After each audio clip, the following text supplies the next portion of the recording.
of them give their insights on the emerging geopolitical calculus about India's imminent rise as an economic superpower, about globalization, and about what sport teaches about leadership. We learned about India's connectivity and new economy infrastructure, about the challenges and headwinds that businesses could run into, about India's rap music scene, and about the world's great trade reset. Today promises to be just as exciting, with a power-packed lineup of thought leaders, government leaders, policy makers, technology pioneers who will share their vision for the future. We will also have the honor of hosting Srimati Rekha Gupta, Honorable Chief Minister of Delhi. You will also be hearing from cricket icons, military historians, culinary exemplars, authors, geopolitical strategists, and India's AI champs, the ones powering the tech that's turning the future on its head, among several others. So let's dive into another day of stimulating discussions, debates, and insights. Get ready to be inspired, informed, and energized. As we open day 2 of this summit, we would also like to express a heartfelt appreciation to our partners. Your unwavering support has enabled us to bring together the brightest minds and most innovative ideas.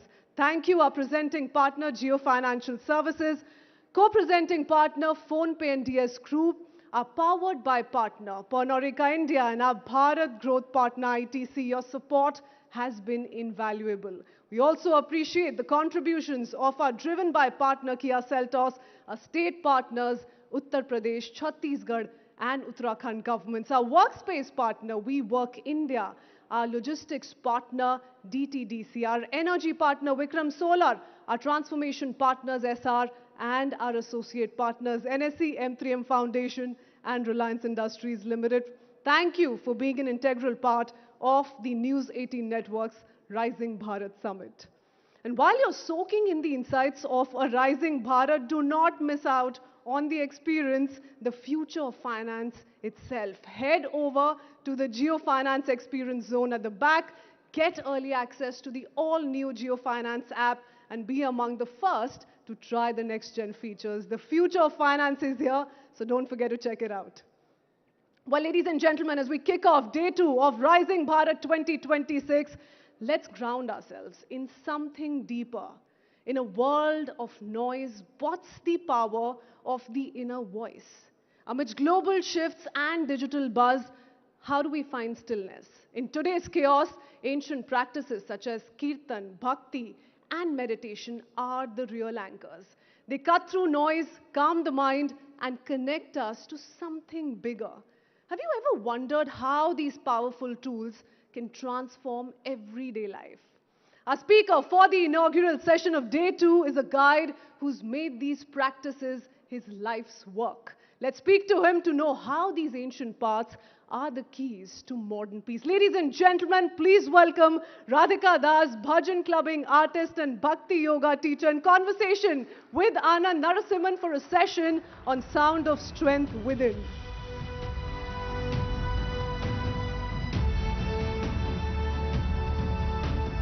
Can we have some energy for this brilliance, please? Anand, over to you.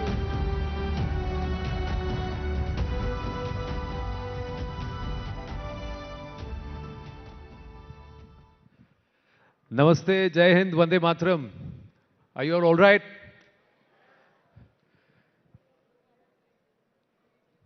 इनको आप जानते हैं? Do you know him?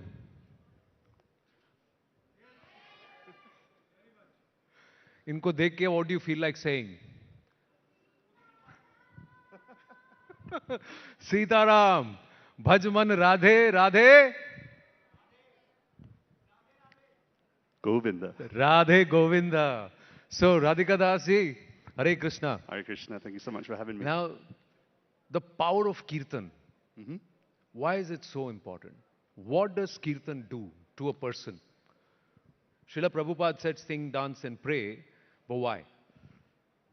On the very base level, chanting helps us to transcend the mind. Mantra. Man means the mind. And tra is short for trayate, which means to free the mind, to overcome the mind. Even as I'm speaking right now, some of you are not listening, you're thinking about lunch, or your children, or or you're worried about what you look like on camera, if that camera's pointing in your direction or not. The mind is always ticking, and it becomes either our best friend or it becomes our worst enemy. And so by chanting on the very base level, you're able to overcome the mind. You're able to transcend the mind, to become truly present with self and truly present with Supreme. So, Prabhu, let's connect all these minds here together. Let's start with getting to that base level of chanting. You have a technique how you get everybody to do. You don't have your instruments with you today. So, यहाँ पे थोड़ा impromptu we'll do. Shall we? Yeah, sure. If I All can right, get so everyone... I'll play assist. That's yeah, what we I'm can going to try do. something. Okay, we're going to move this I don't have my bottle. instruments with me, but we can try something. So it's said in the Sastra that when you clap your hands together, and chant the name of God, the name of Hari, that your karma changes. You're all well-to-do people, and I don't expect you all to participate, but I'm inviting you. Here's a Londoner coming to your country and my hometown as well, my home country. I'm going to invite you. Can I invite everyone to clap this with me?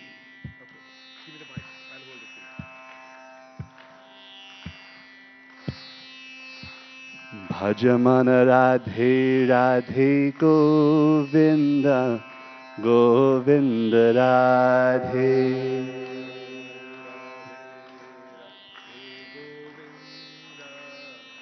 Govinda Bhajamana Radhe Radhe Govinda Govinda Radhe. Let's hear it. Radhe Radhe Govinda Radhe Radhe Radhe Govinda Govinda Radhe.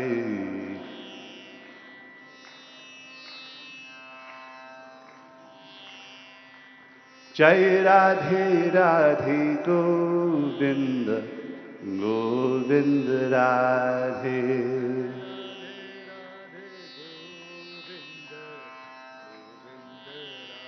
Bhajaman Radhe Radhe Govinda Govinda Radhe. Govinda Radhe. Thank you. Give yourselves a round of applause. Thank you so much. You know, we should get them to do something simpler. Simpler? हाँ, because ये आवाज खुल नहीं रही थी. Clap because the beat was a little complex. Yeah. So let's just get them to do Hare Krishna. Sure. You guys up for it? Yeah, simpler. Yeah? Yes? All right. ऐसे गाना है आप सबको. That's when the elevation will happen. Hare Krishna, Hare Krishna, Krishna Krishna, Hare Hare, Hare Rama, Hare Rama, Rama Rama, Hare Hare. Now you say. Hare Krishna Krishna, Hare Hare, Hare Rama, Hare Rama, Rama Rama, Hare Krishna, Hare Krishna, Krishna Krishna, Hare Hare, Hare Rama, Hare Rama, Rama Rama, Hare Hare. Everyone please. Hare Krishna Krishna. Closing the eyes, open the heart. Hare Rama, Rama Rama, Hare. Thank you so much. Give yourselves a round of applause. Thank you. अब थोड़ा connection बैठ रहा है. See, Krishna says, Uddaret Atmanat Manam, Na Atmanam Avasadhet. That means you've got to elevate your mind. You've got to move away from that pulls you back. Say Yeah, I think you're right. How does Kirtan help? How to? How does Kirtan help? And there are a lot of people who may look at you and say, what is he selling to me? Sure. So how do they react? When you enter the stage, when you enter an audience, a lot of them, when you started this whole thing, Yeah. people would have come to you and said, what is it that you're doing, mate? How is it going to make I think what's different? really incredible about the time that we're living in is that previously, if you were to do this exact same thing, and even some of you still have that same sentiment, that if you were to chant like this, oh, no, no, they're religious folk that are brainwashed, that don't really know too much. But I think India is moving in a very, very progressive way towards in reclaiming its spirituality. And I think that's incredible. And the whole world right now is watching India and the way that India practices, how Bharat practices spirituality, Hinduism. And so what's happening now is people are feeling welcome to discover who is God for them and what is spirituality.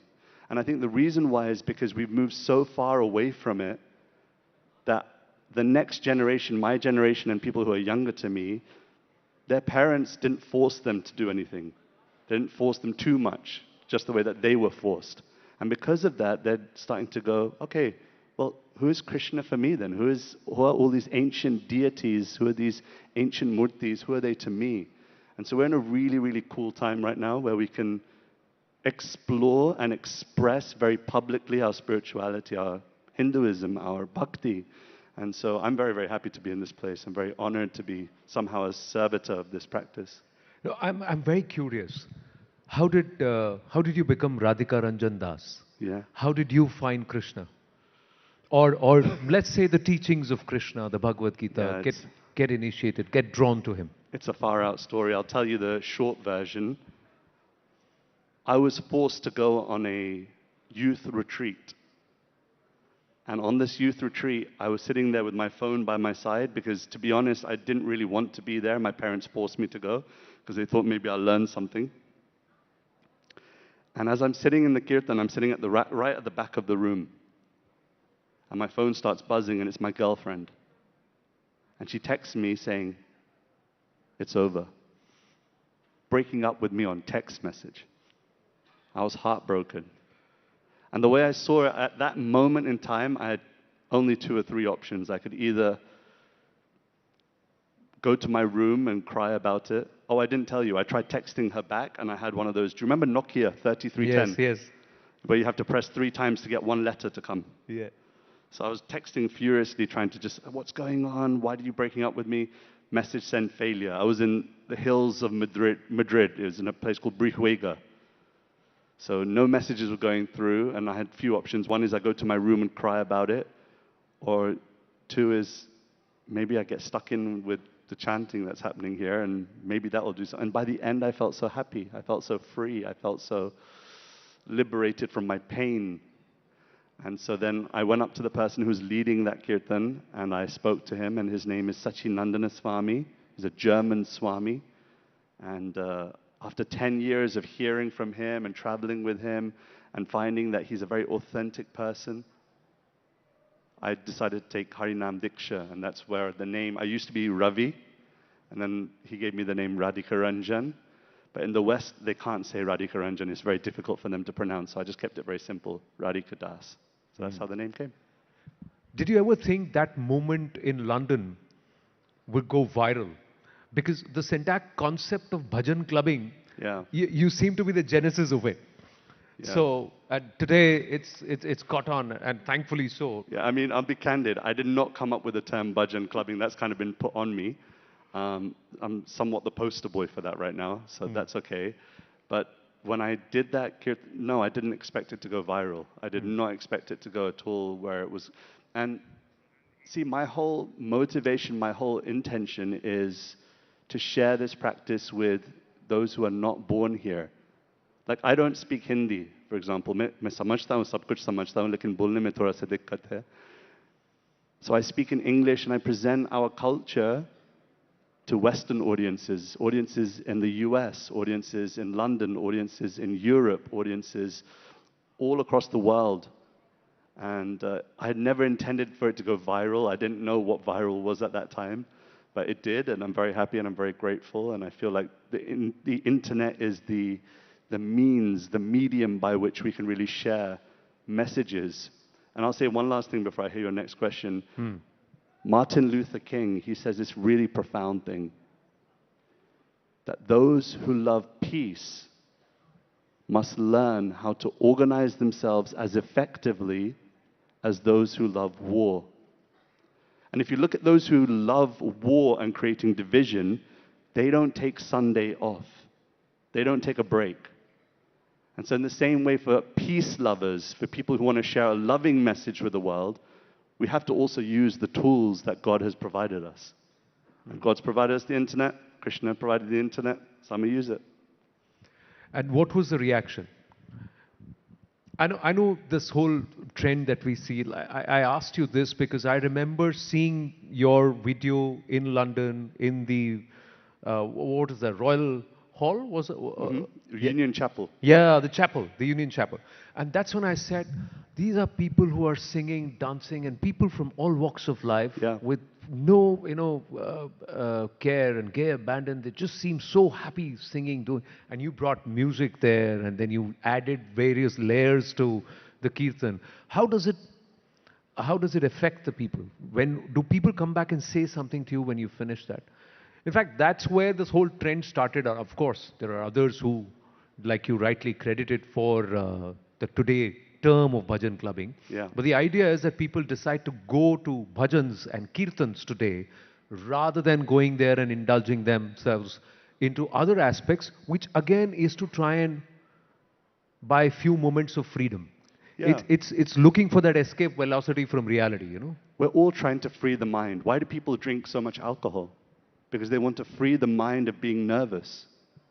They want to free the mind of all of the troubles of their life. They want to free the mind from all the things that are happening in their life that are not happy. And so we're trying all these different methods to be happy, you know? Buy a nice house by the sea, buy a flat screen TV, 1 million gigabyte MP3, Om Jai Jagadisha Hare.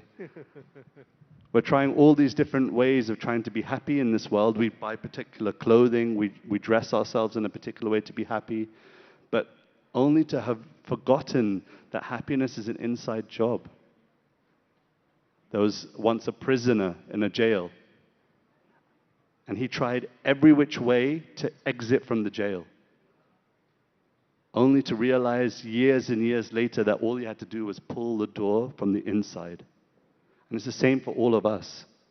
That if we can somehow remember that life and happiness is an inside job. Yes, be successful, be everything that you want to be in this world, but don't forget that that won't bring true happiness.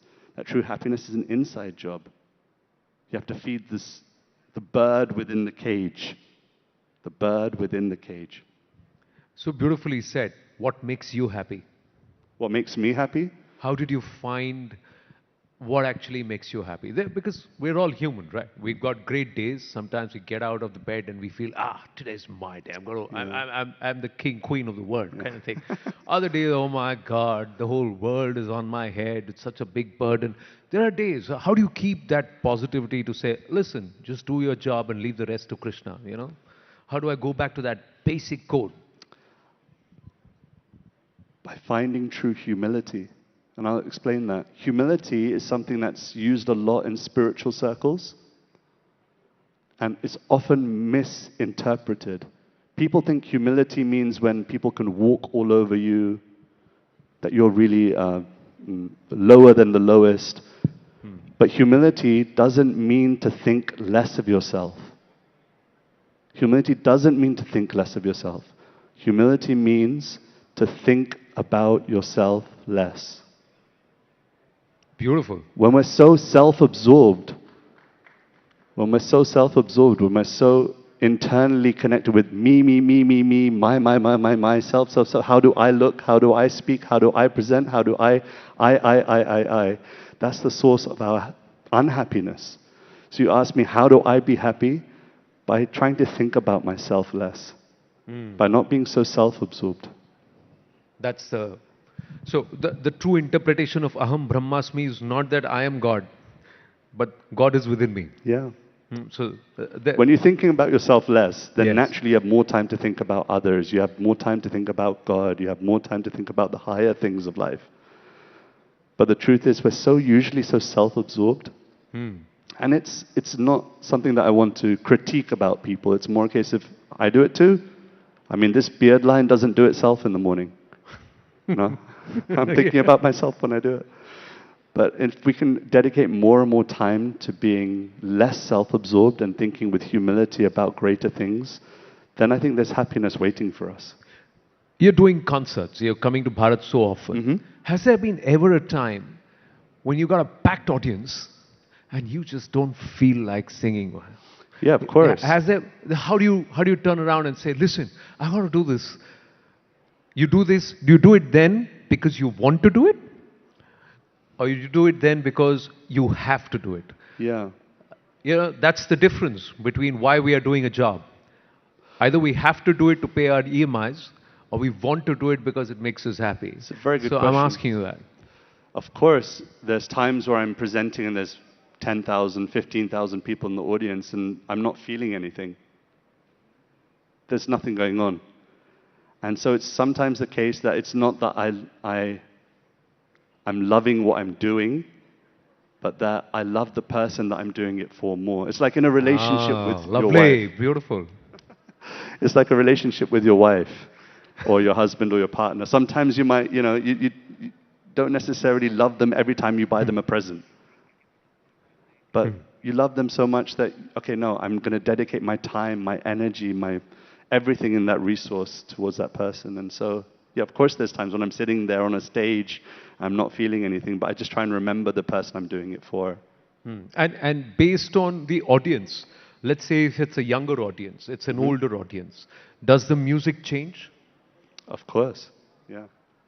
I think that's been a big point in what I'm trying to share is that you can be spiritual in suit and tie. You can be a bhakta in suit and tie.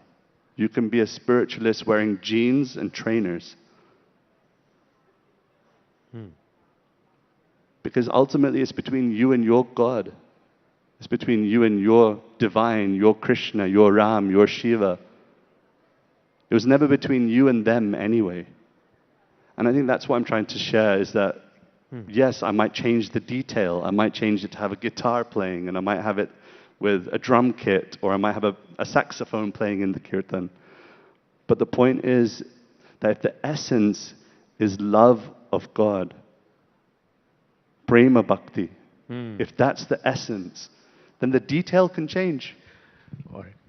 So then how would you change the detail for us here at Rising Bharat? This morning, 10 a.m., after a long night for a lot of us, Yeah, a busy me too. day for all of us on a Friday, and just after breakfast, first session this morning, how are you going to set the tempo for this room here?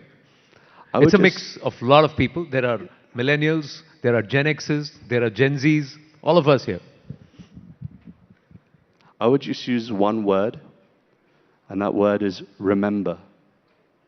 You all know everything I'm speaking right now is not new information to you. I almost feel like I'm preaching to the crowd.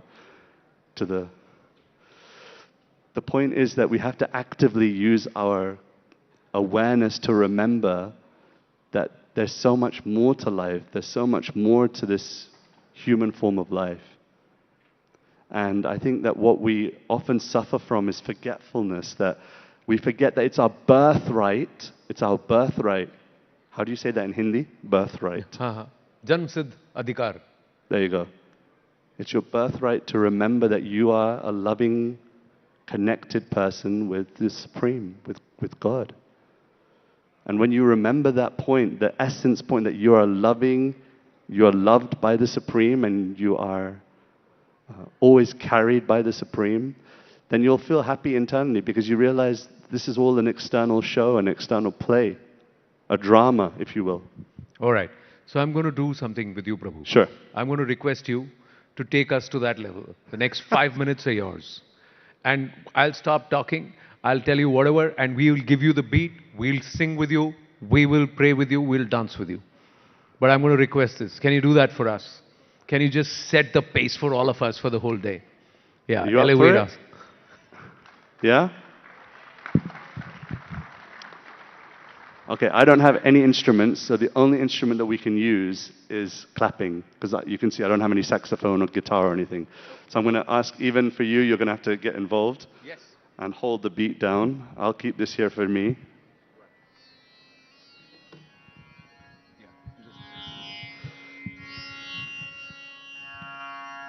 Can you guys hear? Does that sound okay? Okay. So I'm going to ask you all to sit tall. Some of you are not going to comply, and that's cool. You can do you if you're not into it, and you're like, no, I just want to text on Instagram. You do you, no problem. But those of you that are actively with me, if I can invite you to sit tall and close your eyes.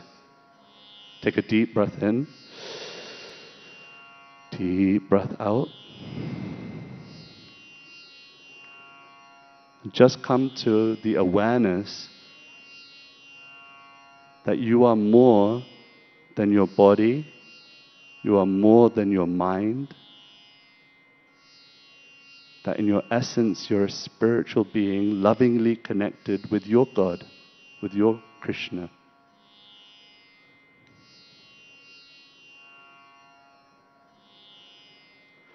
And in one voice, just to set the tone, let's chant the one syllable, Om. And all I want you to do is hear that sound vibration which will create peace within, presence, a connectedness with the ultimate reality. Deep breath with me. Om. Om.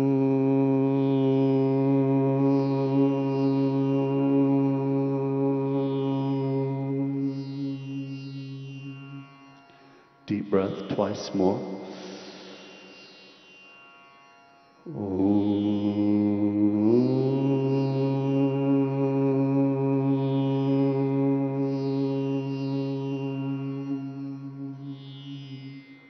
Last one, deep breath.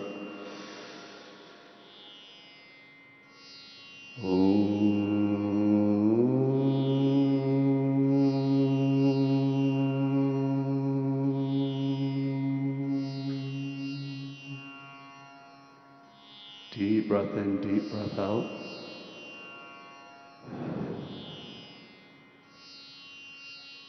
We're going to try chanting once again. And I want you to keep your eyes closed. We'll chant Om Namah Shivaya. I request you to just try your best not to think about everybody else around you, not to think about the cameras and the lights, not to think about what other people will say about you. This is between you and your God, between you and your Supreme. Mahadev is described, Lord Shiva is described in the Srimad Bhagavatam as being the gatekeeper to bhakti. That with Mahadev's mercy, with Mahadev's kripa, one can once again reclaim their loving devotion to God. So pray. When you chant, I know some of you haven't done this for years, some of you haven't done this for lifetimes. Between you and your God. I'll chant, and then in response, please everybody chant together. Om Namah Shivaya, Om Namah Shivaya.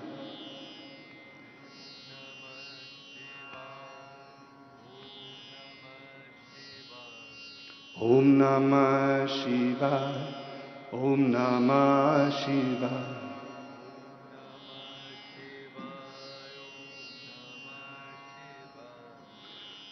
Om Namah Shivaya, Om Namah Shivaya.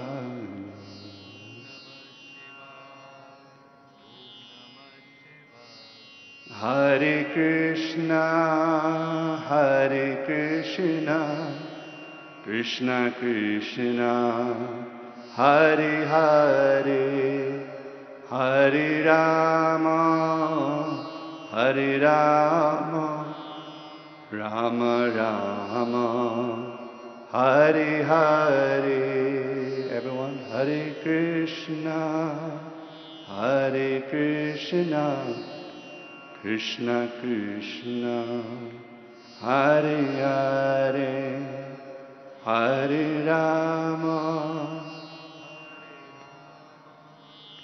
Rama Rama, Hare Hare, Hare Krishna, Hare Krishna, Krishna Krishna, Hare Hare, Hare Rama, Hare Rama, Rama Rama, Hare Hare. Everyone please. Hare Krishna, Hare Krishna, Krishna Krishna, Hare Hare, Hare Rama, Rama Rama Rama, Hare Hare. Hare Nam, Hare Nam, Hare Nam, Eva Kevalam, Kalor Nasti, Vanasti, Vanasti, Eva Katiranyata, Shri Harinam Sankirtan Ki Jai. So I know that many of you are expecting me to dance and clap and jump around with you, but I think that sometimes these meditative moments also make a difference to our consciousness, and I hope that that was something that really helped and, yeah, changed your awareness to remember that you're something more in this lifetime. You're meant for something more. It's your birthright. So the key word I leave you with, remember. Fantastic. Do you all feel better?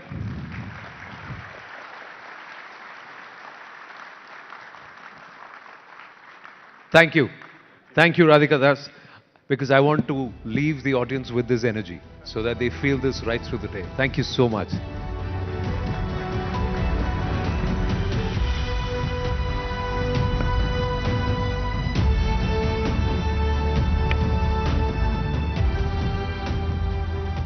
Thank you, Radhika Das, for that beautiful reminder to pause, reflect, and realign. I'm sure all of us here are feeling a lot more centered this morning. Okay, on that note, from the realm of devotion and community with Kirtan singer Radhika Das, let's ground ourselves in a different kind of harmony, the symphony of finance and technology, where trust meets tech, barriers break, and possibilities unfold. In India's digital leap, lending is undergoing a revolution, making credit more accessible, faster, and trustworthy. The stage is now set for currency of lending, trust, tech, transactions. Let's dive into how India's lending landscape is getting a tech makeover and becoming more inclusive. Please welcome Kamlesh Chandra Vashni, whole-time member SEBI, Mr. Hemant Gala, CEO of PhonePe Lending, Mr. Ashok Hariharan, CEO of ID5, and Mr. Aditya B. Chatterjee, MD, Equifax India. In conversation with Chandra R. Srikant. Thank you, gentlemen. Can we have a huge round of applause, please? Chandra, the stage is yours. Thank you for that. From the spiritual realm to the financial realm. Thank you very much for joining us on Rising Bharat. And I think I want to start with an anecdote that Emmanuel Macron shared last week at the AI Impact Summit, where he said in 2014, a tea seller in Mumbai did not have a bank account, did not have access to credit, but in just 10 years, because of the UPI revolution, he's now able to just use a scanner and accept payments. So he called it a transformational moment for India, something that no other country has been able to do in terms of giving a digital identity to 1.4 billion people. So I guess that's the biggest win as far as Rising Bharat is concerned. But with every technological advancement also come attached risks. So while we've seen rapid strides in digital payments, digital credit, we've also seen instances of digital arrests, cyber frauds, especially for people over 60, over 70, senior citizens, hard-earned savings being lost this way. So today we will discuss how far we have come, but also what we should prepare for going forward, and we have the perfect blend for that. We have a regulator view, a lender view, a credit view, and the risk view. So, a very good mix of all four. But let's start with the regulator view. We are talking about Rising Bharat, sir, and I just want to ask you, SEBI has been talking a lot about leveraging technology, leveraging AI for investor protection, for user protection. But what really separates what we are doing in India, how we are able to do this better than other countries? Because the scale is so huge, the scope is so huge. I'm sure the amount of complaints that you have to deal with are exponentially higher than what other countries face. So take us through that. Yeah, thank you, Chandra. And really a very entertaining and session we had just before this one, talking about what we are doing at SEBI. So SEBI regulate capital market, and we can proudly say that there are some initiative which we have taken to protect investor interest, to develop market, to deepen market integrity, which no other country has done. And after we have done that, other countries are taking steps. So this is exactly what Prime Minister was referring yesterday, Rising Bharat, something that we are doing on our own. So I will just give three examples. There are more examples, but just to touch three examples. The first one relates to how we do settlement, trading, and everything. So we were the first country to have T+1 settlement. And, it is only after us, US came out with T+1 settlement. And by that time, we were experimenting with T+0 settlement, which means faster settlement. You sell your stock today, you will get money tomorrow. Or the other way around, you pay money today, you will get your stock tomorrow, which brings a lot of efficiency in the market, reduces chances for manipulations. So this is one thing. And not only that, in the case of settlement, there was one case which we had many years ago when brokers who was handling client securities pledged that security with banks, and then that broker went bankrupt. Now, who will lose the security?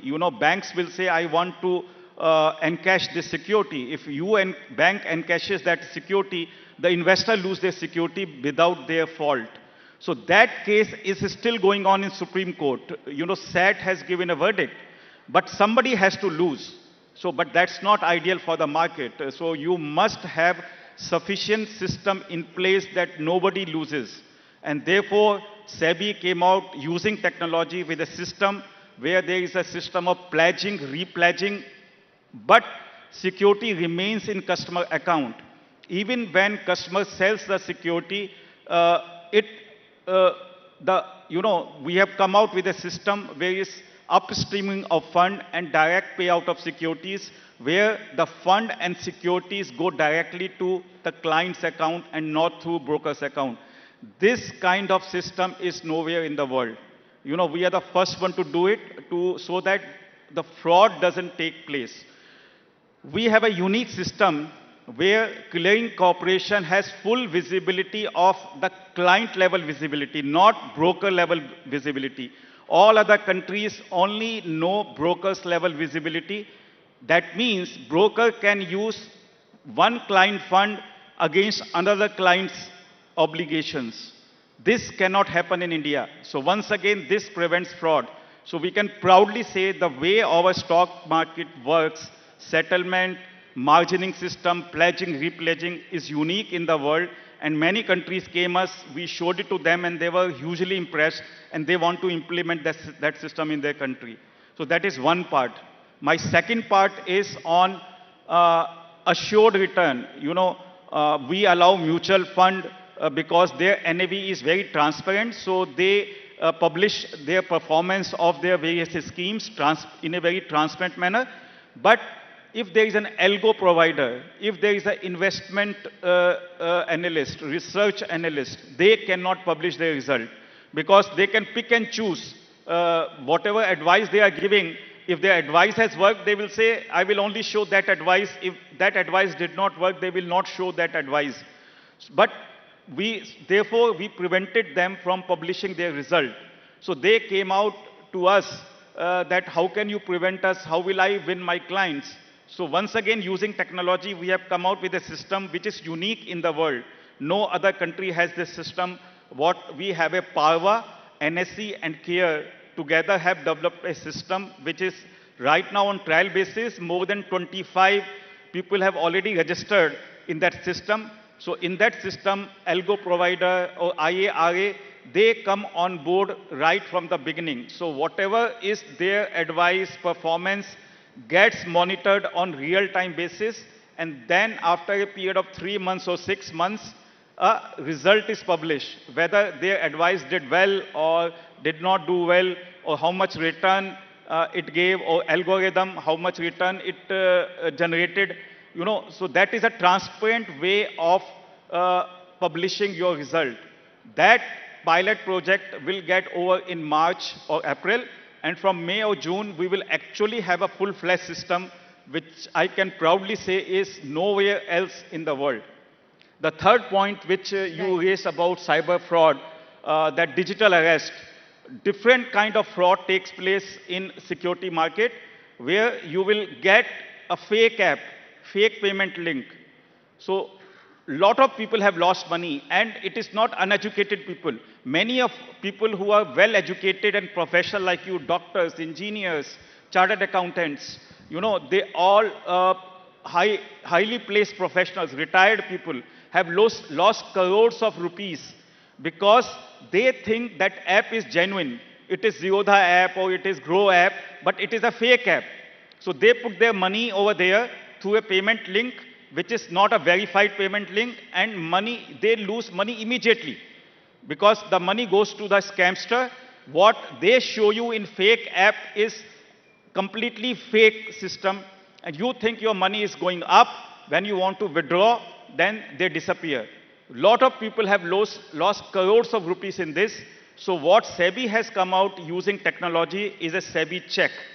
So this SEBI check can be, there is a link which can be through an app. So we have an app also, Sarthi 2.0, investors can download.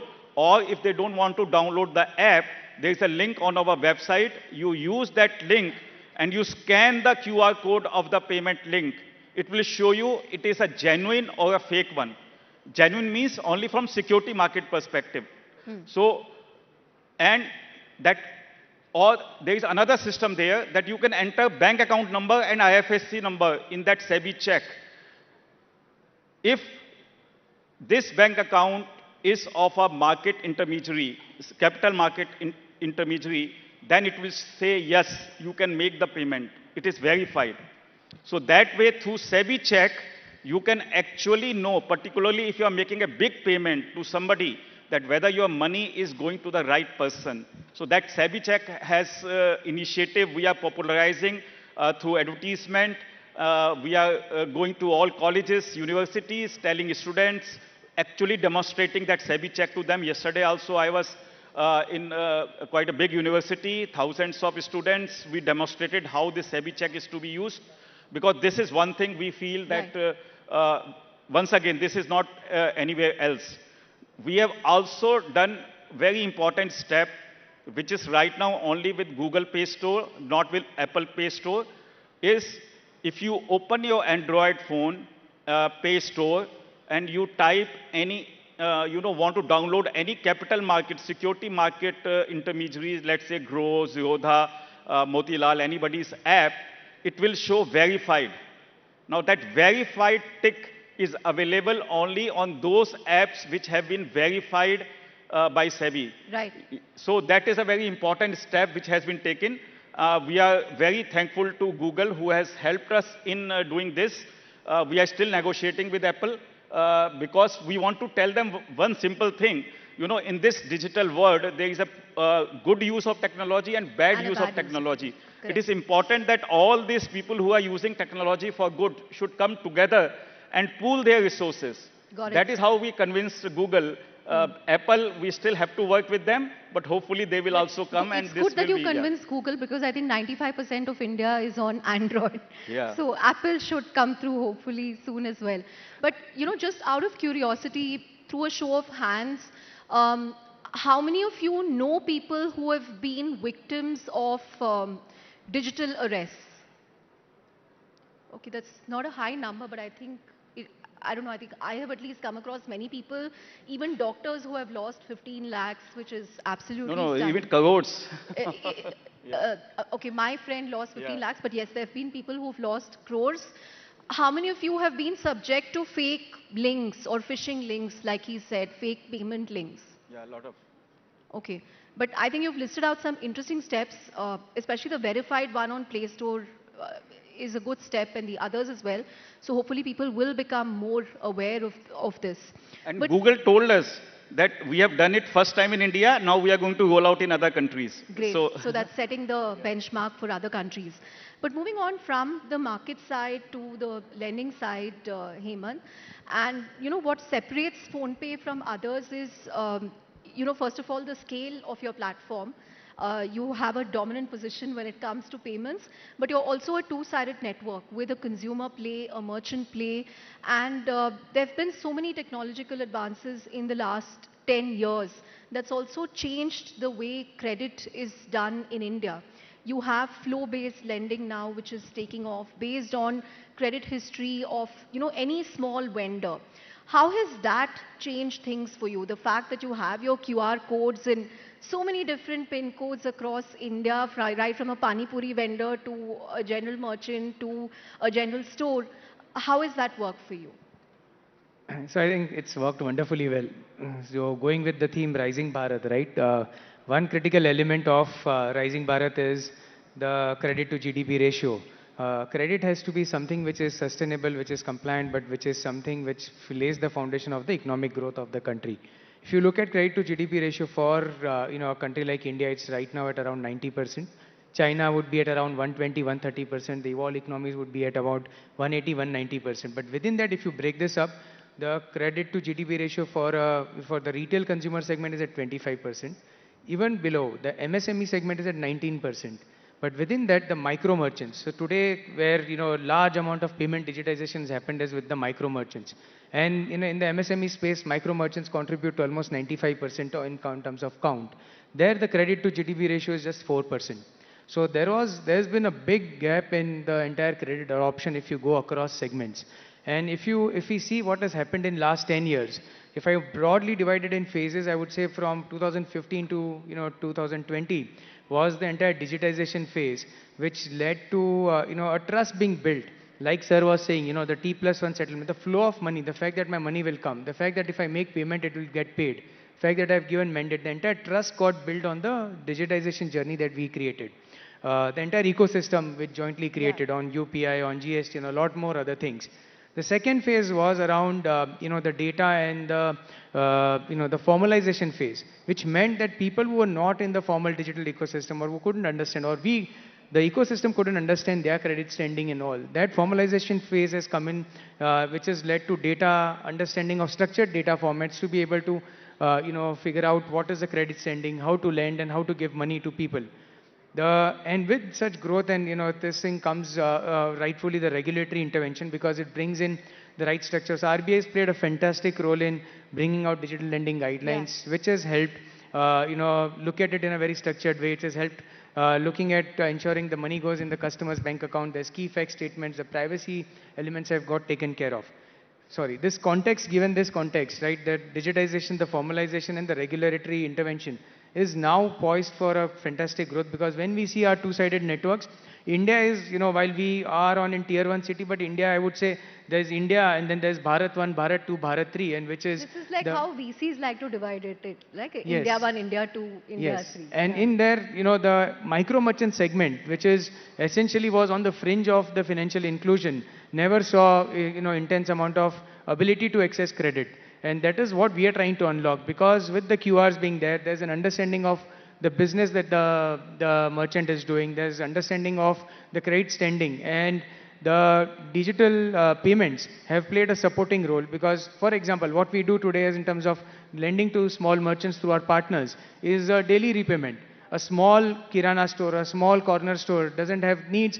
So there is a concept of survival credit and growth credit. So medium and small enterprises would need growth credit, but a lot, 95% of MSME is survival credit, which means they need money to be able to run their business the next day, or the next month, or to be able to sustain festive period. So that is what we have led, unlocked, because with the flow-based lending, with the digital payments, which means there's mandates, UPI-based mandates where there is daily repayments, with the bureau guardrails improving, with the regulatory intervention coming in, which means that instead of a 45-day update or 30-day, it is now a weekly cycle with which there is updates on the bureau.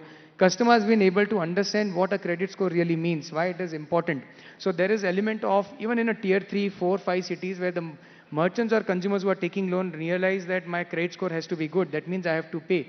I have to, and there is a, an issue resolution mechanism which has been put in place within 30 days. So there is so much of work that is happening that I think we are rightly poised. And that is what we are leveraging at PhonePe in a very sustainable way, where, ensuring that customers, not just in tier 1, but 3, 4, 5 cities, towns, villages get access to credit. Likewise, merchants who were not being able to, in a very formal way, access credit, have a sustainable flow of credit because of the transactions, because of digitization, because of GST and account aggregator, which gives a way better view of the merchants to us now. Right. Aditya, if I can just come to you, and this is a two-part question. One segment of credit that was very buzzy a couple of years ago, till RBI came out with its digital lending guidelines, was the whole BNPL segment. What have we learned from that experience in terms of how credit is being underwritten for that segment? By BNPL, I mean the buy now, pay later loans that all of us would have seen on various apps. And secondly, we also talk about a thin credit file. So how can, transactions alone help us understand such customers better in terms of repayment guarantees? Hemant touched upon some parts of it, but if you can tell us. Sure, thanks. So coming to the first part, the BNPL or the low ticket PL, right? That was a rage, say, for 3-4 years. For the right reasons, RBI did come very strongly on it last 18 months. And these have become a lot more controlled now. And as a bureau, we feel that this is the right step because it has a direct effect on delinquency. We had seen that these low-ticket loans, and when I say low-ticket, let's take, say, 50,000, 0 to 50,000 as the bracket. In these low-ticket loans, the delinquencies, which is 30 plus, you haven't paid more than 30 days, goes as high as 26%, which is an immensely high delinquency. Good delinquencies are 2 to 3%. So this used to go up to 26%. So this had a very vicious cycle because what lenders started doing is they started pricing in the delinquency. So the interest rates would also go up to, say, 40, 50%, which should be up to 10, 11%. The good news is that we see that stopped now. Right? Everybody has become very cautious in terms of this segment. The growth, the standard growth that we see in the low-ticket PL or BNPL, that segment is around 15 to 20%, which was trending 40, 50% 2 to 3 years back. All the lenders have become very cautious not to breach the 15, 20% growth level. They have become very cautious on the ticket size. We have seen that there is a direct effect of the ticket size and delinquency. Again, 0 to 50,000 has a very high delinquency. But if we go to a loan above 1 lakh or 2 lakh, it becomes very secure, right? So there's a direct effect of the ticket size. So right now we see that the low ticket or the BNPL is much more controlled, and thanks to the RBI and thanks to the lenders for making that happen. Coming to the second part of your question, so there are 3 parts to a credit journey, right? One is NTC, new to credit. There the lenders look at various other parameters like maybe your telco usage, your utility usage, your cohort in the bureau. So that is the new to credit.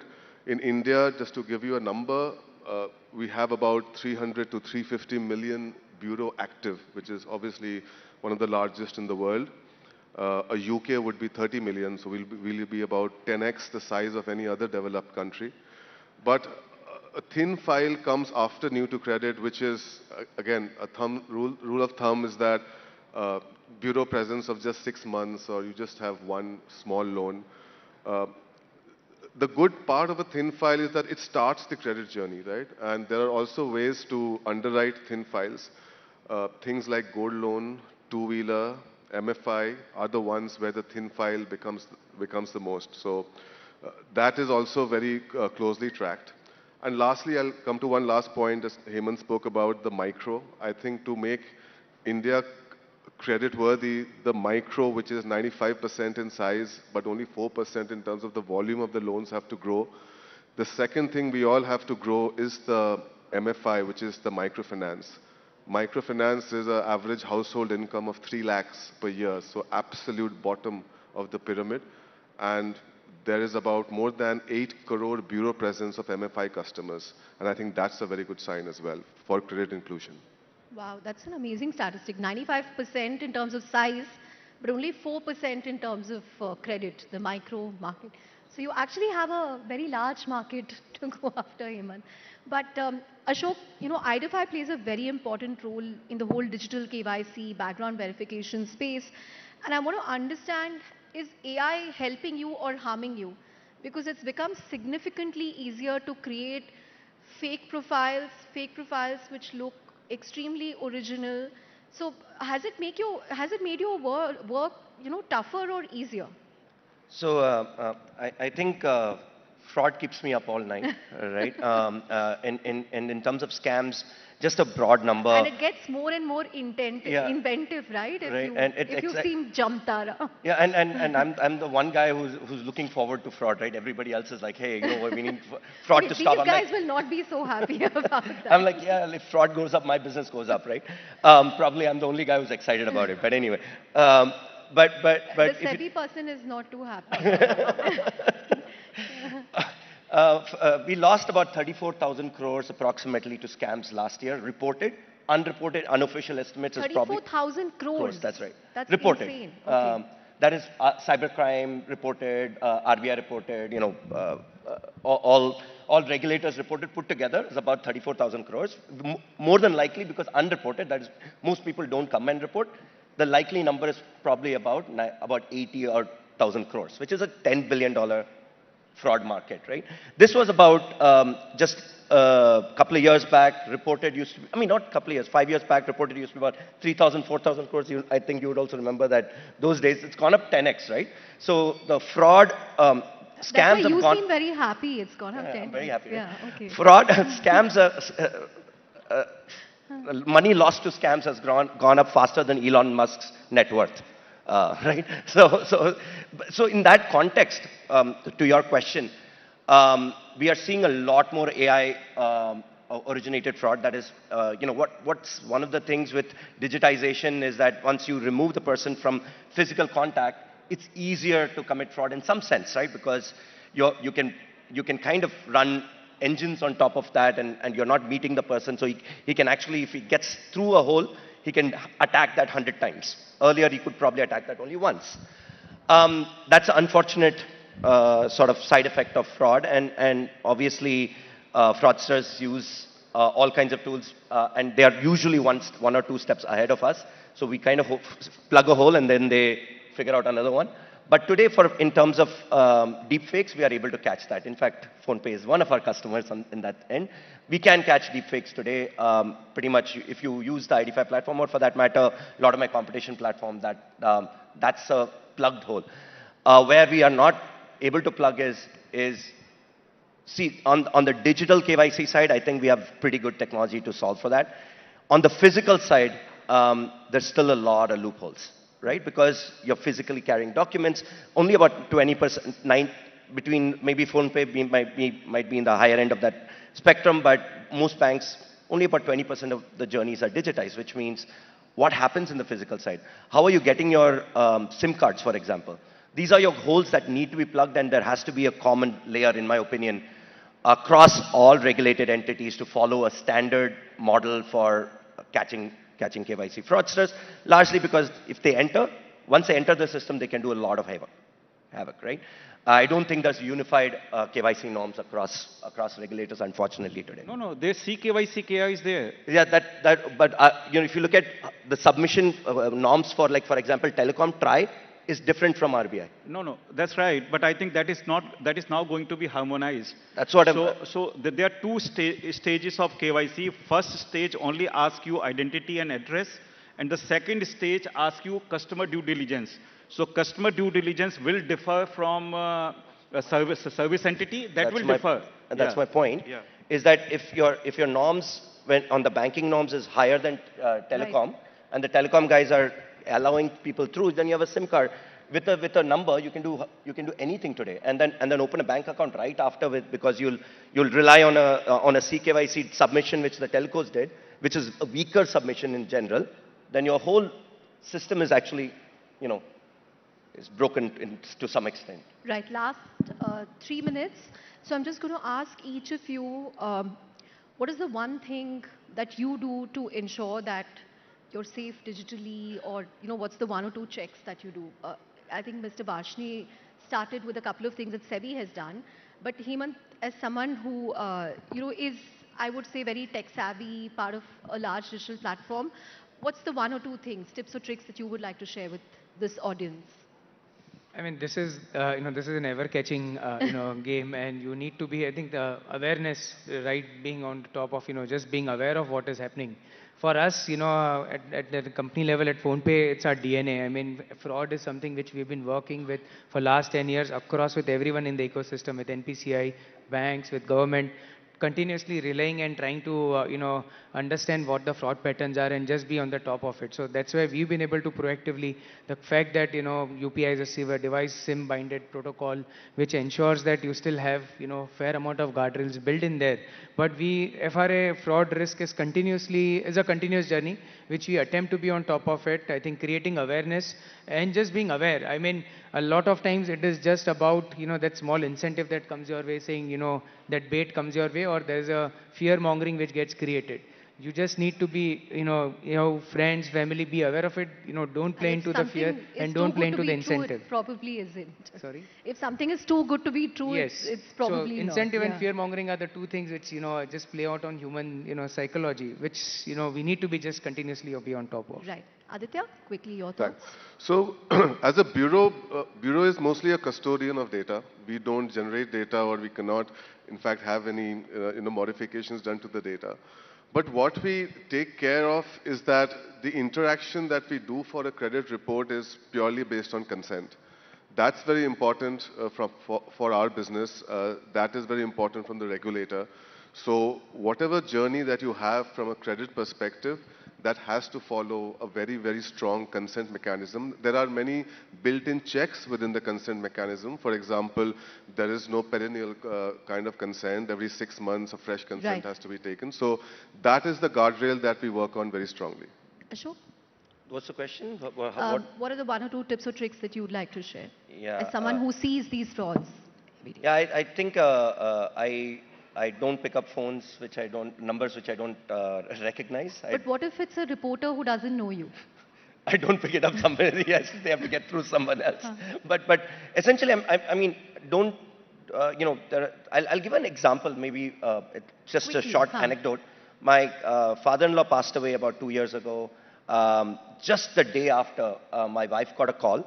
And the call, basically, the guy said, बेटा आपके पापा ने मेरे पास कुछ 50,000 छोड़ के गए हैं, आपको ट्रांसफर करना है मेरे को वापस, give me your account number. My wife, in that emotional turmoil, gave the account number to transfer. The SMS came in. It sounded like HDFC, but the number was not an HDFC number. Fortunately, she's married to me, and I keep talking about fraud, so she didn't.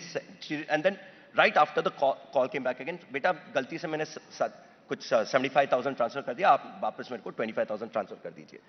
Now, the problem here is, how did he know that the father passed away? Who leaked that data? It's either my security guard, the hospital, the government, that's, wherever we got the death certificate from, the ambulance, or the hospital, right? Now, if that data is leaked, what are they doing? they are attacking you at the most emotionally distraught state because you're not going to be thinking normally. So when you're making transfers, one of the first things to think about is just step back, think through whether this sounds right. It's not just about greed. Like there are 3-4 things. One is greed. Other one is emotional turmoil. The other one is stupidity. These are the 3 reasons that fraudsters use, right? So We're out of time, sir, but final word to you. Anything that you would like to say in 10-15 seconds on how people should be more aware and vigilant? No, I think from SEBI perspective, probably technology, I have already touched upon what steps we are taking and we will continue to take. But the special emphasis is right now on investor education. And we are, all our market intermediaries, infrastructure institutions, SEBI, we are reaching out to all villages through panchayat, to students and all, and creating this awareness about the kind of frauds which are taking place and what is the right way of investing. So hopefully, with that kind of educational initiative that we are taking, there would be some change. Great. On that note, this has been a very informative, enlightening panel. Thank you very much. A huge round of applause for our speakers.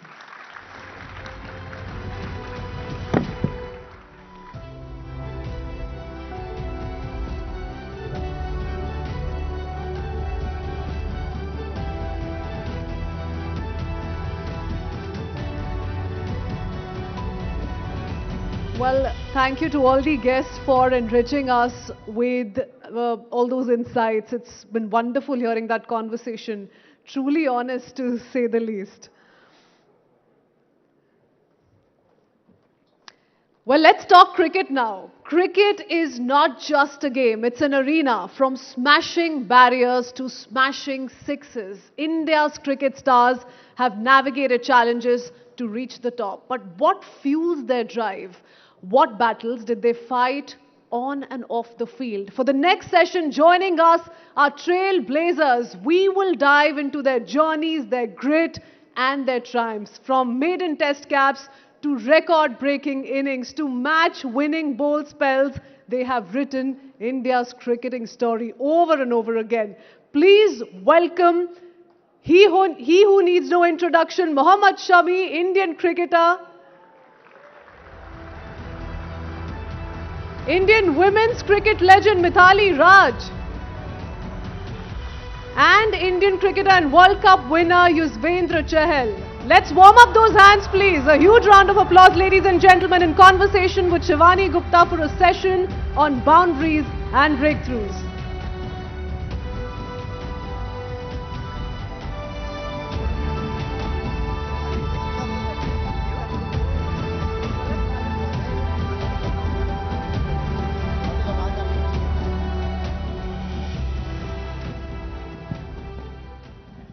Thank you, everyone. A big round of applause, please, for our amazing cricketers on the stage.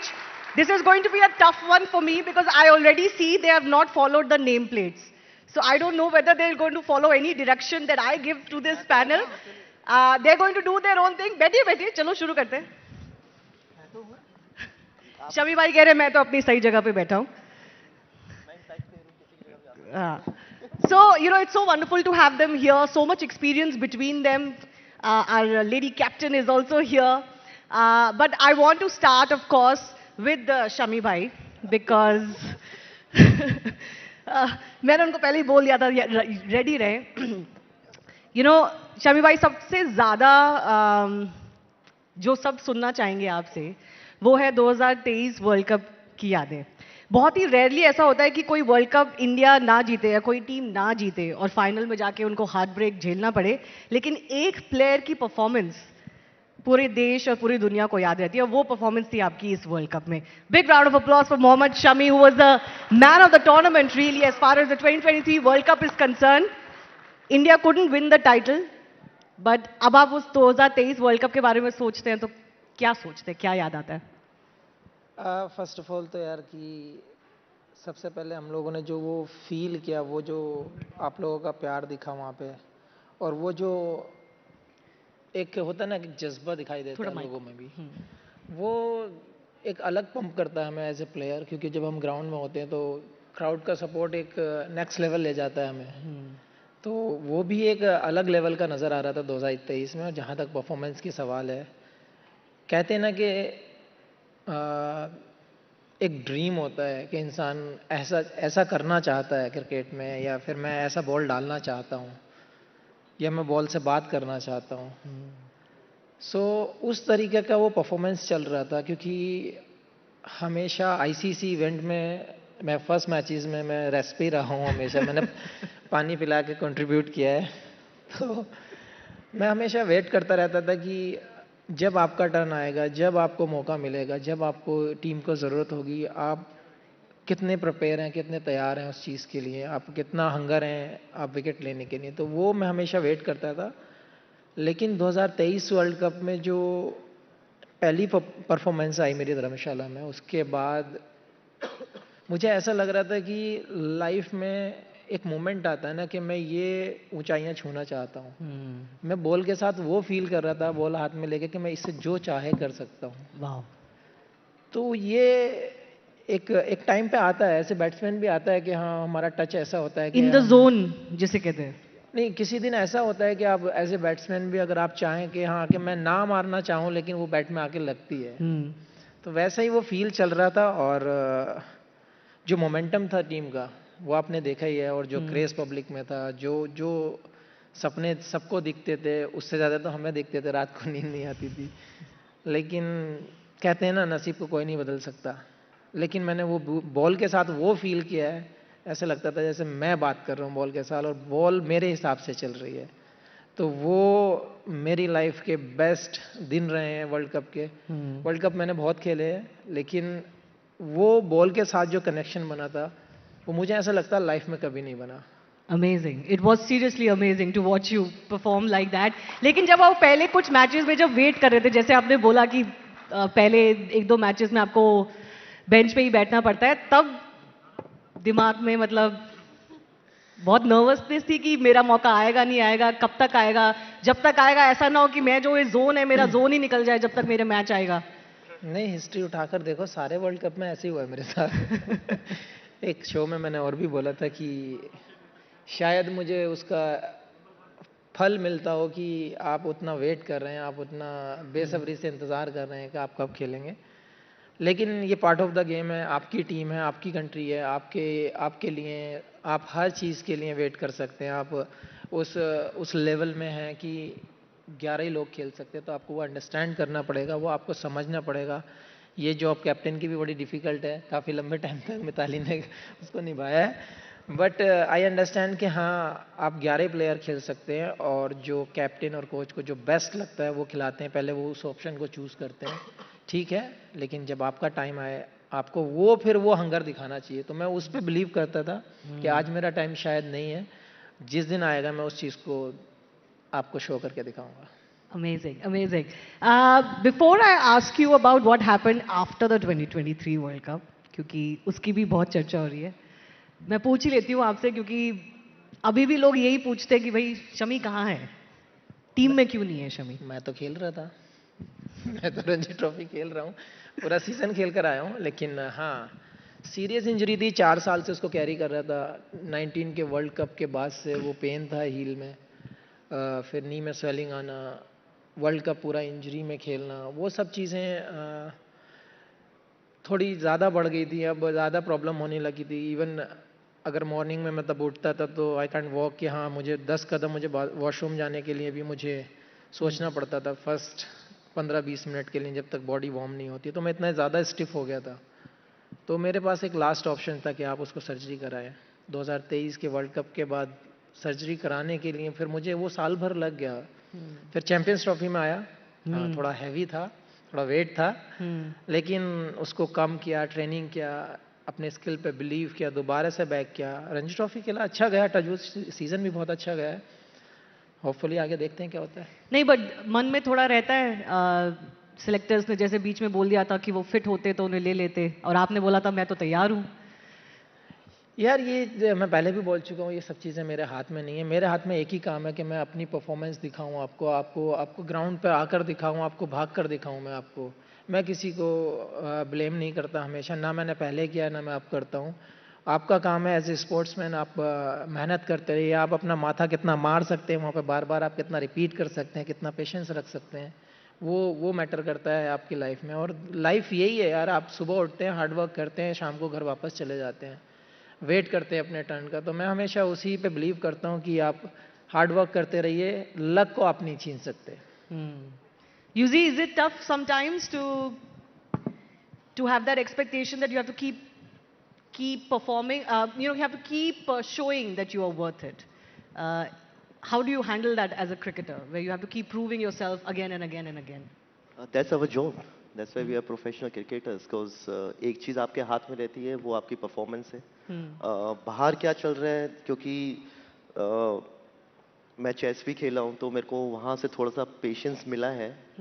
और जब फिर dad वगैरह से सीखा कि जो चीज़ आपके हाथ में नहीं है उसके बारे में नहीं सोचना चाहिए। जैसे आप क्रिकेट खेलते हैं, बारिश होगी, क्या होगा, विकेट कैसी होगी, वो चीज़ आपके हाथ में नहीं है।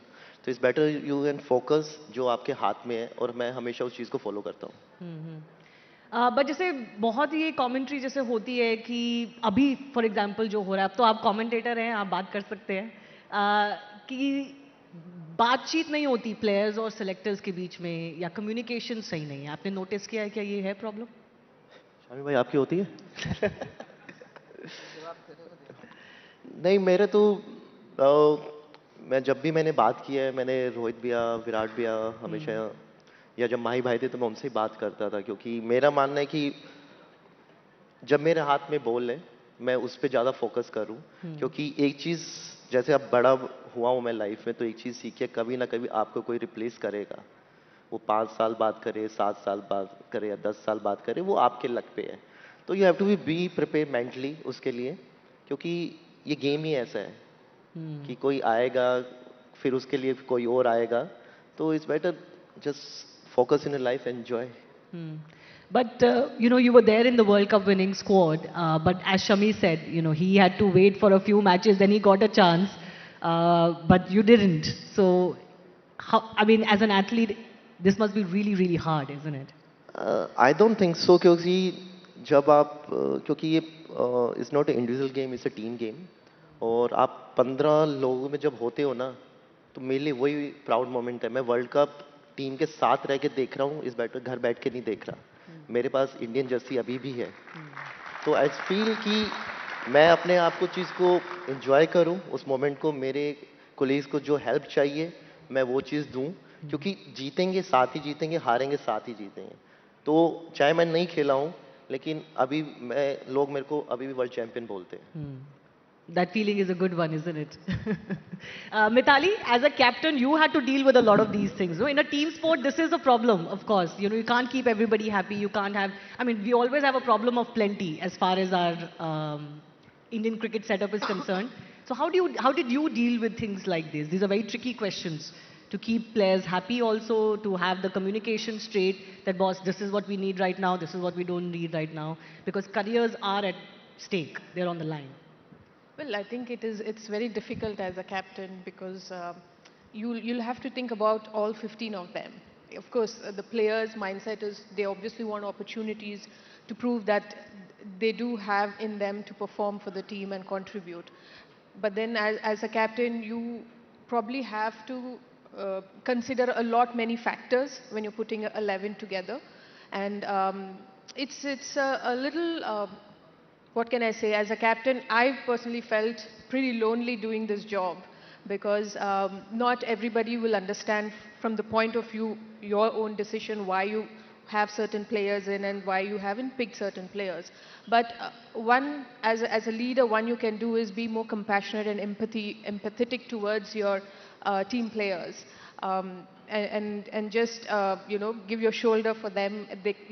You have to be that sounding board where they can throw up their frustration and you don't judge them for that. So I think how often did that happen with you when players were bringing their frustration to you? Well, since I have pretty much led 4 generations of players, it was pretty easy to reach out to the seniors because obviously they are very professional. They've already gone through that experience as a young captain. Perhaps they were trying to help me out when I was pretty young as a captain. players that I've played with of my own age, I was able to do this much better because they've seen me as a friend, and that communication was much easier.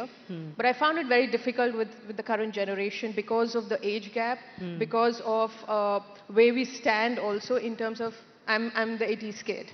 And some of them like Shefali and Richa were not born when I made my debut for India. So you can understand, like, I found it very difficult to reach out to them. And, but then I had to change, tweak a little the person that I am to able to come down to the level that they are and speak to them, have fun with them. There are times when jab wo jokes crack karte, I don't feel like there's nothing to laugh about. But then मैं fake करती हूँ, I just laugh. I like, because they have to be comfortable, right? So I've done all of that. Ultimately, क्या है? I want the team to do well. I want the players to be in good space. Team जीतना, of course, everybody wants it. लेकिन वहाँ पे थोड़े players will be there who feel bad, who feel left out.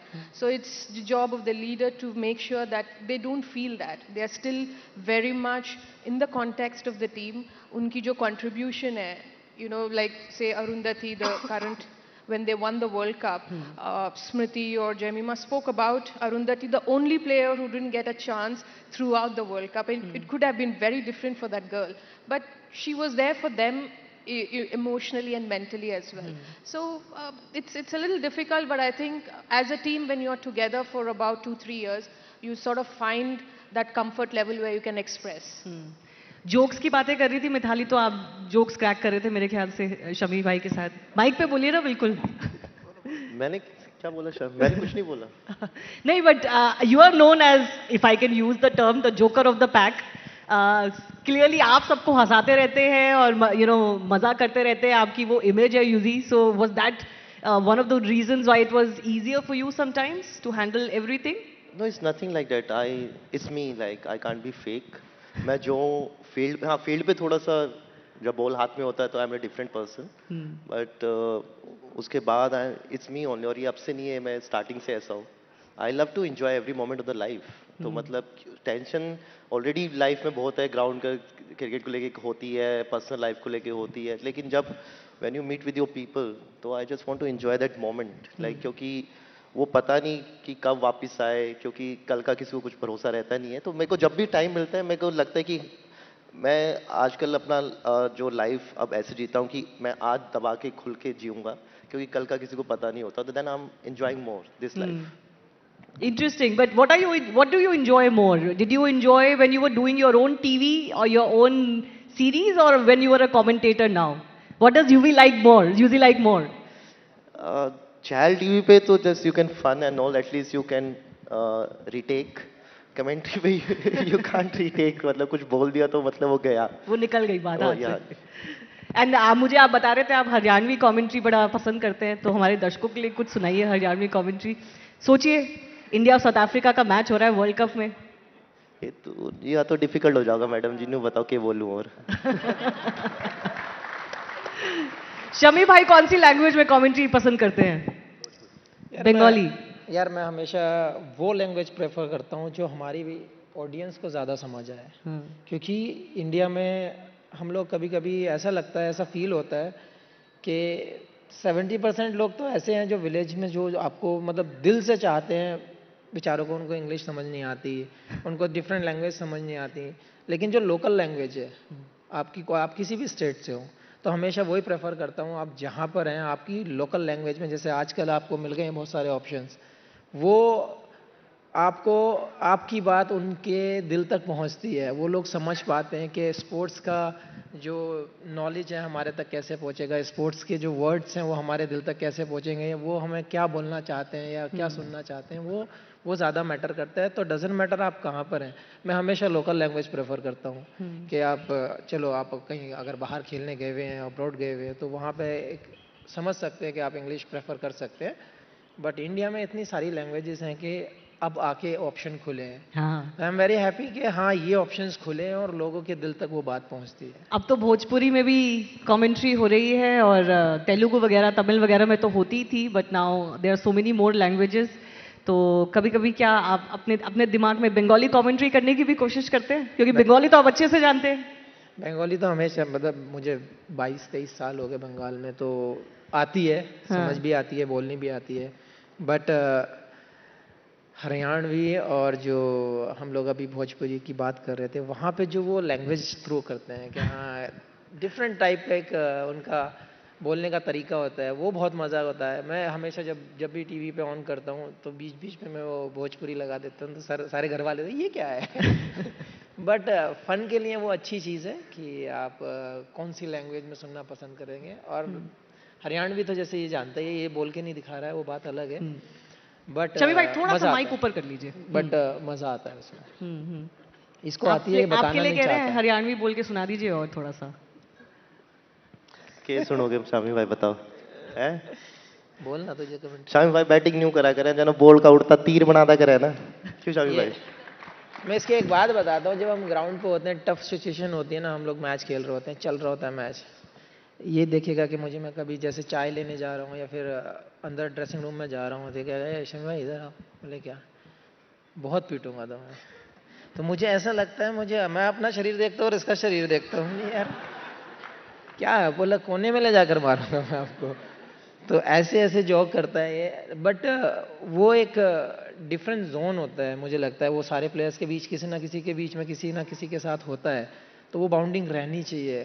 जैसे हम लोगों की है, ईशांत की है, भुवी है, तो जी हमारा जो बॉलिंग यूनिट है ना, आप, मुझे लगता है आप लोग नहीं झेल पाएंगे वो सब मजाक भी, और वो जैसे हम लोग एक दूसरे को खींचते हैं, वो सबके बस की नहीं है मुझे तो लगता कौन है। बेस्ट करता है ये आपकी बॉलिंग? ये जो पूरा ग्रुप आपने जो बताया, उसमें सबसे ज्यादा मजेदार कौन है और किसके साथ मजा आता है?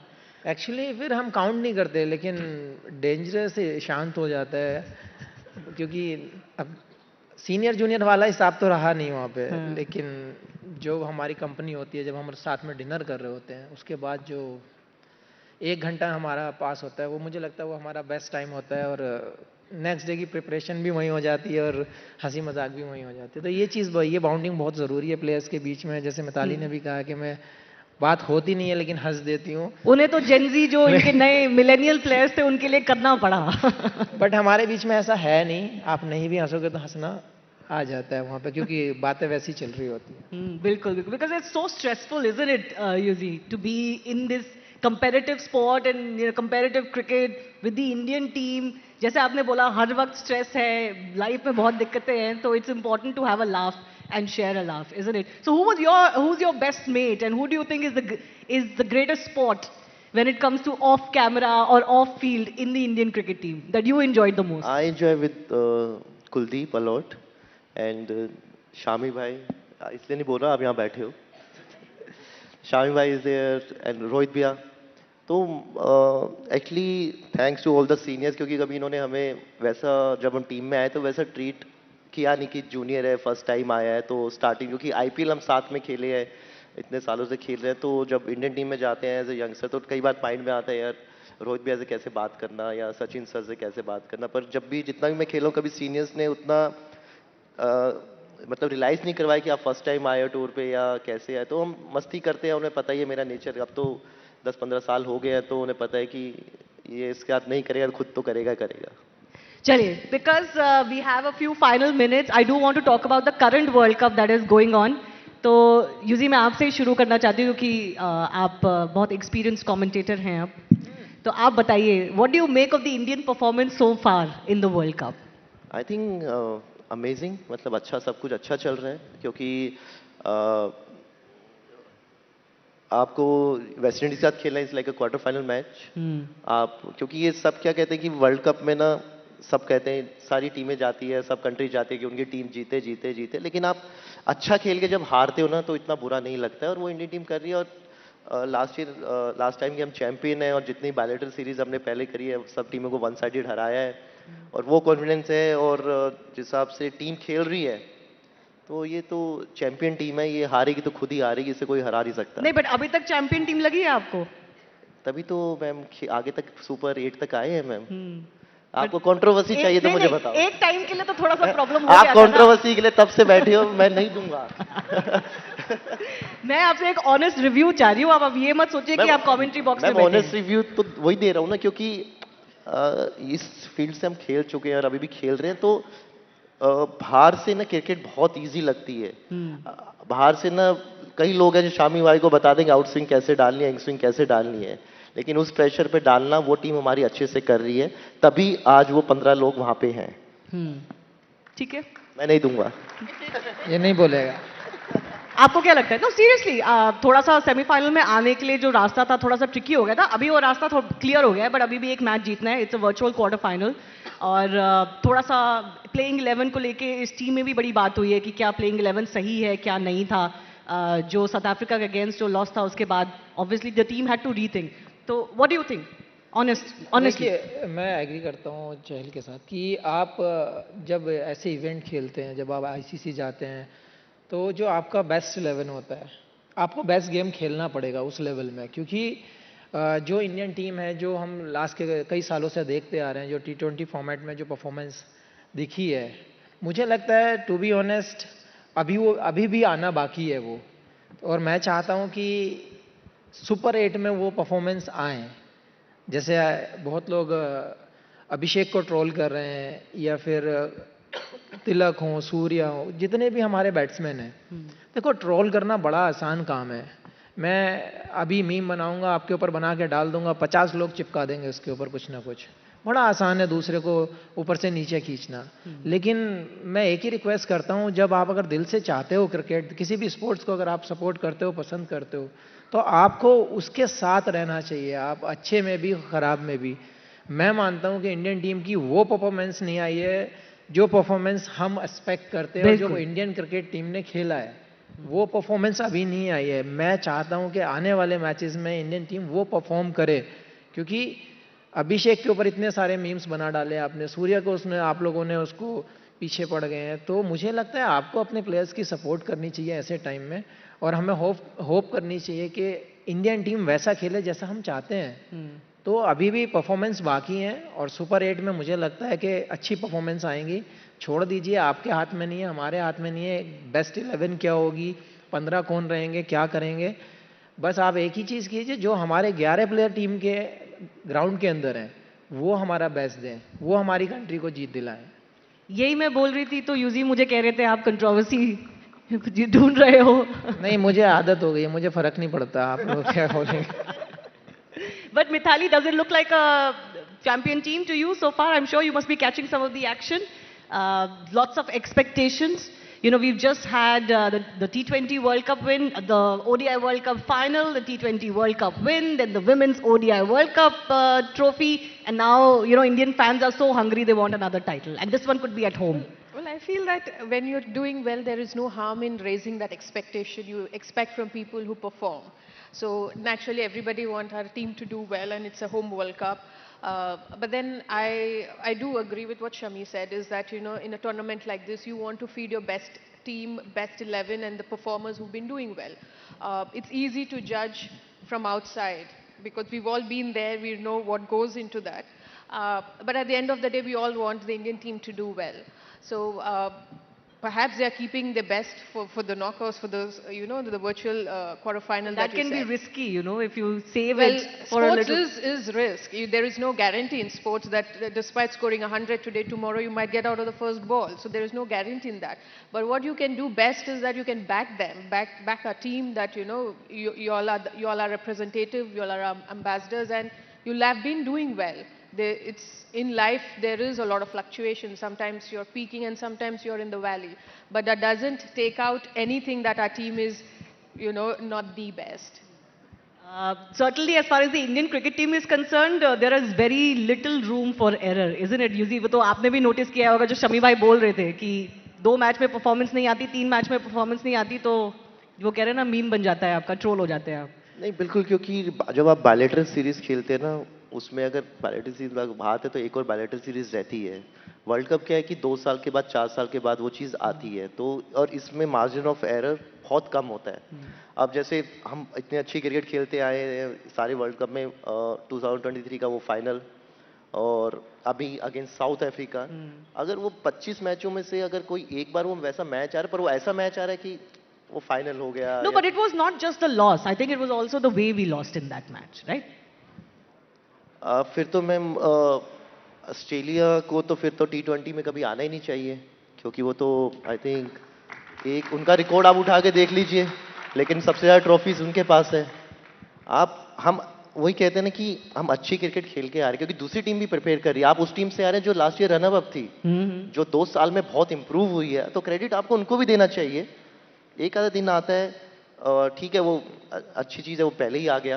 और we are the champion team. Like अगर आप किसी का भी नाम उठा के देख लीजिए, वो अपने दम पे इतना रखते हैं कि जिस दिन वो करेंगे ना, वो अकेले ही मैच जिता देंगे। So we have to just focus on that कि जब भी वो खेलें, just support them, believe on them. But how did you, like when you were there in the team, how did you deal with these pressures? कि बाहर लोग क्या बोलेंगे, फैंस क्या बोल रहे हैं, क्रिकेटर्स ये पढ़ते हैं सब कुछ ट्विटर टाइमलाइन पे, उनका इंस्टा पे रील चेक करते हैं क्या बोल रहे हैं सब। मैं तो मुझे तो फर्क नहीं पड़ता, देखो मेरे तो मीम बनते हैं, मैं तो मेरे को अच्छे लगते हैं, उन्हें सेव भी कर लेता हूँ और आगे फॉरवर्ड भी कर लेता हूँ। तो आई जस्ट एंजॉय। जब मैंने सोशल मीडिया प्रोफाइल ना, जब आपकी सोशल मीडिया प्रोफाइल ओपन होती है, तो आपने सबको परमिशन दे रखी है कि कोई भी आके उस पर कर सकता है। अगर किसी को ज्यादा प्रॉब्लम है वो प्राइवेट कर दे, पर लोगों का काम है बोलने की। आप ऐसा नहीं है कि सब बोलते हैं, आपको सपोर्ट भी करेंगे, लेकिन कुछ लोग होते हैं जिनका यही काम है सोशल मीडिया पे सबको गाली देना, उनके बारे में खराब बोलना। वो हर एक के कमेंट सेक्शन में मिलेंगे आपको। तो जो लोग आपकी लाइफ में वैल्यू नहीं रखते, जिनका नाम कुछ और होता है, डीपी अलग होती है, आप उनके बारे में सोच के अपना माइंड क्यों खराब करें, जब पता ही नहीं वो है कौन उस फेस के पीछे। तो मुझे कोई फर्क नहीं पड़ता, जिसको जो लिखना है बिंदास लिखो, मैं पढ़ता भी हूँ, मेरे को कोई फर्क नहीं पड़ता। चलिए quick rapid fire questions. Yuzi you start. Sundar और नो सुंदर इन द प्लेइंग 11? सुंदर, वॉशिंगटन सुंदर और नो सुंदर इन द प्लेइंग 11? मैं मुझे बोल रहे आप सुंदर और नो सुंदर, मैं कर लो। आई थिंक जो जिम्बाब्वे के अगेंस्ट टीम खेली, आई थिंक वही प्लेइंग 11 आगे रहेगी। शबी भाई, सैमसन और no Samson in the playing 11? ये यार मैं चाहता हूँ, देखो हमेशा वही बात होती है, 11 की बात आ जाती है लास्ट में, लेकिन संजू सैमसंग होने चाहिए मेरे हिसाब से। Who's your bet as far as this World Cup is concerned? Who's your bet as far as this World Cup is concerned?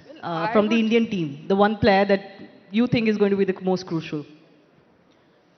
One player who's going to be crucial in a team sport.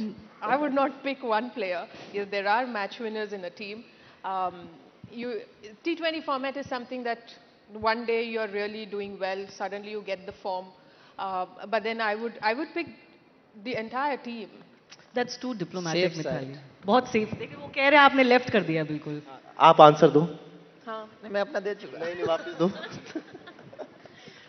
Well, if I have to pick, then I'll pick the captain. Surya. Yeah. Your thoughts on Surya's batting?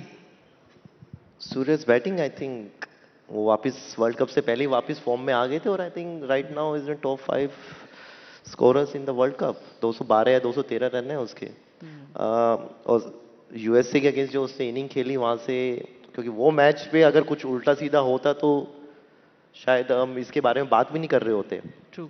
तो captain है और हमेशा तभी उनकी आप strike rate भी देखें 160 170. As a bowler अगर मैं उन्हें बॉल डाल रहा हूँ तो मेरे को बहुत बार सोचना पड़ता है, प्लानिंग करनी पड़ती है. और he is a champion player.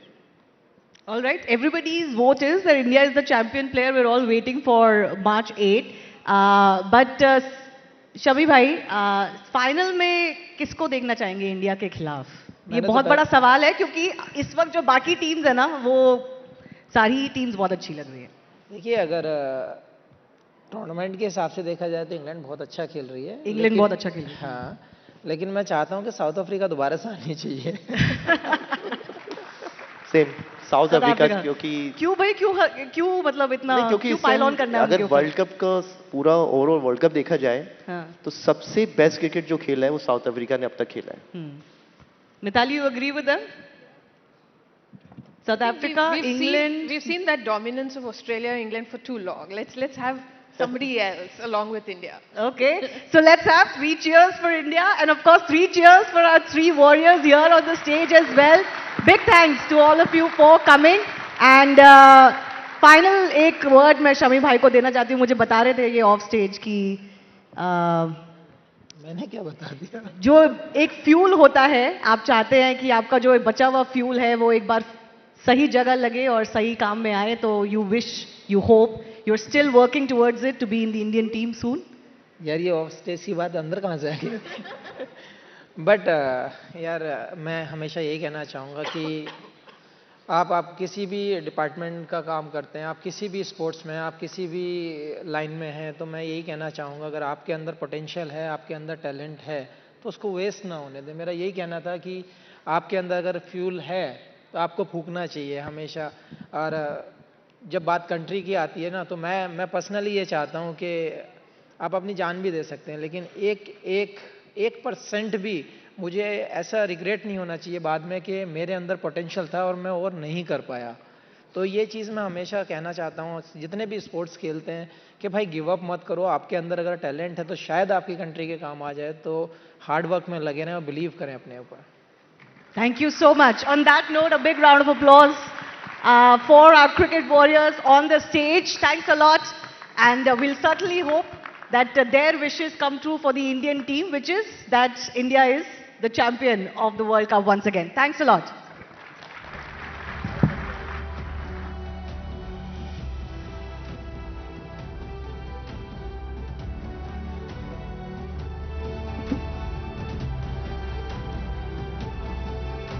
Well, can we have one more loud cheer for the incredible champions?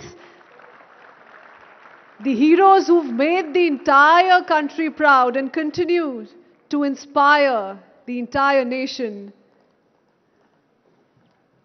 What we just witnessed was the power of teamwork and strategy on the cricket field.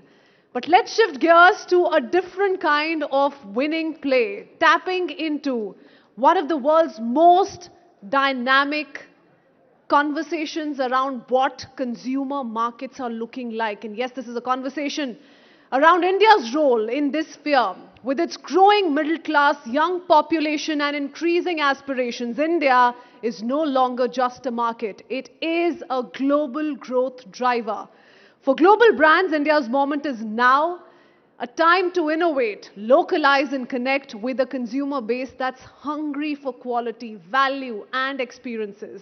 Let's understand how global brands can succeed in this vibrant market. Please welcome Jean Toboul, CEO of Pernod Ricard India, for a conversation on India's consumer landscape, growth opportunities and what it takes to win in this exciting market. In conversation with Anand Narasimhan for a session on India's turn, global brands bet big. Over to you, Anand.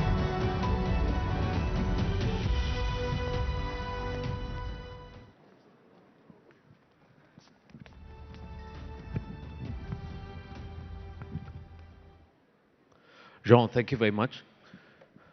I like those red socks. Just stand out, you know. How do you make your brand stand out in a competitive market like our country?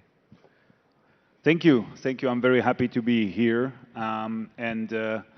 It's the billion-dollar questions, but I think it's through consistency and experience. India, and it was said before, is not a market where you apply only global recipes. You have to be locally relevant. That's what we try to do with our brands, which are, for most of them, produced here in India for Indians. And we try to be very accurate in the experience we provide to the consumers. Along with it being competitive, it's also very diverse.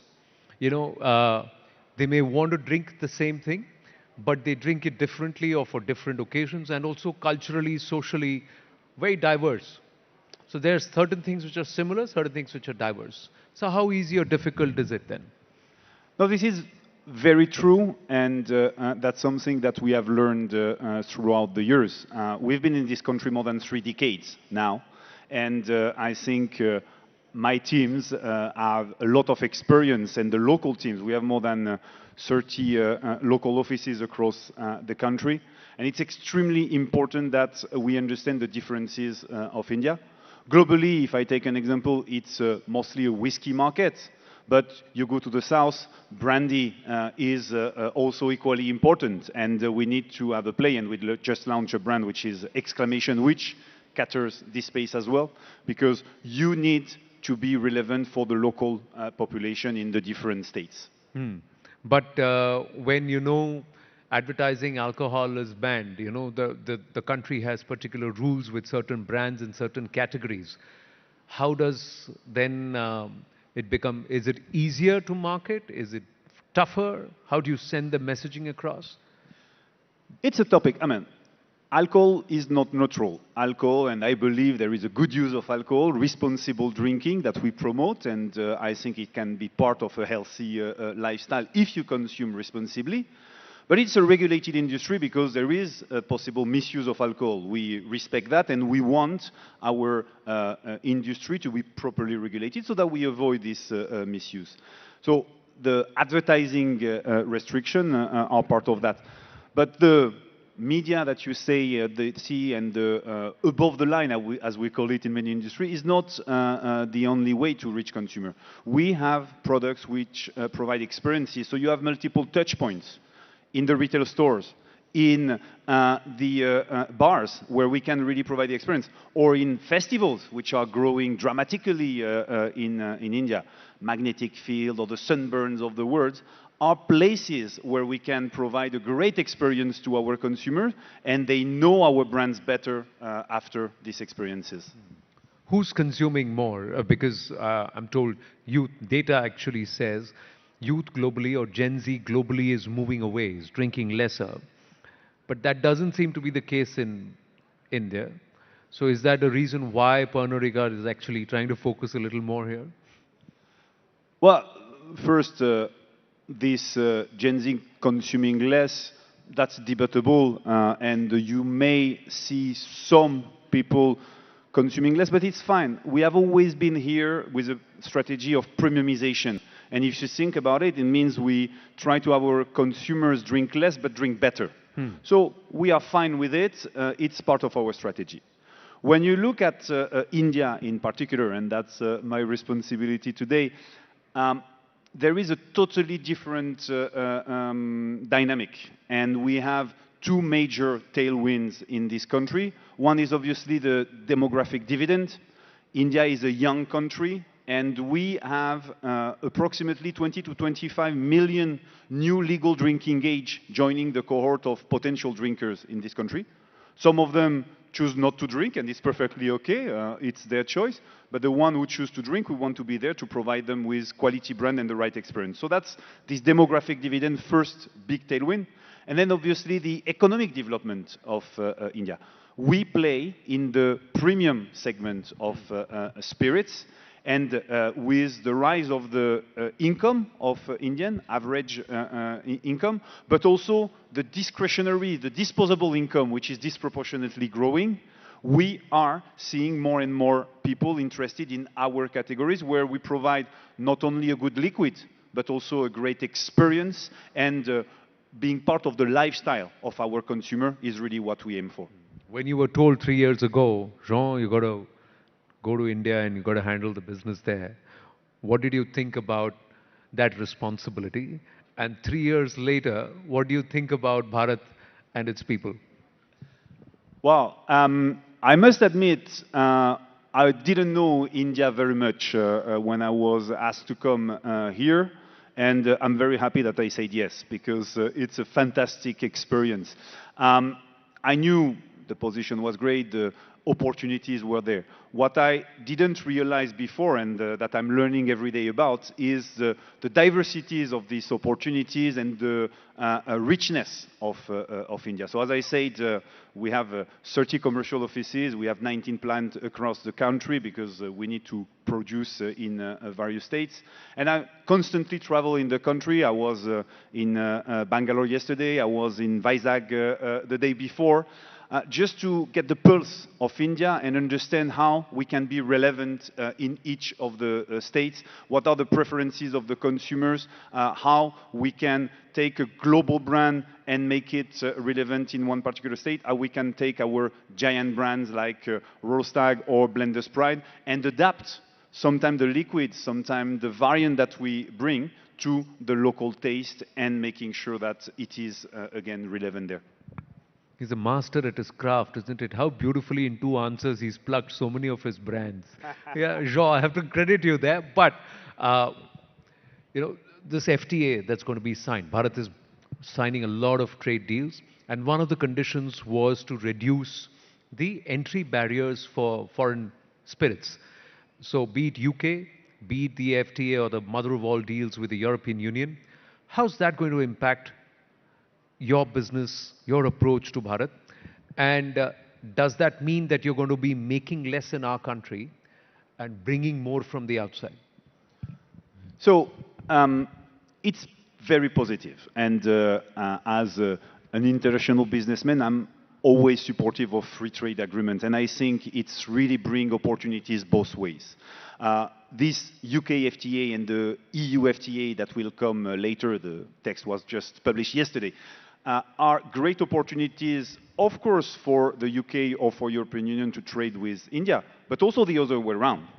And we do produce in India and sell in India 97% of our volume, but we also export these brands. So there will be these opportunities.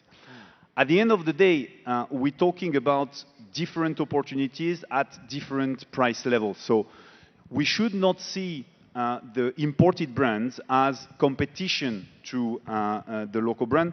It's actually different segments that are catered. And even if the small friction of competition happen at some point, having competitors is great because it pushes you to be better. I think the fantastic rise of Indian single malt that we see today, probably some of it is inspired and pushed by the great Scottish single malt that used to exist, but also the example that Japan has been doing, or Taiwan with their brands, and Indian are jumping in with their own touch. We have one brand, I will name it also, Longitude 77 in that space, and this is really something that benefits both ways. And Indian bringing their local touch to this segment is an addition to the enjoyment for consumers. How do you see tier 2, tier 3 markets in our country approach premium drinking, premium alcohol? It's extremely important for us. As I said, we've been 30 years in the country. We have some of the biggest whiskey brands in particular in this country. So we cannot rely only on Metro. Metro are important for us, but it's not enough. So we do cater to the entire country, and you see disproportionate growth there. So this is really, really a strategy that we have.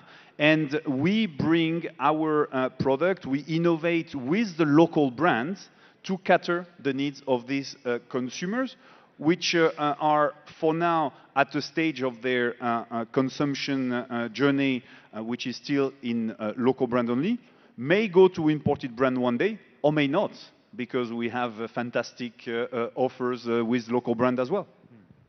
Which of your brands, which are, you said 97% of your volumes are manufactured in our country. Which of your brands do you see from Bharat to the world? Because Pernod Ricard brings a lot of international brands in its stable into the country. So which are the brands which you see are going to go from Pernod Ricard to the world, from here?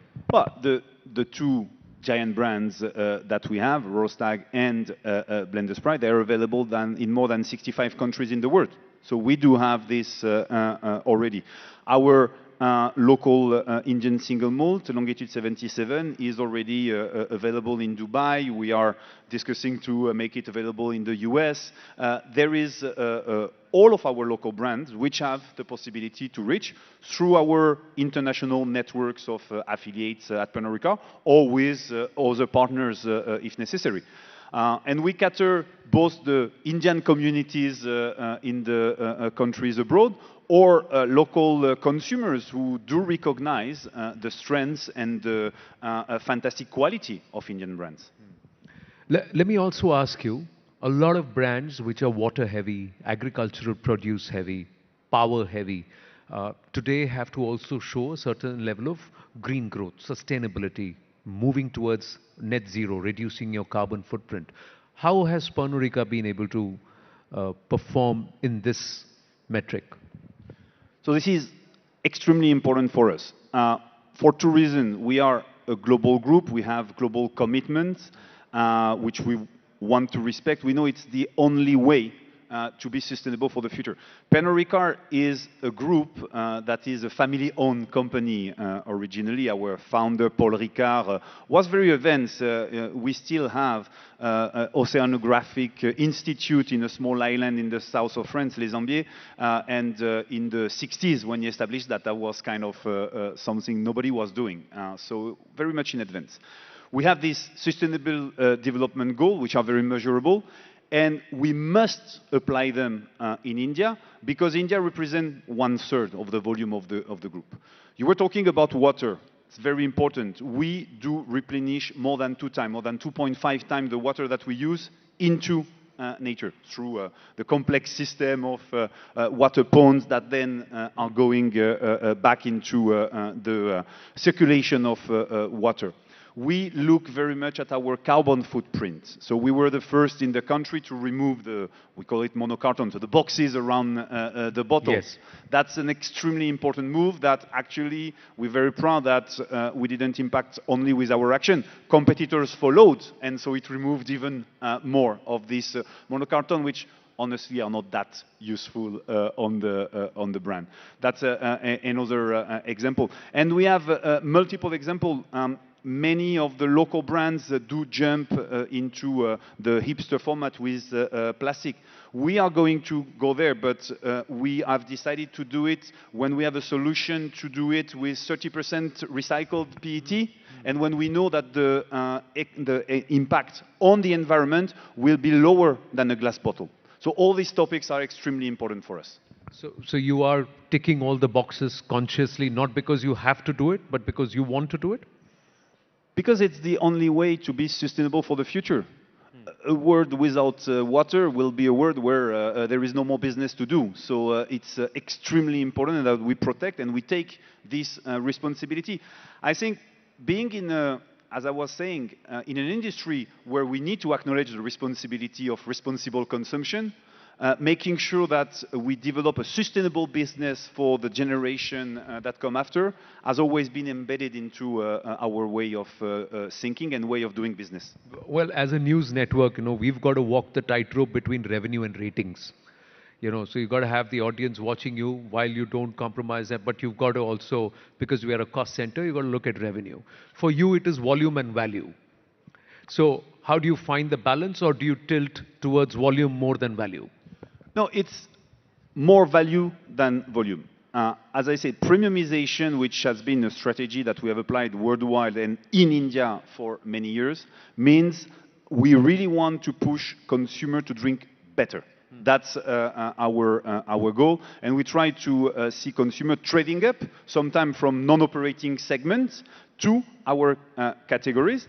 And when they are within our operating segment, how we can give them better experiences with even more premium products. So value is more important, and we really look at a way to deliver value to the consumer for a great experience.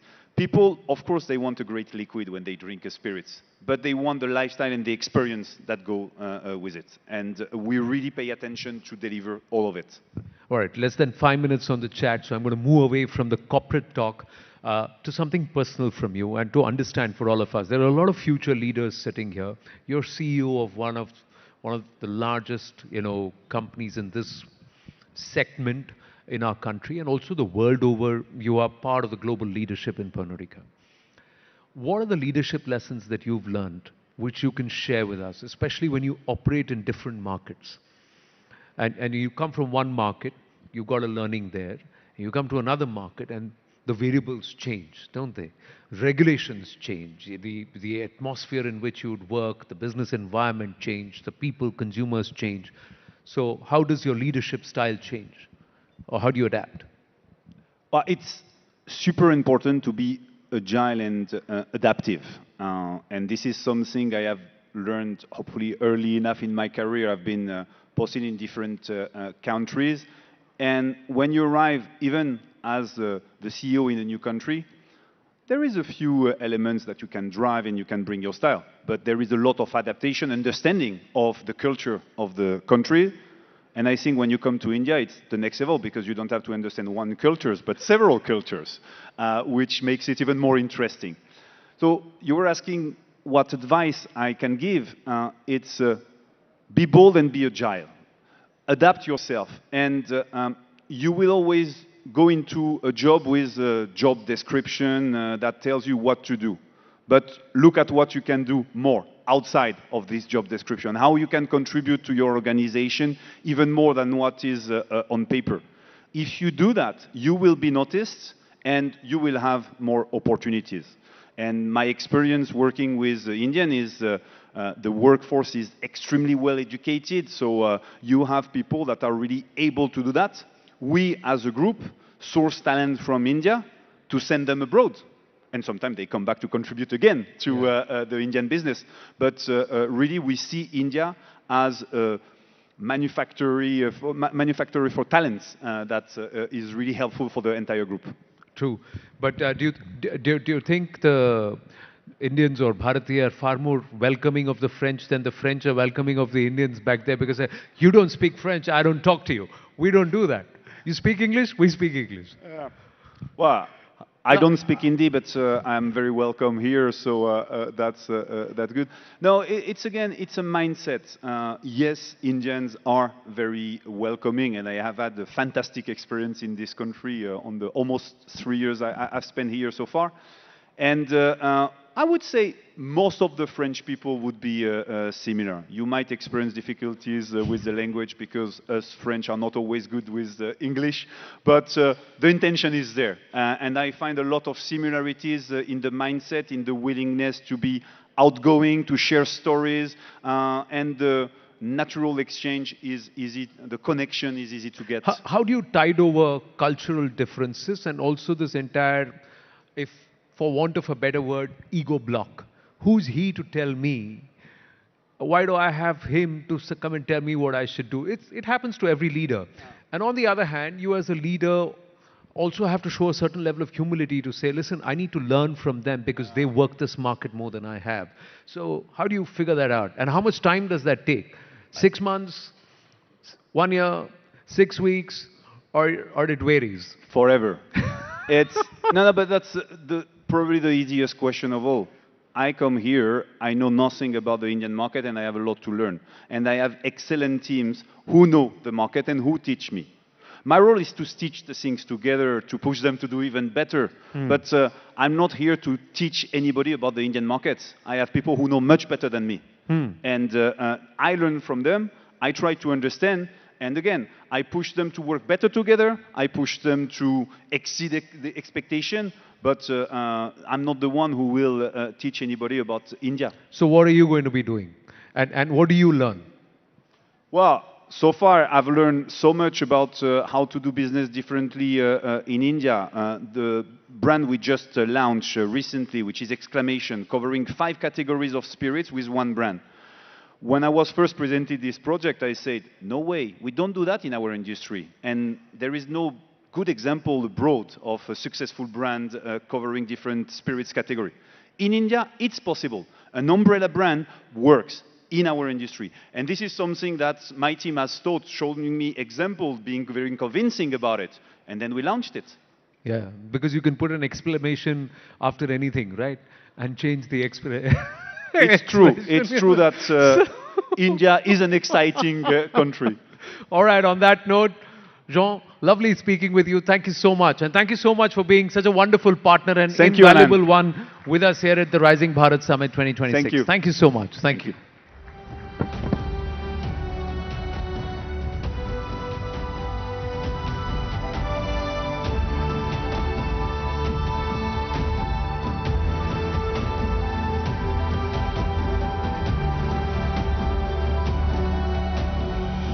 Thank you, John. Thank you for your time, your insights, and for elevating this conversation. Thank you, Anand. Ladies and gentlemen, we've just heard from Jean Tabol on how global brands are tapping into India's consumer pulse. Let's now turn the lens on the backbone that makes it all possible. Yes, we're talking about logistics. From delivering food and essentials to fueling e-commerce growth, India's logistics industry has been the backroom hero of the country's economic leap. How does India's logistics engine fuel e-commerce, food delivery and export competitiveness? From farm to fork, how's tech transforming delivery? How are companies navigating challenges and scaling up? Let's unpack India's logistics leap, the tech, the innovation and the opportunities with the leaders who are driving this change. Please welcome Mr. Abhishek Chakraborty, CEO of DTDC Express, Mr. Gautam Kapoor, co-founder and COO Ship Rocket, and Mr. Angad Khilka, CEO and founder City Mall, in conversation with Shweta Punj for a session from factory to door, made in Bharat, delivered with love. Shweta, over to you.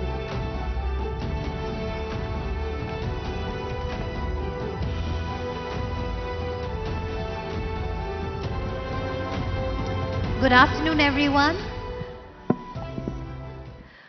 It was just last week we were all here for the India AI Summit, right here at this venue, this specific hall. And one of the things that made headlines at the summit, amongst the many other things that went viral and was spoken about, was a quick commerce dark store that was set up right here, which processed about 1,700 orders every day, and deliveries were made within 5 minutes, from power banks to chips to coffee. Everything was available for the guests who were visiting from across the world. And it was only apt that the AI Summit displayed something that's very uniquely Indian. Where else in the world will we get 5-minute deliveries, right? So that's something that the delegates were talking about, and that's something that India seems to have mastered very well. And the panelists that I have here are the ones behind that seamless logistics story. So when you get something, when you order something on your app and it's delivered to you within 10 minutes, there's a lot of planning that has gone into it. And we're going to try and understand that. Also, the fact that AI is here for all of us to embrace. We'll also get a sense on how the logistics industry is integrating AI to ensure that our manufacturing story is supported by our logistics story. So a big welcome to all our panelists. Abhishek, let me begin by talking to you, by asking you on the big manufacturing push that India has been very keen on, and we have set a very ambitious $1 trillion manufacturing target. Now that target will be incomplete without ensuring that the goods that we produce are actually delivered, not only within Bharat, but outside Bharat, for the globe. So I want to get a sense from you on how is DTDC, which is one of the oldest companies in this space, reinventing, reimagining itself for the new world, which is hyper-competitive and hyper-tech driven. Thank you, Shweta. That's a fantastic question. And once again, great pleasure to be here at the Rising Bharat Summit. What interests me a lot in that question is that had you asked me the same thing about 2 or 3 years back, I think there would have been a lot more uncertainty. Uncertainty not only for us as logistics players, but also uncertainty for the manufacturers. We know the last 1 year has seen some of the biggest shakedown in the global world of trade, whether it's because of tariffs or other shocks that are being seen. But I think the one story that has stood out very clearly is that the Indian brands, the Indian sellers, the Indian manufacturers have actually taken that as a big cue to take it upon themselves and honestly start focusing on actual domestic production, actual domestic manufacturing. The beauty is that now, not just the big brands that we've seen or the MNCs which used to come and produce, we've got Indian homegrowns, direct-to-consumer brands, omni-channel brands, brands using completely very different distribution models who are now coming in and using the supply chains and logistics capabilities that we have built. Of course, quick commerce has probably led the way in terms of opening up our minds to the fact that you can get things in minutes. But it's not just about everything that can be delivered in minutes, but certainly the new generation of Indian consumers and the new generation of Indian manufacturers are leveraging the new networks that we are creating. For example, in DTDC's case, last 1 year, our launch of our rapid commerce business, where we now guarantee 2 hours same-day delivery and guaranteed day-definite delivery across states using our 63-strong dark store network. It means that now for any brand, without having to pay for fixed costs of creating your infrastructure, you can now have even as small as 50 SKUs in a dark store. We like to call them dream stores because we see they are fueling the new dreams of Indian buyers and sellers. You can now have your product available. A lady could be seeing in Instagram your product. She could click on there and directly go and make a trade. And it will be a DTDC dream store that will be making that delivery on same-day basis. And therefore, the fact that the gap between aspiration, desire, and getting things in your hands, it's not factory to door, it's literally factory to the hands of the consumer that has now changed. And we are fueling that with our capability. So that's what I see is so amazingly transforming in India and about Indian manufacturing and also about Indian consumers. Fascinating. Gautam, you work with several vendors. You work with, not vendors actually, brands, right? Brands, micro businesses. Do you see a change in how they are approaching the Indian market? And how do we ensure that as brands look at scaling, they do not dilute the quality, the standards? I think that will also be very crucial in the whole logistics and India branding story. Yeah, I think India is a land of entrepreneurs. There are, a large part of the young part of Bharat is actually going and becoming an entrepreneur than looking for a job. I think e-commerce is one of that places where people find a lot of connect and they're able to create brands and create products at a and by investing less amount of money. So what has Indian ecosystem of manufacturing done is that the capability to any brand to go back and go to a manufacturer, create a fashion brand, create a personal care brand, or create a healthcare brand if they have a good idea. And they're able to go and get a smaller batch of manufacturing, a small batch of branding, everything. So you can really start now, and that's been the case for the last 2-3 years. And that is what is fueling this flurry of new brands coming with interesting products, interesting branding. That's one part which has happened in the last few years. Now, our job there is to be able to connect all these key points of when the manufacturing is done, how does that product go to the seller or a warehouse across the country, getting that inventory there, making sure that the inventory is in sync with the website, getting customers when they come on the website, they get the fastest speed that they want, getting it delivered within maybe minutes or maybe hours or days, being able to help the brand help their inventory across different parts of the country where the demand lies, getting it fast to the customer. So it sounds very simple, but there are so many connection points there and so much software and so many integrations and so much tech involved. Absolutely. And actual final delivery of the goods, which our partners also keep doing. I think that is the most interesting part, and that's how these brands have been able to scale. Platforms like us, partners like DTDC, all together, being able to help these brands make sure that when they envision a brand and they're at that nascent stage and being able to go and compete with a larger marketplace in terms of the experience that the consumer will get is something which companies like us are able to do that for them. A large Amazon or a Flipkart has been able to do that after spending a lot of money creating that kind of demand. Our job is to be able to make sure that the small guy, a small entrepreneur, is able to do the same thing, give that same experience to the customer, but by democratizing this across different businesses. So from the time you started the Ship Rocket to now, what are the changes that you see in the kinds of brands that are approaching you and this explosion of micro entrepreneurs that one gets to see on social media anyway? But what's your sense in terms of ambition, scale, and the kinds of brands that are coming up? Yeah, I think there are. It's very surprising and a very happy moment for all of us, right? When we see these new brands, and these are brands which are creating real value. These are not knockoffs coming from China and selling it to you.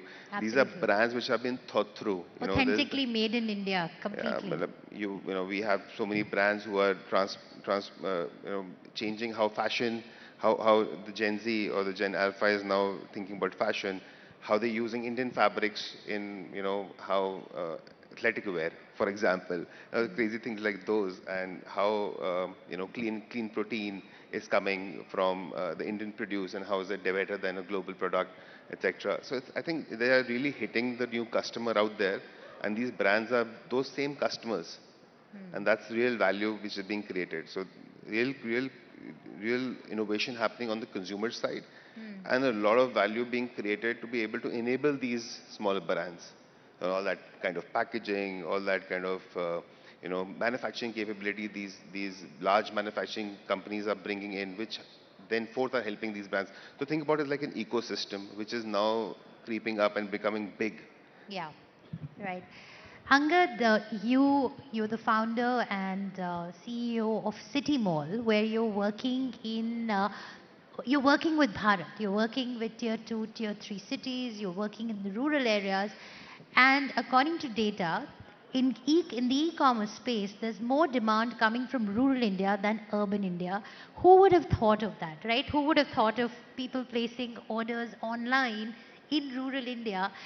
So just take us through your journey. Take us through the changes that you have seen in how Bharat buys, and what is it that it's really spending its money on? Sure. Thank you, Shweta, for inviting me. You're right. I think in this entire euphoria about 10-minute deliveries, fashion, D2C brands, exactly the largest market in India, which is the low middle income consumers living in tier 2, tier 3, tier 4 towns. Also in the largest category, which is grocery. Grocery happens to be 40% of the household spend, has been completely ignored. And the biggest reason why it's been ignored so far has been because the logistics infrastructure rails required to deliver a grocery order profitably, reliably at the doorstep of the end consumer has not been made. So, the entire thesis, I would say the vision of City Mall is to build that distribution infrastructure into the tier 2, tier 3, tier 4 households to make, to provide the lowest cost, best price, best quality groceries delivered at home, obviously with love. So, that's the entire idea about what City Mall is all about.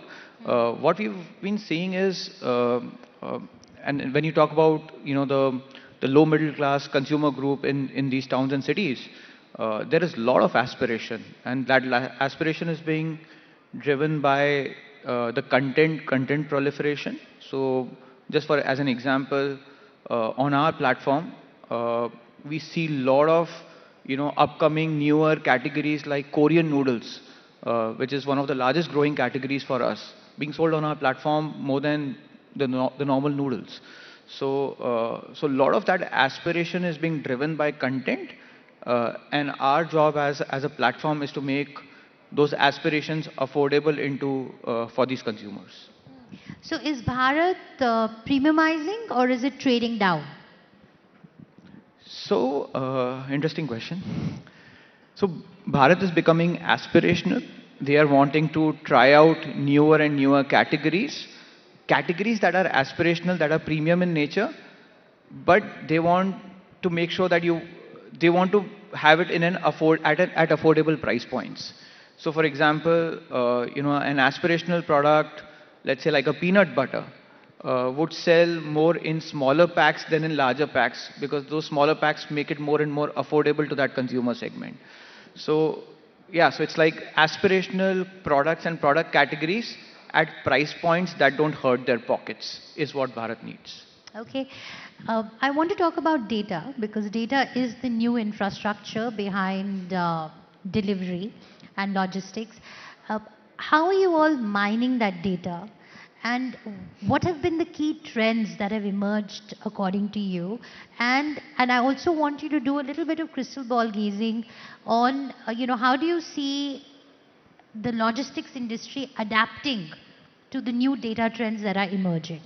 No, it's a great question, Shweta, and I think maybe I'll connect it with what you started off with about the fact that right here in this hall, less than a week ago, we had the AI Summit. See, I think for a long time we had been looking at data, but data was too transactional, too fragmented to actually make sense of it. Once we started putting in our investments in terms of artificial intelligence, the ability to churn the data and use it as a true source of power, as a true source of customer experience, I think has really increased. So just to give you an example, in our case, we have our own in-house GPT, which is called the DDDC Interactive Virtual Assistant. We call her Diva. In the last 1 year alone, we've had more than 750,000 queries from consumers, out of which 82% of them were completely handled by her, satisfactorily, never even required a human being to be involved. And the 18% queries that actually needed an agent, a human agent, came with so much more information and understanding of the consumer's problem or the question, that the response times when we gave them from the human side was far lower by almost 25 to 30%. And this is serious impact that we're seeing in. On the same end, the same AI and data today allows us, our AI is able to understand and communicate with consumers in 17 languages. I think probably the most that anybody is able to do in Southeast Asia at least. And as a result of that, you can be anyone from any part of the country having a conversation. You could even have a handwritten label on a parcel. And now with our OCR built, equipped with our AI, 95% of that is getting translated into perfect geo-coordinates, which we are using on our own address mapping system that we have created now to get more triangulated deliveries possible. And you said about crystal ball gazing. Here's my thought. In less than 12 to 15 months' time, we see that you could be going to any of your preferred GPTs, whichever they are, never ever visit a website, and do what is called agentic commerce and simply have a conversation with the GPT. Start by saying, here's the product I want to look at, where do I need to take it from, and suddenly you have a shipping query that comes in, and all of that can be done from a GPT without ever even seeing our website, where at the back end there are integrations which allow it to happen. So I'm seeing the world literally going there. Experiments for that are already happening, and I won't be surprised 15 months or 12 months or in the next Rising Bharat, which possibly be about Risen Bharat, we would be having those conversations. Hopefully agentic AI would have been something made in India and not... It will. It absolutely will. Yeah. We will do it. We will do it, absolutely. Let me come to you, Gautam, on, in terms of impact of technology on reducing costs of logistics. Where are we in that journey right now? Because costs of logistics continues to be a big pain point for a lot of companies, and considering India has been pitching itself as an alternative to China, and geopolitically speaking, right now is the time when we are looking at getting a lot of businesses to come and set shop here who would have traditionally considered China. So how can technology bridge that cost gap in India? I think there are two-part answer to that question. I think there is one e-commerce part of it, where I think companies like us are able to help our customers reduce their shipping cost. Not just by, there's one part of that is how, which courier, which partner, what kind of logistics they have to choose to get their goods delivered. The second part is that in the Indian e-commerce landscape, a lot of money is lost on failed orders or fraudulent-like orders, where the retailer and the brand, the logistics company, all of them lose a lot of money because a consumer ordered a good and the goods ordered something and he's not taking that. So a large part of, or he has sent goods back to the seller, and they were actually not the goods that the customer has sold to them. So there are a lot of losses on that part which happen today. And it's not in India, also globally. It's a global problem. India has its own way of looking at that problem, because India has also a lot of COD happens in e-commerce.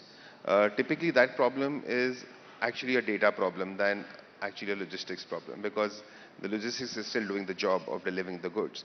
Data problem is that there are consumers who have a particular type of behavior. There are goods which are sold to customers may also end up with high losses. So it's a data problem. It's a problem that what category you're selling at, what average order value are you selling at, which consumer is ordering, from where is he ordering, at what time is he ordering. So a lot of things that a platform like us can do to be able to enable to be able to solve for those losses. And these are not small losses. They're like 20-30% contribution to their expense. So in Indian landscape, and large companies, small companies all face that. That is one part of it. This is the e-commerce part of it, and I think this is a problem which has been solved by data. There's a lot of AI, I would say, models which are being used to be able to not only identify but also run workflows which are maybe voice models or call models that we need to do, we run today to be able to reduce those losses. Beyond that, I think Indian logistics per se, where the large amount of money is spent, where the goods have to move from one part of this country to one part of the country to the other part of the country, that part is still, we are lagging behind. I think the technology is there.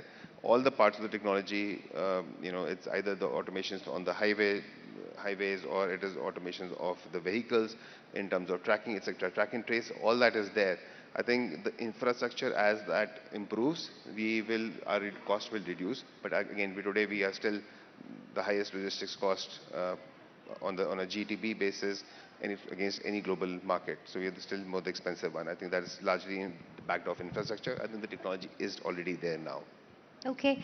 Angad, when it comes, we were discussing about how AI is going to really change what we buy, how we buy, and so on. How do you see that getting integrated into your business? And will Bharat be isolated from it? Will it be just an urban India phenomena? Or do you think that AI will continue to influence choices even in tier 3 towns and rural India? So on the contrary, I think Bharat tier 2, tier 3 towns will be positively impacted by this technology more than the larger towns, and I'll tell you why.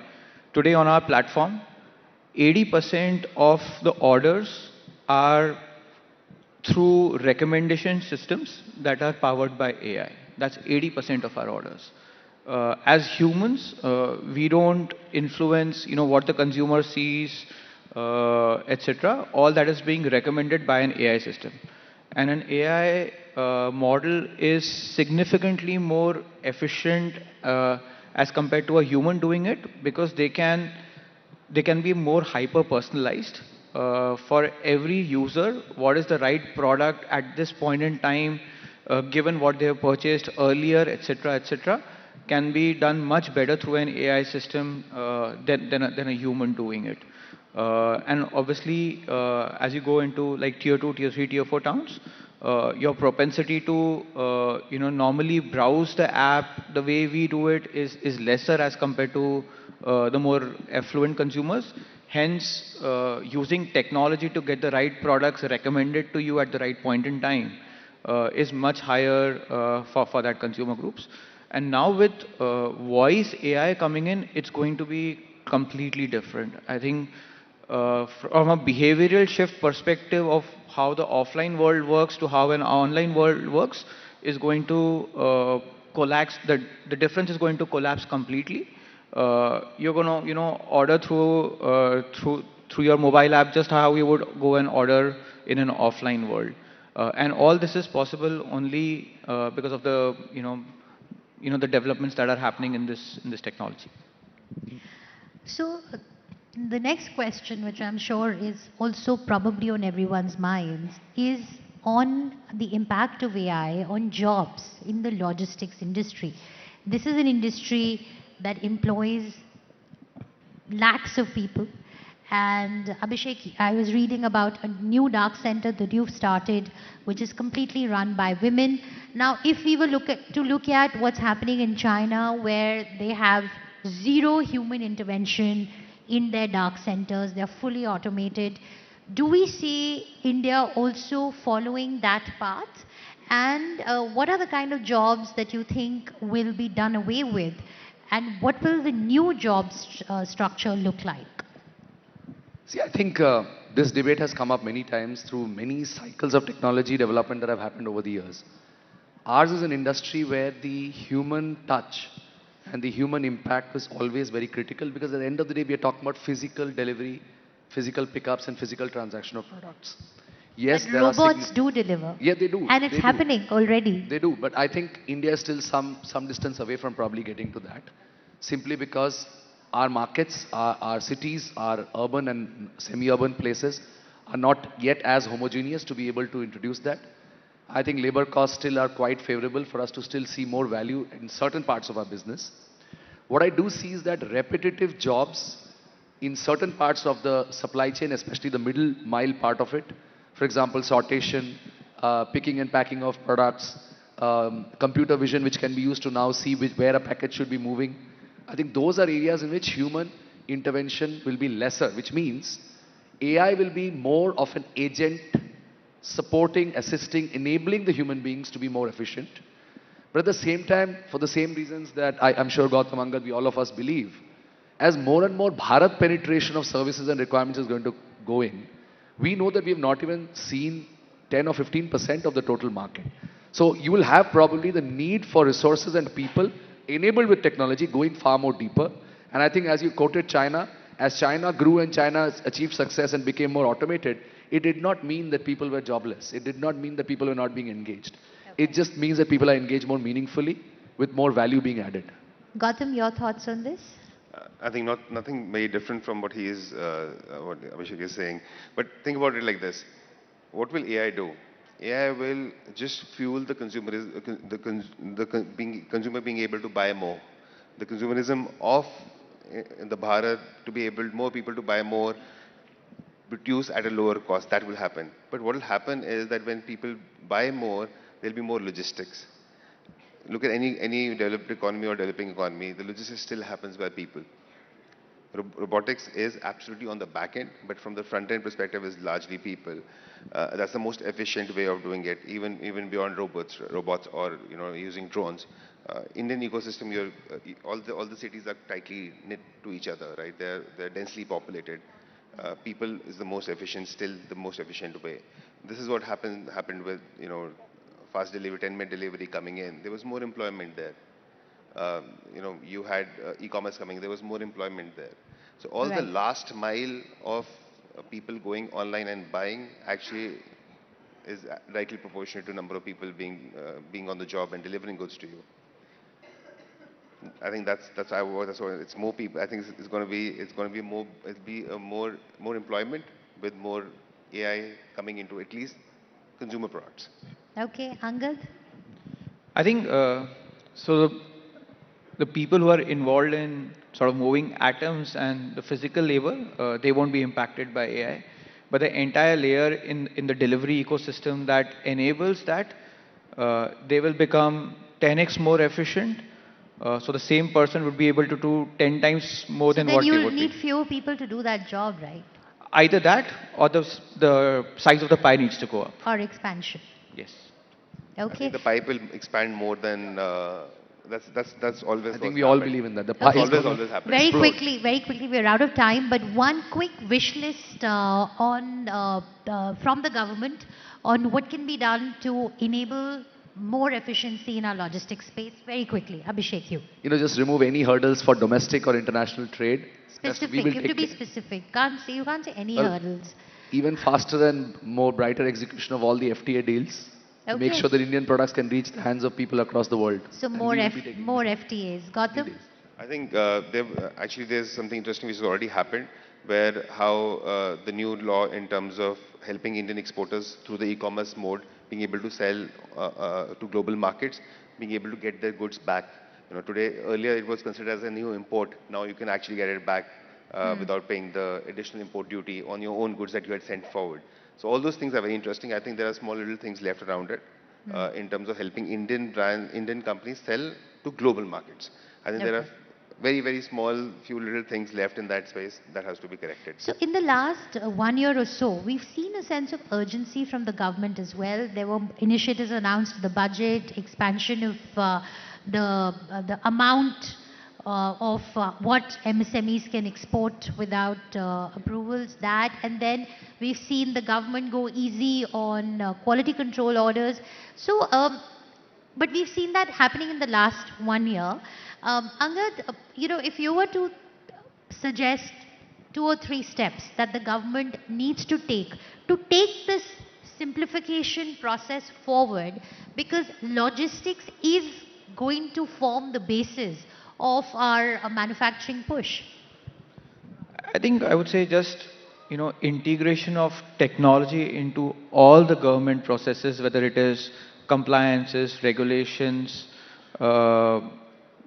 GST bills, etc., etc. Just the integration of technology into government will help companies like us a lot to be more and more efficient. Integration of technology into government. Yes. Okay. All right. I have some more time. So I want to talk to you all about the big elephant in the room, which is China, because there are inevitable comparisons that are drawn between India and China. Um, for India to ride this manufacturing wave, there is so much that China has already done. Is it viable for us to copy the Chinese playbook where logistics is concerned, or do you think India will need its unique solutions, which could use a bit from China, but we'll have to devise our own models that lend us efficiency? Abhishek. I think we have to have a reality check that China has had the credit of policies and systems that have been developed over 3 decades that has allowed them to become the dominant force that they are in terms of what they do in manufacturing or global supply chains. India's journey has just begun. But I think what I'm most encouraged by is in the short time that we've had, how Indian manufacturers, how Indian logistics companies, the whole ecosystem, including the government being a big part of it, the way we are moving and the pace at which we are moving, I think we must give a lot of credit to ourselves. And I'm a strong believer that India is not a homogeneous market. India is a very heterogeneous market. Our demographic dividend even within the country and the potential of using that across the world is very unique. And that means that how Indian manufacturers and Indian logistics companies are going to find solutions for distribution or getting products in the hands of people within India and across the world. They might be inspired to some extent by what China has done, but I think we will find our own unique way to do it. I think we have taken Jugaad also to the next level. It's no longer the helplessness that Jugaad used to be. I think there's true innovation that's now happening. And the Indian way of innovating is going to be different than any other way of innovating. And I think that's what works best for India and Indians and Bharat as well. And I'm very confident about that. Gautam, Indian way of innovation. I think all the markets change very quickly. What China has done in the last many decades is also said to be changed. There'll be a new guy changing that. I think India has that opportunity. India has the domestic capability for that domestic market to also support what we manufacture is sold here. Think about this industry that I specifically always think about is toys industry. See how it is transport. It has become very different. Everything at some point of time, everything was coming from China. And think about all the companies. I was talking to this one company who is now exporting 60% of what they produce to the US and the European market. It's a product which is out of India, designed in India, now sold globally. Wow. And there's no Chinese competition. And it happened in the last 5-6 years. This company called Skillmatics, right? They make these interesting Right. gifts Yes. for things for toys for kids, right? Very interesting, right? And that's also coming from the support that the government decided to give the toys industry. And I think we have enough innovative entrepreneurs to be able to enable that. Manufacturing is today still is only a small bit of actually creating a product and making it a success. All right. Angad, very quickly, your closing remark on the competition with China. I think the times have changed. Chinese market when it grew were at different times. The context was very different. I agree that India is not a homogeneous market, it's a heterogeneous market. I think the real need of the hour right now is driving domestic consumption. And that's going to come through major reskilling programs for our entire population, given this, AI is already here.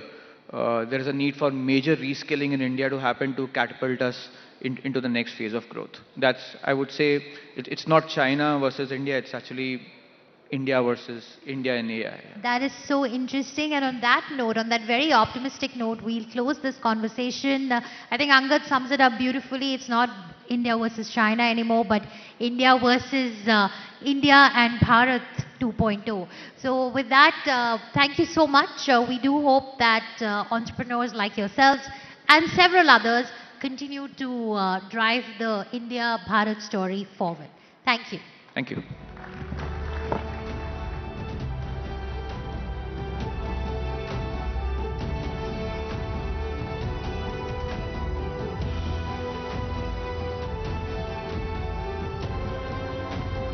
Well, thank you to our distinguished panel for bringing in clarity, depth, and honesty to this very important conversation.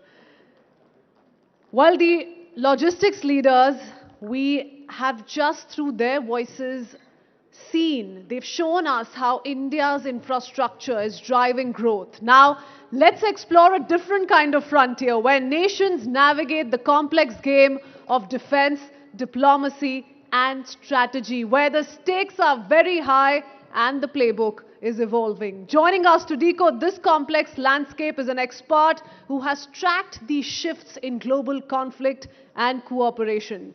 With his expertise, we will dive into the intersections of defense, diplomacy, and technology. Please welcome Adrian Fontanellas, military historian and author, for a thought-provoking discussion on Disruptor's Dilemma, Defense, Diplomacy, and the Future of War, in conversation with Rahul Shivshankar. We need some energy in here. Please, a huge round of applause, ladies and gentlemen. Rahul, the floor is yours.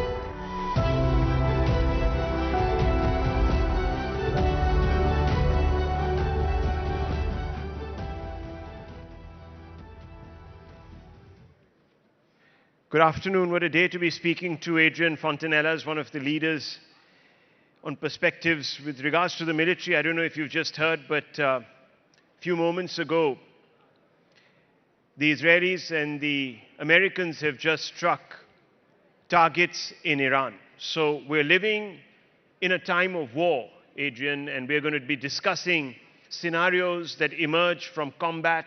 Thank you very much for being here. What is your immediate take?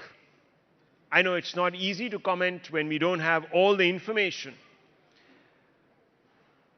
Your immediate comment on why we are suddenly seeing combat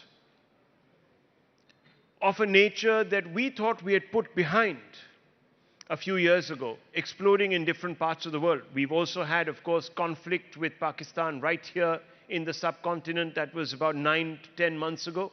Why is this happening? Good afternoon, and at first, thank you for the invitation. I'm honored to be here. And as for your question, back in the early 2000s, we were thinking that we were living in a completed world, I mean, with respect of international law and so forth. And then, since more than a decade, everything is unraveling. I think it was a gradual process. I think it might foremost indicate that we also transitioned from a unipolar world with a single dominant global power, willing to impose a kind of respect of its international rule, and foremost with the will to do, the means and the will to do it.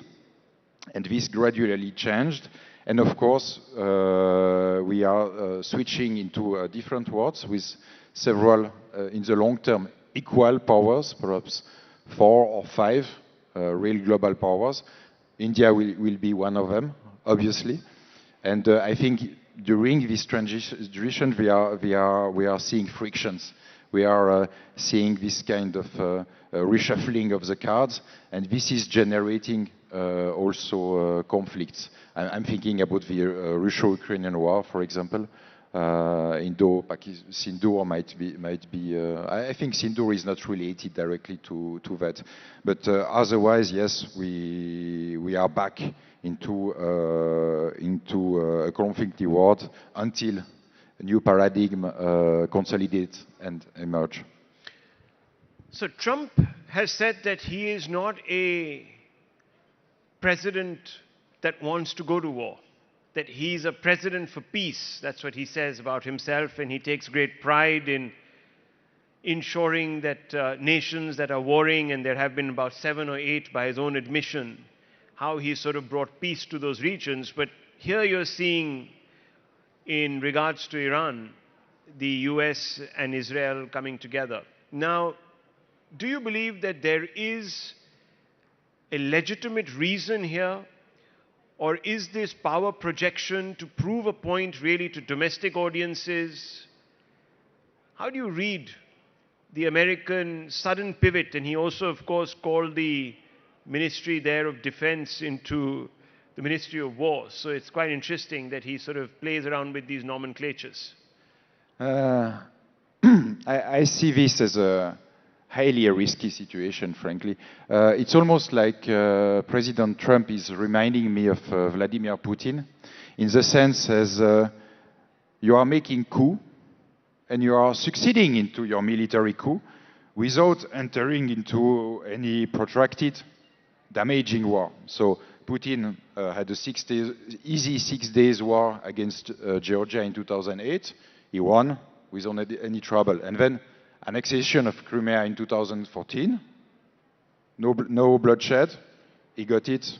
The Donbass was a kind of disguise affair, no problem at all. So he won at each time. Intervention in Syria, he also won. It was not an expensive engagement from the Russians. It was 50 aircraft, a few thousand troops, and appearing as a new power player in the Middle East for such a low cost. And then he overstepped, and then out of hubris, he thought he could repeat a short operations against entire Ukraine, and now both Russia, Ukraine, and Western Europe are stuck into a protracted conflict without an end and without any political solution in view to stop it. And now we see Trump in power, and I think I lost the count already of armed intervention since he began his second term, but we had against Iran last year.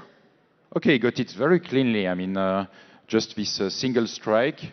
Most of the work was done by the Israeli Air Force beforehand, and the Iranian opted for a kind of a demonstration, diplomatic retaliation with this wave of 14 short-range missiles against US base in Qatar. So it was not a retaliation to kill. It was a retaliation to demonstrate. It was signaling. And then, of course, Venezuela. Fantastic PR military operation. You kidnap a president, you bring him home.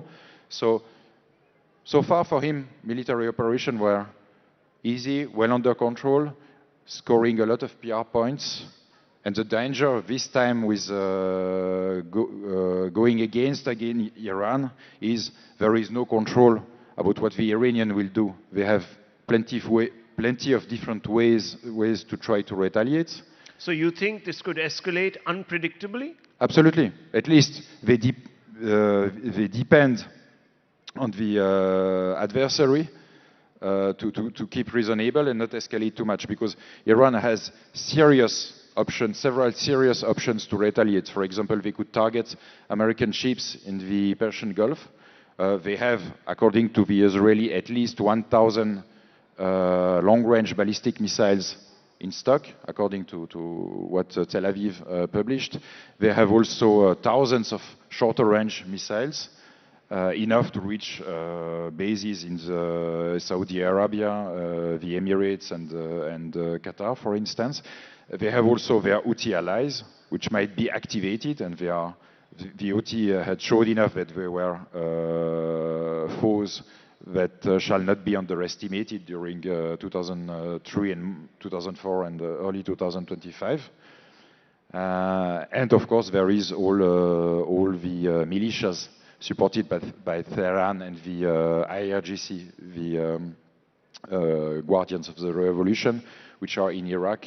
So Iran has plenty options to retaliate. And so you're saying that the Iranians might not respond traditionally. They could, but they may not. They may even engage some of these militias that they contract or they patronize in different parts of the Middle East to perhaps carry out surgical strikes against American and maybe even Israeli targets. Yeah.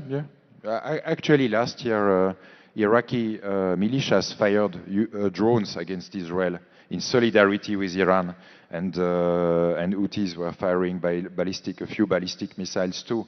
So they did it already last year, in a sense. So they really have several options to retaliate, or they could also activate all of them. It depends on how they will react. If they want to launch counter strikes as much as they could, as fast as they could, or if they are settling for a protracted war, just trying to survive the strikes, counting on a lucky shot of their air defenses to shoot an American aircraft. Because you have to recall the Sindhu affair with the Rafale, but can you imagine if the Iranian managed to shoot a F-35? It would be the same in terms of PR campaigning. So they have several options in front of them, and it is not the Americans who are controlling these options. So this latest round of strikes on Iran are being described as preemptive strikes. Obviously, the intention is to try and bring Iran to the negotiating table so that they can open up their nuclear facilities to inspections, or even perhaps push them into demilitarizing or weaponizing, rather, their nuclear options. Are we expected to see Iran comply, or do you think the fact that it has been described as a premeditated strike is not something that the Iranians will look at and say, okay, well, you know, maybe we need to come back to the table, but we can go ahead and do what we have to? At this stage, I'm very skeptical because basically the long-range ballistic missiles and the nuclear threshold capability are kind of insurances from Iranian or rather guardians of the revolution perspectives. So I guess they will not, my assumption is they will not renounce on them so easily. But we'll see. It is, of course, impossible to predict the dynamics. An unknown quantity is the reaction of the Iranian public, too. This is of utmost importance in such a context. But again, what is frightening is the Israeli and the Americans don't have the control of So they the don't Iranian have reaction. the control over Iranian escalatory ladder, and that can be problematic. Well, exactly. I want to pivot because we've just done halfway of our conversation. I want to pivot a little bit and go back 9 months to Operation Sindoor, which was, of course, a military success. What are the key takeaways for you? Because here you had two nuclear powers. This is territory that no one thought anyone would enter. Two nuclear powers going at each other. What are your takeaways? At first, but it is more on the political than military level, but it is really impressive. The entire war lasted only 4 days, so it went so fast that nobody had really the time to consider that. But it was under the nuclear threshold, so on the political level, you really need nerves of steel to let your military in charge of the escalation ladder and to do what they need to do operationally in reaction to enemy counter-initiatives, because the stakes are so high. So what you're saying is that the Indian leadership demonstrated nerves of steel by leaving all the decisions to the military. Yeah, and you need so much trust to do some in your own institutions to do something like that, into the professionalism of your superior officers. So this is quite striking, and from my perspective, it is quite rare in our world to see such a chain of command functioning flawlessly. You know, the political level has endorsed a strict political cadre with political objectives, and then the military are free to operate within it. It was quite freely within it. So this is a major lesson I would take from this episode. And the others are more linked to military affairs. So let me ask you, one aspect of this was battle management. What do you make of India's battle management? Because before this operation was conducted, there were many debates about whether we should have integrated command or not. And many people felt that integrated command would sort of be, in some ways, not as efficient as what we have. But here we had a different sort of plan. What do you make of it? Did we really have integrated command? If so, how developed is it? I would, to vulgarize this notion, I would say it would be the difference between 10 of us tasked to surround this building and control its access, without mobile phone, without anything, to be in competition with another group of 10, with WhatsApp connection between them, able to share in real-time information. So this is the sheer importance of battle management. It demultiply the force of the individual units, systems, and so forth. And indeed, in the case of India, what Indian air defenses in particular, and the integrated air command and control system of the Indian Air Force plus the Akash Tir system of the army faced was quite a massive challenges, because it was hundreds of UAVs at the same time, supported by long-range rocket artillery fire, plus aeroballistic missiles fired by Pakistani GF-17 jets. And the Indian battle management system, so this EACCCS, proved good enough to counter, identify the threat, share the information within all the weapon system in the area of interest, and then action specific systems in function of the threat. And this almost in real time. You have perhaps 10, 15, 20, 30 seconds to do that on a 1,500 kilometers front. So at least for me, this came as really as a strategic surprise to have the Indians to have such an excellent system, locally developed system. So you think that we did a fantastic job in managing the battlefield? Absolutely, and from a central command position, and that you think is a major leap forward. Absolutely, absolutely, it is. And let me tell you, friends, some of you obviously must have been glued to your TV all those 4 or 5 days, but many people believed that two nuclear powers would never cross the Rubicon. And this is the first time really in the history of the development of nuclear weapons where two nuclear weapon states actually decided that they were going to, at least from India's side, that we were going to cross that threshold. So this was a major, major leap of faith. And as Adrian says, the Indian political establishment showed that it had nerves of steel by completely entrusting and empowering the armed forces and giving them a free hand. So that is a major, major point of achievement which we should all recognize is a great development for us. But I also want to talk to you a little bit about the fact that despite having dominated this exchange with Pakistan, we lost the information war. What do you make of this? I am of two minds. At first, of course, it is bad to lose the information war, and nowadays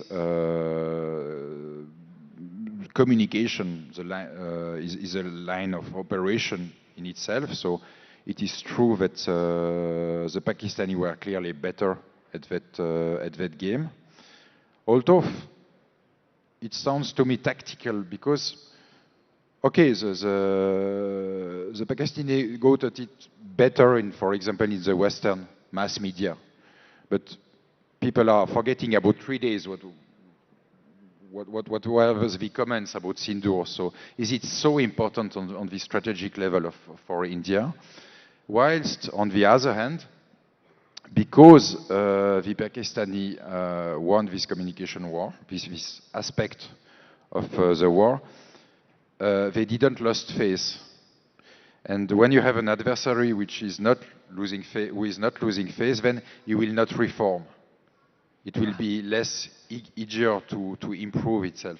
And so in the future it will be less as a threat, in a sense, in terms of pure military capabilities. So you're saying that they will become more complacent because they actually believe the propaganda and say, oh, we won the war, so we don't need to reform, we don't need to replace our military commanders that didn't do a good job, and that's actually good. So it's good to have lost the information war. I would say it's always good to avoid to humiliate your adversary unnecessarily. So, advantage, yeah.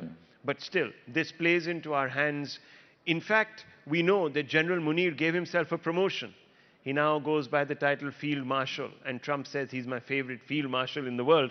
So maybe it is good that the Pakistanis are living in their world of illusion, because they may not go for those next responses. But let's not also be so complacent. And I have to ask you, how do you think Pakistan will adapt now to life after Operation Sindoor? What will the Pakistanis do to build themselves up so that they don't suffer like they have? I would think that they will invest into long-range ammunitions of the same kind as India has had already and deployed with such a great effect during Sindoor. So they had some already, and they have some local development of cruise missiles, for example, but they will probably intensify their efforts. Tactically, I would expect them to hone their attack waves, mixing UAVs and rocket artillery and missiles, perhaps try to concentrate more on them, on a single target, rather than trying to strike several Indian air stations at the same time. At least it is what happened with the Russians in their long strike campaigns against Ukraine. They are improving all the time, finding new solutions, coordinating better, and they are far more efficient now than they used to be 2 or 3 years ago. So I would expect the Pakistani to have this learning curve, which means in turn that, of course, India has to continue to improve and refine the system. It is highly satisfactory, but it must be always improved to counter the enemy own evolutions. It is a never-ending game of adaptation and counter-adaptation. Well, India has made, of course, a commitment in its budget. It's expanded its defense budget to try and now acquire the latest weapon systems and also fill the gaps that it might have actually spotted after Operation Sindoor. Adrian Fontanellis, thank you very much for speaking to us. It's been a wonderful conversation. Thank you for bringing perspective, rich perspective, to our audience here. Thank you, audience, for being patient. Thank you very much. Thank you very much.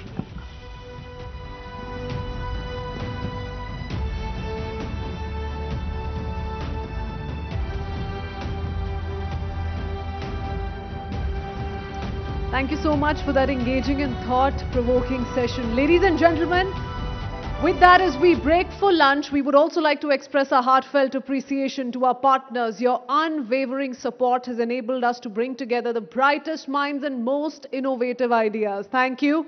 Our presenting partner, Jio Financial Services, our co-presenting partner, PhonePe and DS Group, and our powered by partner, Pernod Ricard India, our Bharat Growth partner, ITC. Your support has been invaluable. We also appreciate the contributions of our driven by partner Kia Seltos, our state partners Uttar Pradesh, Chhattisgarh and Uttarakhand governments, our workspace partner WeWork India, our logistics partner DTDC, our energy partner Vikram Solar, our transformation partners SR, and our associate partners NSE, M3M Foundation and Reliance Industries Limited. Thank you for being an integral part of News 18 Network's Rising Bharat Summit. And while you're soaking in the insights of a Rising Bharat, once again, a humble reminder, do not miss out on experiencing the future of finance itself. Head over to the Jio Finance Experience Zone right at the back. Get early access to the all-new Jio Finance app and be among the first to try the next-gen features. The future of finance is here. Go check it out. We'll see you in just a bit, right after lunch. We'll, ladies and gentlemen, reassemble at 2 p.m. It's a humble reminder. Enjoy your lunch. Thank you. Well, let's talk cricket now. Cricket is not just a game. It's an arena. From smashing barriers to smashing sixes, India's cricket stars have navigated challenges to reach the top. But what fuels their drive? What battles did they fight on and off the field? For the next session, joining us are trailblazers. We will dive into their journeys, their grit and their triumphs. From maiden test caps to record-breaking innings to match-winning bowl spells, they have written India's cricketing story over and over again. Please welcome he who needs no introduction, Mohammad Shami, Indian cricketer, Indian women's cricket legend Mithali Raj, and Indian cricketer and World Cup winner Yuzvendra Chahal. Let's warm up those hands, please. A huge round of applause, ladies and gentlemen, in conversation with Shivani Gupta for a session on boundaries and breakthroughs.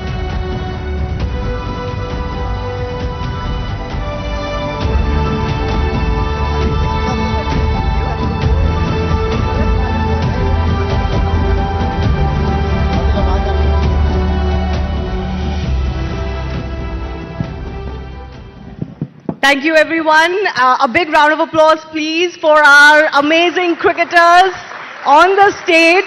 This is going to be a tough one for me because I already see they have not followed the nameplates. So I don't know whether they're going to follow any direction that I give to this panel. They're going to do their own thing. बैठिए बैठिए चलो शुरू करते हैं. शमी भाई कह रहे मैं तो अपनी सही जगह पे बैठा हूँ. So, it's so wonderful to have them here. So much experience between them. Our lady captain is also here. But I want to start, of course, with Shami bhai because मैंने उनको पहले ही बोल दिया था रेडी रहे. शमी भाई सबसे ज्यादा जो सब सुनना चाहेंगे आपसे वो है 2023 वर्ल्ड कप की यादें. बहुत ही रेयरली ऐसा होता है कि कोई वर्ल्ड कप इंडिया ना जीते या कोई टीम ना जीते और फाइनल में जाके उनको हार्ट ब्रेक झेलना पड़े, लेकिन एक प्लेयर की परफॉर्मेंस पूरे देश और पूरी दुनिया को याद रहती है. वो परफॉर्मेंस थी आपकी इस वर्ल्ड कप में. Big round of applause for Mohammed Shami who was the man of the tournament really as far as the 2023 world cup is concern. India couldn't win the title, but अब आप उस 2023 वर्ल्ड कप के बारे में सोचते हैं तो क्या सोचते हैं, क्या याद आता है? फर्स्ट ऑफ ऑल तो यार कि सबसे पहले हम लोगों ने जो वो फील किया, वो जो आप लोगों का प्यार दिखा वहाँ पे, और वो जो एक होता है ना कि जज्बा दिखाई देता है लोगों में भी, वो एक अलग पंप करता है हमें एज ए प्लेयर. क्योंकि जब हम ग्राउंड में होते हैं तो क्राउड का सपोर्ट एक नेक्स्ट लेवल ले जाता है हमें. तो वो भी एक अलग लेवल का नज़र आ रहा था 2023 में. और जहाँ तक परफॉर्मेंस की सवाल है, कहते हैं ना कि एक ड्रीम होता है कि इंसान ऐसा करना चाहता है क्रिकेट में, या फिर मैं ऐसा बॉल डालना चाहता हूँ, या मैं बॉल से बात करना चाहता हूँ. सो उस तरीके का वो परफॉर्मेंस चल रहा था. क्योंकि हमेशा आईसीसी इवेंट में मैं फर्स्ट मैचेस में मैं रेस्ट पे रहा हूँ. हमेशा मैंने पानी पिला के कंट्रीब्यूट किया है. तो मैं हमेशा वेट करता रहता था कि जब आपका टर्न आएगा, जब आपको मौका मिलेगा, जब आपको टीम को ज़रूरत होगी, आप कितने प्रिपेयर हैं, कितने तैयार हैं उस चीज़ के लिए, आप कितना हंगर हैं आप विकेट लेने के लिए. तो वो मैं हमेशा वेट करता था. लेकिन 2023 वर्ल्ड कप में जो पहली परफॉर्मेंस आई मेरी धर्मशाला में, उसके बाद मुझे ऐसा लग रहा था कि लाइफ में एक मोमेंट आता है ना कि मैं ये ऊंचाइयां छूना चाहता हूँ. मैं बॉल के साथ वो फील कर रहा था, बॉल हाथ में लेके, कि मैं इससे जो चाहे कर सकता हूँ. वाह.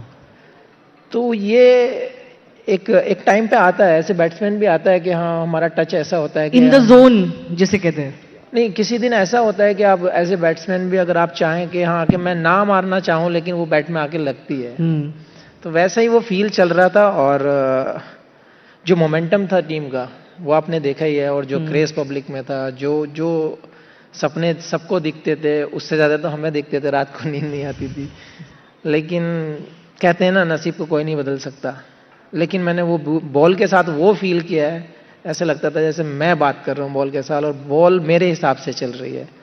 तो वो मेरी लाइफ के बेस्ट दिन रहे हैं वर्ल्ड कप के. वर्ल्ड कप मैंने बहुत खेले हैं, लेकिन वो बॉल के साथ जो कनेक्शन बना था वो मुझे ऐसा लगता है लाइफ में कभी नहीं बना. Amazing. It was seriously amazing to watch you perform like that. लेकिन जब आप पहले कुछ मैचेस में जब वेट कर रहे थे, जैसे आपने बोला कि पहले 1-2 मैचेस में आपको बेंच पे ही बैठना पड़ता है, तब दिमाग में मतलब बहुत नर्वसनेस थी कि मेरा मौका आएगा नहीं आएगा, कब तक आएगा, जब तक आएगा ऐसा ना हो कि मैं जो ये जोन है मेरा जोन ही निकल जाए जब तक मेरे मैच आएगा. नहीं, हिस्ट्री उठाकर देखो, सारे वर्ल्ड कप में ऐसे ही हुआ है मेरे साथ. एक शो में मैंने और भी बोला था कि शायद मुझे उसका फल मिलता हो कि आप उतना वेट कर रहे हैं, आप उतना बेसब्री से इंतज़ार कर रहे हैं कि आप कब खेलेंगे. लेकिन ये पार्ट ऑफ द गेम है, आपकी टीम है, आपकी कंट्री है, आपके आपके लिए आप हर चीज़ के लिए वेट कर सकते हैं। आप उस लेवल में हैं कि 11 ही लोग खेल सकते हैं, तो आपको वो अंडरस्टैंड करना पड़ेगा, वो आपको समझना पड़ेगा। ये जॉब कैप्टन की भी बड़ी डिफ़िकल्ट है, काफ़ी लंबे टाइम तक मिताली ने उसको निभाया है। बट आई अंडरस्टैंड कि हाँ, आप 11 प्लेयर खेल सकते हैं और जो कैप्टन और कोच को जो बेस्ट लगता है वो खिलाते हैं, पहले वो उस ऑप्शन को चूज़ करते हैं, ठीक है। लेकिन जब आपका टाइम आए, आपको वो फिर वो हंगर दिखाना चाहिए। तो मैं उस पर बिलीव करता था कि आज मेरा टाइम शायद नहीं है, जिस दिन आएगा मैं उस चीज़ को आपको शो करके दिखाऊंगा। Amazing, amazing. Before I ask you about what happened after the 2023 World Cup, क्योंकि उसकी भी बहुत चर्चा हो रही है, मैं पूछ ही लेती हूँ आपसे, क्योंकि अभी भी लोग यही पूछते हैं कि भाई शमी कहाँ है, टीम में क्यों नहीं है शमी? मैं तो खेल रहा था मैं तो रणजी ट्रॉफी खेल रहा हूँ, पूरा सीजन खेल कर आया हूँ। लेकिन हाँ, सीरियस इंजरी थी, 4 साल से उसको कैरी कर रहा था। 19 के वर्ल्ड कप के बाद से वो पेन था हील में, फिर नी में स्वेलिंग आना, वर्ल्ड कप पूरा इंजरी में खेलना, वो सब चीज़ें थोड़ी ज़्यादा बढ़ गई थी, अब ज़्यादा प्रॉब्लम होने लगी थी। इवन अगर मॉर्निंग में मैं तब उठता था तो आई कैंट वॉक, कि हाँ मुझे 10 कदम मुझे वॉशरूम जाने के लिए भी मुझे सोचना पड़ता था फर्स्ट 15-20 मिनट के लिए, जब तक बॉडी वार्म नहीं होती। तो मैं इतना ज़्यादा स्टिफ हो गया था, तो मेरे पास एक लास्ट ऑप्शन था कि आप उसको सर्जरी कराएं। 2023 के वर्ल्ड कप के बाद सर्जरी कराने के लिए फिर मुझे वो साल भर लग गया। फिर चैंपियंस ट्रॉफी में आया, हाँ, थोड़ा हैवी था, थोड़ा वेट था, लेकिन उसको कम किया, ट्रेनिंग किया, अपने स्किल पे बिलीव किया, दोबारा से बैक किया। रणजी ट्रॉफी खेला, अच्छा गया, टचवुड सीजन भी बहुत अच्छा गया है। होपफुली आगे देखते हैं क्या होता है। नहीं, बट मन में थोड़ा रहता है, सिलेक्टर्स ने जैसे बीच में बोल दिया था कि वो फिट होते तो उन्हें ले लेते, और आपने बोला था मैं तो तैयार हूँ। यार ये मैं पहले भी बोल चुका हूँ, ये सब चीज़ें मेरे हाथ में नहीं है। मेरे हाथ में एक ही काम है कि मैं अपनी परफॉर्मेंस दिखाऊं, आपको ग्राउंड पे आकर दिखाऊं, आपको भाग कर दिखाऊं। मैं किसी को ब्लेम नहीं करता हमेशा, ना मैंने पहले किया ना मैं अब करता हूँ। आपका काम है एज ए स्पोर्ट्समैन, आप मेहनत करते रहिए। आप अपना माथा कितना मार सकते हैं वहाँ पे, बार बार आप कितना रिपीट कर सकते हैं, कितना पेशेंस रख सकते हैं, वो मैटर करता है आपकी लाइफ में। और लाइफ यही है यार, आप सुबह उठते हैं, हार्डवर्क करते हैं, शाम को घर वापस चले जाते हैं, वेट करते हैं अपने टर्न का। तो मैं हमेशा उसी पे बिलीव करता हूँ कि आप हार्डवर्क करते रहिए, लक को आप नहीं छीन सकते। Uzi, is it tough sometimes to have that expectation that you have to keep performing, you have to keep showing that you are worth it? How do you handle that as a cricketer, where you have to keep proving yourself again and again and again? That's our job. That's why we are professional cricketers. Because एक चीज़ आपके हाथ में रहती है, वो आपकी performance है। बाहर क्या चल रहा है, क्योंकि मैं चेस भी खेला हूँ, तो मेरे को वहाँ से थोड़ा सा पेशेंस मिला है। और जब फिर डैड वगैरह से सीखा कि जो चीज़ आपके हाथ में नहीं है उसके बारे में नहीं सोचना चाहिए। जैसे आप क्रिकेट खेलते हैं, बारिश होगी, क्या होगा, विकेट कैसी होगी, वो चीज़ आपके हाथ में नहीं है। तो it's better you can focus जो आपके हाथ में है, और मैं हमेशा उस चीज़ को फॉलो करता हूँ। बट जैसे बहुत ये कमेंट्री जैसे होती है कि अभी फॉर एग्जांपल जो हो रहा है, अब तो आप कमेंटेटर हैं, आप बात कर सकते हैं, कि बातचीत नहीं होती प्लेयर्स और सिलेक्टर्स के बीच में, या कम्युनिकेशन सही नहीं है। आपने नोटिस किया है क्या ये है प्रॉब्लम? शामी भाई, आपकी होती है? नहीं, मेरे तो मैं जब भी मैंने बात की है, मैंने रोहित भैया, विराट भैया हमेशा, या जब माही भाई थे तो मैं उनसे ही बात करता था। क्योंकि मेरा मानना है कि जब मेरे हाथ में बॉल है, मैं उस पर ज़्यादा फोकस करूं। क्योंकि एक चीज़, जैसे अब बड़ा हुआ हूं मैं लाइफ में, तो एक चीज़ सीखिए, कभी ना कभी आपको कोई रिप्लेस करेगा। वो 5 साल बाद करे, 7 साल बाद करे, या 10 साल बाद करे, वो आपके लक पे है। तो you have to be prepare mentally उसके लिए, क्योंकि ये गेम ही ऐसा है कि कोई आएगा, फिर उसके लिए कोई और आएगा। तो it's better just focus in your life, enjoy. But you were there in the World Cup winning squad, but as Shami said, he had to wait for a few matches, then he got a chance, but you didn't. So as an athlete, this must be really, really hard, isn't it? I don't think so, क्योंकि जब आप, क्योंकि ये it's not an individual game, it's a team game, और आप 15 लोगों में जब होते हो ना, तो मेरे लिए वही प्राउड मोमेंट है। मैं वर्ल्ड कप टीम के साथ रह के देख रहा हूँ, इस बेटर घर बैठ के नहीं देख रहा। मेरे पास इंडियन जर्सी अभी भी है। तो आई फील कि मैं अपने आप को चीज़ को एंजॉय करूं, उस मोमेंट को, मेरे कोलीग्स को जो हेल्प चाहिए मैं वो चीज़ दूं, क्योंकि जीतेंगे साथ ही जीतेंगे, हारेंगे साथ ही जीतेंगे। तो चाहे मैं नहीं खेला हूं, लेकिन अभी लोग मेरे को अभी भी वर्ल्ड चैंपियन बोलते हैं। That feeling is a good one, isn't it? Mithali, as a captain, you had to deal with a lot of these things. No? In a team sport, this is a problem, of course. You know, you can't keep everybody happy. You can't have, I mean, we always have a problem of plenty as far as our Indian cricket setup is concerned. So how did you deal with things like this? These are very tricky questions. To keep players happy also, to have the communication straight, that boss, this is what we need right now, this is what we don't need right now. Because careers are at stake, they're on the line. Well, I think it's very difficult as a captain because you'll have to think about all 15 of them. Of course, the players' mindset is they obviously want opportunities to prove that they do have in them to perform for the team and contribute. But then as a captain, you probably have to consider many factors when you're putting 11 together. And it's a little...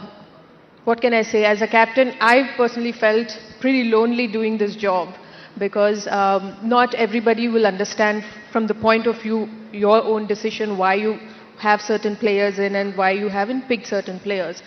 But as a leader, one you can do is be more compassionate and empathetic towards your team players. And just give your shoulder for them. You have to be that sounding board where they can throw up their frustration and you don't judge them for that. So I think how often did that happen with you when players were bringing their frustration to you? Well, since I have pretty much led 4th generation of players, it was pretty easy to reach out to the seniors because obviously they are very professional. They've already gone through that experience as a young captain. Perhaps they were trying to help me out when I was pretty young as a captain.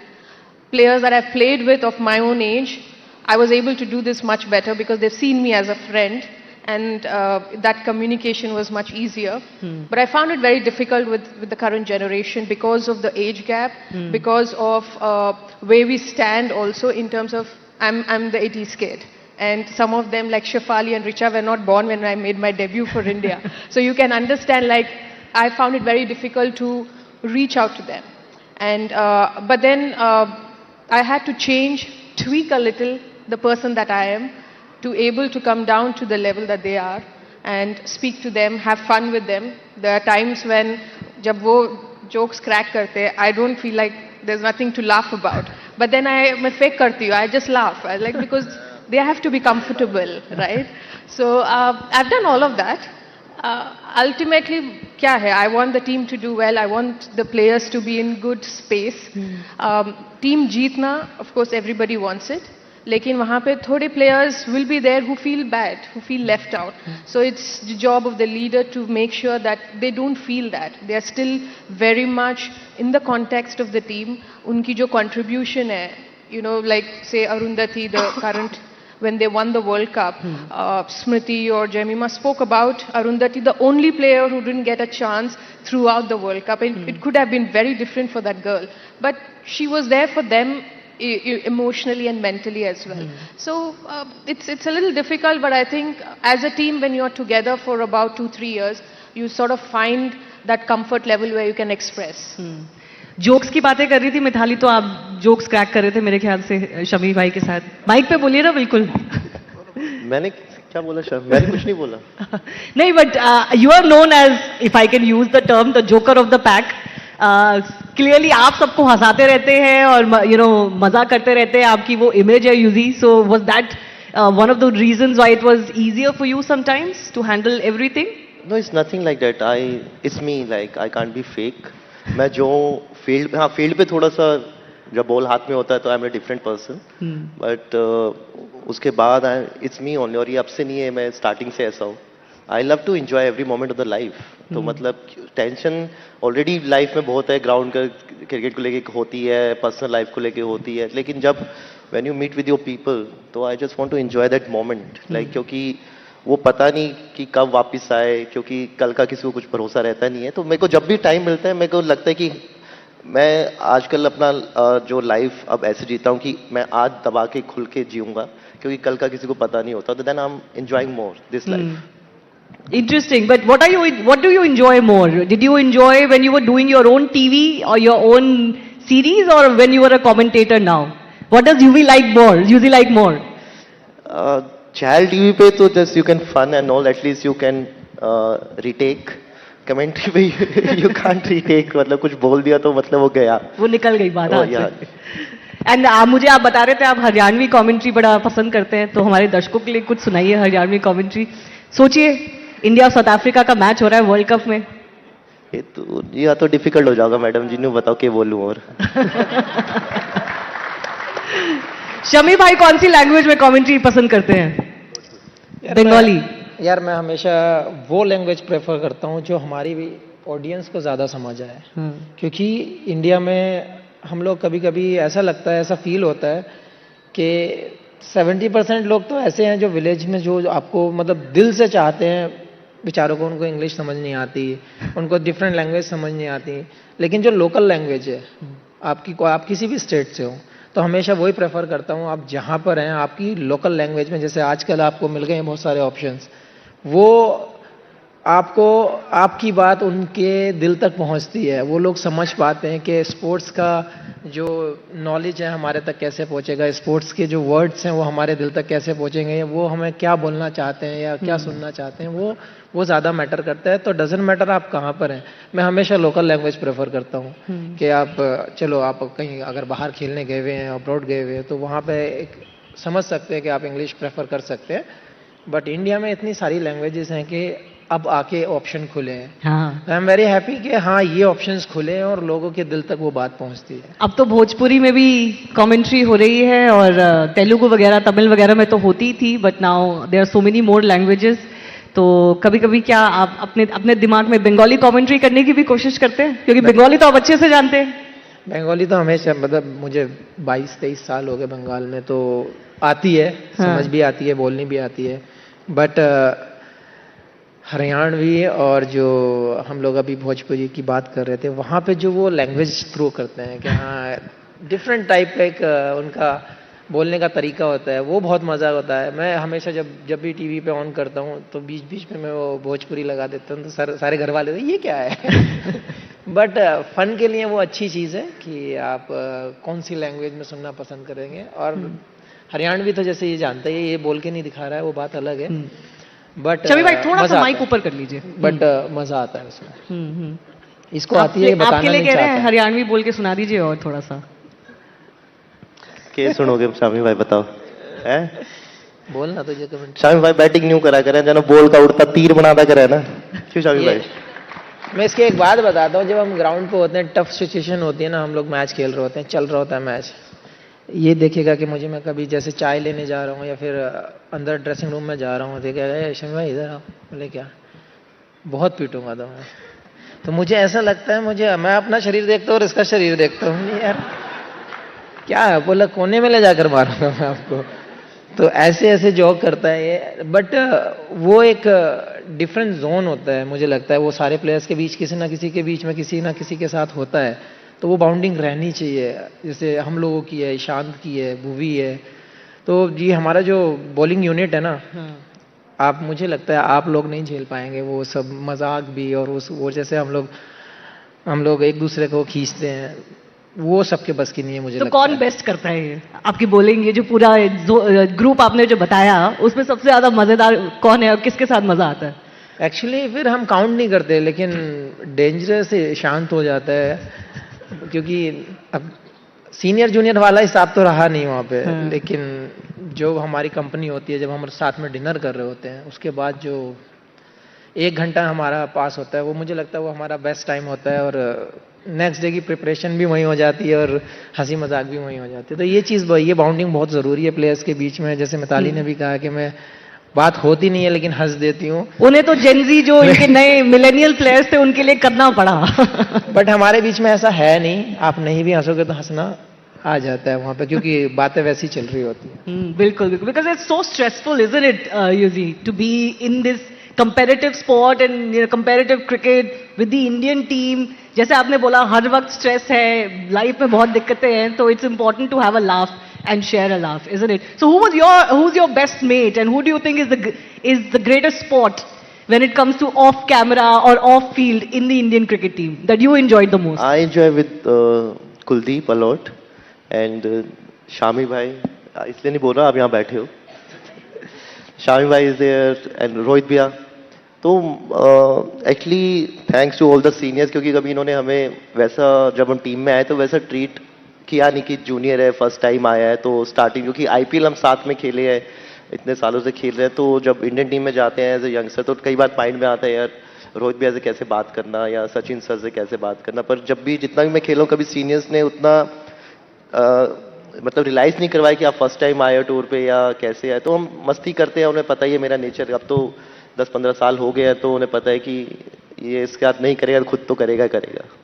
चलिए, because we have a few final minutes, I do want to talk about the current World Cup that is going on. तो UG मैं आपसे ही शुरू करना चाहती हूँ क्योंकि आप बहुत एक्सपीरियंस कमेंटेटर हैं आप. तो आप बताइए, what do you make of the Indian performance so far in the world cup? I think amazing, मतलब अच्छा, सब कुछ अच्छा चल रहा है. क्योंकि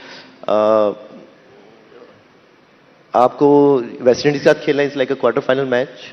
आप, क्योंकि ये सब क्या कहते हैं कि वर्ल्ड कप में ना सब कहते हैं सारी टीमें जाती है, सब कंट्री जाती है कि उनकी टीम जीते जीते जीते, लेकिन आप अच्छा खेल के जब हारते हो ना तो इतना बुरा नहीं लगता है. और वो इंडियन टीम कर रही है. और लास्ट टाइम के हम चैंपियन हैं, और जितनी बायलैटरल सीरीज हमने पहले करी है सब टीमों को वन साइडेड हराया है, और वो कॉन्फिडेंस है. और जिस हिसाब से टीम खेल रही है, तो ये तो चैंपियन टीम है, ये हारेगी तो खुद ही हारेगी, इसे कोई हरा नहीं सकता. नहीं, बट अभी तक चैंपियन टीम लगी है आपको? तभी तो मैम आगे तक सुपर 8 तक आए हैं मैम. आपको कंट्रोवर्सी चाहिए तो मुझे बताओ. एक टाइम के लिए तो थोड़ा सा प्रॉब्लम हो गया. आप कंट्रोवर्सी के लिए तब से बैठे हो, मैं नहीं दूंगा. मैं आपसे एक ऑनेस्ट रिव्यू चाह रही हूँ. अब ये मत सोचिए कि आप कमेंट्री बॉक्स में बैठे. ऑनेस्ट रिव्यू तो वही दे रहा हूँ ना, क्योंकि इस फील्ड से हम खेल चुके हैं और अभी भी खेल रहे हैं. तो बाहर से ना क्रिकेट बहुत इजी लगती है. बाहर से ना कई लोग हैं जो शामी भाई को बता देंगे आउट स्विंग कैसे डालनी है, इन स्विंग कैसे डालनी है, लेकिन उस प्रेशर पे डालना वो टीम हमारी अच्छे से कर रही है, तभी आज वो 15 लोग वहां पे हैं. ठीक है, मैं नहीं दूंगा.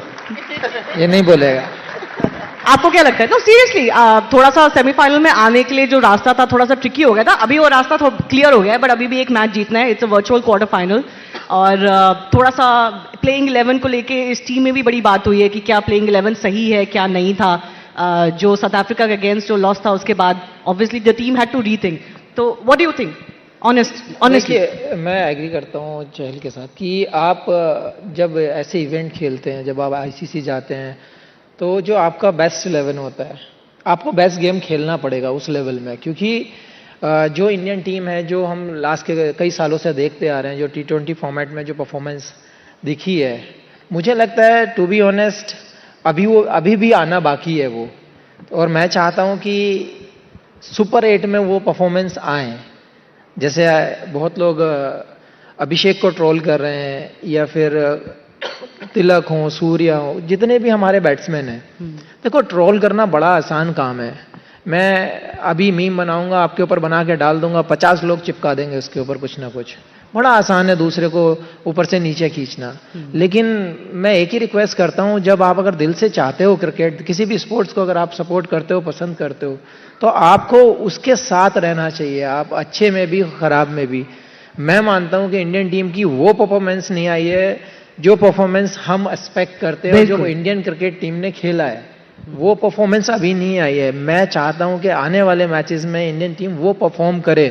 क्योंकि अभिषेक के ऊपर इतने सारे मीम्स बना डाले आपने, सूर्य को उसने, आप लोगों ने उसको पीछे पड़ गए हैं. तो मुझे लगता है आपको अपने प्लेयर्स की सपोर्ट करनी चाहिए ऐसे टाइम में, और हमें होप करनी चाहिए कि इंडियन टीम वैसा खेले जैसा हम चाहते हैं. तो अभी भी परफॉर्मेंस बाकी है, और सुपर 8 में मुझे लगता है कि अच्छी परफॉर्मेंस आएंगी. छोड़ दीजिए, आपके हाथ में नहीं है, हमारे हाथ में नहीं है. बेस्ट 11 क्या होगी, 15 कौन रहेंगे, क्या करेंगे, बस आप एक ही चीज़ कीजिए, जो हमारे 11 प्लेयर टीम के ग्राउंड के अंदर हैं, वो हमारा बेस्ट दें, वो हमारी कंट्री को जीत दिलाएं. यही मैं बोल रही थी, तो यूजी मुझे कह रहे थे आप कंट्रोवर्सी ढूंढ रहे हो. नहीं, मुझे आदत हो गई है, मुझे फर्क नहीं पड़ता आप लोग क्या बोलेंगे. But Mithali, does it look like a champion team to you so far? I'm sure you must be catching some of the action. Lots of expectations. You know, we've just had the T20 World Cup win, the ODI World Cup final, the T20 World Cup win, then the Women's ODI World Cup trophy, and now, you know, Indian fans are so hungry they want another title. And this one could be at home. Well, I feel that when you're doing well, there is no harm in raising that expectation you expect from people who perform. So naturally, everybody wants our team to do well, and it's a home World Cup. But then I do agree with what Shami said, is that, you know, in a tournament like this, you want to feed your best team, best 11, and the performers who've been doing well. It's easy to judge from outside because we've all been there, we know what goes into that. But at the end of the day, we all want the Indian team to do well. So perhaps they are keeping their best for the knockouts, for those, you know, the virtual quarterfinal. That can be risky, you know, if you save well, it for a little. sports is risk. There is no guarantee in sports that despite scoring 100 today, tomorrow you might get out of the first ball. So there is no guarantee in that. But what you can do best is that you can back them, back a team that, you know, you all are representative, you all are ambassadors, and you'll have been doing well. It's in life, there is a lot of fluctuation. Sometimes you're peaking and sometimes you're in the valley. But that doesn't take out anything that our team is, you know, not the best. Certainly, as far as the Indian cricket team is concerned, there is very little room for error, isn't it? Usually, वो तो आपने भी notice किया होगा जो शमी भाई बोल रहे थे कि 2 मैच में performance नहीं आती, 3 मैच में performance नहीं आती, तो वो कह रहे हैं ना मीम बन जाता है आपका, troll हो जाते हैं आप. नहीं बिल्कुल, क्योंकि जब आप बायलैटरल सीरीज खेलते हैं ना, उसमें अगर बायलैटरल सीरीज बात है तो एक और बायलैटरल सीरीज रहती है. वर्ल्ड कप क्या है कि 2 साल के बाद, 4 साल के बाद वो चीज़ आती है, तो और इसमें मार्जिन ऑफ एरर बहुत कम होता है. अब जैसे हम इतने अच्छी क्रिकेट खेलते आए हैं सारे वर्ल्ड कप में, 2023 का वो फाइनल और अभी अगेंस्ट साउथ अफ्रीका, अगर वो 25 मैचों में से अगर कोई एक बार वो वैसा मैच आ रहा है, पर वो ऐसा मैच आ रहा है कि वो फाइनल हो गया. No, but it was not just the loss. I think it was also the way we lost in that match, right? फिर तो मैम ऑस्ट्रेलिया को तो फिर तो T20 में कभी आना ही नहीं चाहिए, क्योंकि वो तो आई थिंक एक उनका रिकॉर्ड आप उठा के देख लीजिए, लेकिन सबसे ज्यादा ट्रॉफीज उनके पास है. हम वही कहते हैं ना कि हम अच्छी क्रिकेट खेल के आ रहे हैं, क्योंकि दूसरी टीम भी प्रिपेयर कर रही है. आप उस टीम से आ रहे हैं जो लास्ट ईयर रनर अप थी, जो 2 साल में बहुत इंप्रूव हुई है, तो क्रेडिट आपको उनको भी देना चाहिए. एक आधा दिन आता है, ठीक है, वो अच्छी चीज है, वो पहले ही आ गया.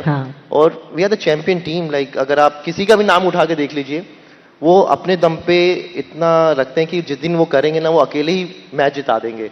सो we have to just focus on that कि जब भी वो खेलें, just support them, believe on them. But how did you, like when you were there in the team, how did you deal with these pressures? कि बाहर लोग क्या बोलेंगे, फैंस क्या बोल रहे हैं, क्रिकेटर्स ये पढ़ते हैं सब कुछ ट्विटर टाइमलाइन पे, उनका इंस्टा पे रील चेक करते हैं क्या बोल रहे हैं सब. मैं तो मुझे तो फर्क नहीं पड़ता. देखो मेरे तो मीम बनते हैं, मैं तो मेरे को अच्छे लगते हैं, उन्हें सेव भी कर लेता हूँ और आगे फॉरवर्ड भी कर लेता हूँ. तो आई जस्ट एंजॉय. जब मैंने सोशल मीडिया प्रोफाइल ना, जब आपकी सोशल मीडिया प्रोफाइल ओपन होती है, तो आपने सबको परमिशन दे रखी है कि कोई भी आके उस पर कर सकता है. अगर किसी को ज्यादा प्रॉब्लम है वो प्राइवेट कर दे, पर लोगों का काम है बोलने के. आप ऐसा नहीं है कि सब बोलते हैं, आपको सपोर्ट भी करेंगे, लेकिन कुछ लोग होते हैं जिनका यही काम है सोशल मीडिया पे सबको गाली देना, उनके बारे में खराब बोलना. वो हर एक के कमेंट सेक्शन में मिलेंगे आपको. तो जो लोग आपकी लाइफ में वैल्यू नहीं रखते, जिनका नाम कुछ और होता है, डीपी अलग होती है, आप उनके बारे में सोच के अपना माइंड क्यों खराब करें, जब पता ही नहीं वो है कौन उस फेस के पीछे. तो मुझे कोई फर्क नहीं पड़ता, जिसको जो लिखना है बिंदास लिखो. मैं पढ़ता भी हूँ, मेरे को कोई फर्क नहीं पड़ता. चलिए, quick rapid fire questions. Yuzi you start. Sundar और नो सुंदर इन द प्लेइंग 11? सुंदर. वॉशिंगटन सुंदर और नो सुंदर इन द प्लेइंग 11? मैं मुझे बोल रहे आप सुंदर और नो सुंदर. मैं कर लो. आई थिंक जो जिम्बाब्वे के अगेंस्ट टीम खेली, आई थिंक वही प्लेइंग 11 आगे रहेगी. शबी भाई, सैमसन और no Samson in the playing 11? ये यार मैं चाहता हूँ, देखो हमेशा वही बात होती है, 11 की बात आ जाती है लास्ट में, लेकिन संजू सैमसंग होने चाहिए मेरे हिसाब से. Who's your bet as far as this World Cup is concerned? Who's your bet as far as this World Cup is concerned from the Indian team? The one player that you think is going to be the most crucial? one player who's going to be a crucial in a team sport. I would not pick one player. Yes, there are match winners in a team. T20 format is something that one day you're really doing well, suddenly you get the form. But then I would pick the entire team. That's too diplomatic, Safe side. Mitali. बहुत safe. देखिए वो कह रहे हैं आपने left कर दिया बिल्कुल. आप आंसर दो. हाँ. नहीं, मैं अपना दे चुका. नहीं वापस दो. Well, if I have to pick, then I'll pick the captain. Surya. Yeah. Your thoughts on Surya's batting? Surya's batting, I think, वो वापस वर्ल्ड कप से पहले ही वापस फॉर्म में आ गए थे और I think right now is in top 5 scorers in the world cup. 212 या 213 रन है उसके. और यूएसए के अगेंस्ट जो उसने इनिंग खेली वहां से, क्योंकि वो मैच पे अगर कुछ उल्टा सीधा होता तो शायद हम इसके बारे में बात भी नहीं कर रहे होते. True. तो कैप्टन है और हमेशा तभी उनकी आप स्ट्राइक रेट भी देखें 160 170. एज ए बॉलर अगर मैं उन्हें बॉल डाल रहा हूं तो मेरे को बहुत बार सोचना पड़ता है, प्लानिंग करनी पड़ती है. और he is a champion player. All right, everybody's vote is that India is the champion player. We're all waiting for March 8. But Shami भाई, फाइनल में किसको देखना चाहेंगे इंडिया के खिलाफ? ये बहुत बड़ा सवाल है क्योंकि इस वक्त जो बाकी टीम्स है ना, वो सारी टीम्स बहुत अच्छी लग रही है. देखिए, अगर टूर्नामेंट के हिसाब से देखा जाए तो इंग्लैंड बहुत अच्छा खेल रही है. इंग्लैंड बहुत अच्छा खेल रही है. हाँ, लेकिन मैं चाहता हूं कि साउथ अफ्रीका दोबारा से आनी चाहिए. सेम साउथ अफ्रीका, क्योंकि क्यों भाई, क्यों मतलब इतना क्यों पाइल ऑन करना है? अगर वर्ल्ड कप का पूरा ओवरऑल वर्ल्ड कप देखा जाए तो सबसे बेस्ट क्रिकेट जो खेला है वो साउथ अफ्रीका ने अब तक खेला है. Mitali, you agree with them? South Africa, England. We've seen that dominance of Australia, England for too long. Let's have somebody else along with India. Okay, so let's have 3 cheers for India, and of course 3 cheers for our 3 warriors here on the stage as well. Big thanks to all of you for coming. And final एक word मैं शमी भाई को देना चाहती हूँ. मुझे बता रहे थे ये ऑफ स्टेज की मैंने क्या बता दिया? जो एक फ्यूल होता है, आप चाहते हैं कि आपका जो बचा हुआ फ्यूल है वो एक बार सही जगह लगे और सही काम में आए. तो you wish, you hope, you're still working towards it to be in the Indian team soon. यार ये ऑफ स्टेज की बात अंदर कहाँ से आ गई? बट यार मैं हमेशा यही कहना चाहूँगा कि आप किसी भी डिपार्टमेंट का काम करते हैं, आप किसी भी स्पोर्ट्स में, आप किसी भी लाइन में हैं, तो मैं यही कहना चाहूँगा अगर आपके अंदर पोटेंशियल है, आपके अंदर टैलेंट है, तो उसको वेस्ट ना होने दें. मेरा यही कहना था कि आपके अंदर अगर फ्यूल है तो आपको फूकना चाहिए हमेशा. और जब बात कंट्री की आती है ना, तो मैं पर्सनली ये चाहता हूँ कि आप अपनी जान भी दे सकते हैं, लेकिन 1% भी मुझे ऐसा रिग्रेट नहीं होना चाहिए बाद में कि मेरे अंदर पोटेंशियल था और मैं और नहीं कर पाया. तो ये चीज़ मैं हमेशा कहना चाहता हूँ जितने भी स्पोर्ट्स खेलते हैं कि भाई गिव अप मत करो. आपके अंदर अगर टैलेंट है तो शायद आपकी कंट्री के काम आ जाए. तो हार्ड वर्क में लगे रहें और बिलीव करें अपने ऊपर. In a world of noise, what's the power of the inner voice? Amidst global shifts and digital buzz, how do we find stillness? In today's chaos, ancient practices such as kirtan, bhakti, and meditation are the real anchors. They cut through noise, calm the mind, and connect us to something bigger. Have you ever wondered how these powerful tools can transform everyday life?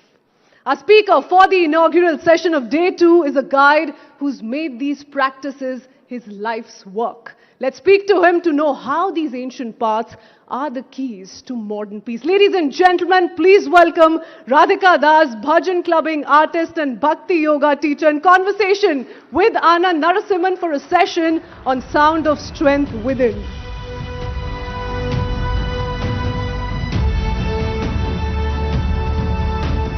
Can we have some energy for this brilliance, please? Anand, over to you.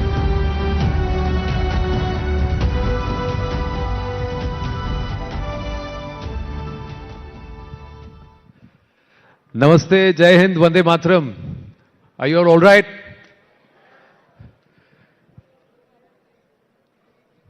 इनको आप जानते हैं? Do you know him?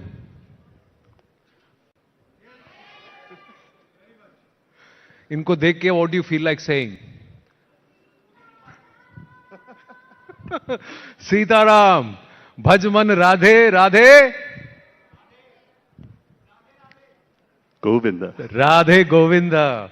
So, Radhika Das ji, Hare Krishna. Hare Krishna. Thank you so much for having me. Now, the power of Kirtan. Why is it so important? What does Kirtan do to a person? Srila Prabhupada said sing, dance and pray, but why? On the very base level, chanting helps us to transcend the mind. Mantra. Man means the mind. And tra is short for trayate, which means to free the mind, to overcome the mind. Even as I'm speaking right now, some of you are not listening, you're thinking about lunch, or your children, or you're worried about what you look like on camera, if that camera's pointing in your direction or not. The mind is always ticking, and it becomes either our best friend or it becomes our worst enemy. And so by chanting on the very base level, you're able to overcome the mind. You're able to transcend the mind, to become truly present with self and truly present with Supreme. So, Prabhu, let's connect all these minds here together. Let's start with getting to that base level of chanting. You have a technique how you get everybody to do. You don't have your instruments with you today. So, यहाँ पे थोड़ा impromptu we'll do. Shall we? Yeah, sure. If I All can right, get so everyone... I'll play assist. That's Yeah, what I'm going to do. Something. Okay, we're going to move this I don't have my model. instruments with me, but we can try something. So it's said in the Sastra that when you clap your hands together, and chant the name of God, the name of Hari, that your karma changes. You're all well-to-do people, and I don't expect you all to participate, but I'm inviting you. Here's a Londoner coming to your country and my hometown as well, my home country. I'm going to invite you, can I invite everyone to clap this with me?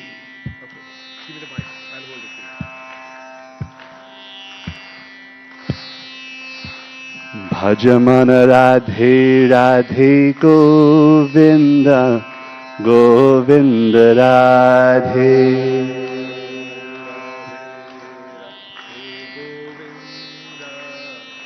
Govinda Bhajamana Radhe Radhe Govinda Govinda Radhe. Let's hear it. Radhe Radhe Govinda Radhe Radhe Radhe Govinda Govinda Radhe.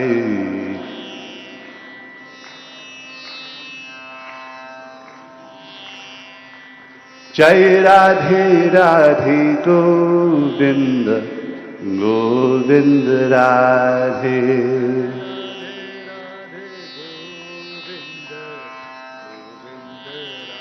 Bhajaman Radhe Radhe Govinda Govinda Radhe. Govinda Radhe. Thank you. Give yourselves a round of applause. Thank you so much. You know, we should get them to do something simpler. Simpler? हाँ, because ये आवाज खुल नहीं रही थी. Clap because the beat was a little complex. Yeah. So let's just get them to do Hare Krishna. Sure. You guys up for it? Yeah, simpler. Yeah? Yes? All right. हाँ, ऐसे गाना है आप सबको. That's when the elevation will happen. Hare Krishna, Krishna Krishna, Hare Hare, Hare Rama, Rama Rama, Hare Hare. Now you say. Hare Krishna Krishna, Hare Hare, Hare Rama, Rama Rama, Hare Krishna, Krishna Krishna, Hare Hare, Hare Rama, Rama Rama, Hare Hare. Everyone please.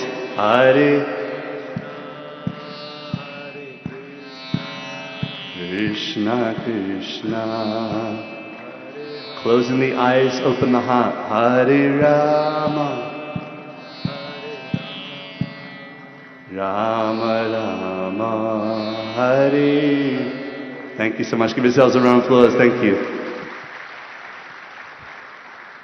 अब थोड़ा connection बैठ रहा है. See, Krishna says, Uddaret Atmanat Manam, Na Atmanam Avasadhet. That means you've got to elevate your mind. You've got to move away from that pulls you back. Yeah, I think you're right. How does Kirtan help? How to? How does Kirtan help? And there are a lot of people who may look at you and say, what is he selling to me? Sure. So how do they react? When you enter the stage, when you enter an audience, a lot of them, when you started this whole thing, people would have come to you and said, what is it that you're doing, mate? How is it going to make I think what's really incredible about the time that we're living in is that previously, if you were to do this exact same thing, and even some of you still have that same sentiment, that if you were to chant like this, oh, no, they're religious folk that are brainwashed, that don't really know too much. But I think India is moving in a very, very progressive way towards in reclaiming its spirituality. And I think that's incredible. And the whole world right now is watching India and the way that India practices, how Bharat practices spirituality, Hinduism. And so what's happening now is people are feeling welcome to discover who is God for them and what is spirituality. And I think the reason why is because we've moved so far away from it that the next generation, my generation and people who are younger to me, their parents didn't force them to do anything. They didn't force them too much, just the way that they were forced. And because of that, they're starting to go, okay, well, who is Krishna for me then? Who are all these ancient deities? Who are these ancient murtis? Who are they to me? And so we're in a really, really cool time right now where we can explore and express very publicly our spirituality, our Hinduism, our bhakti. And so I'm very, very happy to be in this place. I'm very honored to be somehow a servitor of this practice. No, I'm very curious. How did you become Radhika Ranjan Das? Yeah. How did you find Krishna? Or let's say the teachings of Krishna, the Bhagavad Gita, get initiated, get drawn to him. It's a far out story. I'll tell you the short version. I was forced to go on a youth retreat. And on this youth retreat, I was sitting there with my phone by my side because, to be honest, I didn't really want to be there. My parents forced me to go because they thought maybe I'll learn something. And as I'm sitting in the kirtan, I'm sitting at the right at the back of the room. And my phone starts buzzing, and it's my girlfriend. And she texts me saying, it's over. Breaking up with me on text message. I was heartbroken. And the way I saw it at that moment in time, I had only 2 or 3 options. I could either go to my room and cry about it. Oh, I didn't tell you. I tried texting her back, and I had one of those. Do you remember Nokia 3310? Yes. Where you have to press 3 times to get one letter to come. Yeah. So I was texting furiously, trying to just, what's going on? Why are you breaking up with me? Message send failure. I was in the hills of Madrid. It was in a place called Brihuega. So no messages were going through, and I had a few options. One is I go to my room and cry about it, or 2 is maybe I get stuck in with the chanting that's happening here, and maybe that will do something. And by the end, I felt so happy. I felt so free. I felt so liberated from my pain. And so then I went up to the person who's leading that kirtan, and I spoke to him, and his name is Sachinandana Swami. He's a German Swami. And after 10 years of hearing from him and traveling with him and finding that he's a very authentic person, I decided to take Harinam Diksha, and that's where the name, I used to be Ravi, and then he gave me the name Radhika Ranjan. But in the West, they can't say Radhika Ranjan. It's very difficult for them to pronounce, so I just kept it very simple, Radhika Das. So that's how the name came. Did you ever think that moment in London would go viral? Because the syntax concept of bhajan clubbing, you seem to be the genesis of it. Yeah. So today it's caught on, and thankfully so. Yeah, I mean, I'll be candid. I did not come up with the term bhajan clubbing. That's kind of been put on me. I'm somewhat the poster boy for that right now, so that's okay. But when I did that, no, I didn't expect it to go viral. I did not expect it to go at all where it was. And see, my whole motivation, my whole intention is to share this practice with those who are not born here. Like, I don't speak Hindi, for example. मैं समझता हूँ, सब कुछ समझता हूँ, लेकिन बोलने में थोड़ा सा दिक्कत है. So I speak in English and I present our culture to Western audiences, audiences in the US, audiences in London, audiences in Europe, audiences all across the world. And I had never intended for it to go viral. I didn't know what viral was at that time, but it did, and I'm very happy and I'm very grateful. And I feel like the internet is the means, the medium by which we can really share messages. And I'll say one last thing before I hear your next question. Martin Luther King, he says this really profound thing, that those who love peace must learn to organize themselves as effectively as those who love war. And if you look at those who love war and creating division, they don't take Sunday off. They don't take a break. And so in the same way, for peace lovers, for people who want to share a loving message with the world, we have to also use the tools that God has provided us. And God's provided us the internet, Krishna provided the internet, so I'm going to use it. And what was the reaction? I know this whole trend that we see. I asked you this because I remember seeing your video in London in the, what is that, Royal Hall? Was it? Union Chapel. Yeah, the chapel, the Union Chapel. And that's when I said, these are people who are singing, dancing, and people from all walks of life with no, care and gay abandon. They just seem so happy singing, doing. And you brought music there, and then you added various layers to the kirtan. How does it affect the people? When do people come back and say something to you when you finish that? In fact, that's where this whole trend started. Of course, there are others who, like you rightly credited for the today term of bhajan clubbing. Yeah. But the idea is that people decide to go to bhajans and kirtans today rather than going there and indulging themselves into other aspects, which again is to try and buy a few moments of freedom. Yeah. It's looking for that escape velocity from reality, We're all trying to free the mind. Why do people drink so much alcohol? Because they want to free the mind of being nervous. They want to free the mind of all of the troubles of their life. They want to free the mind from all the things that are happening in their life that are not happy. And so we're trying all these different methods to be happy, Buy a nice house by the sea, buy a flat screen TV, 1 million gigabyte MP3, Om Jai Jagadisha Hare. We're trying all these different ways of trying to be happy in this world. We buy particular clothing, we dress ourselves in a particular way to be happy, but only to have forgotten that happiness is an inside job. There was once a prisoner in a jail, and he tried every which way to exit from the jail, only to realize years and years later that all he had to do was pull the door from the inside. And it's the same for all of us. That if we can somehow remember that life and happiness is an inside job. Yes, be successful, be everything that you want to be in this world, but don't forget that that won't bring true happiness. That true happiness is an inside job. You have to feed the bird within the cage. The bird within the cage. So beautifully said. What makes you happy?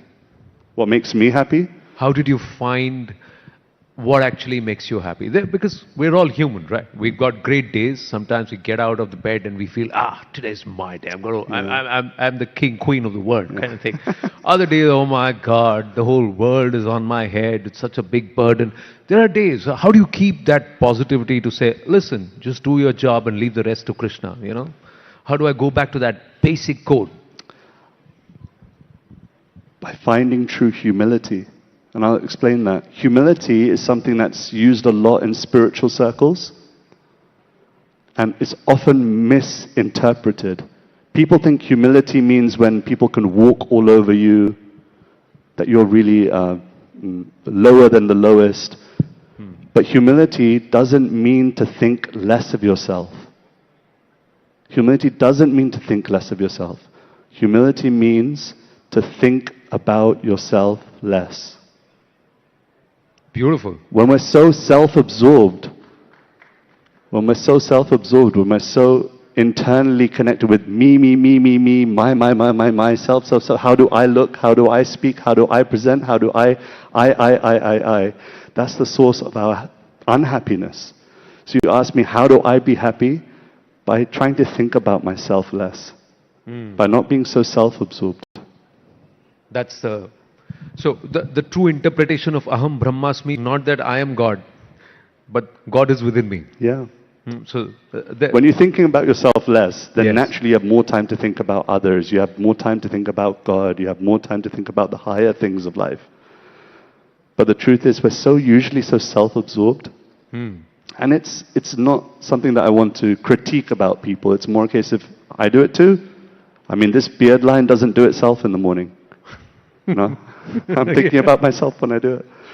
But if we can dedicate more and more time to being less self-absorbed and thinking with humility about greater things, then I think there's happiness waiting for us. You're doing concerts. You're coming to Bharat so often. Has there been ever a time when you got a packed audience and you just don't feel like singing?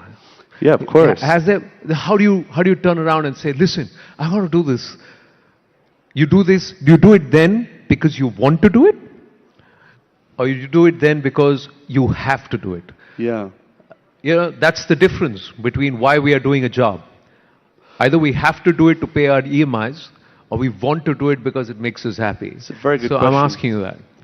Of course, there's times where I'm presenting and there's 10,000, 15,000 people in the audience and I'm not feeling anything. There's nothing going on. And so it's sometimes the case that it's not that I'm loving what I'm doing, but that I love the person that I'm doing it for more. It's like in a relationship with your wife. Lovely, beautiful. It's like a relationship with your wife or your husband or your partner. Sometimes you might, you don't necessarily love them every time you buy them a present. But you love them so much that, okay, no, I'm going to dedicate my time, my energy, my everything in that resource towards that person. And so, yeah, of course there's times when I'm sitting there on a stage, I'm not feeling anything, but I just try and remember the person I'm doing it for. And based on the audience, let's say if it's a younger audience, it's an older audience, does the music change? Of course, yeah. I think that's been a big point in what I'm trying to share, is that you can be spiritual in suit and tie. You can be a bhakta in suit and tie. You can be a spiritualist wearing jeans and trainers. Because ultimately it's between you and your God. It's between you and your divine, your Krishna, your Ram, your Shiva. It was never between you and them anyway. And I think that's what I'm trying to share, is that yes, I might change the detail. I might change it to have a guitar playing, and I might have it with a drum kit, or I might have a saxophone playing in the kirtan. But the point is that if the essence is love of God, prema bhakti, if that's the essence, then the detail can change. All right. So then how would you change the detail for us here at Rising Bharat? This morning, 10 a.m., after a long night for a lot of us, Yeah, a busy me too. day for all of us on a Friday, and just after breakfast, first session this morning, how are you going to set the tempo for this room here? It's a mix of a lot of people. There are millennials, there are Gen Xs, there are Gen Zs, all of us here. I would just use one word, and that word is remember. You all know everything I'm speaking right now is not new information to you. I almost feel like I'm preaching to the crowd. The point is that we have to actively use our awareness to remember that there's so much more to life. There's so much more to this human form of life. And I think that what we often suffer from is forgetfulness, that we forget that it's our birthright. It's our birthright. How do you say that in Hindi? Birthright. Janmsiddh adhikar. There you go. It's your birthright to remember that you are a loving connected person with the Supreme, with God. And when you remember that point, the essence point that you are loved by the Supreme and you are always carried by the Supreme, then you'll feel happy internally because you realize this is all an external show, an external play, a drama, if you will. All right. So I'm going to do something with you, Prabhu. Sure. I'm going to request you to take us to that level. The next 5 minutes are yours. And I'll stop talking. I'll tell you whatever, and we will give you the beat. We'll sing with you. We will pray with you. We'll dance with you. But I'm going to request this. Can you do that for us? Can you just set the pace for all of us for the whole day? Yeah. You up for elevate it? us. Yeah? Okay, I don't have any instruments, so the only instrument that we can use is clapping, because you can see I don't have any saxophone or guitar or anything. So I'm going to ask, even for you, you're going to have to get involved and hold the beat down. I'll keep this here for me.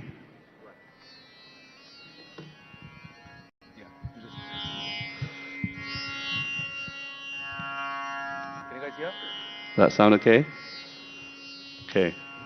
So I'm going to ask you all to sit tall. Some of you are not going to comply, and that's cool. You can do you if you're not into it, and you're like, no, I just want to text on Instagram. You do you, no problem. But those of you that are actively with me, if I can invite you to sit tall and close your eyes. Take a deep breath in. Deep breath out. Just come to the awareness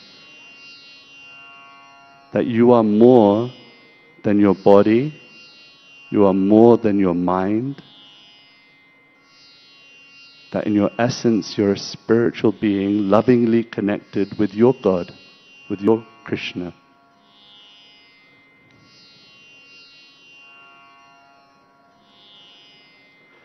And in one voice, just to set the tone, let's chant the one syllable, Om. And all I want you to do is hear that sound vibration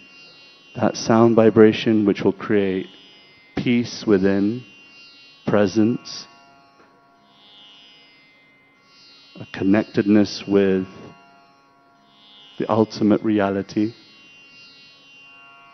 Deep breath with me. Om.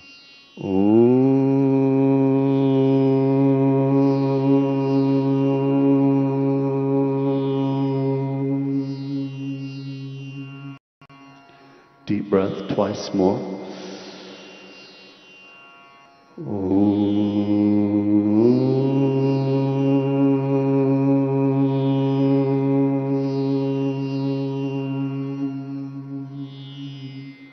Last one, deep breath.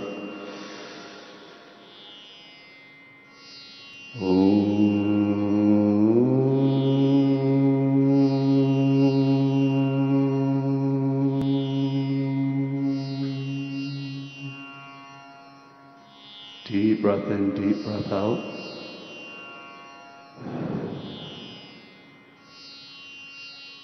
We're going to try chanting once again. And I want you to keep your eyes closed. We'll chant Om Namah Shivaya.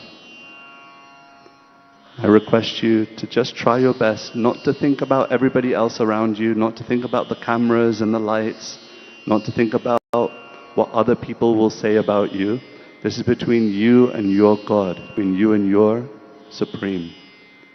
Mahadev is described, Lord Shiva is described in the Srimad Bhagavatam as being the gatekeeper to bhakti. That with Mahadev's mercy, with Mahadev's kripa, one can once again reclaim their loving devotion to God. So pray. When you chant, I know some of you haven't done this for years, some of you haven't done this for lifetimes.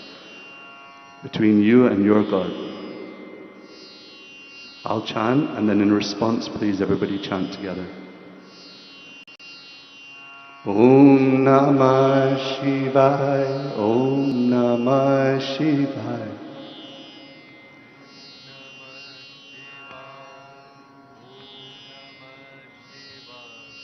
Om Namah Shivaya, Om Namah Shivaya.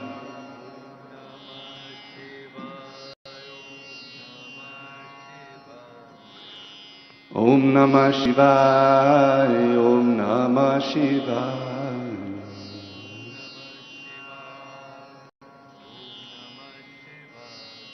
Hare Krishna, Krishna Krishna, Hare Hare, Hare Rama, Rama Rama, Hare Hare. Everyone, Hare Krishna,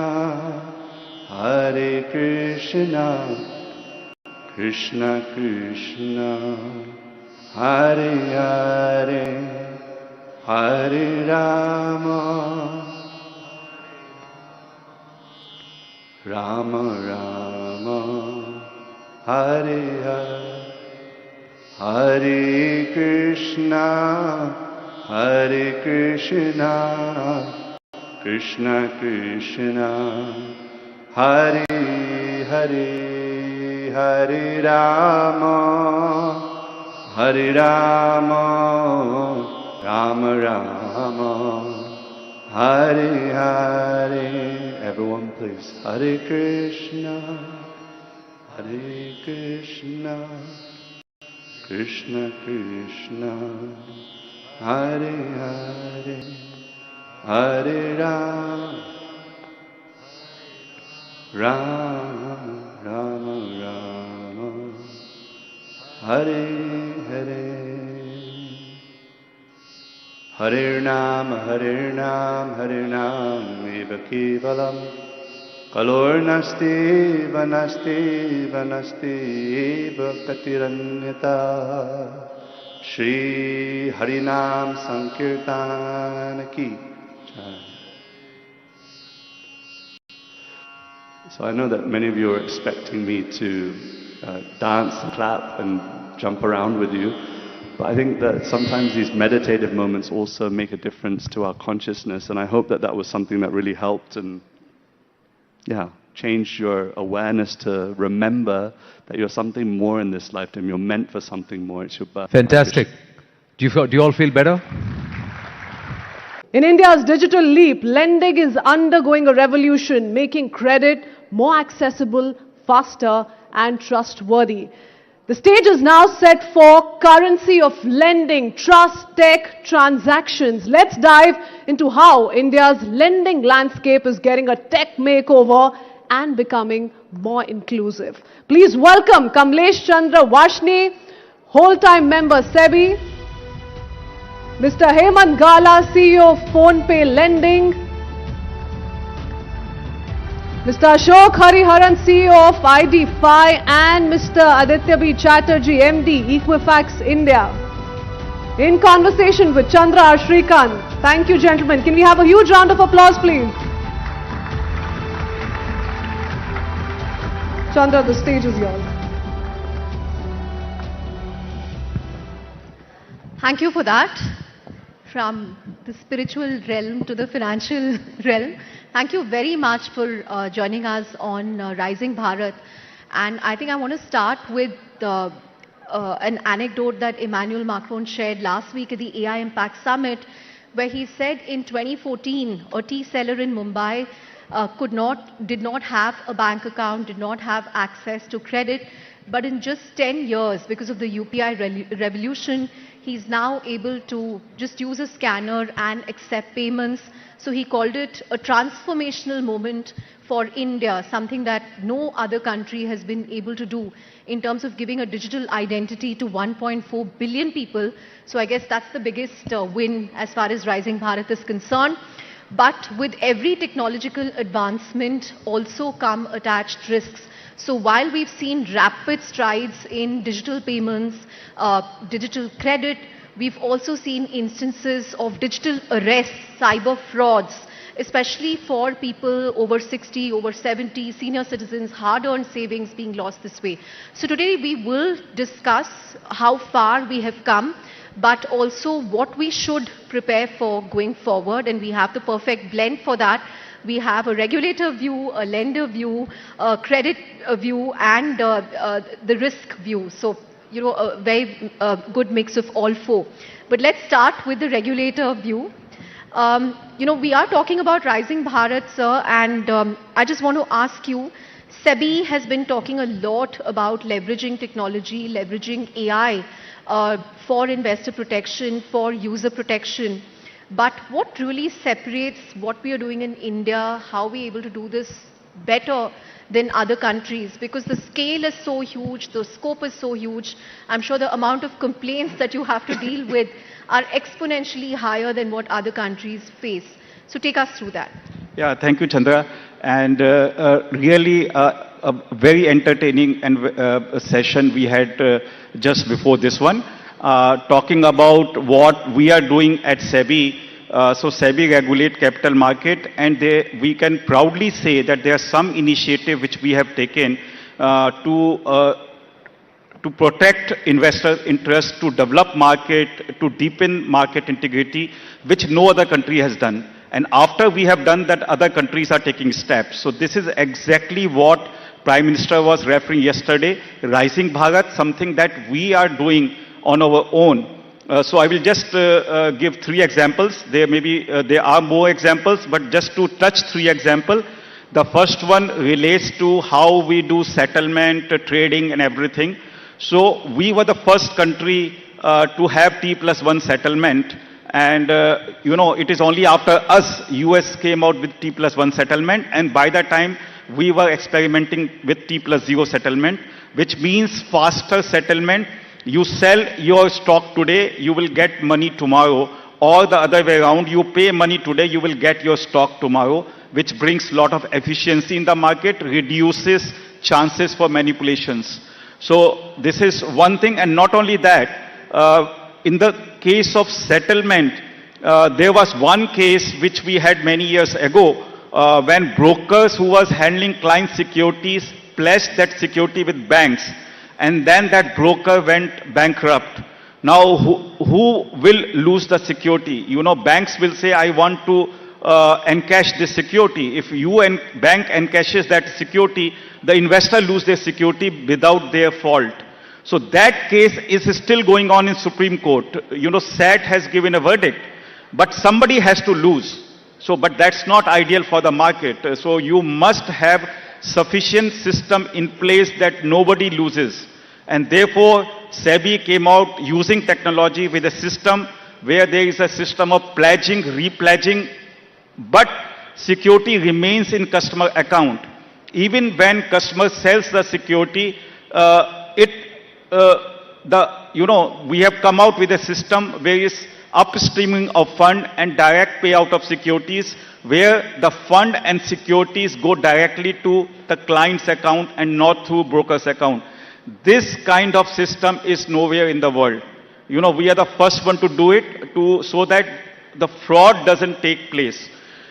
We have a unique system where clearing corporation has full visibility of the client level visibility, not broker level visibility. All other countries only know brokers level visibility. That means broker can use one client fund against another client's obligations. This cannot happen in India. So once again, this prevents fraud. So we can proudly say the way our stock market works, settlement, margining system, pledging, repledging is unique in the world, and many countries came us, we showed it to them and they were hugely impressed and they want to implement that system in their country. So that is one part. My second part is on assured return. We allow mutual fund because their NAV... After that delicious lunch, midday fuels kicked in, but the mind still craving something fresh, isn't it? After a hearty lunch, let's shift gears and talk about the art of balance in life, work, and everything in between. How do we juggle it all without dropping the ball? How do we find our center in a world of extremes? Joining us for this session is a balancing artist. Yes, that's his thing. He will show us how to find equilibrium in a world of extremes, how to pivot and how to thrive. We'll get him to spill the beans on balancing life, work, and maybe even a few tricks to dodge the afternoon slump. Please welcome balancing artist Gautam Vaishnav to the stage. Gautam, can we please have you here? Ladies and gentlemen, be prepared to be amazed, stunned, and maybe even a little breathless. Over to you, Gautam. Thank you. Without wasting time, I'll just come to the balance. And I know it's running late, so I have pressure from behind. So I'll start the art of rock balancing. Maybe I think you will have patience to see what I do.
Thank you for having patience in you. I would like to invite some anchors where I will showcase that it's not me, but it's the rock and the person's focus and patience with how they are going to balance some rocks in front of you. So may I invite some few anchors, please?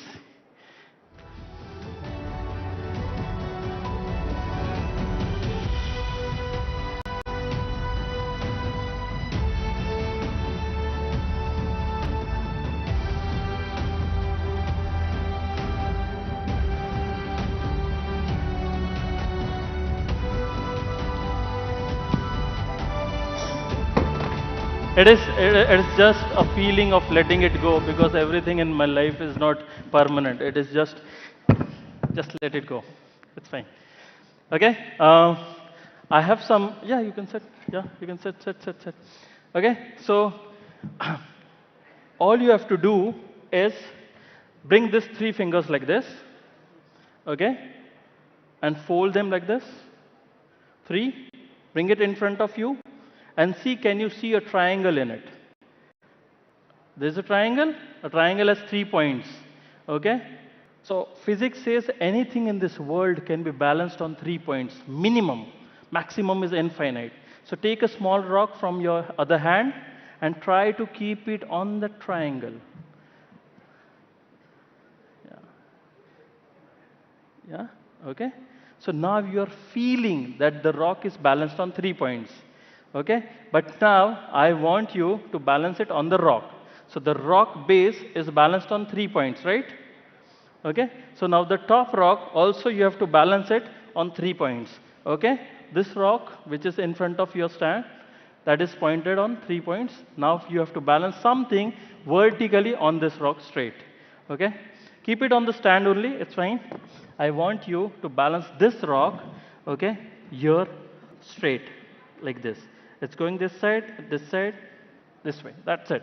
Okay? I want you also. Political balance भी बना लोगे आप. You can use both your hands. उसको निकाल दो और वापस रख दो बस.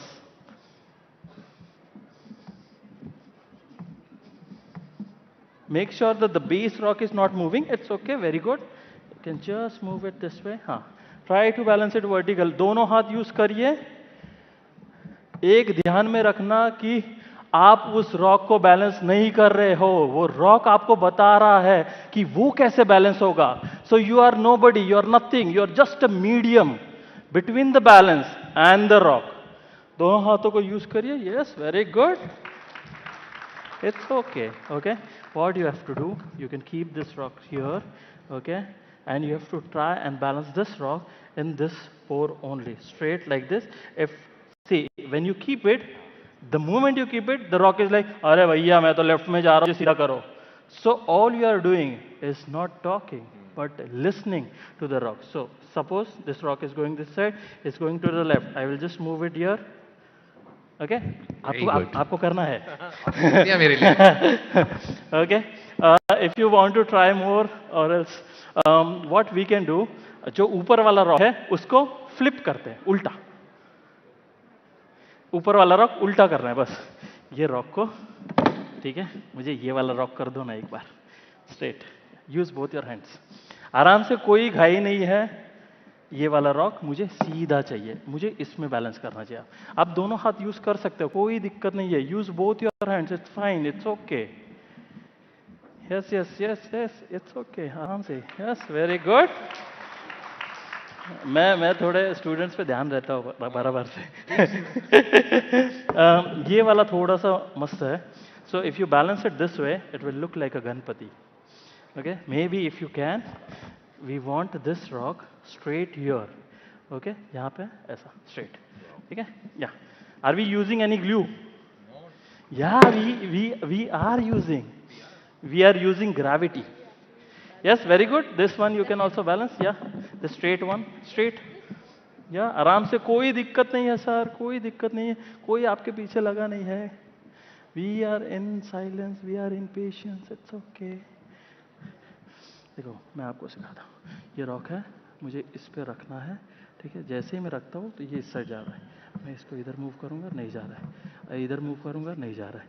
इधर मूव करूँगा, नहीं जा रहा है, ऐसे मूव किया, नहीं जा रहा है, वापस मूव किया, ठीक है, कर दो, हो गया? You have done it. ये तो मैंने किया है, okay, thank you very much, it was a small act of balancing, and that's it, thank you very much. Very nice, very nice. जोरदार तालियां इनके लिए। Thank you. देखिए बैलेंस ही सबसे ज्यादा इंपॉर्टेंट होता है। Thank you so much. Thank you very much.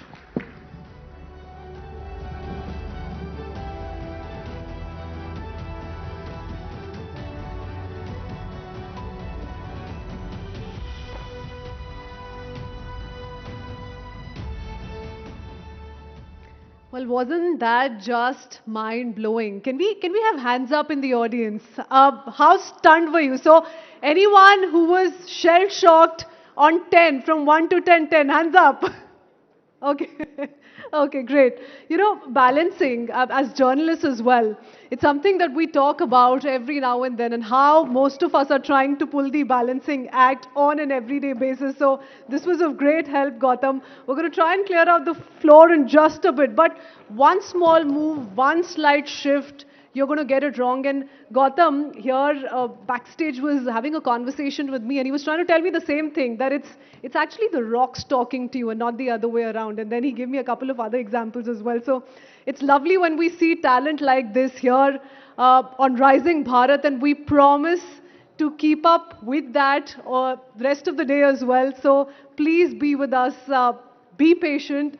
That was mind-blowing indeed. And our anchors also did a fab job in really being sporty. They played along. We saw Gautam making Parikshit, Chandra, Amish, Shivani do the balancing act. And like I said, we're all journalists and we're all used to this. But for now, as Gautam showed us how to find balance in life, we need to talk about balancing flavors, balancing tradition and innovation. India's culinary identity is what we'll focus on next. So from street food to fine dining, India's plates tell stories of culture, history, and creativity. Spices, techniques, regional nuances. How do top chefs define India's culinary soul? And we all know how Indian food is something the entire world obsesses over. So how do they blend tradition with modernity? Let's dive into India's food journey, the classics, the experiments, and the trends. And for that, I'd like to quickly invite our next set of panelists on the stage. Amninder Sandhu, chef and culinary entrepreneur, is our first guest joining us. Can we please have a huge round of applause? Also to take that conversation forward is Manish Mehrotra, celebrity chef, head chef, Visaba, and author as well. In conversation with popular food blogger Arjun Madan, this is a session titled India on the Plate, Reclaiming Culinary Identity. Arjun, thank you for being here. Over to you. Can we have a huge round of applause, ladies and gentlemen? We need some energy in here. Hello, chefs. Hello. It's such a pleasure to have you both over here. I've been such a fanboy of both of you for so many years. We've all experienced your food in so many different ways. But if you had to describe your culinary philosophy in one sentence, what would it be? I'll start with you, chef. I feel my food is rooted in memory. And I cook fearlessly on open fire and honor the place I come from.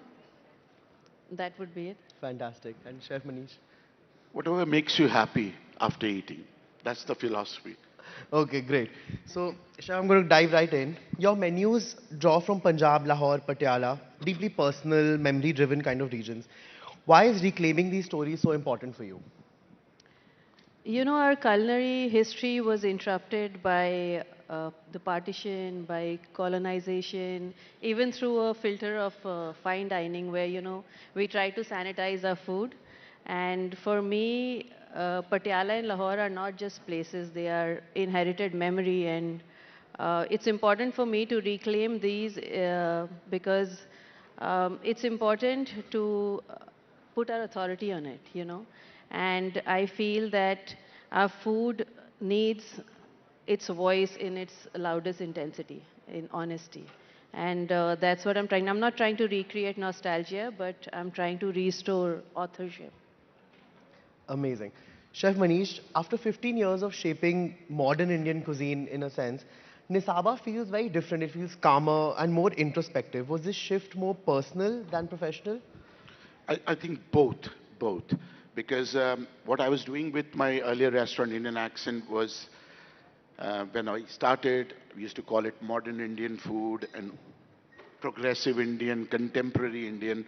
But now, after 16, 17 years of that, I think we should stop using word modern Indian food because Indian food has already become modern.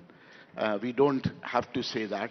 So now it's Indian food of today's India or a modern India. So that is what I'm doing with the new restaurant. It is coming back, going back to basics, getting soulful Indian food in a beautiful environment. That is what I am doing. And getting dishes from all over India and giving it a little bit of twist here and there so that at heart it is still Indian, but when you look at it, it's global Indian, so that people from all walks of life, from all different places in the world, can easily relate to, and no more curry and naan place. Fantastic. Okay, Chef, fire plays a very central role in all your restaurants, in your cooking. What does fire represent for you, beyond technique? I think beyond technique, fire is very primal. It's a very intuitive way of cooking. You can't really outsource it. You have to build your relationship with the fire and tame the flames. So for me, I think it's primal. Great. Okay, Chef Manish, opening Nisaba at Humayun's Tomb is very symbolic in a sense. Did the history of that space influence how you approach the menu? The history of that place really approaches my menu in such a way that India is such a historical place, and our food is also the modern food, or today's India's food can easily coexist with our tradition, because what food is now today in India is based on tradition and 5,000-year old our history. But people outside India and even in India, they don't know about it. Whatever things are happening nowadays, local, seasonal, all these things were there in India for so many years. I think in the middle we forgot about it. But now things are coming back and we are focusing on all these things. So I think with that historic monument, the history of food can also coexist. And I think every monument in India should have something, a place like this, which can represent Indian food and relate to the old history and tradition of India. Okay. So, Chef, you're known for your bold flavors and bold opinions. What's one food trend that you're secretly rolling your eyes at? Something on Instagram or otherwise? I have to let out a secret. I think I roll my eyes at the word chef being just thrown around very casually because I feel making content around food is cool. I respect that. But, spending time, doing your time in a professional kitchen is what makes a chef. Craft is built in the grind, not in front of that ring light. I get it. Absolutely. Now, Chef, Indian accent is something that, like, I remember coming to the original one in Manor many, many years ago. But how did you approach Nisaba differently than what you did all those years back? Because I know kuch to farak hai. It feels very different. बहुत I know, फर्क है, हाँ. बहुत फर्क है. First thing is it's less intimidating kind of a food. Indian accent was a bit intimidating with the tasting menus and everything. It is more rooted, more approachable, and more relatable kind of a food. And you don't need an occasion to come to Nisaba. You can come just to eat good food. That is the difference between Indian accent and Nisaba. If I may add, I feel Nisaba is super welcoming and like every dish is paired with its accompaniment, so you don't even have to think much. You can just get it, and it's just beautiful food. I need to come there. I'm dying to come there. So, now, Chef, you've often been cited as one of the leading voices among women chefs of the country. Has that responsibility kind of shaped how you lead today and how you approach your work today? Yes, I think I'm more intentional. I mean, if the next woman who walks into a professional kitchen can do it, feeling more confident because of me, I would feel that I've done something right. Yeah, and I think just riffing off of that, chef, I think I know a lot of people cite you as a inspiration. A lot of young chefs do. So does mentorship now feel as important to you as being, heading a restaurant? It is very, very important because now there are so many young chefs, they are doing some phenomenal work. Only thing is you just have to uh, give a correct path because doing something different and doing something traditional, there's a very thin line.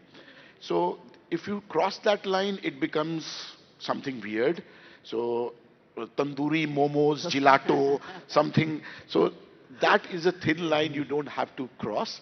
And what I tell all the young chefs that when you start working, create your own boundaries, create rules for yourself, and then follow those rules. When I started doing this kind of a food, there are few rules I followed. But one of the simple rule was not two cuisines not in one dish. So there will be never paneer chettinad or idli in makhni sauce, all these things. So I created that rule for myself and I still follow that rule.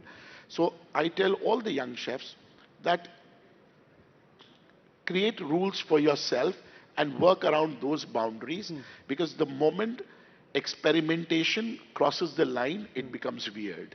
And if you have a reason to mix two things together and it works, I think But that's अगर good. किसी ने आपको इडली मखनी खिलाई तो will you try it? I don't mind trying it, but honestly, it taste में शायद अच्छी होगी. But do you think the cuisine has moved forward? I don't think so. The cuisine will move forward. And we need experimentation so that कि Indian खाना can move forward. कब तक वही चीजों पे हम चलते रहेंगे? Because India is such a large place. You don't have to invent, you just have to explore India. You will find some hidden gems जो लोगों ने सोचा भी नहीं होगा. Everybody is talking about insects eating, India में है.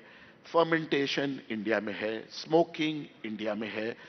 और आज से नहीं, कई 100 सालों से है. So we just have to explore India. India is a great place and there are so many hidden gems in people's home. We just have to take them out, brush it a little bit and put it in a restaurant. It will work. I'm sure. Okay. Chef, you have led multiple luxury kitchens. You have also created a dining experience in the wilderness with Tipai.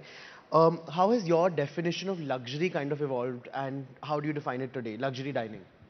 I think luxury dining back in the day were imported ingredients, grand dining rooms, very polished, intimidating settings. But luxury for me now is silence. I think it's the crackling of the firewood where your food is cooked slow and you eat it without distraction. And I think that's what happens at Tipai and that's what makes it so beautiful, that we are able to build a connection with our guests. The greatest compliment we've ever got at Tipai is the people of Tipai and the connections they make with the guests. And Wow. that is luxury for me. Okay. I think this I'm going to put to both of you out there, but is there a dish or some part of your experience through the years that you remember that, okay, this is a dish I shouldn't have done or something that kind of kuch galti hui hai, and you remember it as a funny incident now, but ऐसी कोई चीज़ है जो आपने बनाई है? बहुत सारी. जैसे कि? बहुत सारी. When I started in 2009, I had a dish on my menu was Chyawanprash cheesecake. That was weird, but again, नाम बहुत weird था, लेकिन उसमें जरा सा hint था, and उसके पीछे एक nostalgic story थी that we used to serve it with the badam milk and all these things, because Chyawanprash एक ऐसी चीज थी, everybody has got some good or bad memories of that. So that dish was there to evoke your nostalgia and the memory. So, but it was weird. So I don't think so I'll be doing that thing now. But yeah, at that time I was also learning. So There are many. There are Chyawanprash many. cheesecake. I think we should bring it back for one special weekend. for just one. Maybe. Yeah, we should. Okay, chef, is there anything that you have done over the I years? think, yeah, even I have many, but the one that I vividly remember is once I'd put pakoras like patte, like just green leaves fritters, and I didn't want to call it pakoda, and we called it ponako because we found out that that can be another name for pakoda, and it was so silly now when I think of it. Like it's an internal inside joke for even with my team. Okay. Both of you are kind of seen as torchbearers for, again, I'm saying modern Indian, but modern Indian cuisine in very different ways. Does recognition increase pressure or does it give you more freedom? I think it gives you a platform where your voice can be heard, and it's for me it feels like freedom because now I don't have to dilute my voice. I know that people are watching what I'm doing, so I feel like I can put the right light on whatever makes sense to me. Yeah. And So it creates more responsibility. Any award, any recognition, it put a little bit of more responsibility on you because when you do something, a lot of youngsters, a lot of people who are watching you and they expect and they follow you, then you have to be responsible. That's the main thing. Okay. Chef Manish, I wanted to ask you, you've also had restaurants outside of India. How do you till date, it's 2026, and I think the most sold dish outside will still be butter chicken, I'm guessing. How do you try to position Indian food in a different way? How do you try to sell a different dish which is not just butter chicken or dal makhani? See, I love butter chicken. I love eating butter chicken. But the thing is, there are at least 100 dishes in India from different parts of India which is as good and as tasty as butter chicken. चाहे वो कश्मीर का गोश्ताबा रिश्ता हो या केरला की mean Moily हो, it's all that kind of a comforting which is like butter chicken.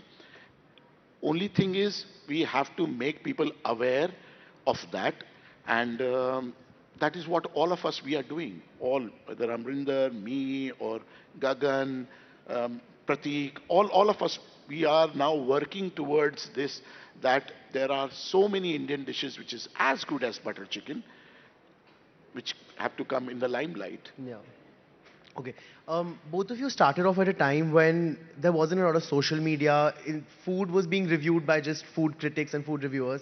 Today that's changed. People like me are out there, and everyone has a platform today and is a critic in their own way. How do you approach that? Like, do you embrace food creators? Do you embrace Instagrammers who want to come and try the food and give their opinion? Or is it something that you're a little reluctant about? Because I meet restaurateurs who are, both sides of the spectrum. So how do you guys approach that? They are all welcome. See, reviewers were there earlier. They used to write in a print media and all. Now everybody is a reviewer. Anybody who's coming to a restaurant has got a phone with a camera and they review your food. First thing, it's a free marketing. You don't have to spend money on marketing. If a dish goes to so many millions of people, it is free marketing. It's good. But honestly, all the restaurateurs, chef or anybody, they should approach the influencer or a blogger in such a way which is their target market. If I am doing a tasting menu which sells for 10,000 rupees per person, I won't call a blogger or entertain a blogger who's doing street food. So you have to see who are the one can do good for you and who are not something they don't have the target market for your business. So that is the only thing.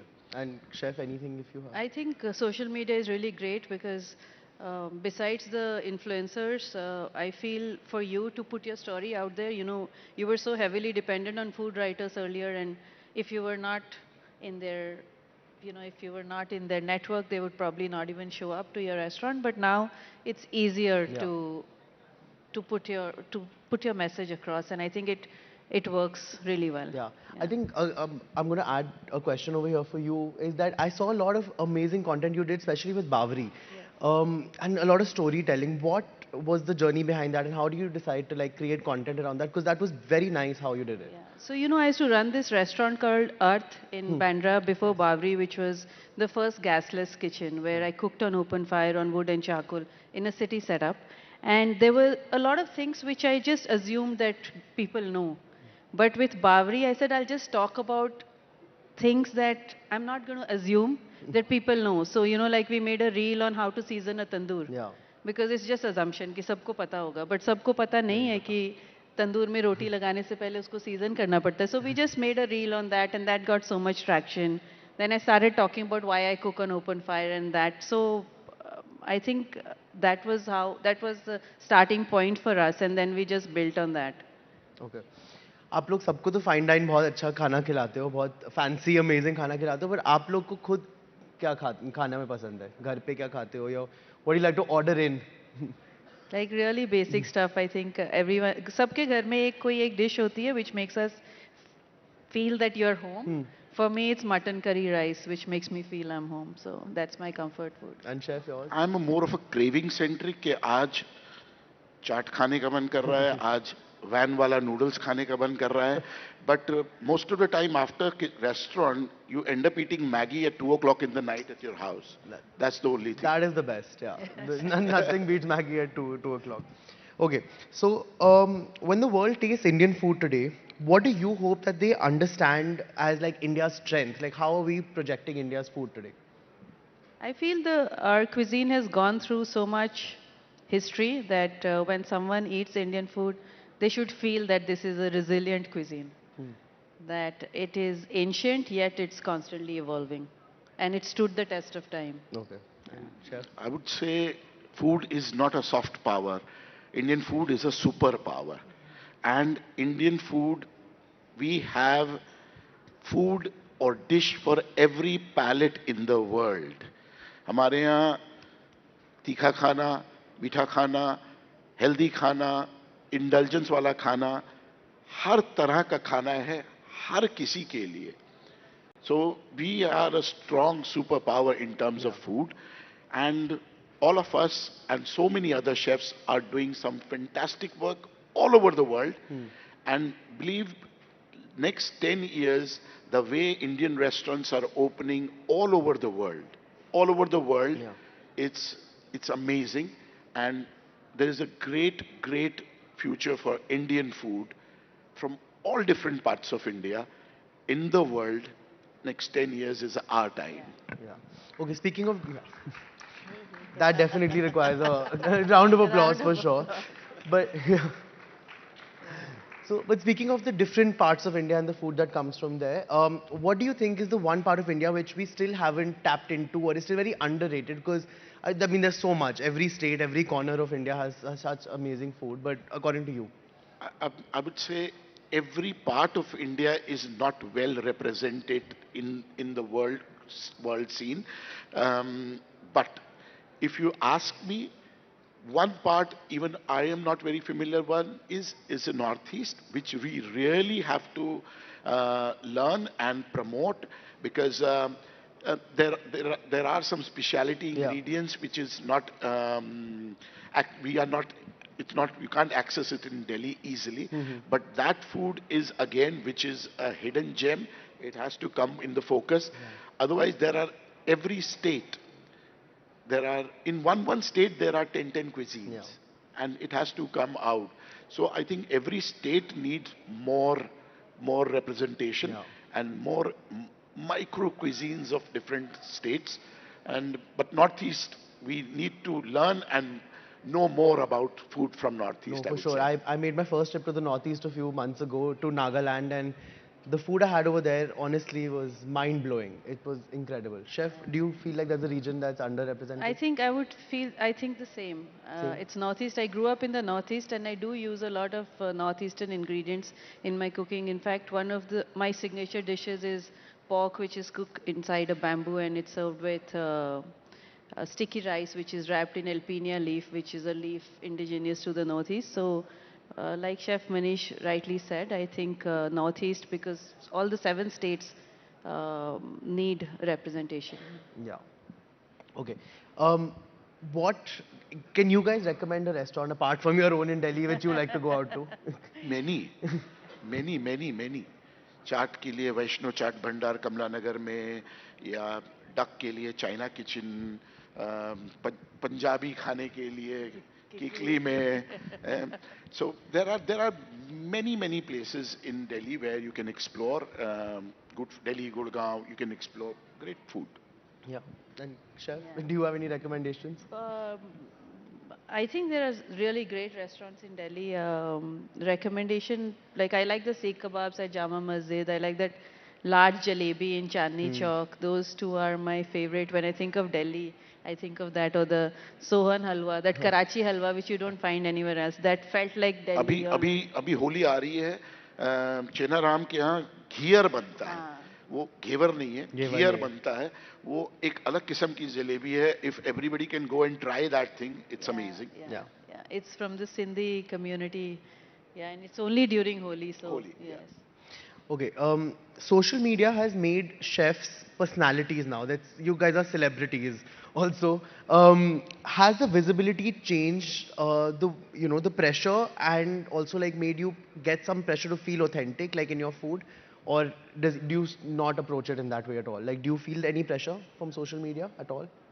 See, honestly speaking, the celebrity chefs and the chefs who are cooking at restaurant, there are two categories in India still. Yeah.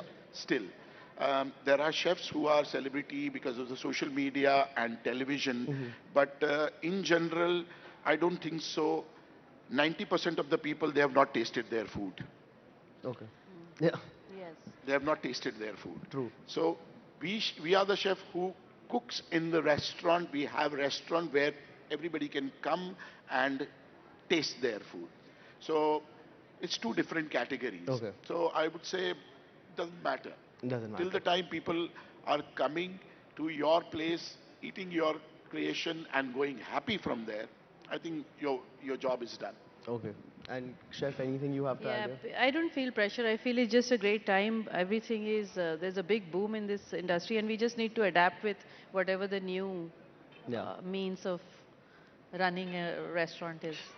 Okay. Before we wrap up, I just have one last question for you both. If there's a young chef who's starting out today, 18-year-old, 20-year-old, is there a piece of advice you would like to give them that you wish someone would have given you when you were young?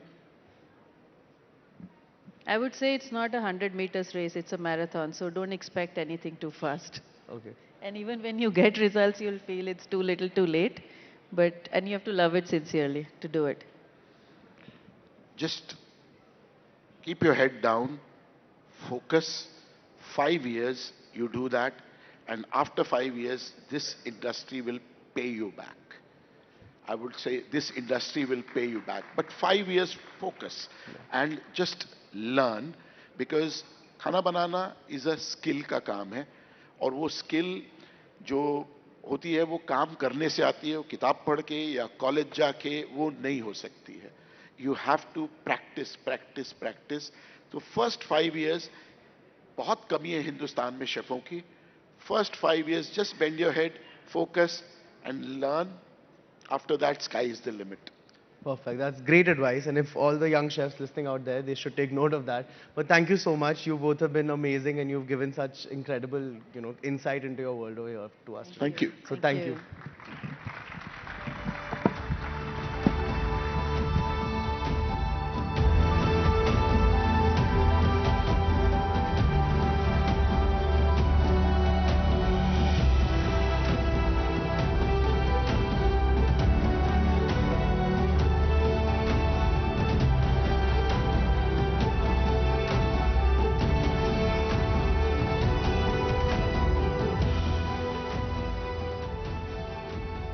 Thank you so much. The flavors of India have never tasted so vibrant thanks to the culinary maestros we've just heard from, reclaiming the country's rich gastronomic history.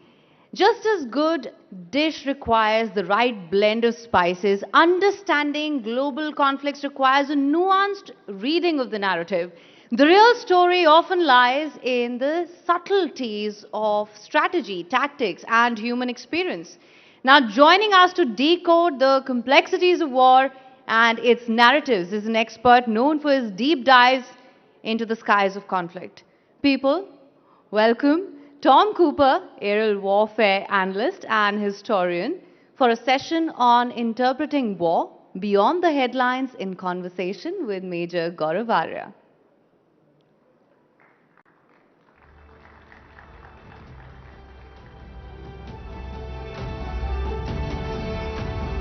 That's a very lukewarm welcome, everyone. Can we please have a huge round of applause?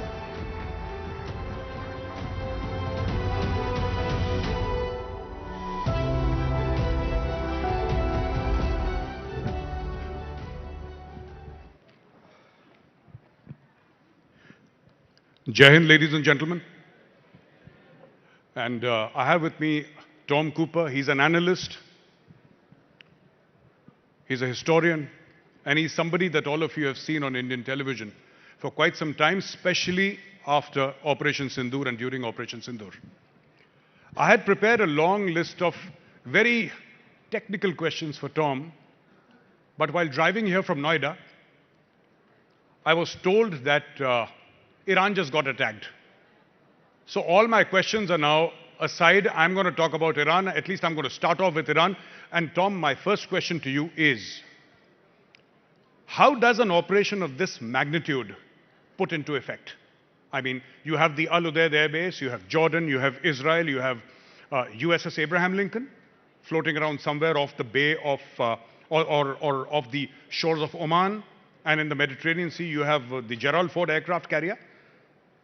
How do you network such an operation where there are possibly hundreds of fighter aircraft, hundreds of reconnaissance aircraft, a very, very large percentage of US air effort? How do you coordinate all of this? Hello, everybody. Thank you very much for inviting me here. It's fantastic to be here in New Delhi. My first visit in India, I'm really humbled by reception. As for your questions, the essence is networking. It's just like in civilian life. That means the military is operating its own internet, and this internet is used to fuse all the information available about enemy forces, about their capabilities and intentions, and then also about own forces, who is deployed where, what is the current status of the force in question, is it ready for combat or not, what are the stocks of weaponry, of supplies, of fuel, and so on. And all of this is fed into the same headquarter, into the same command center, and commanded and controlled in centralized fashion. That's how it works. We have seen this at work also in India last year, in May, during the Operation Sindoor, when all the information was fused in one system, distributed to the Army, to the Air Force, to all the forces involved, in order to keep everybody informed all the time, and in order to better coordinate, or actually to, in case of India, to superbly coordinate own operations. Whether air defenses from Pakistani UAV attacks and missile strikes, or own offensive operations against Pakistan. All right. You know, I'm going to come to Operation Sindoor in a while, but I'd like to ask you, Tom, my question is that even during Operation Midnight Hammer and during Operation Rising Lion, which happened earlier, American aircraft and Israeli aircraft, and I'm not only talking about the 5th generation aircraft, 4 generation, 4.5 generation, they were able to fly over Tehran without any challenge, literally no challenge. How is that possible? Hasn't Iran invested in air defense? And do you think, what are the lessons that Iran drew from Midnight Hammer, from Rising Lion, that even in this, they knew that they could be attacked again, and today they have been attacked again. Why didn't they strengthen their air defense? Okay, let me try to dissect this in following fashion. On one side, Israeli aircraft were never free to fly over Tehran. This is Israeli propaganda. Excuse me for expression, but it is as simple as that. What the Israelis were free to do was to fly up to the border with Iran and to lob their missiles either over longer range into Tehran area or to drop their GPS-assisted bombs on targets up to 100 to 120 kilometers deep inside Iran. But they were never free to fly deeper over Iran. Why were they not free to do that? because there is not only one, but there are two different but well integrated air defense systems in Iran. One operated by the regular Islamic Republic of Iran Air Defense Force, and the other operated by the IRGC, by the Islamic Revolutionary Guards Force Command. So what was given to us in form of official Israeli statements was one thing, and then there was the reality. And there was a significant difference between the two. All right. That is on one side. On the other side, the Israelis have this very advanced air-launched ballistic missiles, which have a range of up to 1,000 kilometers, depending on their type. So they were accelerating, flying very high, accelerating, climbing over central Iraq, over Ramadi, over the area generally west of Baghdad, and launching missiles from this area deep over Tehran. This is how they were operating. Of course, they did, with the time, start operating their UAVs deeper over Iran, including close to Tehran, including Esfahan, including Tabriz anyway. But again, there is a difference whether they are operating UAVs, which are then shot down in quite some numbers, or whether they are operating manned aircraft. There is no evidence that they did operate manned aircraft that deep over Iran, like over Tehran. Excuse me, what was the second part of your question in this regards? I said that hasn't Iran been able to develop its air defenses to such an extent? If, let's say, the Israelis did not fly, the Americans did. Yeah. The Americans obviously did because they were dropping these, MOABs on, MOABs on their nuclear sites. Okay. This US strike on Iranian nuclear facilities is also no indication for the strength or weakness of Iranian air defense system, because the Americans haven't sent just this, 8 or something B-2 stealth bombers, but they came in with a huge strike package of some 50 aircraft into Iranian airspace. So it was a concentrated, focused operation in order to bring these bombers safely over their targets, release the bombs, and withdraw without loss. They have managed this. Point is this: Iranians have, especially with help of China, over the last 10 years, built a very powerful air defense system. But it was still incomplete because the production rates in Iran were much too low. And the IRGC was insistent on manufacturing missiles in Iran, just in Iran, not in China as well. So although most of these systems were actually developed in cooperation between Iran and China, production was in Iran. Correspondingly, the production rates were very low. The question is now whether, especially for the current war, the Chinese are going to add their ammunition to Iranian systems, because the Iranian requirement for the Chinese was to develop them systems which are highly flexible, which can use Russian ammunition, specialized ammunition which is manufactured in Iran, and also Chinese ammunition. So the question is now whether the Chinese are going to replenish Iranian stocks. All right. Just a few minutes back, breaking news is that Iran has hit Qatar, UAE, and Saudi Arabia. And Bahrain. Yeah. So these are obviously US bases that they have hit, or tried to hit. Were you expecting that? Because Iran has always been very vocal. You attack us, we'll hit you back across the Middle East. Iran has multiple solutions. One of these is going to, actually all of them are going to depend on the rate of damage the US air power is going to cause. Because last year, the Israelis couldn't cause enough damage to draw some kind of decisive victory. From their point of view, they didn't even half finish the job, or didn't destroy even the half of the targets they wanted to destroy.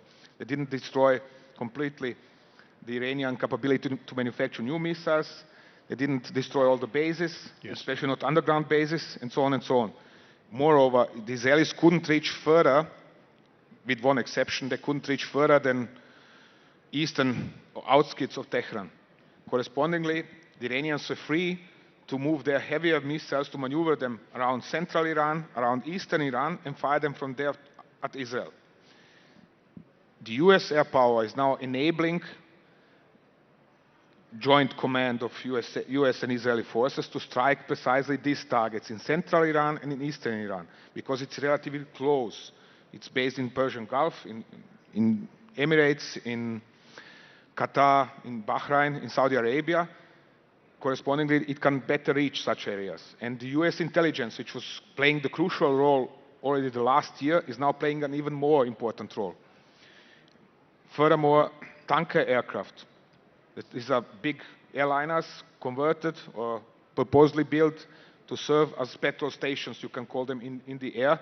They are refueling incoming Israeli and US aircraft, stretching their range significantly through this capability. So the Americans are offering an entirely different capability to Israel foremost through this. They are going to support the Israeli airstrikes and support their own strikes. In turn, Iranians have not only some 2,000-something heavier ballistic missiles to strike Israel, but they also have many more short-range ballistic missiles to strike all the possible US bases around the Persian Gulf. They have already hit one US base outside Manama in Bahrain just half an hour ago or something. They're going to strike those in Emirates, in Qatar, in Saudi Arabia as well. Saudi Arabia has been meanwhile hit too by Iranian missiles. So now Iranians now have, let's say, two options to keep it simple. One option is to go all out right from the start. For example, if they are afraid that their missiles might get destroyed by Americans in their underground facilities, in their underground bunkers, shelters, or they go for something like drip feed option, which is to fire every day 15, 20 missiles, and those wait for similar effect like the last year, which is to attrit Israeli stockpiles of anti-ballistic missile defense systems to the level where the Israelis were out of missiles to shoot at incoming Iranian ballistic missiles. So the US Navy then moved its warships close to the Israeli coast and was trying to defend Israel with its own anti-ballistic missile systems. But what happened as a result of this is that the US forces have exhausted something like a production worth of 2 years of ballistic missile defense systems. So now the question is whether the Americans have enough missiles to defend Israel and their own bases for longer than, let's say, 1 week. That is my rough estimate. All right. Now, Tom, I'm going to ask you about Operation Sindoor because that is, I think, what many people would like to know.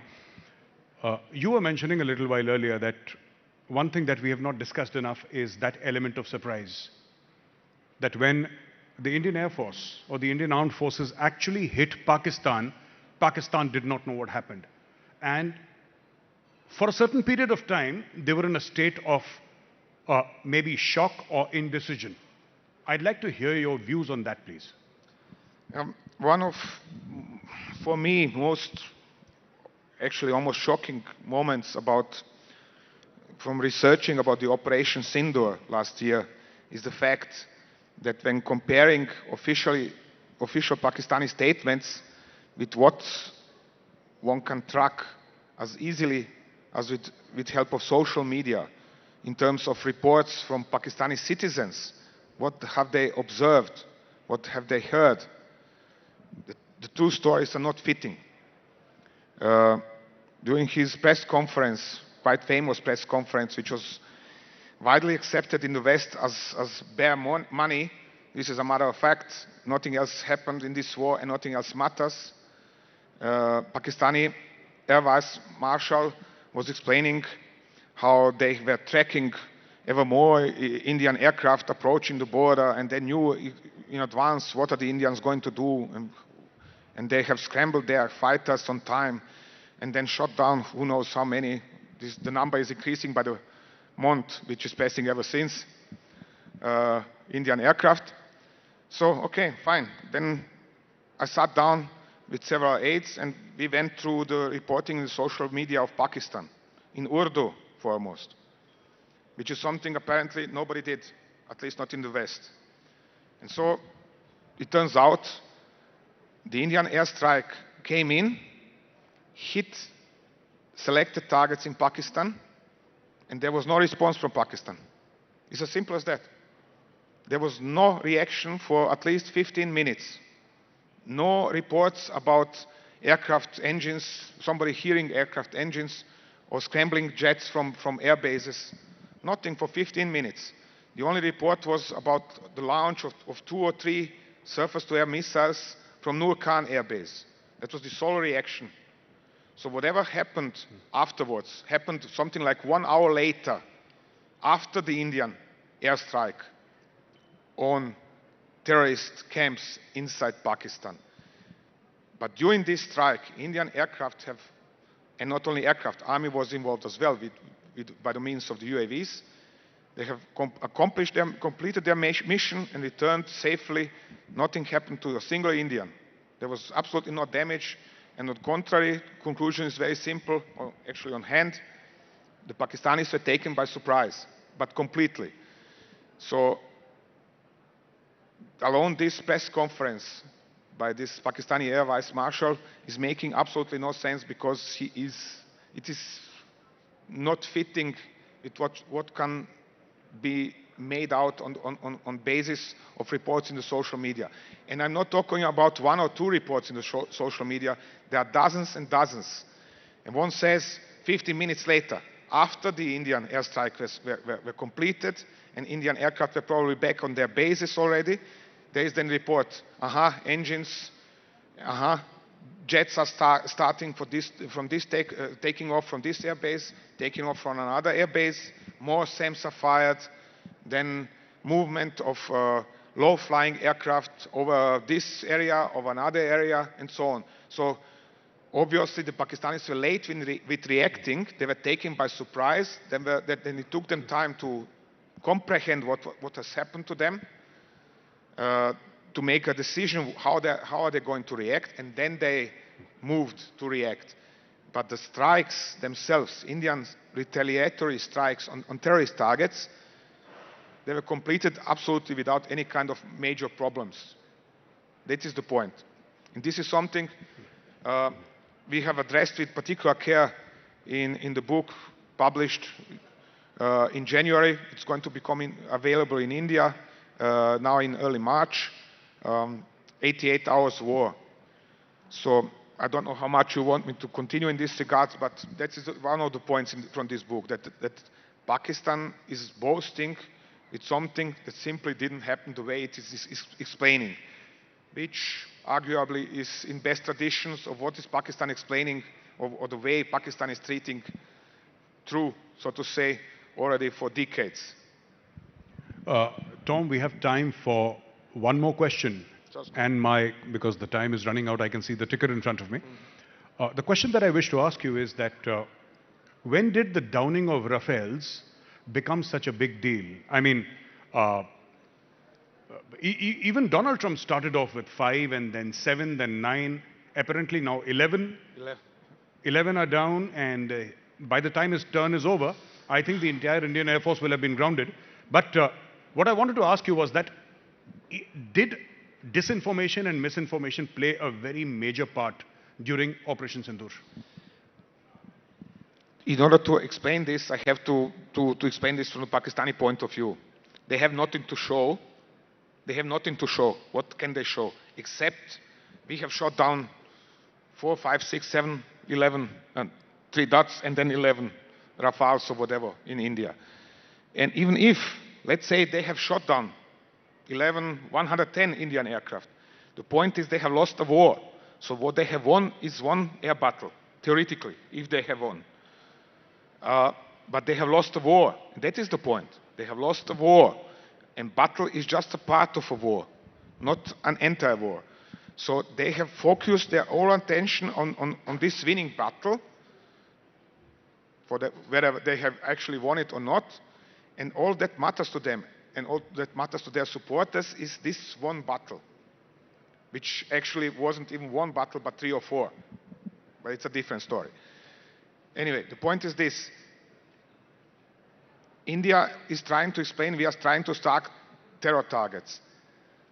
Nobody listens to that, at least not outside of India, sadly, or at least it was largely ignored. Therefore, Pakistan was free, or left free, to explain, oh, we have won the war through winning one battle.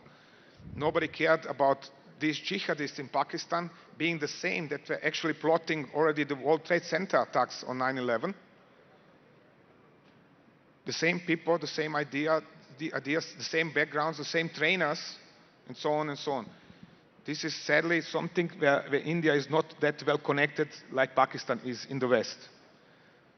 Unfortunately. I hope that in the future you are going to find a way to avoid such situations, because you have won a war, but you didn't win the public narrative, so to say. Thank you very much for your time, Tom, and it was wonderful speaking to you. Ladies and gentlemen, a huge round of applause for Tom Cooper. Wonderfully explained. Thank you very much.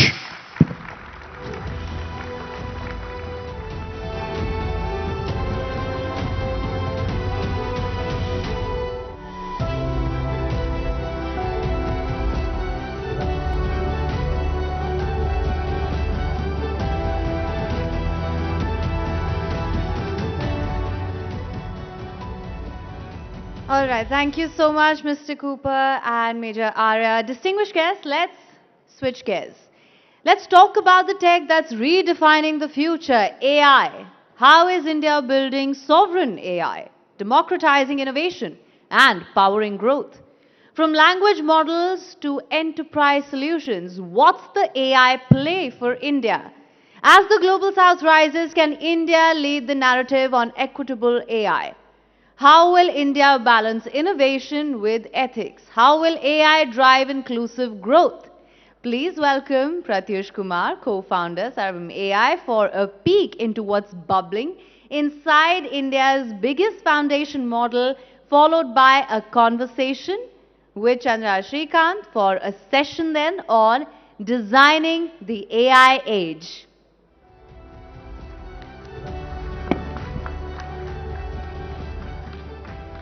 Thank you. Namaskar. I'm expecting some slides to come up. Yes, there you go. It's great to be here. I just saw the billboards outside.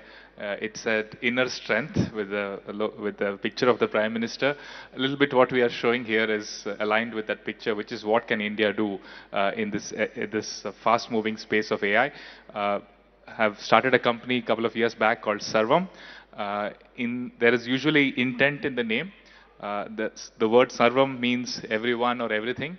The goal is so that building of AI, which is the defining technology of this decade, should not be restricted to a couple of companies in the Bay Area. It should be built by more, and it should more importantly be used affordably by many more people. I'm going to see if this works. Yeah. So we had a theme ourselves, which in our own way we called it India Can, because some people asked, can India build, should India build, must India build, and so on. But over the last 2 years, a small team out of Bangalore has proved that you can actually build globally competitive AI models grounds up with our own data, our own algorithms, our own engineering. Somewhere here, Abhishek Singh sir is there. The government has been an important catalyst in making that belief come true. But now we are somehow in Sarvam 2.0, where we have proved, there is proof of concept that deep tech and AI can happen in India. Now it's time to have proof of scale and make AI available to all at affordable rates. Let's see. Next slide, please, if you are controlling it. Yeah, so India can train its own state-of-the-art models. India can bring AI to billions of Indians and do it all in the sense that I think we always keep talking about our success in UPI and in Aadhaar and so on, and they are tremendous and global successes. But in the balance of things, India today does not have any large consumer or enterprise platform at scale, whether it is media, whether it is social networks, etc. So I think now we really have to, in this decade, have that inner strength and say we can go and build out there. And the landscape is changing. And when the landscape changes, it's really a moment to see what we can do. I was asked to continue the spirit of the AI summit that happened here and give demos. So the team has a bunch of videos. I'll quickly show you. For example, we built Saras, which is for rec recognizing what you speak. India is a very voice-led country, so it all starts with recognizing what somebody is speaking and then processing with AI. We name our model sometimes on birds. Saras means crane, and a crane is usually intent and listening. So we called it Saras. It is multilingual, does 11 languages, in fact now 22 languages, real time, and a bunch of things. I'm not going to bore you with numbers, but essentially it is the world's most accurate speech recognition model compared to many different companies. And there's a little bit of video here. You can play the video, please.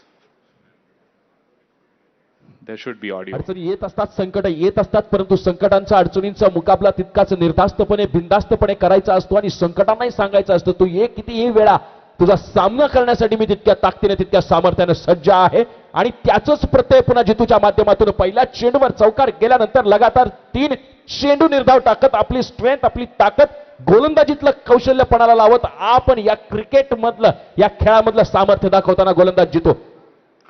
No, that is not from, I guess, the Network 18, but that is a stress test of somebody saying something in one language and the model keeping pace with it and actually accurately transcribing it. Again, this is where AI starts in recognizing what somebody is speaking, and we do it across languages. The other one is the opposite of it. We call it bulbul, a bird that sings. This is text to speech. So again, a bunch of languages. Again, on 8 kilohertz, which is what you get on a telephony, we have the most accurate, most high fidelity model out there. And here is a video of it.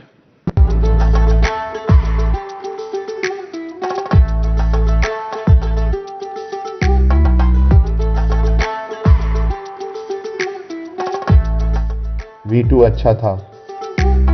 V3 में game बदल दिया. Let me show you how.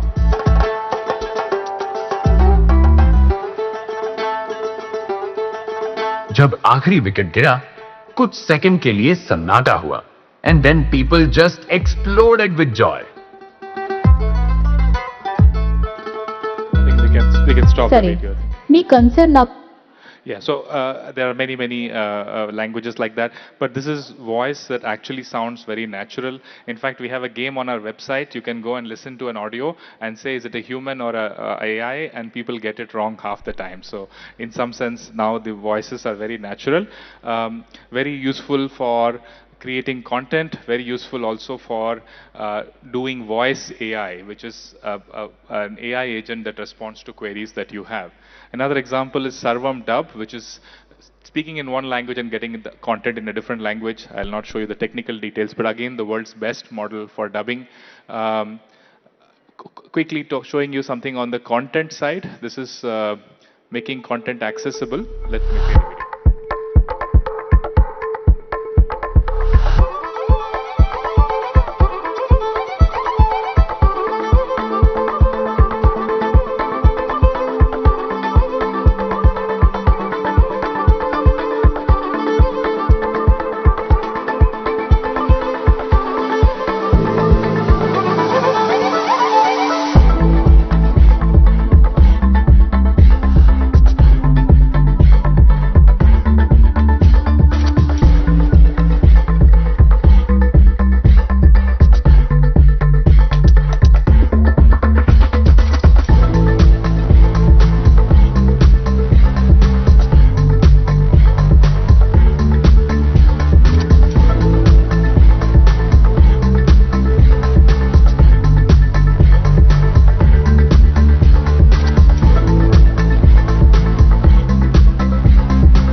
That is that's content creation. We did something little funky in the beginning of this month. The budget speech was live dubbed by us on a network where the finance minister, of course, was speaking in English, but in what sounded like her voice, it came out in Hindi and Kannada. And people actually said that for the first time I understood the budget because it came out in a language which I understand, right? And I think there is genuine possibility for language not to be a barrier, right, but to be a bridge. And I was chatting with the executives of the network as well. We really can think about content being available irrespective of language. So this whole idea of strength within, somehow we felt for multiple centuries that we have to all learn English and do things, but a strength within is also preserving what is natively yours. And I think AI helps do that in a different way. Something on vision, which showed you about audio, but this is a little bit about vision, wherein again we have the world's best model in terms of recognizing text, even in English, in documents, right? Documents with tables and with headers, footers, complex layouts, and so on, doing better than many models out there. And here is a quick. A culture is preserved I'll just only pause it when briefly. people can read, debate, and build upon its ideas. When literature circulates, when it inspires new writing, new thinking, and new creativity. The result was about 90% accuracy. That may sound good until you realize it means nearly one error per line.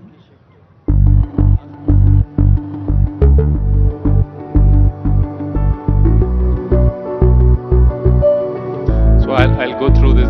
These lovely videos are also a part of again the We Can part. We want to have a brand of a big tech company built out of India. These videos are online. You can have a look at it. But we also train large language models. We released 2 of them.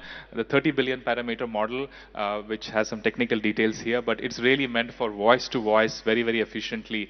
In fact, it works on a feature phone. I don't have it here, but the Prime Minister saw it on a feature phone. Then we have the bigger model, the 105 billion parameter model, the first globally competitive model of its size from India, and it's actually on various benchmarks doing very well in its class. And in fact, here is we released this model on a quick chat app called Indus, and it's been out in the Play Store. This is what it looks like.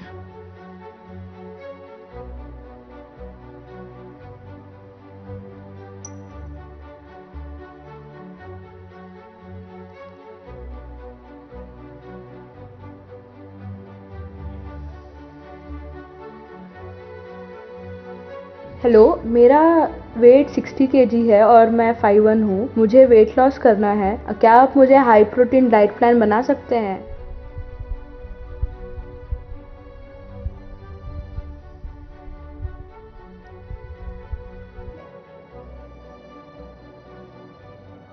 Yeah, so this is a model entirely trained from scratch by us, now usable on. It's available in Android, iOS. So we would recommend you to test it out. But that's what is possible, right? The data that we use, we don't have any dependency on any organization outside the algorithms and compute, etc. So just wanted to reiterate. I think India can definitely build it, and we are in a post-AI world. We should. I think people asking whether India should, whether India can, are asking the wrong questions entirely, and we have demonstrated it. It's an early start, but we have a long way to go. But I'm confident the love that we have received, that this is going to be India's definitive decade to build. Thank you, and I'm happy to interact.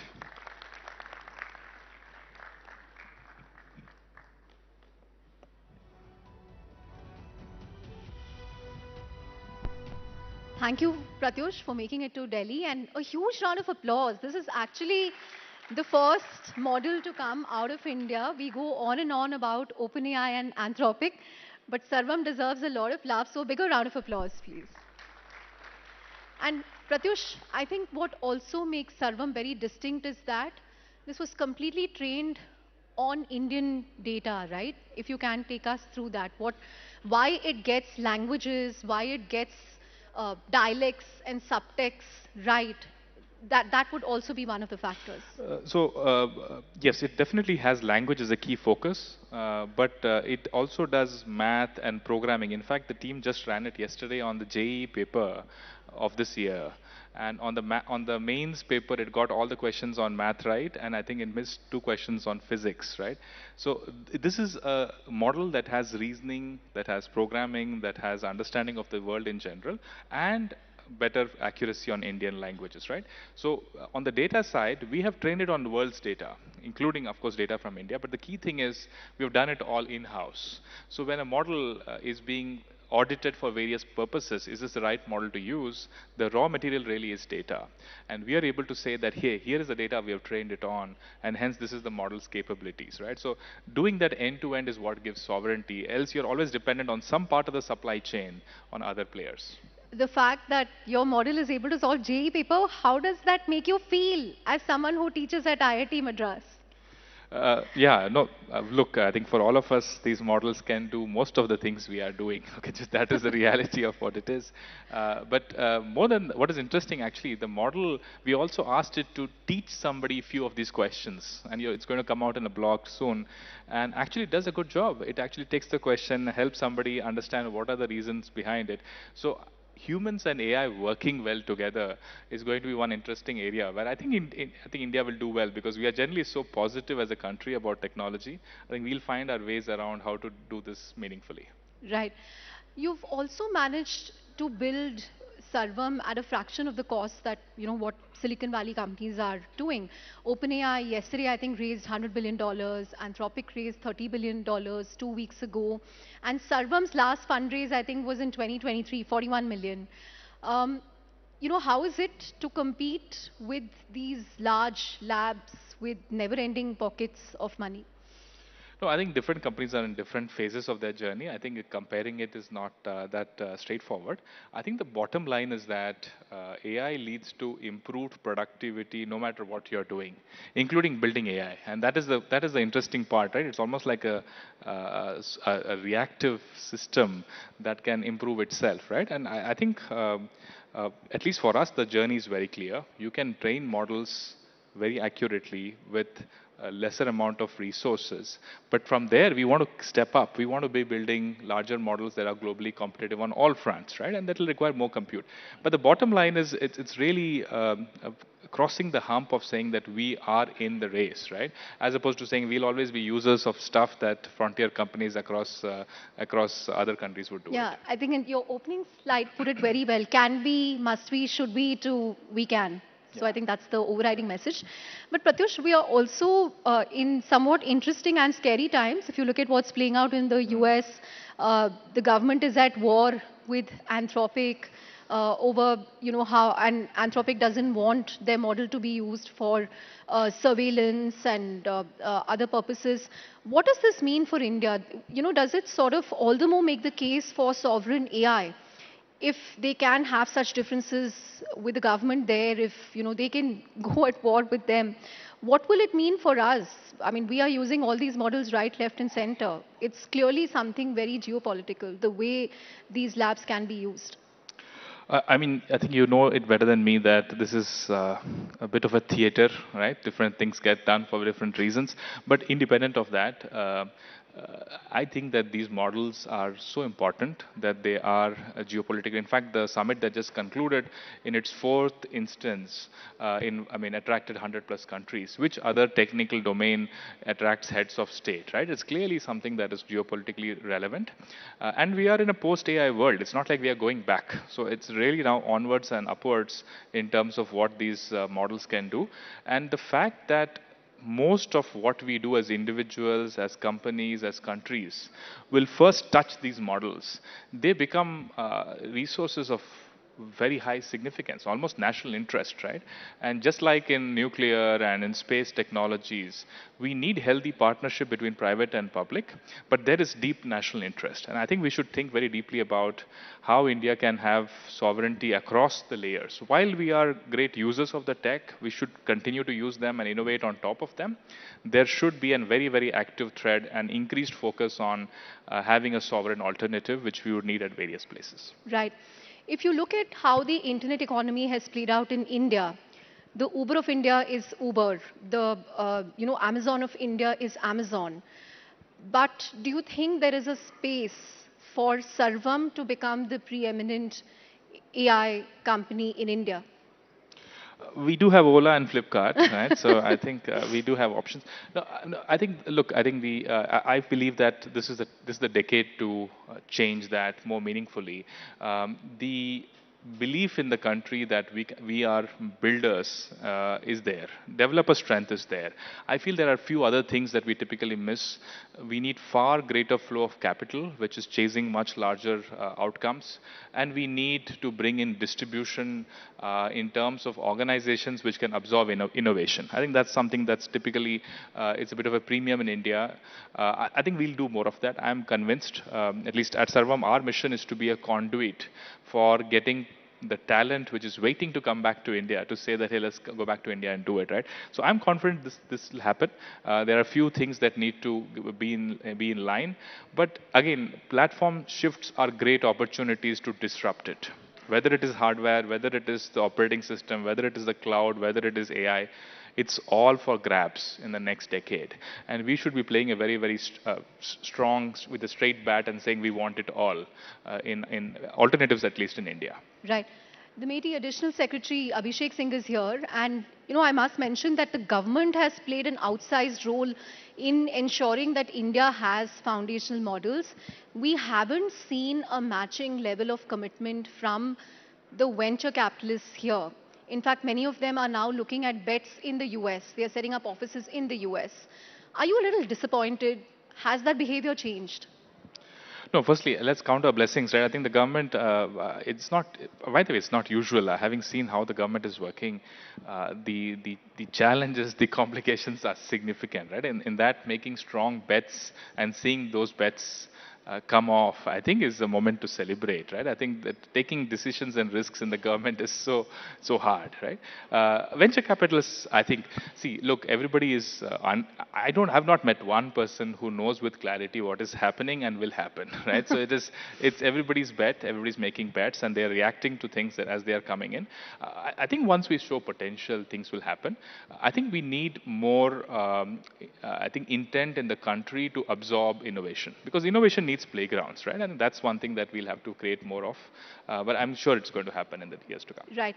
Last question, Pratyush. You've demoed, what you've been up to. What can we expect in the next 1 year from you? Will you be more active on the enterprise side, the consumer side? Because you also showed us about, the Indus chatbot that you've developed. Yeah, no, probably not discuss strategy here with you, but no, the bottom line is this. I think we'll stay true to our name, which is that we want to bring AI to all in India. That's our turf. We want to work on doing that. And I don't have it with me. I thought I have it in my coat, but we have built these glasses, right? Glasses, yes. The case glasses. We genuinely believe that we should. It's interesting how many meetings I walk into and say, hey, we built models, and these models are available through these glasses, and everybody's like, okay, when can I get the glasses, right? So I think we need to make AI consumable, and I think these devices will play a major role in that. It's coming out in May. It's being built and manufactured in India, the first glasses to be manufactured in India. So we are very clear on what our goals are. We are also very clear that while we focus on India in the coming years, we also will focus on how India can then be an exporter of AI globally, right? Because our strengths in IT services, when combined with our ability to do R&D in this, will be a potent mixture, and we'll find the right partnerships there to make that happen. Great. On that note, thank you very much, and may you find the strength within. Congratulations. Absolutely. And a huge round of applause for Pratyush. Thank you. Thank you.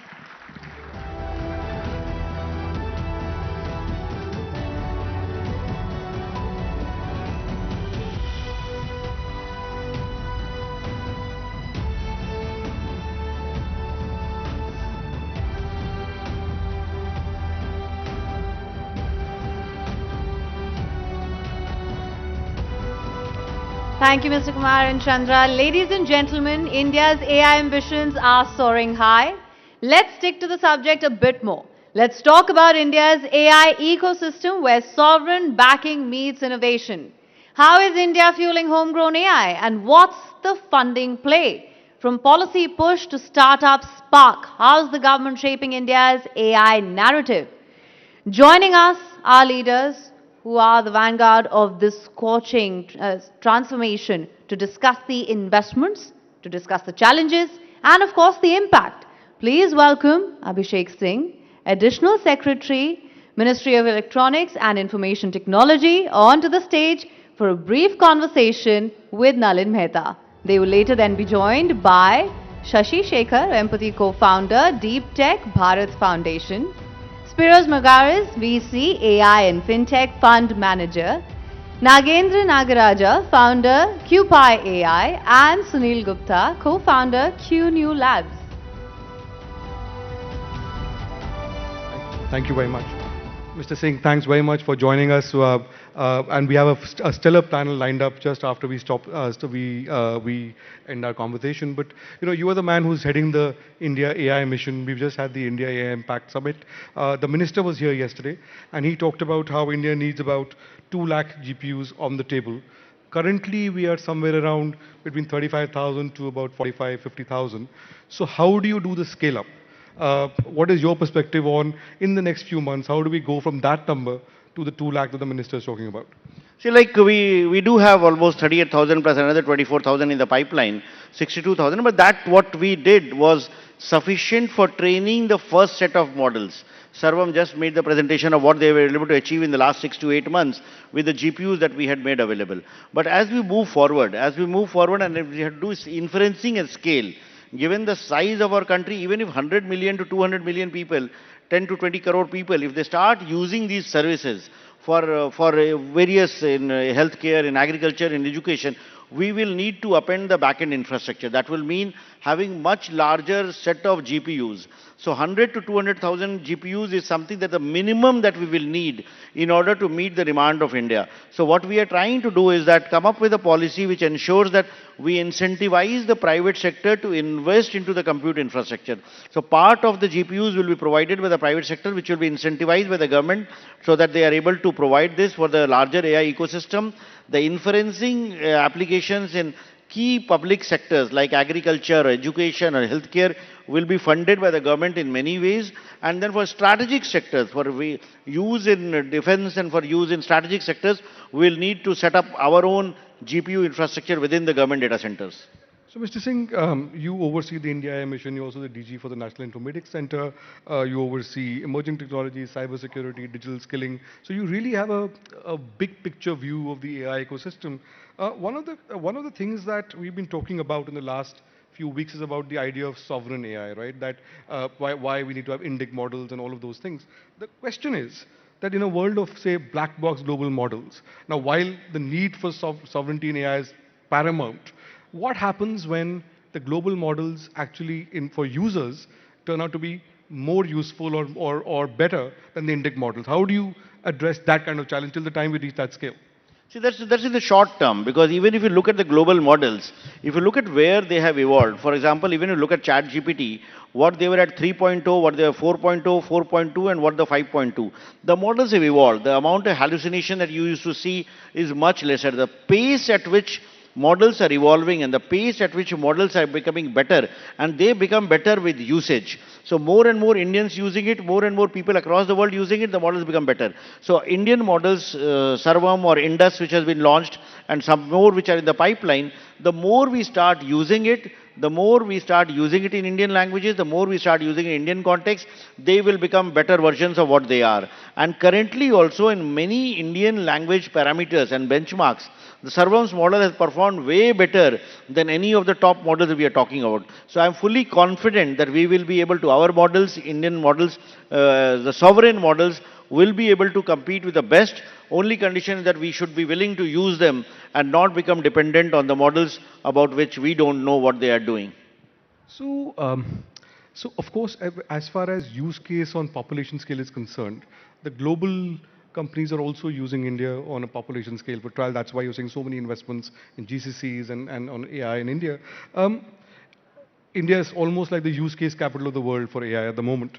So now at the summit, there was a call for India to be the architect of global AI.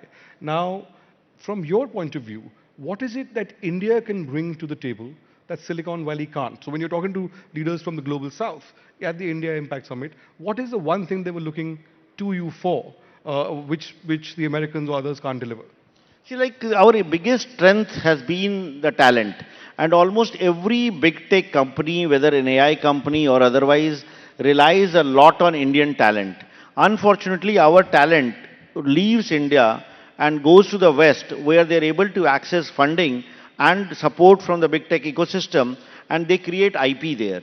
What we are trying and what this summit has changed is that people are looking at, if the talent is here, then why don't we invest in the talent within India, the funds and all the announcements which have been made, so that IP gets created here. So one, the big tech company is looking for talent. In fact, today also there is a story that, that the hiring of Indian AI talent has gone up. Then we are also looking at the whole approach towards building AI. The human-centric approach, Honorable Prime Minister spoke about the Manav philosophy. That is something with the larger world, the global majority aligns more with. So with the kind of talent we had and the ability that we have to build, we are attracting the best of the global companies here. And the second thing which many of the CEOs, the top CEOs who were here, they were amazed to see the response that the Impact Summit had. And they were saying that if 500,000 people in India, students, youth and engineers can come for an Impact Summit in one city, imagine the appetite for usage of AI tools that the country has. So they of course are looking at one for talent and one for the market that we have for the AI products and services they are building. So, see, for the last 2 years, the conversation has been about securing GPUs, about establishing the India AI mission and to scale up very fast. Now that the hardware is actually, mission is operational, now the hardware is landing, we are scaling up. Transitioning from there, from the compute to actual economic value, what are the big challenges there? And I want to ask you specifically about resources, because this year's India AI mission budget is about 1,000 crores. Last year it was 2,000 crores. 2 years ago, for a 5-year period, the cabinet had approved somewhere around 10,500 crores for a 5-year period. When we are talking about India AI mission 2.0, what will that look like and what will that cost? Or what should that cost? Yeah. See, like, I would say that we should not look into these budgetary figures of 1,000, 2,000 crore, because these are money which the government is allocating. But the way we have approached the implementation of the project, of the AI mission, like for example, the 38,000 GPUs which have been set up, they have not been procured by the government. Had we procured it, it would have cost around 20,000 crores. But we came out with a strategy in which we incentivized the private sector to invest into the compute infrastructure. So actual compute expenditure has been in excess of 20,000 crores. And then we also have looked into the investments that other companies are making. Like at the summit only, we heard investments of $250 billion plus. Google announced an investment of $15 billion in data center. So all of it is actually going into the investment into AI ecosystem. Very often we make the mistake of comparing government's expenditure with what we hear in the West. For example, OpenAI says $500 billion Stargate. But that Stargate investment is not the US government investment. That is the private sector investment, and actually some of the Stargate investment will also come into India. So our investments are no less compared to what's happening elsewhere. And number two, from the government side, for the public services, for the inferencing, for the 200,000 GPUs, we have a commitment of the government that whatever funding is required, we will be able to get that. So I don't see that as an obstacle or a hurdle in realizing our AI dreams. Right. So let me push you a little bit on this. I understand the point about state funding versus private funding, and you're absolutely right on that. But in terms of the wider ecosystem of funding, fundamentally developing AI is hugely costly, right? So where does India stack up in vis-a-vis the Chinese or the Americans right now, in your view, for the wider ecosystem as a whole in terms of resource allocations? And secondly, the AI for all vision was endorsed by about 90 countries at the summit. You were there. When you looking for realities for the global south, what is the one big thing from India which can go global in the way that UPI did, or we have now agreements with several countries on UPI? So from an AI point of view, what is the one big thing that you think will have real legs with the global south at the moment for taking out of India to other countries? See, like when the countries of global south they look at India as a trusted country and a country which has used technology for implementing large-scale digital transformation projects which have been scaled up. So whether it's our identity project or whether it's our payments project or the DigiLocker and the other Diksha, the whole digital public infrastructure. So the whole global south looks up at India as a leader in providing these services. So the natural conclusion is that when it comes to AI and the way India has implemented AI solutions and given our AI skills and talent that we have, there's a lot of trust of the countries of global south in looking at India as a trusted partner for providing AI solutions.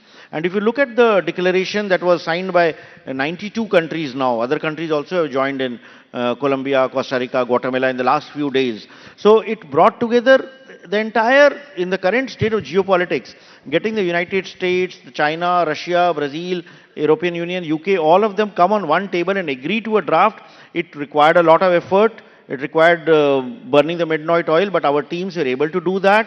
And the same follow-up, when countries are looking at adopting AI, the way India has approached AI, the way India is trying to use AI for solving societal problems, the way we are using AI for farmers, the way AI for healthcare, there's a lot of belief and trust in the global south countries that this will happen. In fact, one of the working group recommendations about setting up the MATRI as the common compute infrastructure, just like we have made GPUs available, affordable to all, there is a proposal in the working group recommendation to set up a common facility that can service the global south. So that's what the countries, the global south are looking at. Right. On that note, let's expand the conversation and bring the panel on stage. May I invite Shashi Shekhar Vempati, co-founder, Deep Tech and Bharat Foundation, AI4India.org, Spiros Magaris, venture capitalist and founder, Magaris Ventures, Dr. Nagendra Nagaraj, founder, CEO and chairman, QPI AI, and Sunil Gupta, co-founder and CEO, Q&U Labs. Thank you very much, gentlemen, and welcome to this conversation.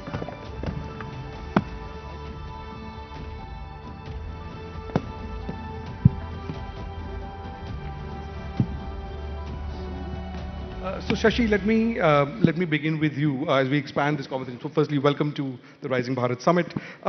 You have often emphasized that AI must be a national capability rooted in Indian languages.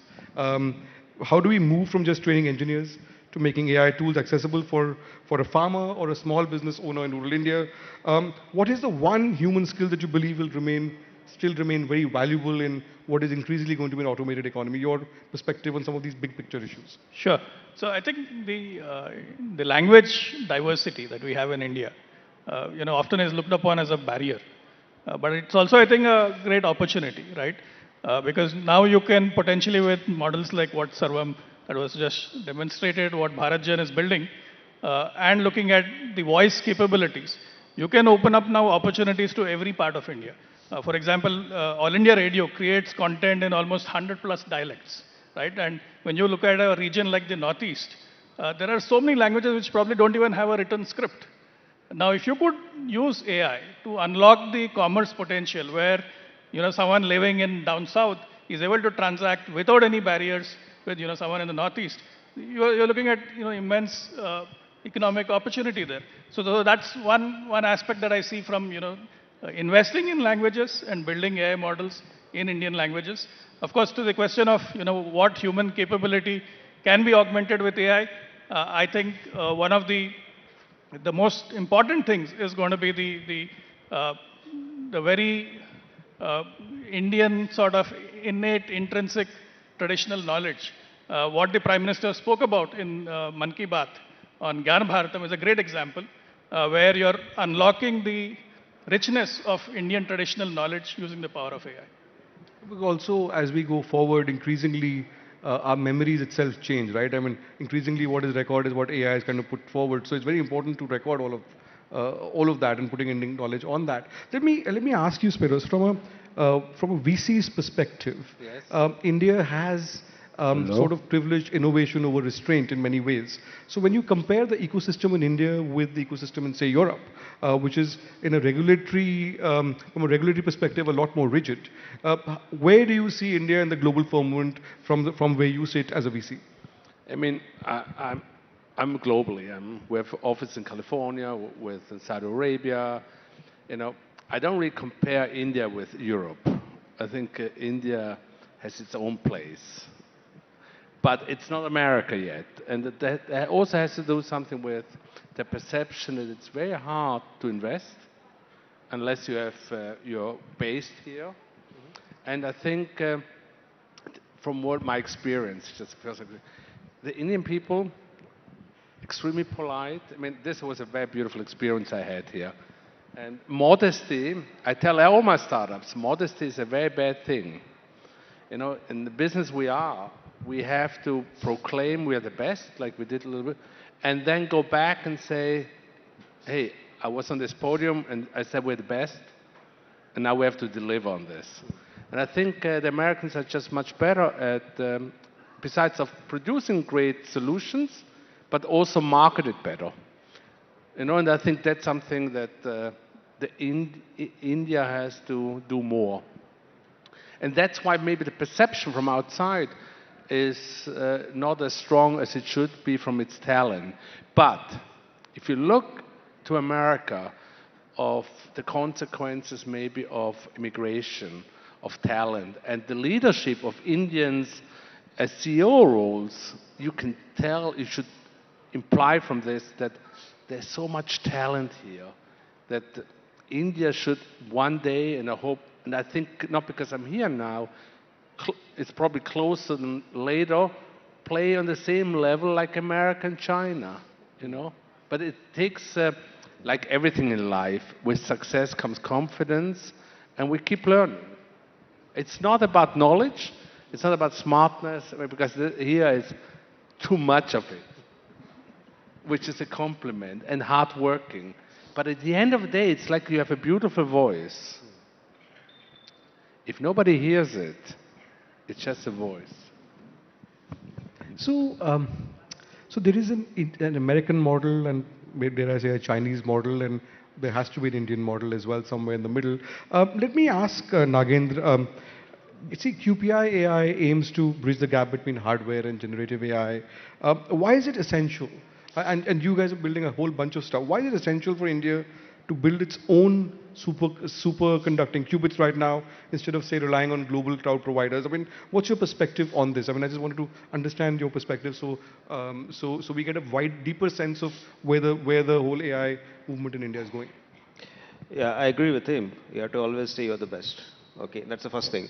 Okay, the second thing, if you look at the company is formed on our objective is, if you look at company objective in MCA, it's all about intelligence modeling, intelligence compute via quantum computer. I never use the word AI.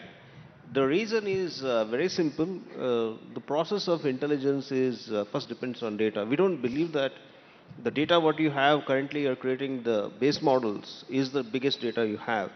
The biggest data you have is the data in nature, which is the quantum data. And today we have a frenzy about the foundation model. We try to do that way back in 2020, 22 somewhere, when we have this attention is all, you need the paper, the transformer paper.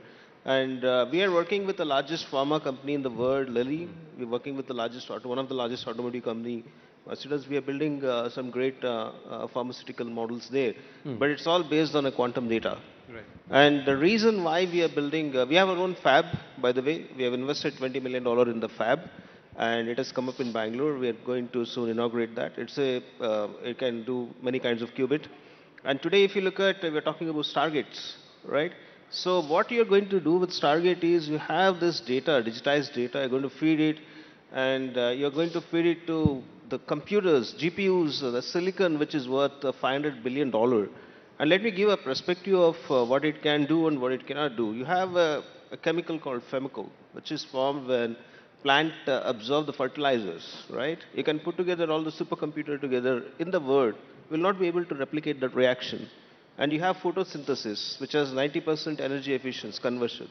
You can put together all those GPUs together, and by the way, I worked in NVIDIA before this, okay? So you will not be able to replicate photosynthesis. The problem we are solving is really making this happen. In addition to that, we're not stopping at the chip. We are forming something called as Quantum Supremacy Center in Bangalore in a 10-acre land. Okay, we just procured the land, which will have around 100,000 qubit machine, and we'll have around 10,000 logical qubits. And you can put Stargate next to QSC, but still we will solve some problem it will not be able to solve. So that's an extent of hardware, software co-integration we are doing. Yeah. So Nagin, you've been like a serial entrepreneur as well as a researcher. So let me ask you, beyond the lab, which sectors is it where we can see the first radical quantum AI breakthrough from where you sit? Is it healthcare, material sciences, finance? What's your perspective on this? Where we likely to see the first real big breakthroughs from a quantum AI point of view? Yes, the first applications will be with nature and wherever you have molecules. Okay, so today we know around 10 power 10 molecules, and in future for sustainability and also something like precision medicine and precision manufacturing with precision material, you do require 10 power 50 molecules. So 10 power 10 molecules we took around 5,000 years. I'm talking about all the real problem. I'm not talking about processing a human language and making automation. These are real problems. and it has a huge impact on the humanity. This will have extremely huge impact on humanity. We require 10 power 50 molecules. You don't have 25,000 years for that. So that's where the application of quantum comes. So today we are doing something in pharma.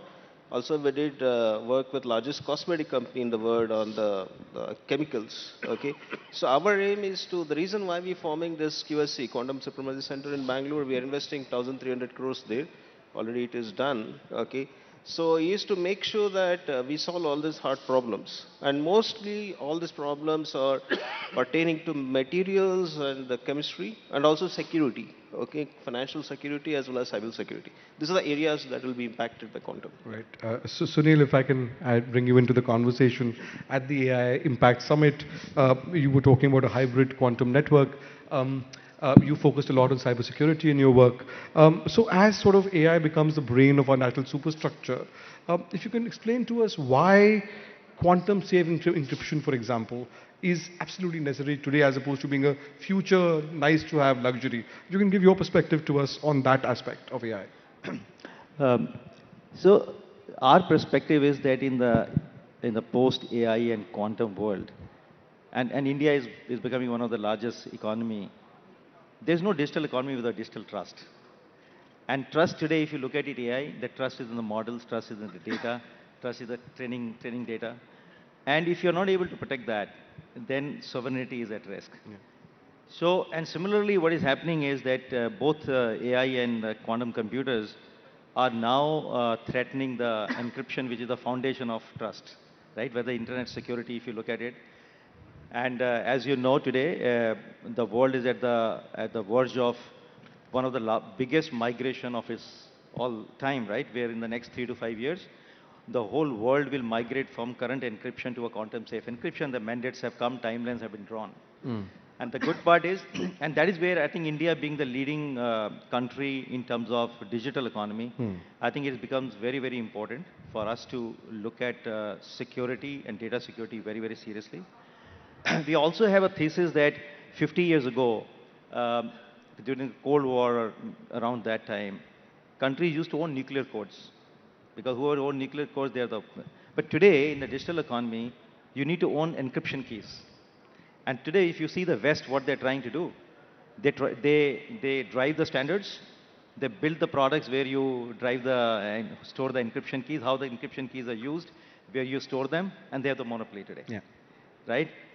So India has to play, and around 2016 when we started CUNY Labs, idea was take a very forward call that a time will come when, around this time, when India needs to play a much larger role. And if we miss this window of opportunity, then we may have a AI, we may have a quantum computers and other stuff, but we will not have our sovereignty, right? So Sunil, I come back to you on this, and since on that note on sovereignty, there's been a lot of talk about full stack sovereignty, right? So we are maybe 2, 3, 4 years away from full stack sovereignty, Mr. Singh. So in your view, what is the most critical layer of that stack? Is it chips, is it data, or the models? In your view, how do you see this move towards full stack sovereignty, and when would India be there? Like, I fully agree with them. Quantum capabilities will be required, but if I have to look at only the AI stack, the AI stack, if you look at the 5-layer AI stack as been described by our minister, by Jensen, all of them, we are very much there at the energy level. We have sufficient energy sources to power the AI compute. We are there at the data center layer. The data centers that we are able to make are much cheaper than anywhere else in the world.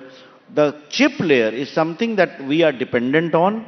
Currently, we do not have AI compute, but then the whole world is dependent on one company, which in turn is dependent on TSMC in Taiwan, which in turn is dependent on ASML in Netherlands. So the chip ecosystem is much like a part of the global supply chain, in which no country has complete control over that layer. But when it comes to foundation models, we saw what Sarvam has built.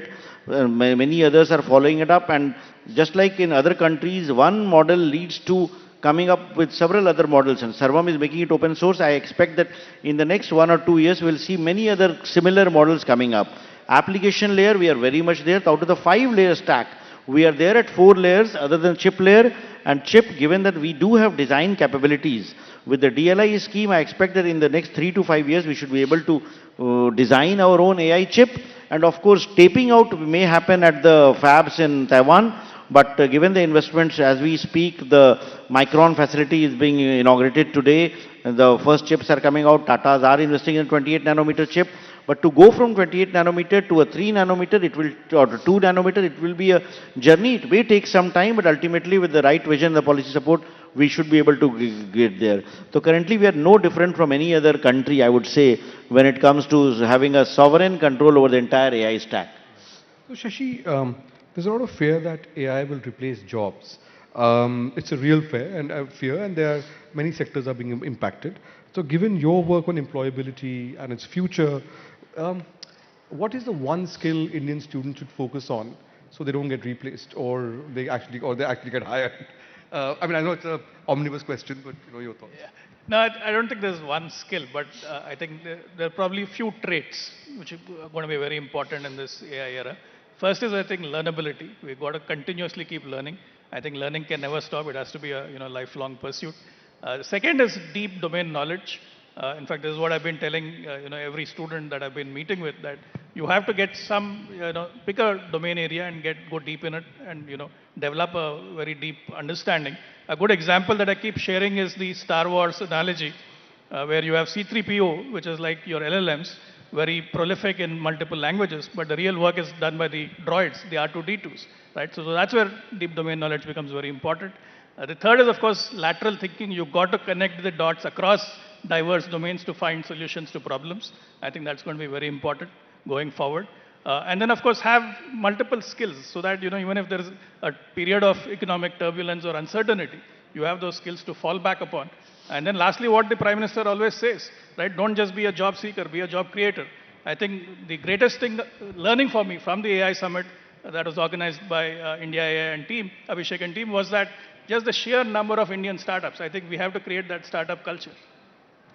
Spiros, let's talk a little bit about AI and the markets. Around the world, there's been a lot of uncertainty. Well, there's global geopolitical flux, of course, but there is the whole debate about whether this whole AI thing is a bubble or a bust. That's affecting the markets, right?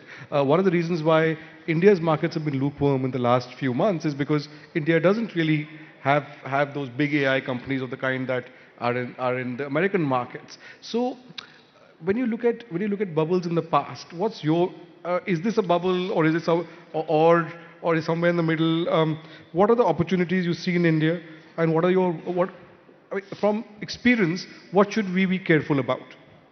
All right, I'm a little biased because of an AI fund as well, and I don't think it's a bubble. And I make it very quickly. I lived the dot-com bubble in America, and that Cisco built an infrastructure for startups, which a lot of those startups didn't survive.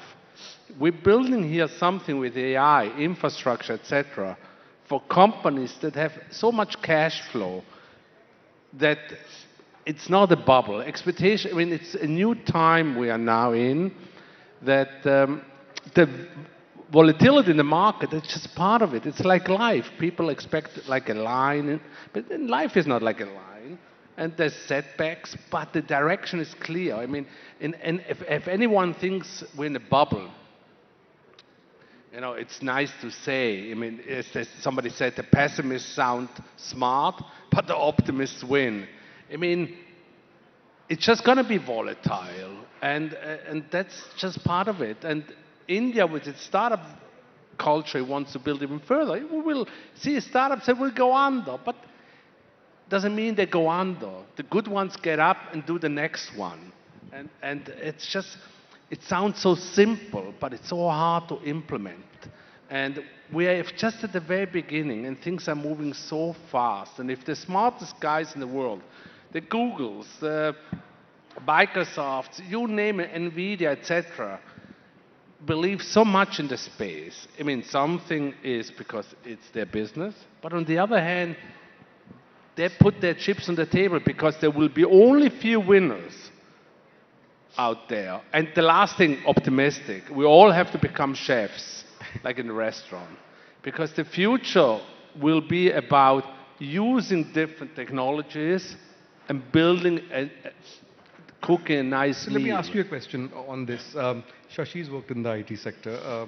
There is a big concern in India at the moment about the IT sector and the impact of AI on that. Infosys, for example, had an AI impact day for investors just this month. The IT services sector contributes is not insignificant part of India's GDP, and there are concerns about that. What is your view on that? With other words, do you think there should be more in it? No, what is your view on how AI will impact the India's services sector? Oh, you know, I could sugarcoat it. It will impact but it impacts the whole world workforce. But I think there will be really a lot of jobs. For instance, just quick, there are a lot of smaller companies that don't have the big consultants who tell them, use Anthropic, use this, use that. So there will be even jobs for translating what's out there for smaller companies. It says, look, you don't have the big consultants, but I can tell you what to do.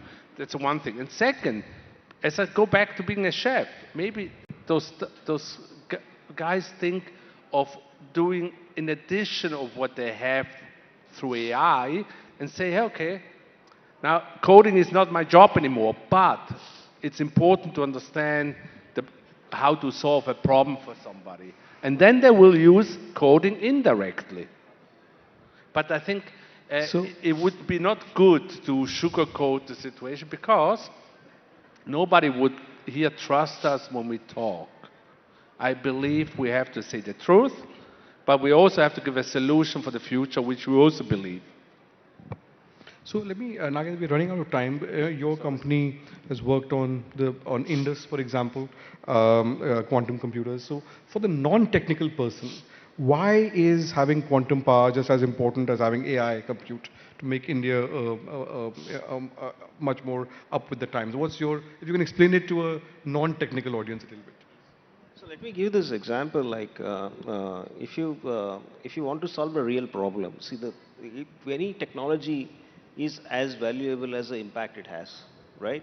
So the impact of solving a real problem will be huge in the big country like India. Okay, so quantum computer can focus on some very fundamental problems, like it can solve diseases, it can solve the fertilizer problem of India, which is very important, right? So that's the reason to own up a quantum computer is very important, apart from having in cloud.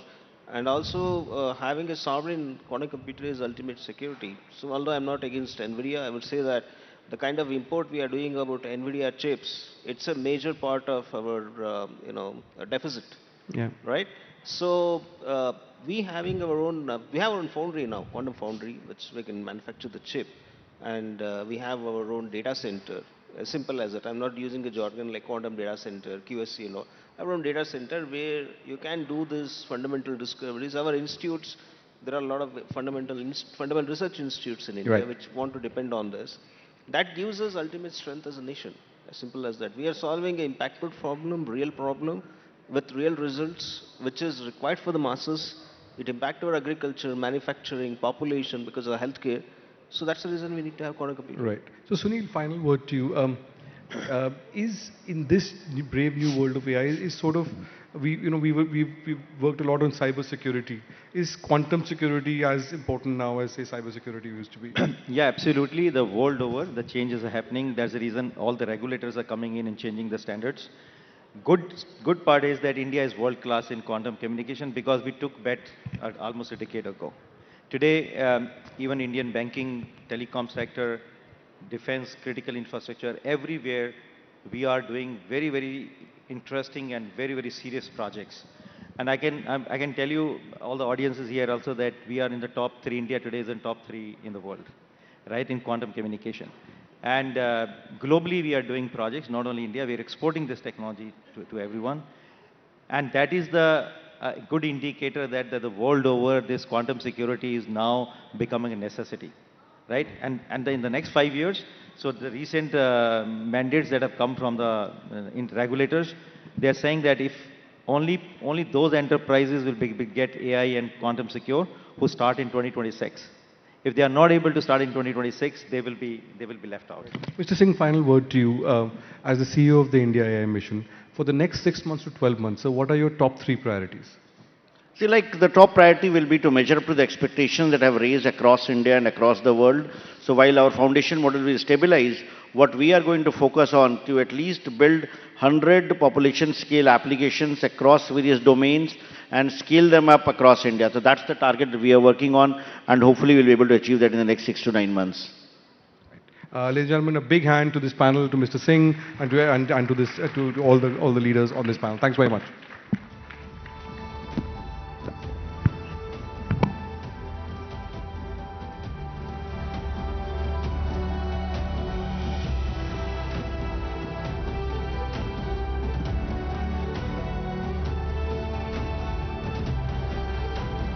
Thank you, Mr. Singh, Mr. Empathy, Mr. Magaris, and Dr. Nagaraja, Mr. Gupta as well, and Nalin. Now, ladies and gentlemen, India's AI ecosystem, something that we've been focusing on, it is soaring to new heights. As we've, of course, heard from the innovators shaping the country's tech future. So if AI is the engine, then space tech are the wings that will take India to stratospheric levels. The sky is indeed not the limit for these trailblazers, pushing boundaries in space, drones, and beyond. Let's dive into the future of this exciting area and India's rise in the skies. And joining us to take us on this high-altitude journey are Awais Ahmed, founder and CEO, Pixel Space Technologies; Ankit Mehta, co-founder and CEO, Idea Forge; Anirudh Sharma, founder and CEO, Dijantra; and Vivek Mishra, CEO and co-founder, Rayfilm Fiber, for a session on The Sky is Not the Limit When Innovation Meets Altitude, in conversation with Chandra Shrikant.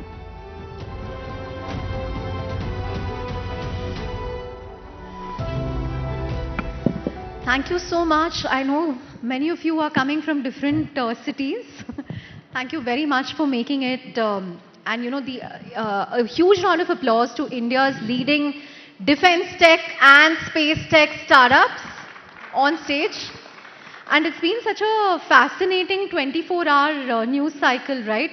From Israel's strike on Iran to Pakistan, Afghanistan, and Mauritius suspending ties with Maldives. It's a very interesting news cycle and also an interesting time to be in the whole defense tech slash space tech space. But, you know, very quick opening remarks from all of you. Maybe we can start with Vivek. You know, when we were chatting earlier, you spoke about how the intent was there, but it was Operation Sindoor which really gave that impetus. It underscored the importance of having our own defense technology. How has the last year been like, execution-wise, demand-wise, and what's the next year looking like for you? So, as we were chatting earlier, there have been a lot of talks about modernization of Indian Defence Forces, and there have been a lot of work. But then I think what happened over the last year, that really gave an impetus and understanding of what is the current state of the art and what we should do in order to either get to the state of the art or cross it, because defense has always been a cat and mouse race. So you develop good offensive systems, the other party will develop good defense systems, and you have to keep doing this. And we are seeing a lot of changes as far as the policies are concerned in procurement, the modernization, the upgradation, and all is being reflected in the new version of DAP that has come in. And I see this particular accelerated growth will keep on happening over next 5 to 10 years, which will take us far beyond the state of the art. Right. Wes, if I look at Pixel, you're seen as a commercial Earth observation company, but your sensors see things that others can't. So how big is the actual Indian defense appetite for your data right now? And are we seeing the government move from, interested to signing major contracts? Yeah, I think space technology has for the longest while been what you classify as dual use technology, right? So we started with wanting to build a health monitor for the planet, build a planetary intelligence for what's happening on different parts of planet Earth, whether that's environment, agriculture, oil and gas, mining, etc. But then, as you rightly said, I think defense and intelligence has always been a big buyer of satellite imagery and satellites, the products that we provide. Um, and I think over the last 10 to 12 years, we have seen China being sort of, only having China's National Space Agency do stuff to now there being hundreds of space startups in China. We have seen what US has done over the last 3-4 decades with so many private companies, obviously SpaceX, Starlink leading the race, but many others following. And I think that phase for India where ISRO has done a wonderful job over the last 4 decades, 5 decades that they've done, but you can't only have one agency doing all of it. And so that's where I think 3 to 4 years ago, when the government announced intentions of liberalizing space and opening up space to private companies, that's also, I think, a major factor for that was indigenous defense capabilities in space, right? Space is going to be the next domain for warfare, whether we like it or not. We moved from land to water to air to cyber to now space. And being able to see what other countries are doing, just having awareness of what's happening across our borders, especially, I think, has become a key factor. And we have seen, especially the last 2 years, the government move from being interested in, okay, what are startups in the country doing, to now actually signing contracts. And the last 2 years have been very productive in that regard. They're still, we are still probably 5 years behind where China is. We are 10 to 15 years behind where the US is, but I think the pace at which I have at least seen the Indian Air Force or other agencies move has been like really heartening to see. So hopefully we should be able to catch up in a very short while. Great. Ankit, there is a lot of talk about Make in India, but we know that many of the components still come from abroad. So how truly independent is an Idea Forge drone today? And if global supply chains were cut off tomorrow, could your platforms, still fly for the Indian Army? It's a great question. I think we were having a brief chat about that right outside as well. I think yes. It's obviously the short answer to the last part of the question is that yes, irrespective of any disruption, we will be able to get our systems out there and get them flying. There are 3 ways in which you have to look at this entire supply chain problem, right? The first is that you have to look at the problem of cybersecurity. You have to ensure that nothing that you buy from anywhere, including from the country, is something that can be sabotaged. Most vectors for sabotage will be communication, electronics, etc., like what we saw. So having nothing that comes on the hardware side from any adversary is very critical. Owning the software, in most cases, even writing the software is important so that you know that there is basically nothing coming from outside. The second part is strategic autonomy, which is about ensuring that even if there is an embargo, you are still able to build and do with the assets that you have what you want to do with those assets. And strategic autonomy is something that you can build by multiple ways. One, you can build local capability, which is very important. You need to build as much as possible from the smaller and smaller building blocks. The second method is to ensure that you have more suppliers for the same outcome. You want an outcome, you basically want something that can image, let's say for example. So you should have enough suppliers, even if it is not done today in our country, we should have enough suppliers so that we do not get hit and there is diversification there. So that is another way of doing it. And there is absolutely no denial that most of the economic value, which is the economic value or the indigenous content by value, is another aspect which is important for the economic well-being of the country. Yeah. Because we spend a lot of money in buying defense equipment. So if most of that money is spent on Indian technology, Indian capability, on Indian products, then I think we are moving the needle on all 3 elements which are crucial for this supply chain problem. So as far as Idea Forge is concerned, I think for years now, our indigenous content has been very high because we build pretty much everything from the building blocks. Right. But broadly, on an average a drone in India today, what's the dependence like for components from abroad? See, earlier, about a year and a half back, there was heavy dependence on China.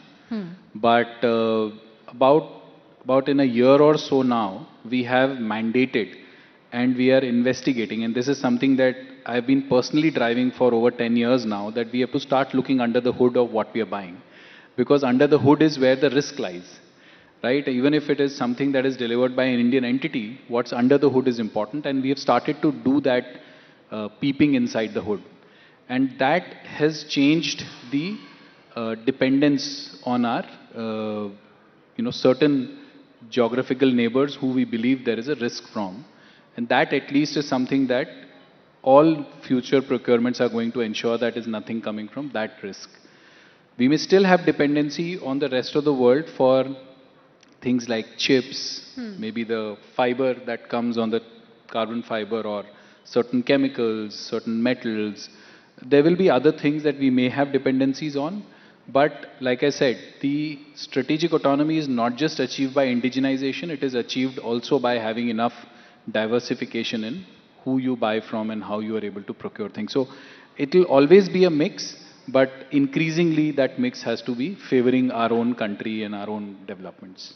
Right. Anirudh, at Digantara, you are building the radar for space.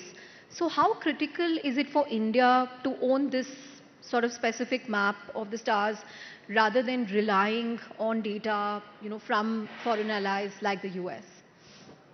What we've seen in past couple of years is that space is no more a supporting layer for let's say everything that's happening. It's more critical at this point in time. It has become increasingly critical given the modern warfare involves a lot of usage of space capabilities, and we saw that firsthand during Operation Sindoor, and it was the first time Indian agencies realized importance of understanding space and having ability to see what's happening in space. For example, when Operation Sindoor was happening, I think there were a lot of commercial satellites that were aiding in giving data to Pakistan. That led to a lot of changes in the defense procurement mechanisms within the country. When we started the company, we started this company for a particular solution focused towards tracking of space objects. But then we evolved this company more towards defense and intelligence related use cases. That's primarily because we saw that space is now playing a bigger role. And in fact, countries like Germany right now have increased its defense spending, particularly around space security aspects. So we cater to this set of niche customers within a defense ecosystem. So that's what we focus on at this point in time. So we've launched 3 satellites so far, one of which is primarily focused towards tracking of space objects from space. Traditionally, everything around tracking used to happen from ground. So we built a complementary network that is in space, which is seeing objects and understanding where an object is. And the reason it is important is primarily because when there is a change in satellite pattern, you can predict that something can happen on ground, and that will aid for warfare. And this happened during Russia-Ukraine. This is happening right now when you look at what's happening in the Middle East. So all the geopolitical instability that we have seen is now aiding towards building that sovereign solutions, and every country's defense agencies are now focusing heavily towards building their own technologies within their country rather than depending on their partner nations. And that is one thing that led to a lot of surge in what we were doing. When we started this, we didn't know who the end customers were, because what we started was for catering to commercial clients around space industry. But now we have evolved into more defense, given all the changes that we've seen in geopolitics. Right, which brings me to a broader question. Abhay and Anirudh, do you now see yourself as dev tech rather than space tech startups? Or is it dev slash space? I mean, is there a convergence that's happening? And is this, not just for geopolitical reasons that he outlined, but also for commercial reasons that, this is perhaps a bigger business opportunity for you than just over-indexing on business that you could get from an ISRO or a NASA? I think most space tech companies, since space tech companies began, have always been in some part dev tech companies. Even 5 years ago or 6 years ago, when we were having the first conversations with investors, and they would ask us, okay, fast forward 5 years or 10 years, where would you see your revenue coming from? The answer always was 60-40 commercial defense, right? And whether that 60 is commercial or 60 is defense depends on which kind of use case you are in. In our case, I think what I like to say is our data and our satellites help bring more sustainability to the planet, which is the environmental aspect, but they also help bring more transparency to the planet. And the transparency aspect is your defense aspect, right? What's happening across the borders? Is some bad actor building nuclear facilities they're not supposed to be building? Is someone growing illicit crops that they're not supposed to be growing? Is someone doing some kind of chemical, biological weapon testing that they should not be doing? All those are, I think, important aspects of having transparency in the world. When Russia was mobilizing its forces a few years ago at the borders of Ukraine, how did Ukraine know to prepare itself? It's because various different imaging satellites were looking at the borders and knowing that, okay, there's a mobilization happening, which helped Ukraine maintain a semblance of the sovereignty that they're able to sort of fight over the last few years, right? So I think that transparency is important. So in our case, yes, I think, we depends on, we always joke, depends on which investor we are speaking to. If it's a climate investor, we're a climate tech company. If it's a defense investor, we're a dev tech company. But all of that is under the umbrella of us being a space tech company. I think that's the core of it. Half of the business or 40% of the business tends to, just by the virtue of who's the buyer, comes from defense tech. Great. Vivek, we've seen drones being used as workhorses in modern conflict, moving fuel, weapons, and food. But are Indian-made drones ready to move from, testing to becoming the primary logistics backbone for our soldiers? I mean, so we were the first ones to supply logistics drones to the Indian Army. So it's been around 3 years. There are hundreds of drones that are working at the high altitude where logistics had been a challenge. I don't know, you would have traveled to the northern and eastern borders. So when it starts snowing, there is 40 feet snow. And going even for a 5-kilometer aerial distance would take 2 weeks to even get a medicine out. So now, I mean, it's a reality for last 3 years. Drones have been used. They are being used right now as we speak for logistics purposes where anything from ammunition to medicine can be supplied. Right. Coming to you, Ankit, if I look at the Indian's defense procurement process, it's always been seen as something which is, slow and complex. So what's the one big bottleneck in the current system that, prevents it from deploying thousands of drones, as some of our adversaries do, or is that changing? Because you also told us about your recent interactions that gave you a lot of hope about the pace of procurement. No, absolutely. I think I would say for at least certain category of drones, if it is not the strategic surveillance category of drones that is typically runway operated, looking at extremely long ranges and long distances. I think if it is not that category, then for the last, I think, since actually 2020, there has been a cycle of rapid procurements in that aspect, and those were enabled by DAP 2020, where fast-track procurement, or for example, the way our emergency procurements have happened over the last few years. So the pace of induction of this technology had already started to grow, particularly in these emergencies, and that sense of emergency has continued from 2020. There was a small lull in 24, but again, Ops Sindoor has picked up that sense of emergency, and we've had again cycles of emergency procurement.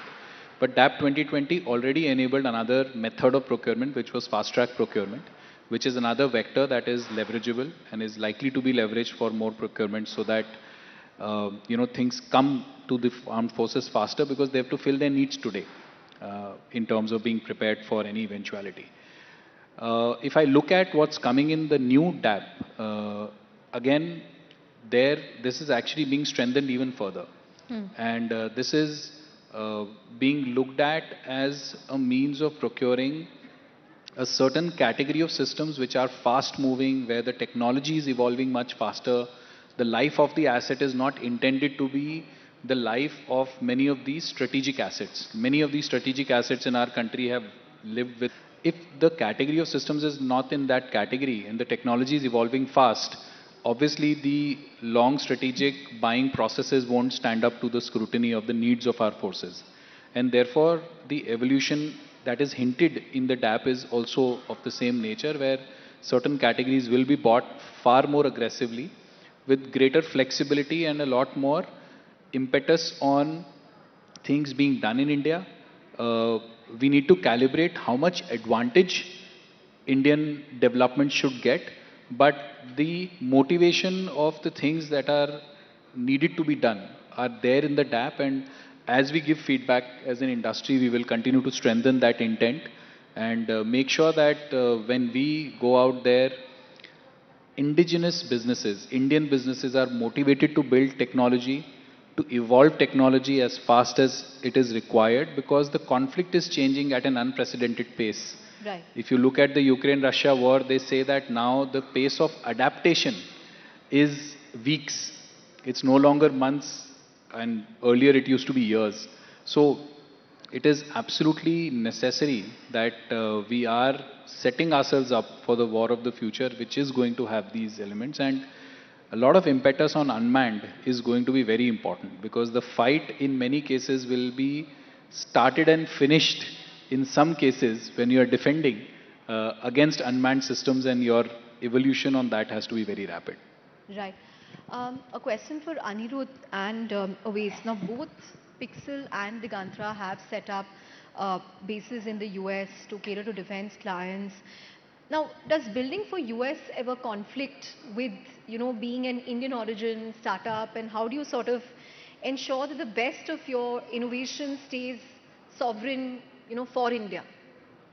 So one of the ways that we went about solving for this problem is from day one for any space tech company, you have to be global in nature because that's the nature of this sector given the demand. And the largest market today, even in terms of the number of satellites that you see in orbit, is from the United States. So that's like the end game for us when it comes to building a space tech business. But then with India, we as a company started as an Indian company, building solutions here towards space domain awareness, space situational awareness. But we also saw certain offshoots of our technology that we can use for several other applications. For example, recently we announced our expansion into missile tracking and detection using the same foundation technology layer that we have built for space domain awareness. That's something that we are now doing in the US. So our way of looking at things, given we are more heavy on defense than commercial within the space industry, when you look at our services and solutions, what we've done is some of our offerings we've restricted to India, given the demand The that we see critical, here. so-called, okay. Rather critical, I would say we've divided the sectors. For example, we do more space domain awareness in India, more missile detection and tracking in the US. Given the market there, due to Golden Dome, is much bigger for missile detection applications using similar tech layer.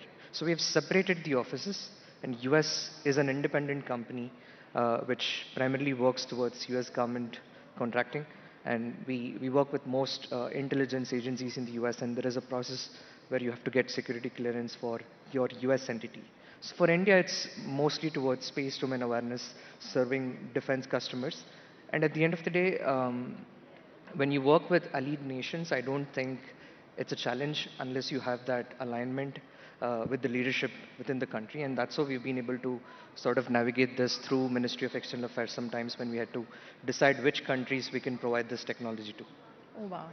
Well, Yeah, so I think from day one we had an office in California, we had an office in Bangalore. And the reason for that is, look, if you are working in space tech or especially defense tech, especially space tech and imaging, you cannot ignore the US government and the market that they sort of bring in.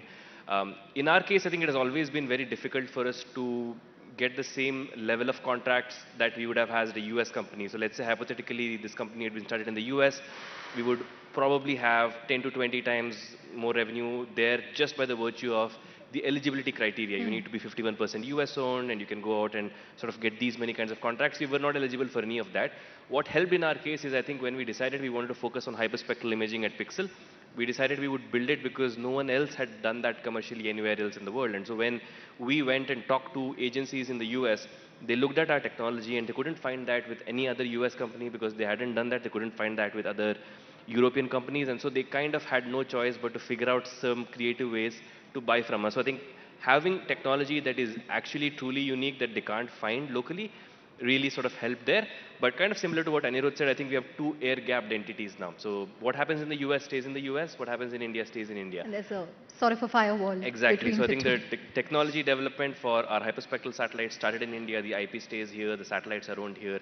For the very specific things that we do in the US, like even I do not get to understand what specific projects and programs we work for. That's a specific US team. We just make sure that the data gets provided. So they're very air-gapped entities that way. Got it. Final 2 minutes, so I actually want to get closing remarks from all of you.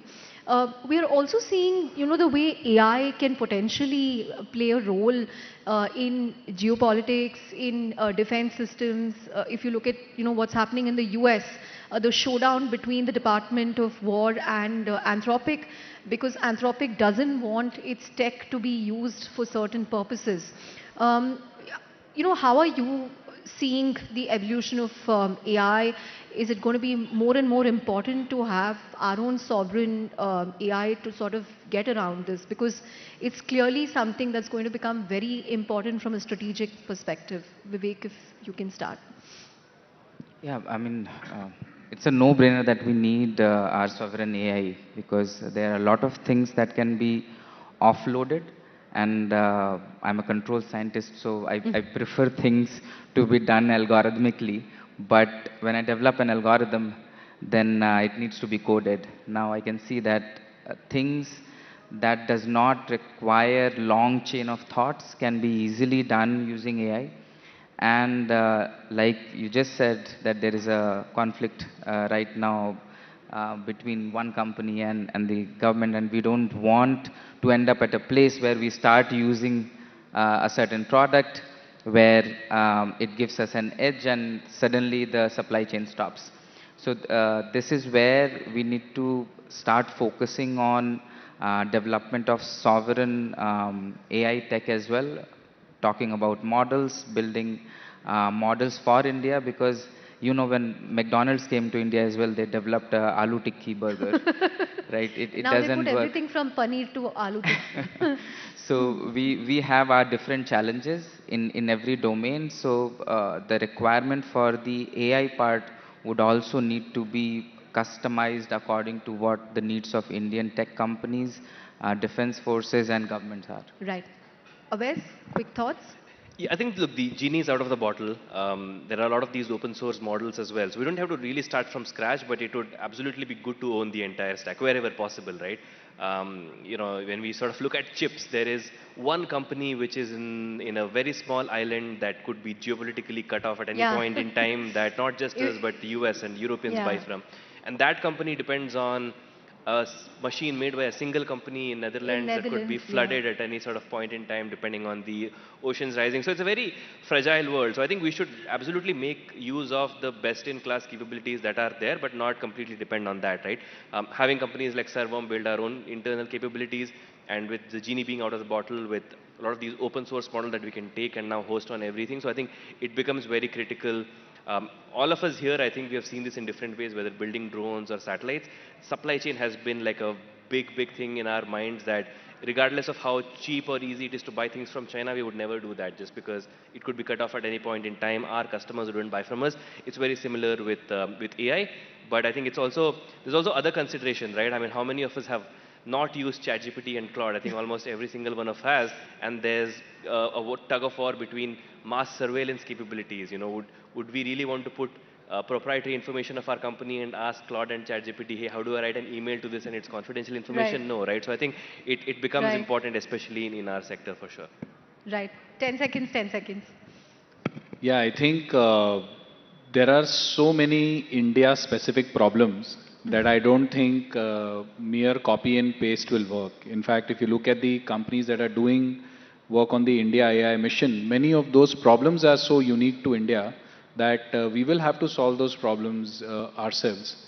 And therefore, AI, be it being leveraged for operational autonomy, or if it is leveraged for autonomy to deliver an outcome to the end customer, or to make sure that development happens at an incredible pace. I think all of that contextually has to be brought into the country, because nobody else is going to work on our context and represent our context better than us doing it. Anirudh, last word. I think the modern day warfare has changed more towards sovereignty and adaptability. Every country today is focusing towards building sovereign solutions, be it for AI, defense, space. So at the end of the day, it's all about control and how do you get to control it when there is crisis. So because of that, I think for deterrence, awareness is important. So that's what I would like to say. Great. On that note, a huge round of applause. I don't want to call them rocket boys, but huge round of applause for India's defense tech, space tech startups here. And here's wishing you all the very best. Thank you so much for coming to Rising Bharat.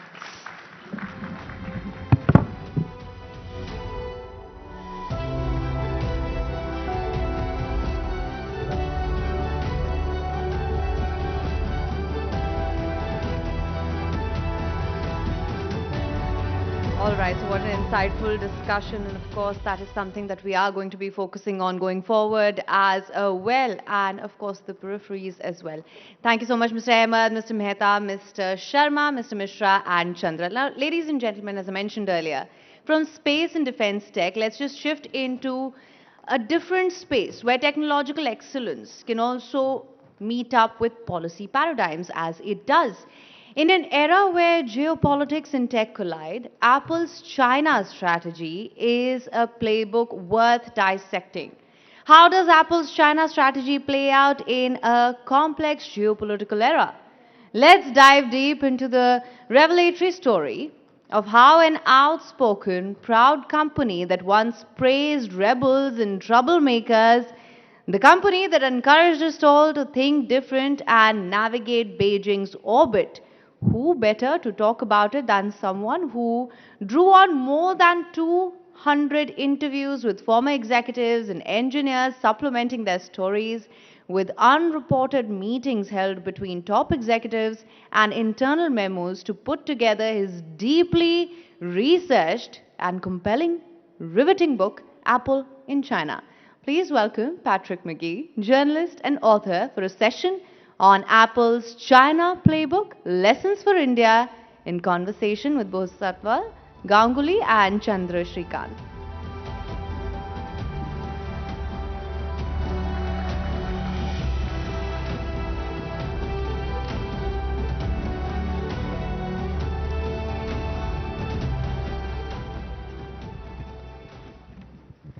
Thank you very much, Patrick, for coming to Rising Bharat. So, Patrick McGee is the author of Apple in China, which made it to basically the best business book list across publications. So, congratulations for that. Thank you. And it's sort of become a must-read book if you want to understand Apple and if you want to understand China. So, that's sort of two birds with one stone. But thank you very much for coming all the way from the US and participating in Rising Bharat. Podi, the opening question for you. So thank you, Patrick. So your fundamental premise of your book is that China has immensely benefited from the the huge investments that that Apple has made there. You've compared it with the Marshall Plan, which transformed Europe after the Second World War. But would it be also fair to say that China has made Apple the mammoth that it is currently? Yeah, absolutely. I think the second claim is inarguable, and I think was probably already known, which is to say that Apple just would not be able to build the products that it builds, certainly not at that quality, definitely not at that cost, but especially not at that quantity, right? They build 230 million iPhones a year. There's just not another place on the planet that's capable of doing that. But the great irony is that the reason China is capable of that is that Apple made extraordinary investments into the country over a 25-year period. And I think within the world of journalism, that had basically been unexplored, right? So it's just like not a controversial claim to say that Apple couldn't be Apple without China. I think that's tantamount to obvious. I was making the contrarian claim that actually China wouldn't be China without Apple. And that sounds unhinged and absurd, but I think if you read the 400 pages, it's pretty convincing. Right. The subtext of your book is that Apple has struck some kind of a Faustian bargain, with China. But, did Apple have any other alternative? Because you've also said in the book that, for the first 25 years, they pretty much manufactured their own products at a time when other companies in the industry were outsourcing. They were actually very late to the subcontracting game. Yes. And they also, experimented with multiple countries. I think they tried out Vietnam and South Korea and Taiwan before zeroing in on China. Yeah, there were actually 9 different countries they manufactured their products in between 1996 and 2003, which is a pretty untold narrative. So in addition to the countries you mentioned, Mexico. And this was driven by Steve Wales. Jobs, Tim Cook, both of them together. Yeah, well, I mean, in terms of personalities, yes, but it was driven more by financial desperation, right? The thing that people forget is that the Apple of the 1990s was nothing like the Apple today. Yeah. It was a company that nearly went bankrupt in 1996, 1997, and again after the dot-com crisis in 2000. So this was a company that got to a stage where they were so close to bankruptcy they couldn't support their own manufacturing operations, and they were forced to outsource. And there was nothing novel about outsourcing. That's what HP, Motorola, so many companies had been doing for years, if not decades. But when Apple sort of applied its special sauce of like, we're going to control sort of every facet of the product, right? We don't just care about the front, we care about the back and the insides. And of course, Apple sort of exudes a certain quality standard that nobody else really has. When they sort of brought that mentality to the likes of Foxconn, Quanta, and Ventec, these Taiwanese companies that were building up major industrial clusters in China, they just had an impact on the entire ecosystem that no company had ever had before. Again, these claims can sort of sound a little bit strange out of context, but if you remember how different the candy-colored translucent plastic iMac was versus a beige box in the PC world, right? The design was so different, and ipso facto, the manufacturing had to be so different in order for that to work. No, I mean, as you said, I think also assembly of electronics products is as old as the 1970s, right? Semiconductors, so it's nothing new. But just to make the conversation a little more forward-looking, so you've been in India. I don't know how familiar you are with India, but you've been in India for the last few days, and India is trying to fashion itself as some kind of an alternative to China in the Apple universe. How plausible is that? So I'm pretty pessimistic that anyone's going to compete with China. It's not that I'm bearish on India in particular. Right. I'm just, I don't want to be bullish about China. But like, for instance, they installed more industrial robots than the rest of the world combined last year. So it's tough for anybody to compete with China. But India is in a position that no other country is in. In other words, there is not another country on the planet besides India and China that have more than 1 billion people, right, that have a sort of comparable landmass. India has, low wages and abundant workers on a scale that China had 25 years ago, and India has far better demographics than China, right? I think by 2050, China's population is going to decline by 200 to 300 million. India's is going to go up significantly, right? So I think the number of workers in India goes up from 900 million to 1.1 billion, and it already has a younger population. And one thing that sort of is I've been having conversations about just this weekend is that before COVID, it was difficult to get things made in India because companies would say it's just going to be easier for us to do it in China. But now, because China plus one strategies are such a big deal for any corporation that's dependent on China, it's not that India is actually having to compete with China, it's having to compete with everybody else, right? Yeah. In other words, the whole game is, I don't want to make everything in China, where else can I go? So by definition, you're not having to compete with China, you're competing with Vietnam or something like that. And in that respect, India has great potential. So the question is, can they realize that potential? And that's a question I'm still grappling with. And I have days where I'm optimistic, I have days where I'm not so optimistic. But some a preliminary assessment? What's my assessment? Yeah, what's a sort of an initial Honestly, assessment? the one thing I worry about is that sometimes I read the Indian media and there's a little too much hype, I would say. In other words, I would emphasize that this is a multi-decade play. And sometimes my sense of speaking with people or reading the media is that India already thinks it's achieved something that's comparable to China in certain sectors. So I'll give you one example because this one gets hyped up all the time. People will talk about iPhone production and they'll give the value of the iPhones that have been exported. This is sort of an absurd, ludicrous figure because it's forgetting that the value of the export of the iPhone is largely based on imported componentry, mostly from China, also from Taiwan and Korea, and you're in effect counting that as you export it to, let's say, the United States. So your former Reserve Bank of India governor, Rajan, wrote a great paper where he basically showed that, yes, the exports for electronics or smartphones in particular for India look like this over the last decade, but if you just add another tab for net imports of all the componentry, it also looks like that. And so the net value is actually minimal versus the full value. And so I think that's not a wonky point, that's a really important context that India's not at the stage where they're actually building the iPhone, they're doing the final assembly. And if you're going to build out the full-out ecosystem, that's a multi-decade play. Right. In fact, let me just add a follow-up to that. Like you said, the number that gets touted, at least now that even, Tim Cook mentions, I think, India more frequently now in his quarterly earnings call, and India now accounts for, I think, 1 in 4 of all of Apple iPhones globally. And I think Apple is targeting a 30 to 32% share by FY27. But as you said, it's not so much make in India, but assembled in India, because a majority of the components still flows through China. So, how many years will it take to get that entire ecosystem together? Because you don't just need Apple, you need all their suppliers and their tier 2 suppliers and tier 3 suppliers. So, will Apple sort of encourage all of them to come here? Yeah, I talked to one supplier who said Apple was pushing them like hell to set up shop in India, right? So I think from Apple's perspective, they really need this to happen. But it's not just a matter of the companies, it's a matter of the governments, right? Not really just the federal government, that has to be a play, but it has to be the local governments, right? Thing that people get wrong about China all the time is they think it's a top-down government where whatever Beijing says is how things operate.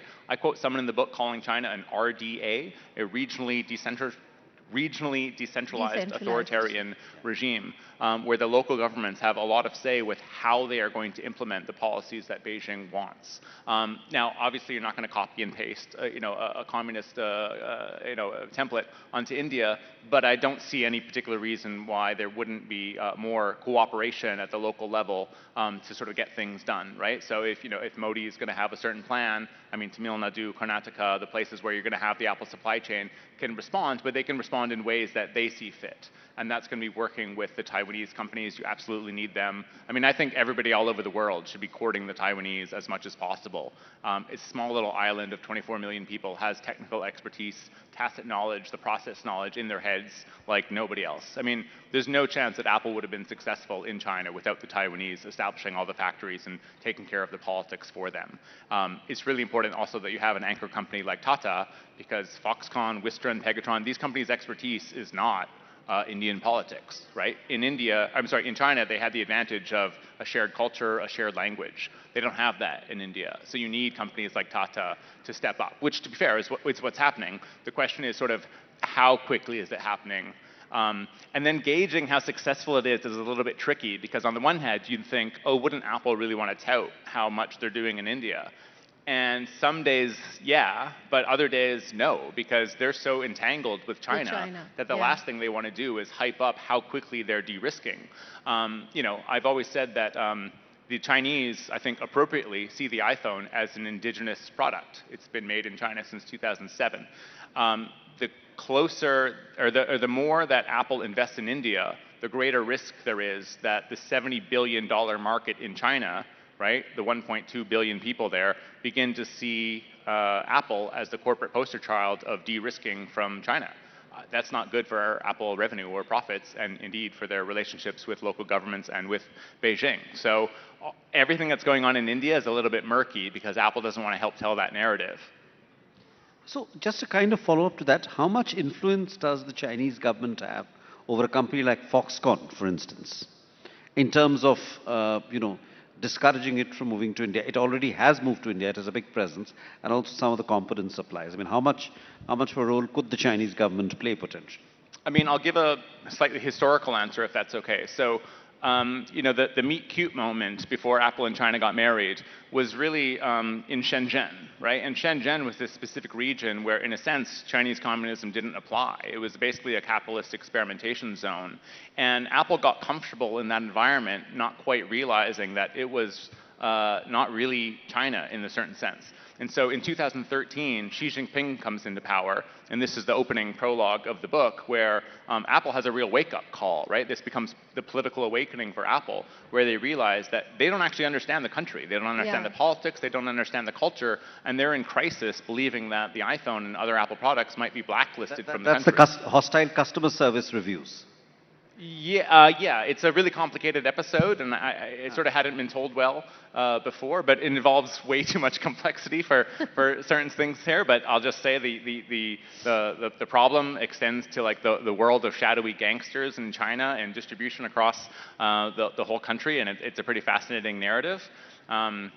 So Beijing sort of becomes part of the picture, if you will, in 2013. And the influence that they have actually on Foxconn today, it's not directly on Foxconn, it's more that China's at this stage where they're sort of done with the idea of being a low-value haven for labor-intensive assembly. They very much want to move up the value chain.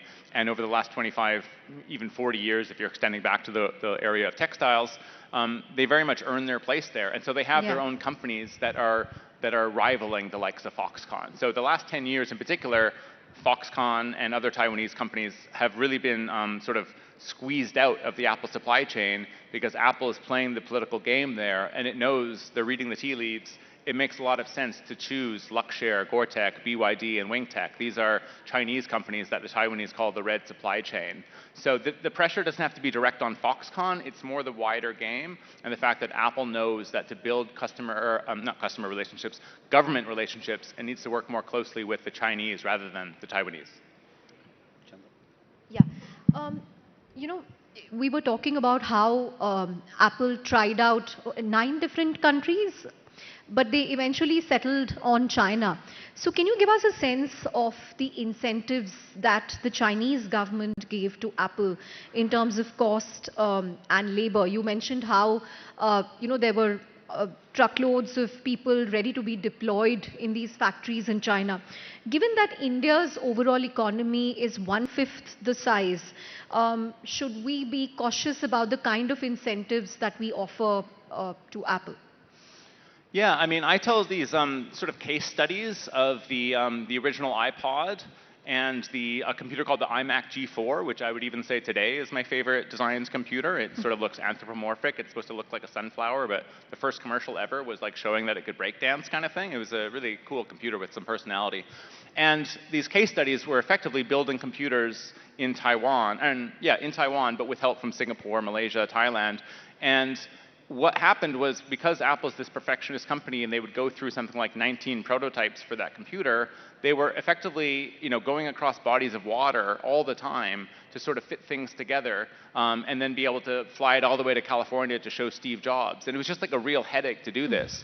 And at the same time, China was really developing what I call next door manufacturing, where if you sort of picture like a hub and spoke model, you might have the Foxconn final assembly, but next door or across the street would be the plastic injection molding, the anodizing, the metal stamping, tool and die making, all sorts of things. So you had the formation of these industrial clusters where just everything was there, and so much of it was basically custom built for the likes of Apple. That just made Taiwan or Vietnam just totally uncompetitive versus what China was capable of doing. But India absolutely has that capability, right? That's why the local officials would have to be involved, because it's not just a matter of one company setting up shop, it's there having to be like an entire bonded zone, right? A scientific park where there might be tax exemptions, right? Because things are being built for export.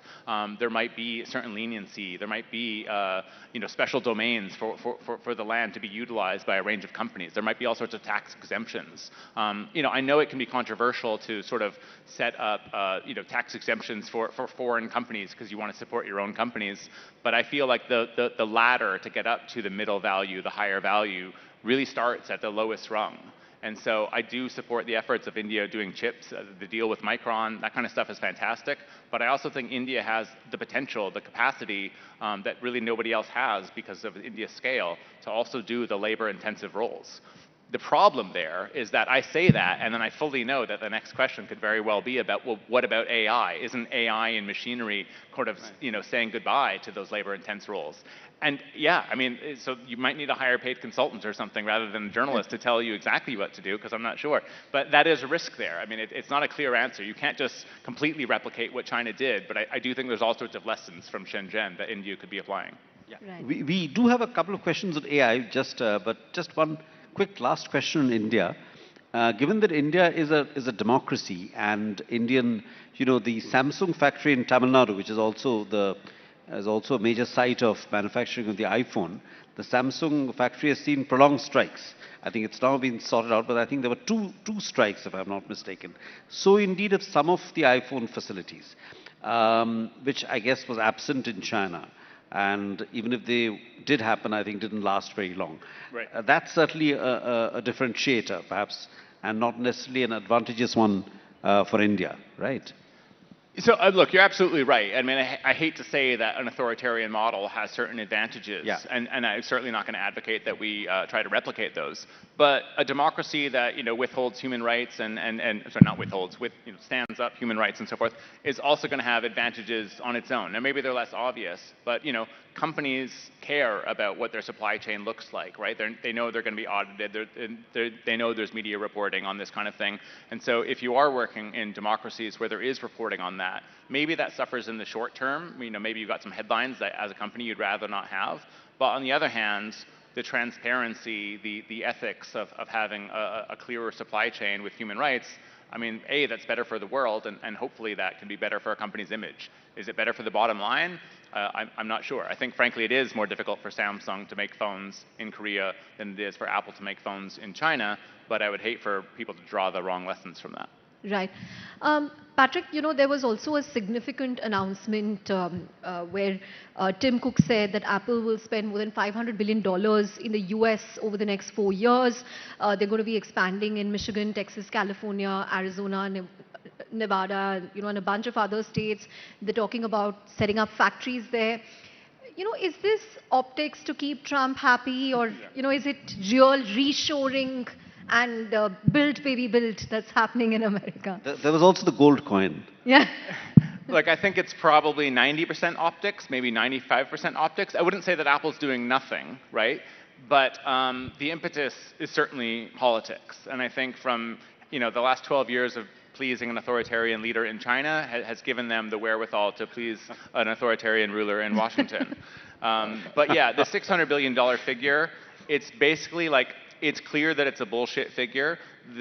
How it is bullshit is up for debate. So I have speculated that they're counting their own share buyback program, which itself is more than $100 billion a year. You multiply that by 4 and you're 80% there. It is possible that they're counting other things, but like, for instance, when I count Apple's investments in China, I'm never counting the bill of materials, the aluminum or the glass that's in the phones, that's certainly not the chips, etc. Apple, I think, is counting that when they're adding up the figures in America. So when my colleagues in the journalist world at places like Bloomberg have tried to add up the math and they look beyond Apple, they quickly realize they're doing a bunch of double counting, because TSMC and NVIDIA and an Apple all might be counting the Arizona fab as, in some sense, theirs, with maybe some justification, but not one that would pass by an accounting expert. Right. So you gave the example of in your book of that Apple is like Prometheus, which gave the gift of fire to China. So is there a similar playbook playing out perhaps in AI chips? I mean, there is this debate in the US. Obviously, Jensen Huang wants to sell AI chips to China because his argument is that China is a huge market, which the US should not lose. There are others like, Dario, who is, of course, in the news for other reasons as of this morning, but who doesn't agree with this. What are your thoughts? So like on NVIDIA being... No, not on NVIDIA, but on AI chips generally, on AI technologies, and how much China how much US companies should, collaborate with China and operate in the Chinese market. Yeah. Right. So there is this In big. terms of selling chips to China? Yeah, it's a really difficult one. I mean, I could sort of extend an analogy from the book, which is that Trump 1.0 basically tried to kill Huawei in a certain sense, right? So deprived Huawei in 2019 of Qualcomm chips and 5G technology that was coming out of America, as well as Google services, right? So, Google Mail and things like that, that already were banned in China, but like Huawei had a global business, and if all of a sudden they couldn't have access to the Play Store, to Gmail, to YouTube, no one was going to buy those phones. It, over the long term, I don't think was successful in the slightest. So 2019, people might forget, but Huawei outsold the iPhone, not just in China, but globally. I mean, it was a real threat to Apple's business. And when Trump went after Huawei, it halved their revenue. They went, if memory serves, from $60 billion handset business one year to $30 billion. And because Huawei was the only company really ever from China to penetrate the top tier of the smartphone chain, Apple was the chief beneficiary of Huawei's demise. However, the demise was not seen all the way through. Huawei sort of knocked their heads together and worked as hard as possible, and now they're sort of back and bigger and better than ever. And they're developing the Ascend chips. Well, so my analogy to chips is that if you're a China hawk, you would say, absolutely, let's not give them any access to American chips. But by doing so, you're also sort of providing them like the necessity is the mother of invention type mentality, where China is probably going to become better at building their own chips. So the soft approach to China is to say what Jensen Huang says, which is let's get them hooked on American AI. And yes, they're going to be able to build up their own AI systems more quickly because we're giving them the world's fastest chips, or even the second fastest, but at least it's on an American tech stack. So I honestly think both arguments are pretty good, and if I was a policymaker, I'm not sure exactly how I would do it. The counter-argument to that is China will drop the American tech stack when the Chinese tech stack manages to overtake them.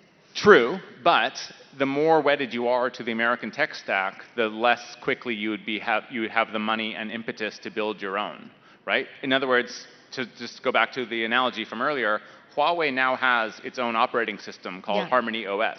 They never would have built it if they weren't deprived of Android, right? So in the same world, in the chips world, if you deprive them of having any NVIDIA chips whatsoever, that's going to put the Chinese into overdrive to out TSMC to out NVIDIA. If they just have access to those chips, they don't have the same drive. They might still think logically they'd like to do it, but it's a question of sort of degree and urgency. Right. Final question, Patrick, because we're running out of time. If you had to write an Apple in India book today, how many chapters is it likely to have? Do you think you will at least have 2 chapters for this book? Well, there is a section on Chapter 40 India. of your Yeah, there you go. book. So that's one chapter written. I've also written a new epilogue for the edition that comes out in May, and it has more to say about India. So let's call that 1.5 chapters. But look, the thing I would like to do is the same thing I do in the book. So, arguably, if someone else was writing the Apple and China book, they might have started in the iPhone era. They might have started in what I call the political awakening. But I chose to go way back to the 1980s to explain the rise of contract manufacturing, which actually took place in Alabama. With the IBM PC before the rise of the Taiwanese, before the rise of China. And so I might want to do the same for India. I daydream about writing Apple in China all the time, right? It's too early. I said yesterday to someone in the government that I want to write it by 2035, and they said, it'll be too late. You got to write it by 2029, I mean, I love that mentality. I love the idea that India is going to surprise us with how quickly they can be. But that would be fascinating. But I think you'd want to give the long history of India maybe not being part of the supply chain, explain the reasons why, and maybe that would have me writing about the rise of the software, consultancy, IT sectors, all the things that India did well over the last 25 years as an explanation as to why manufacturing was the missing link in like the civilizational pyramid or something like that, right? So maybe it's not a great idea, but I haven't started the research. We look forward to that if it happens. I mean, look, I'm only going to write it if India achieves excellency in the supply chain, and I'm absolutely cheering for India. So please do it. I would love to write that book. Great. On that note, thank you very much, Patrick, for coming all the way from the US and speaking at the Rising Bharat Summit. Thank you so much. And if you haven't read Apple in China, please check it out. Thank you. Thank you.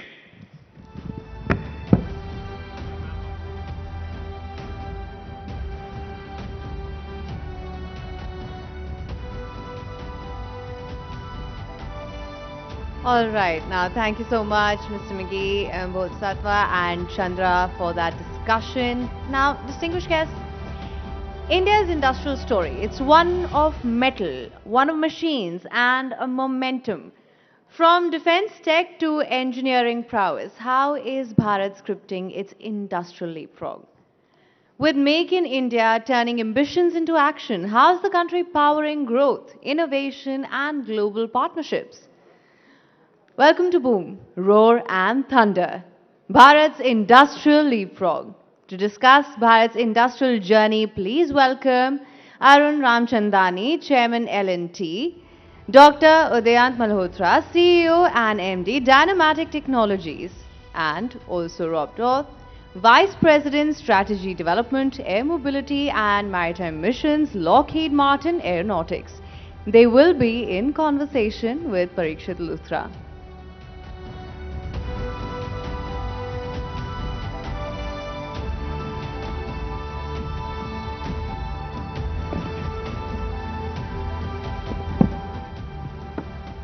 Thank you very much, Haim. Good evening, ladies and gentlemen. I hope you've had a great day so far, and this is going to be a power-packed session. You know why? For two reasons. Foreign affairs, defense, they're going to be the two possibly the most closely watched sectors this year. As we speak, US and Israel are carrying out strikes on Iran. The Russia-Ukraine war rages on. There are tensions in the Middle East. Europe is rearming. India has challenges with Pakistan and China. We have no choice but to be Atmanirbhar and absolutely self-reliant. And today we've got three leaders from the defense sector who are contributing and powering that story. Ladies and gentlemen, let me begin with Udayant Malhotra, somebody who leads Dynamatic Technologies. They're the makers of the Katil drone, the Patang as well. And they are some of the biggest suppliers for Airbus and Boeing Defense. L&T, of course, major supplier to the armed forces. And we've got Lockheed Martin, a US defense major, and they have been betting on the Indian story for decades. And they want to sell more C-130J Hercules aircraft to the Indian Air Force as well. Toby, if I can begin with you. You know, when it comes to defense manufacturing, ladies and gentlemen, it's not an easy business. What's the kind of attitude companies have to bring to defense manufacturing in India? What's going to be the thought, the intention for 2026? Okay, so when we talk about defense, it's not just a business. As citizens, as part of Indian society, it's also our duty to be participants in the safety and security of this nation. That's the first. The second part of it is that defense business is a technology business that requires a lot of patience. And the biggest thing that we need to bring to it right in the beginning is the ability to think long and be able to invest with an idea of creating real technology for our security. You know, I'd just like to ask you to put things in context for us. We're going to speak about Operation Sindoor, but let's also speak, ladies and gentlemen, of what's happening. This is the biggest headline around the world, US and Israel carrying out joint airstrikes on Iran.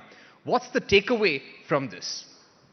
So, if you look at it today, where war was boots on the ground earlier, a decade ago, 20 years ago, today it's all about use of missiles, drones, and standoff air power.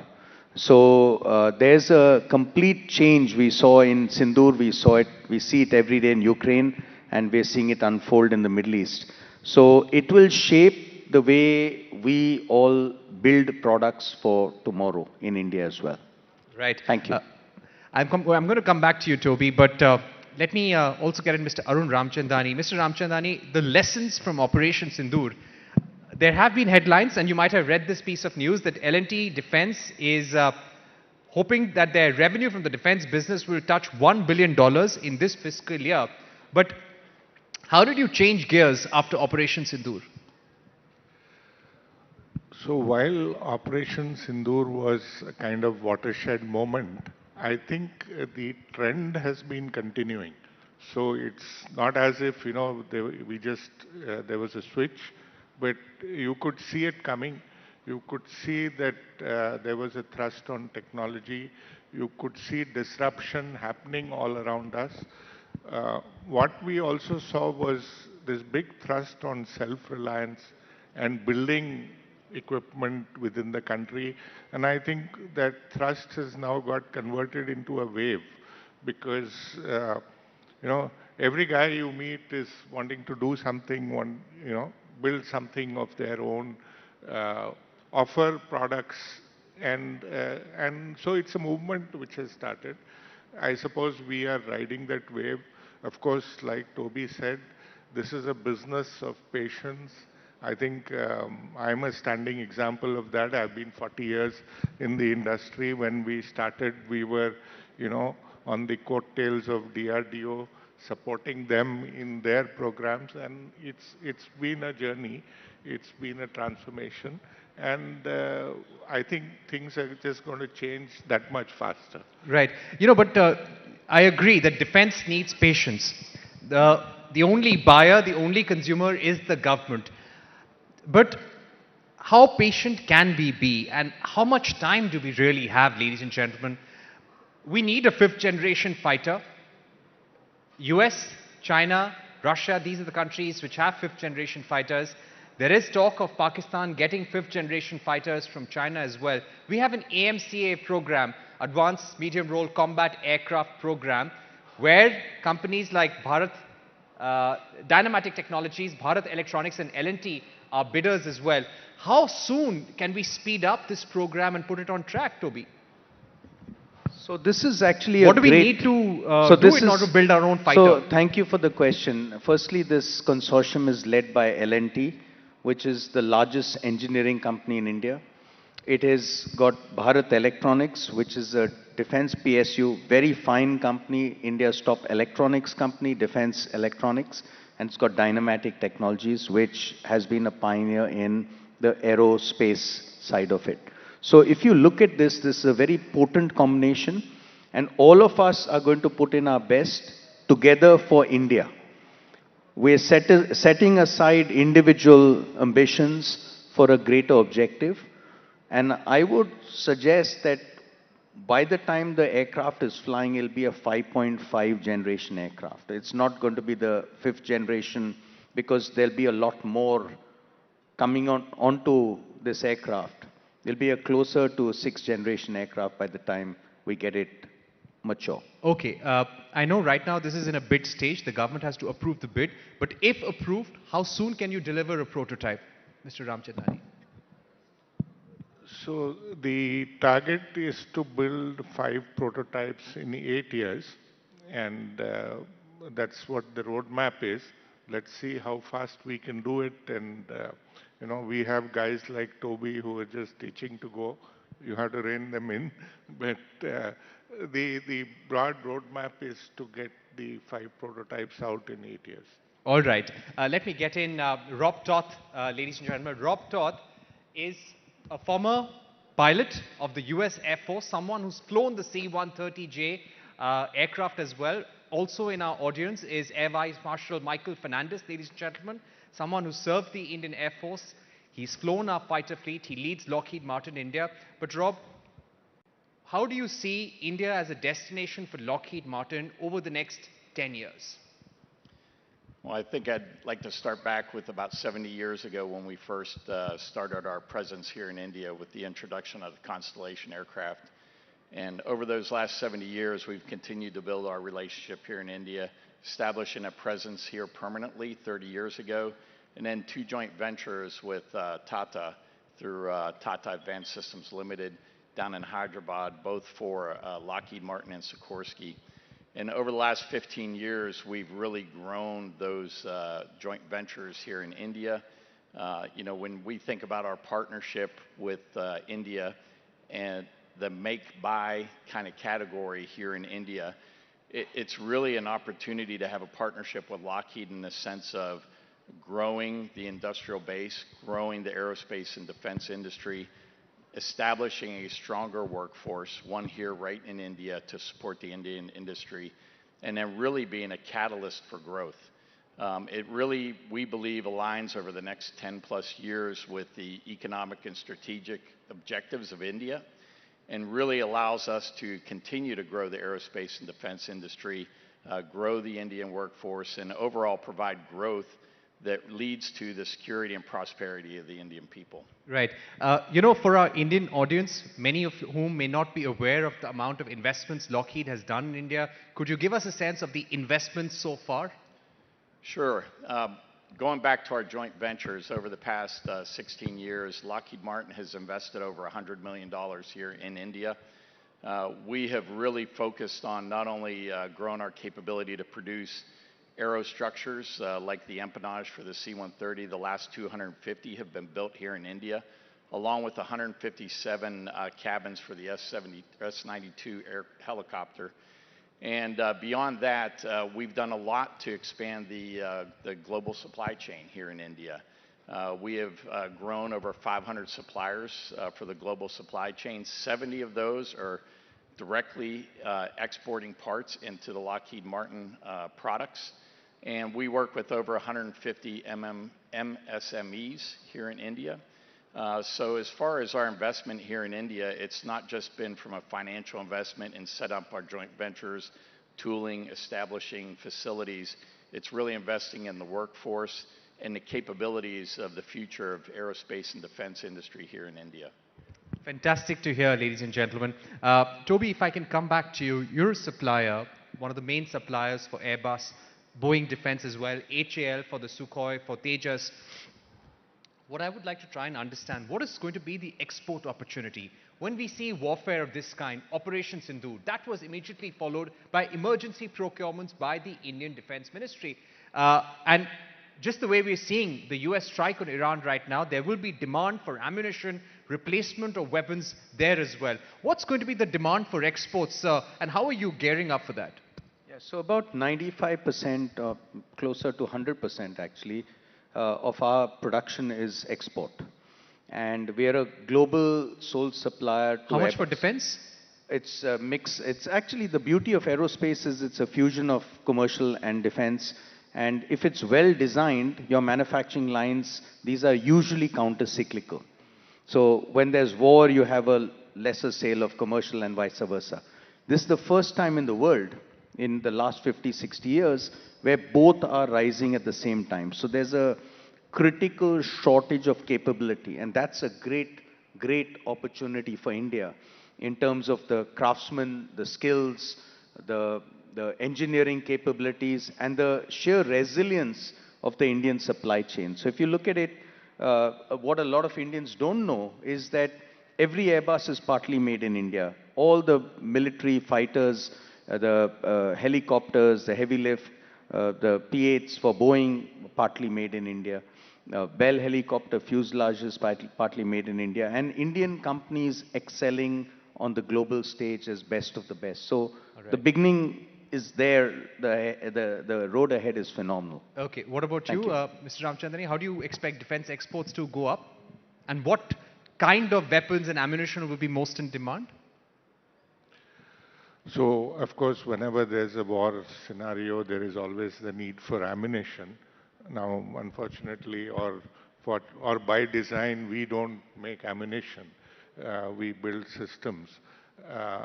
That said, I think today people are recognizing India as a developer of systems and solutions. And that is a new play which we have.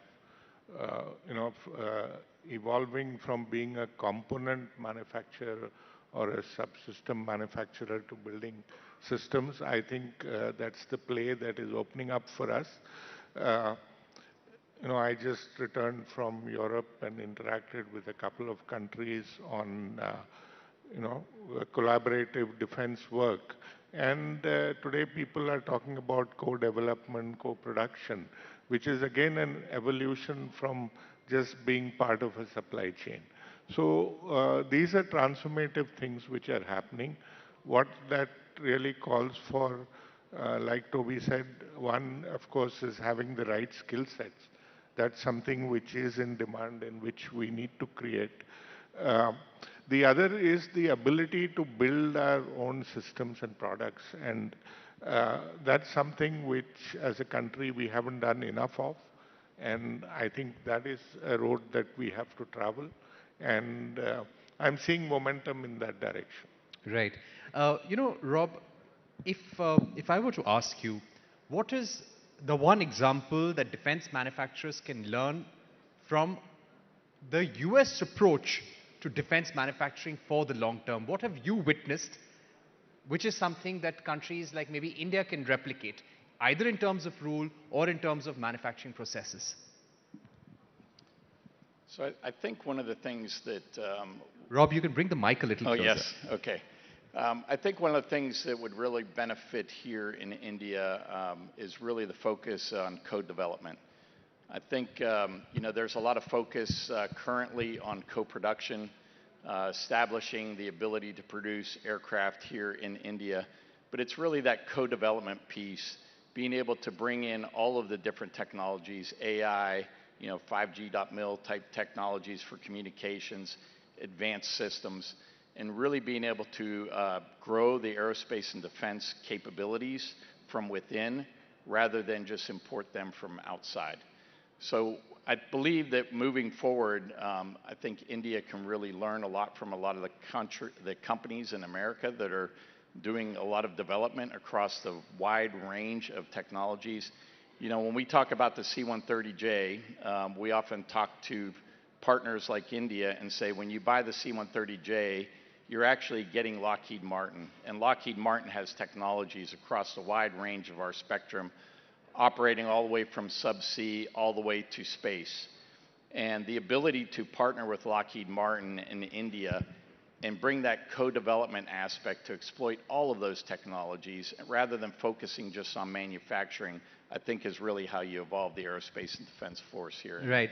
That brings us to a very important question, ladies and gentlemen. India currently needs about 80 more medium transport aircraft. We already have the C-130J in our fleet. And you've been seeing images whenever there is a disaster, whenever, even during Galwan, and whenever there is tension at the border with Pakistan, you do see C-130J aircraft being used to transport men, equipment. What's going to be your plan, your pitch to the Indian government in terms of selling more aircraft?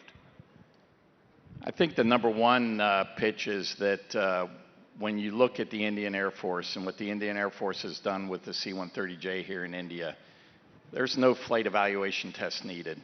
The Indian Air Force proves every day that they can do anything that India requires by operating a C-130J in India, whether that is operating up at DBO at 16,600 feet, whether that's operating at some of the South Islands at sea level, assisting your neighbors in Sri Lanka during a cyclone, operating in Africa during humanitarian operations or contingency operations of evacuating Indian citizens from the Sudan, evacuating them from Afghanistan in the dark of night.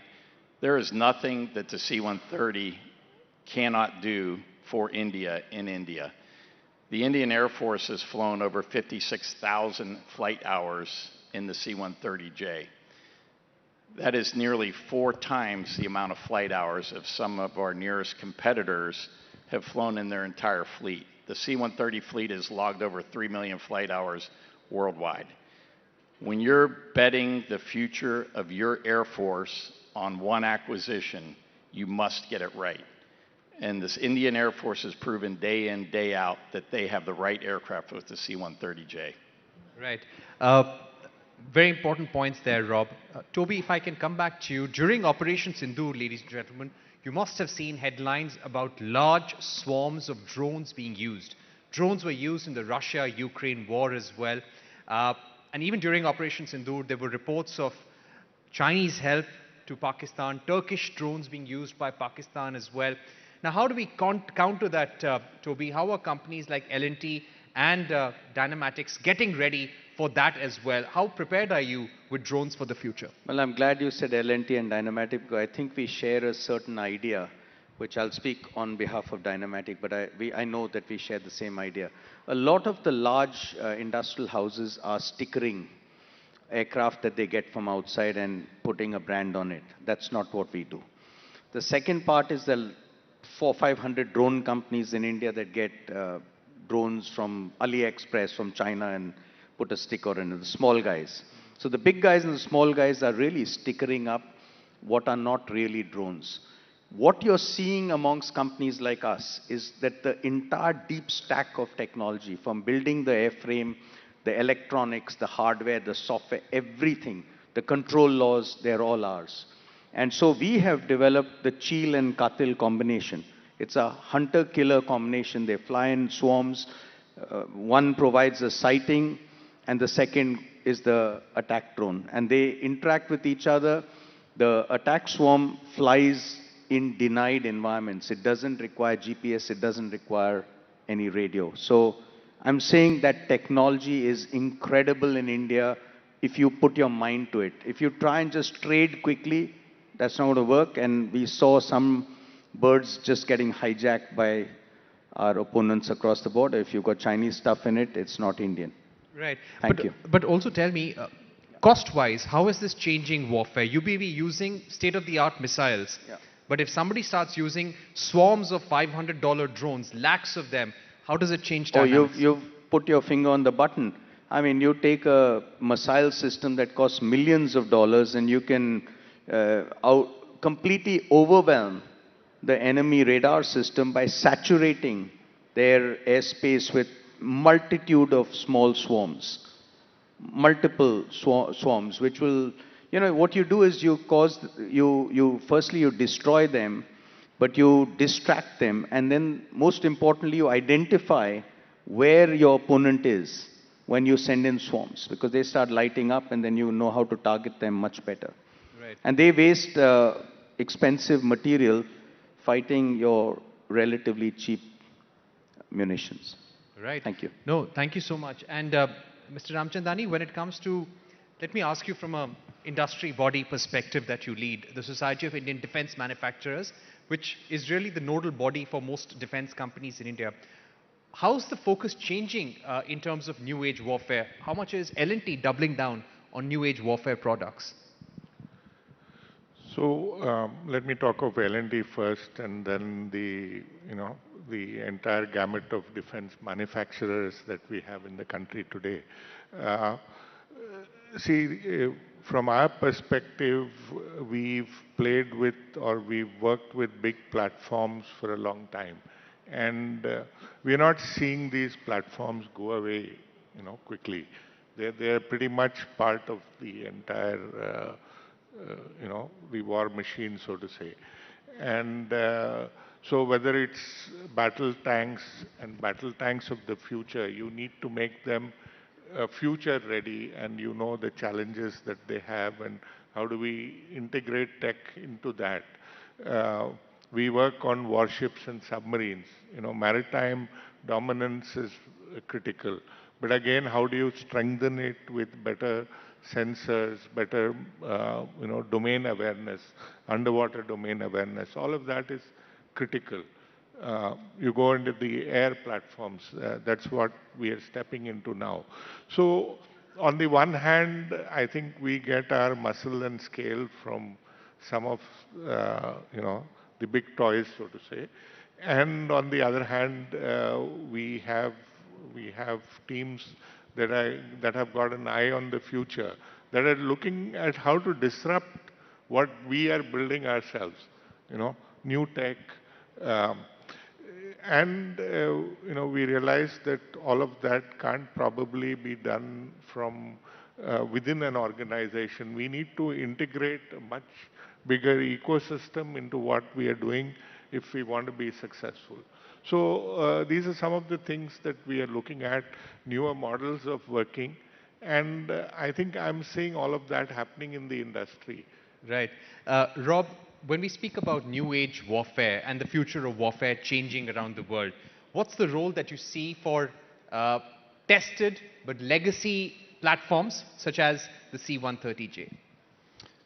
Yeah, so I think we're in a great position with the C-130J. You know, it is the longest continuous production line for military airlift in the world. And the production line on the C-130 has been running for nearly 70 years now. But that is not how the airplane looks today, how it started 70 years ago. We have evolved from an A model 70 years ago to the C-130J now, which is the most modern transport airplane in the world. As far as the capabilities, we have evolved them over time by adjusting to the nature of warfare, adjusting to what our operators in 70 different countries who have flown over 2,700 of the airplanes have told us from lessons learned in warfare, in humanitarian operations, in peacetime operations, what is needed to continue to keep up with the evolving pace of warfare. And for that matter, the evolving pace of taking care of your country in times of need like humanitarian crisis. So as we continue to look forward and continue to talk with India and the Indian Air Force, we're looking at how do we further evolve this airplane? How do we potentially co-develop new technologies for the aircraft or capabilities that come onto the aircraft, such as delivering mass effects out of the airplane in order to solve all of the problems that India may face in the future and the evolving nature of warfare as we go forward. Rob, also tell us, now this is an order that the Indian government will consider whether to buy 20, 40 or all 80 from one company. But what is the kind of scale of order that you need to maybe double down, maybe put more manufacturing resources on the ground, maybe invest more in the Indian Lockheed Martin story? What kind of a scale would you need in terms of order from the government? I'd say let me start out with talking about what we're doing now. You know, we have been investing in the C-130 in India for nearly 16 years. We put a lot of investment in here to build the empennage.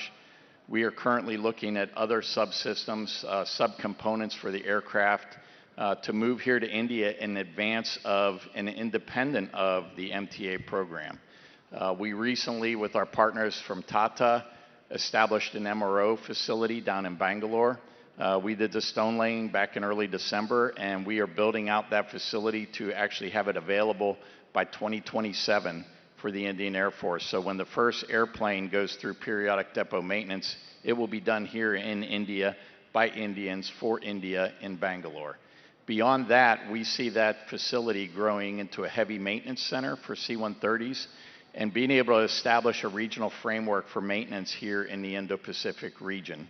That will not only serve India, potentially the 60 to 80 airplanes that they will buy for MTA, but then also all of the regional partners. And we think it provides a very strategic location for future maintenance for C-130s for the entire Indo-Pacific region that is largely out of harm's way of where potential future conflict may end up here in the Indo-Pacific. Right. Thank you for those remarks. Let me get in Mr. Ramchandani once again. What is the one requirement? Now, 2025 was a year of reforms in the defense sector. We've seen a new DAP as well, the Defense Acquisition Procedure Rules. What do you want in terms of reform from the government to speed up things? So, you know, the draft of the DAP 2026 is now out in the open and they're looking for comments. Are you all satisfied? The Defense Secretary is hearing you in the next room, so you must speak your heart out. Okay, so we will engage with the MOD and share our thoughts. I think it's very high on intent. The entire approach is to speed up, to simplify, to make it easier for us to do business, to give more weightage to development. So higher indigenous content is being incentivized, for example. So, you know, they are looking at defining technology readiness levels to, you know, classify a program or to permit somebody to participate in it. So I think it's high on intent. we need to look at some of the details to make sure that intent gets translated into action. So, at the end of the day, it's still a long process from an acceptance of necessity to an induction. And how do we cut short those things? How do we make the intent translate into action on the ground? How do we really simplify procedures? How do we make some dynamic mindset changes, which the system kind of burdens you with, because it's all about probity and acquisition of complex things. So there is a journey to be done, and we are looking at the fine print, and we will share that with the government, and I'm sure we'll come out with good solutions. I don't want to sensationalize anything by saying that things are good or bad, but it's high on intent. That's what I will say. All right. Final questions very quickly to both our panelists. Toby, we often see certain countries and certain governments pushing or advocating for their companies, especially defense companies, very strongly. What more can we do? If there was one thing which you're not happy with, which one thing that you would hope changes in the defense sector, what would that be? So I think rather than the question just being to the government, it's all of India, all of country. The Indian defense companies are now just at that tipping point. I think in the next few years, you'll see, just as India has become an incredible buyer, we buy 100 Airbus aircraft a year, we're buying Dassault Rafales, we're buying 800-900 helicopters in the next decade. So India is going to become a very big center of consumption, right, and therefore also production. And I think a lot of Indian companies, this moment is here and now, and I think the government has already created a fertile ground for all of us. All right. Rob, final question to you. One request or recommendation to the government from a major US defense manufacturer? I'm going to again go back to co-development. I think that working with U.S. industry to co-develop technologies here, partnering on establishing additional manufacturing facilities is really the path forward. I think there's a tremendous opportunity with the growth that was mentioned here in India in aerospace and defense, whether that's commercial or military, to really leverage the significant experience that we have in the United States and partner greater here in India on the way forward. Thank you so much, Mr. Ramchandani, Udayan Malhotra, and Rob Toth for being with us here at our Rising Bharat Summit here in Bharat Mandapam, and thank you everyone in the audience as well. The Defense Secretary is just going to come up on stage, so stay tuned for another fascinating discussion on the defense sector. Thank you.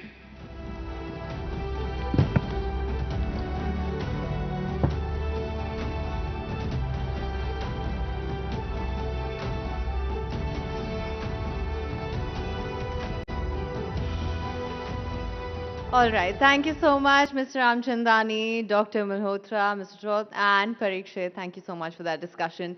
Now, distinguished guests, India's industrial boom is rewriting global narratives. Let's change focus to India's own security playbook now. In a world of shifting alliances and emerging threats, what's driving Bharat's defense strategy? From border dynamics to tech-driven warfare, how is India shaping its security narrative? The next session is about the Bharat Security Doctrine, no compromise, no concession. Please welcome Rajesh Kumar Singh, Defense Secretary, to India's security priorities, defense reforms and strategic choices, in conversation with Rahul Shivshankar.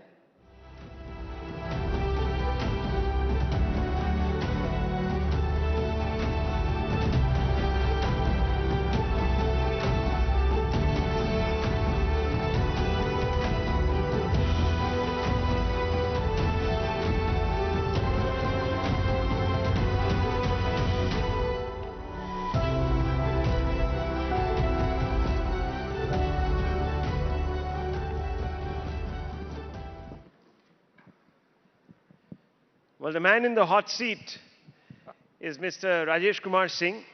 He's India's Defense Secretary, and he's in on a day when there's been another war that has broken out, this time in the Gulf. And as you know, this morning we got news that the US and Israel conducted what they are calling preemptive strikes on Iran, not unexpected.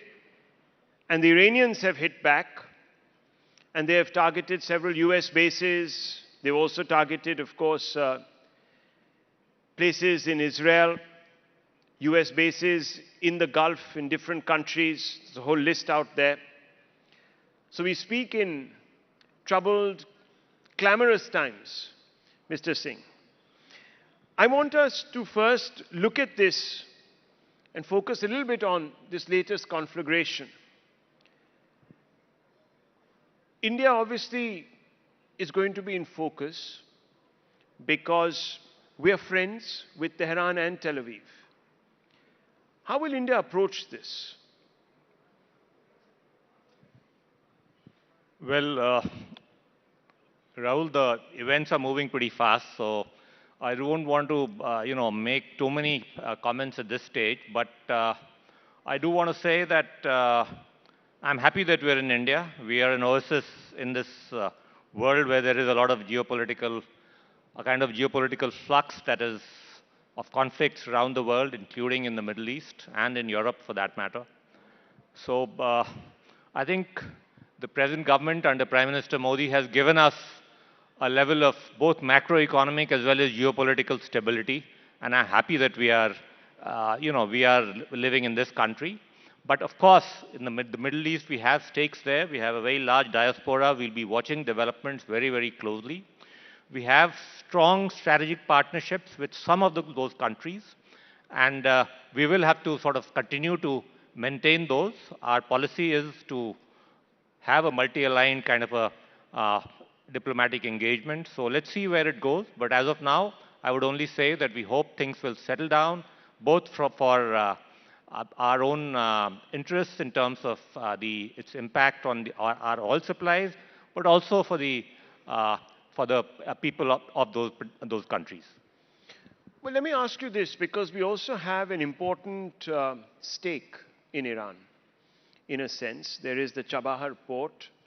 We were, and this is what has come out in the media, that we were asked to pull back from that arrangement that we have, and we secured an exception, which has now, of course, we've been put on notice, so to speak, by Trump. How does that affect India's strategic play in that particular neck of the woods if we have to give up our interest in Chabahar? Well, Rahul, the short answer is that we'll have to sort of negotiate our way to ensure that our interest in Chabahar is sustained, and it brings us the benefits that we need in terms of access to trade routes, Central Asia, etc., and to Afghanistan. So yeah, I mean, since things are moving very, very quickly in terms of developments, let's see where this takes us. But as far as I'm concerned, we intend to ensure that our investment in Chabahar yields us the dividends that we need. How do we do that? We do that by negotiating. I mean, you would have asked us, a few months back, you would have been wondering how would we manage the US trade relationship along with the defense engagement. And the fact is that we've been able to manage both. So let's see where this takes us. It's a bit early to say, but the intent is obviously to negotiate our way into a situation where our investment in Chabahar is protected. So let me ask you, because I'll just extrapolate on this. India is a firm believer in plurilateralism, multilateralism, and guards its strategic autonomy, as you know, fiercely. But here we have a situation where there are tugs now. Increasingly in a conflict-ridden world, we're expected to take stands, whether it's in the United Nations General Assembly or, of course, by some of our partners. And the United States perhaps is expecting India to stand with it. We've already made a commitment to Israel that we are going to stand with it in the interests of the defense of its realm. The Prime Minister made that commitment. Do you think that alienates Iran and by extension our friends in the BRICS world that support Iran and have a problem with US unilateralism? So let me take you to the recently concluded International Fleet Review that we had in Vizag a few days back, where there were 74 odd countries that took part.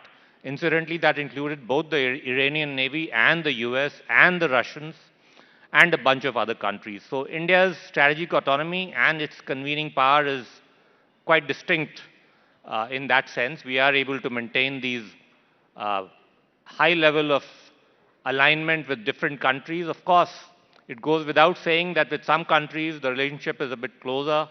It is more strategic, and you mentioned one of them, Israel, maybe a few others, but I don't want to mention them right now. There's no need to differentiate among friends, but India's ability to strike and align and engage with different countries, even if when they are in conflict with each other, has been sort of shown over the years. Just to press you on that, you said that we don't want to differentiate, but when we don't take a stand, for example, in the United Nations on issues that are shaped as moral questions, and the number of our abstentions has actually gone up over the years. I'm not saying that we're the only ones, because other powers are also abstaining more often than not. So we're not isolated or alone in this. But when we see these abstentions going up, many people will say that we are actually differentiating. Specifically, if this matter of Iran comes up, which it will in the UNGA, because it's not going to be resolved in the UNSC, it's going to come up for vote. What do you think India should be doing? We haven't heard from the Indian government as of, I checked last about an hour back, so do excuse me if things have overtaken. But fundamentally, should we at least express serious concern? Or should we stand up and say that perhaps it's going a bit too far? We have a political interest also. We have ties with, that go back civilizational ties with Iran. How far can we just keep sitting on the fence and hedging? Well, I'm sure the Ministry of External Affairs will give a response. It's fairly early days. It's not even a day, to be very frank. And about taking a stance on every issue, I think this is a time when you have a situation where it is kind of becoming a situation where every man is for himself, where to some extent might is right is resurfacing. I mean, it's better that I don't sort of get into the diplomatic sort of domain so much. I appreciate that. That is not really your area, and I will respect those red lines. But let me bring you back to the larger questions that have emerged now after Operation Sindoor. How do you see, after Operation Sindoor, the defense scenario changing? India obviously needs to now take into account its experience in Operation Sindoor. How does it equip itself for the next few decades? What are the learnings? Well, it was an important learning experience. It showed the certain things clearly, the primacy of standoff weapons, of air power, of unmanned systems of different types, both for ISR and for combat. All of those areas revealed certain strengths that we had. They also revealed certain capability voids that were there, and those are being filled up at a very rapid pace. We've created this accelerated green channel for emergency procurements to fill some of those capability voids. In addition, you would have observed that we've got a significant jump in our modernization budget for the year, for the next financial year of 24%. That would enable us to ensure that in different areas for the Air Force, we will need more fighters, more refuelers, and more AWACS. For the Navy, we need more platforms, including underwater platforms. And as I mentioned, we need more unmanned systems of different types for both ISR and for combat. So all of those areas are being addressed very, very speedily in terms of faster procurements. We've signed, as I keep mentioning, a record 2.9 lakh crores of 2.9 lakh crore worth of contracts last year. This year, we've already hit about 2 lakh crores of contract. The intent is to give visibility to industry in terms of what they need to do all the way down the value chain. And we're going to keep up the pace until every area of where we have a capability issue is speedily addressed. So the DAC has gone ahead and approved purchases of the Rafales, as you know. There are also conversations happening with the Russians for the purchase of the advanced Sukhoi. There's also, of course, US interest. Which direction are we headed? Are we going to keep all three engaged? Are they all three players that we're looking at to acquire aircraft and other weapon systems, specifically aircraft? Let's talk about those first. So on aircraft, you are aware that we've indicated our willingness to go ahead in principle with the MRFA, the Rafales that you mentioned, subject to two conditions: that they have to be largely made in India and that they would have a minimum level of indigenous content, which we are going to negotiate with them, and we will have a threshold that we have in mind, and also the ability to integrate our weapons on them, if not complete access to the source code, at least to the ICDs, so that our weapons can be integrated. So subject to us able to negotiate those outcomes, we will proceed with that program in a big way. It also gives us the advantage of having a second fighter jet production line in the country, since so far we've essentially had only one player in that area. And as you are aware, for our own fifth generation program, the AMCA, we are in the process of shortlisting, most probably a private player for building the prototypes. So as of now, the direction is clear. We are going to do the MRFA program with Rafale. Our fifth generation fighter is going to be the AMCA. On the other two candidates that you mentioned, we've not taken a call as yet, but as of now, that is the way we are proceeding. So you're saying we haven't taken a call on the Russian and the American offer that's on the table? Yeah, that's right. That's an important bit of news coming out from Rising Bharat Summit. I know that it's not possible for you to give names of any preferred partners, but will India take a call on procuring the fifth generation fighters this year? Because the deadlines that were inviolable at one time, as far as our own AMCA is concerned, are constantly being pushed. And I know that the Air Chief has also expressed his disappointment. I wouldn't be able to give a timeline on this because, frankly, we've not really applied our mind. There are too many other things happening around the world. It's going to be a major strategic decision. Once we take a call, the media will get to know. But as of now, we don't have a decision on that. The Air Chief did express his disappointment at the fact that indigenous production is not meeting the timelines. What is the issue here, number one? Number two, on the issue of procuring engines or manufacturing our own engines, where are we as of now? You have said that you're hoping to involve private players. Have anyone come forth? Is there a lot of interest? So, two, three different issues here. I think you were talking about the delays with regard to the Air Chief's statement is, I guess, about the light combat aircraft Tejas' program. That's right. Now, in that program, there is a dependency on the engine, which has caused delays in the past. But 5 engines have come now, and the expectation is that 20 more will come in this calendar year.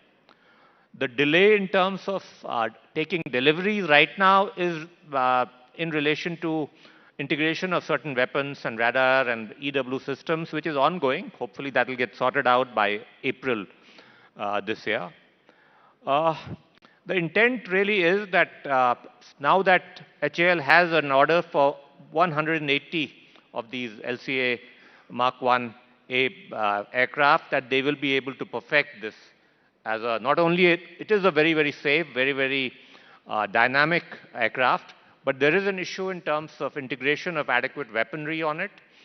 Hopefully that will be perfected over the course of this order in the next 1 year or so, I would imagine, or even earlier.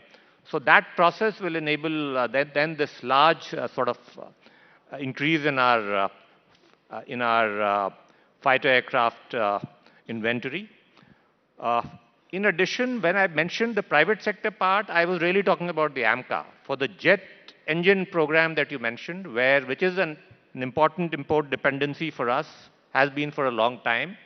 The government is intending to have one of our labs, the GTRE, a DRDO lab, tie up with an international engine house, subject to the condition that they tie IPR West within the country. Now that process of taking an approval for that program, which will be a significant and a fairly financially large program, is currently underway. So I'll come back to the Tejas question in just a few moments, but I just want to go back to where we were with Russia, purchase of Sukhoi 57s and so on and so forth. Have sanctions and now, of course, the talks with regards to the framework of a trade deal with the United States in any way impeded on India's interest in acquiring Russian weapon systems, A, B, the Sukhoi 57? I can assure you that that is not the case. There has been no sort of overflow from the trade negotiations on our defense engagement. In fact, we signed a 10-year defense cooperation framework in December, much before the trade deal got finalized. So that's not the case. We continue to take from the Russians equipment that we need, and we will do so with the Americans and the French or anybody else where we identify weapons or platforms that we really need. But more than any of this, we really want to double down on indigenization and try to make sure that either we do it ourselves or at least where the TRL level is a bit low in India, at least we get TOT and do it through the Make in India route. But is the Sukhoi 57 on the table? Because a number of people don't think it's the best. Yeah, so again, which is why I mentioned that we have not taken a call on this yet. And the issue that you mentioned, the comparisons, all of that, I would not be able to really answer. But yes, all of those issues have prevented us from taking a final call on this. Coming back to Tejas, what is the initial feedback on the recent Tejas crash? Well, this was an incident at the ground level. It is a relatively minor accident. It did not involve an ejection. The pilot was safe. There is some damage to the aircraft. But because it involved some level of malfunctioning, that is why there is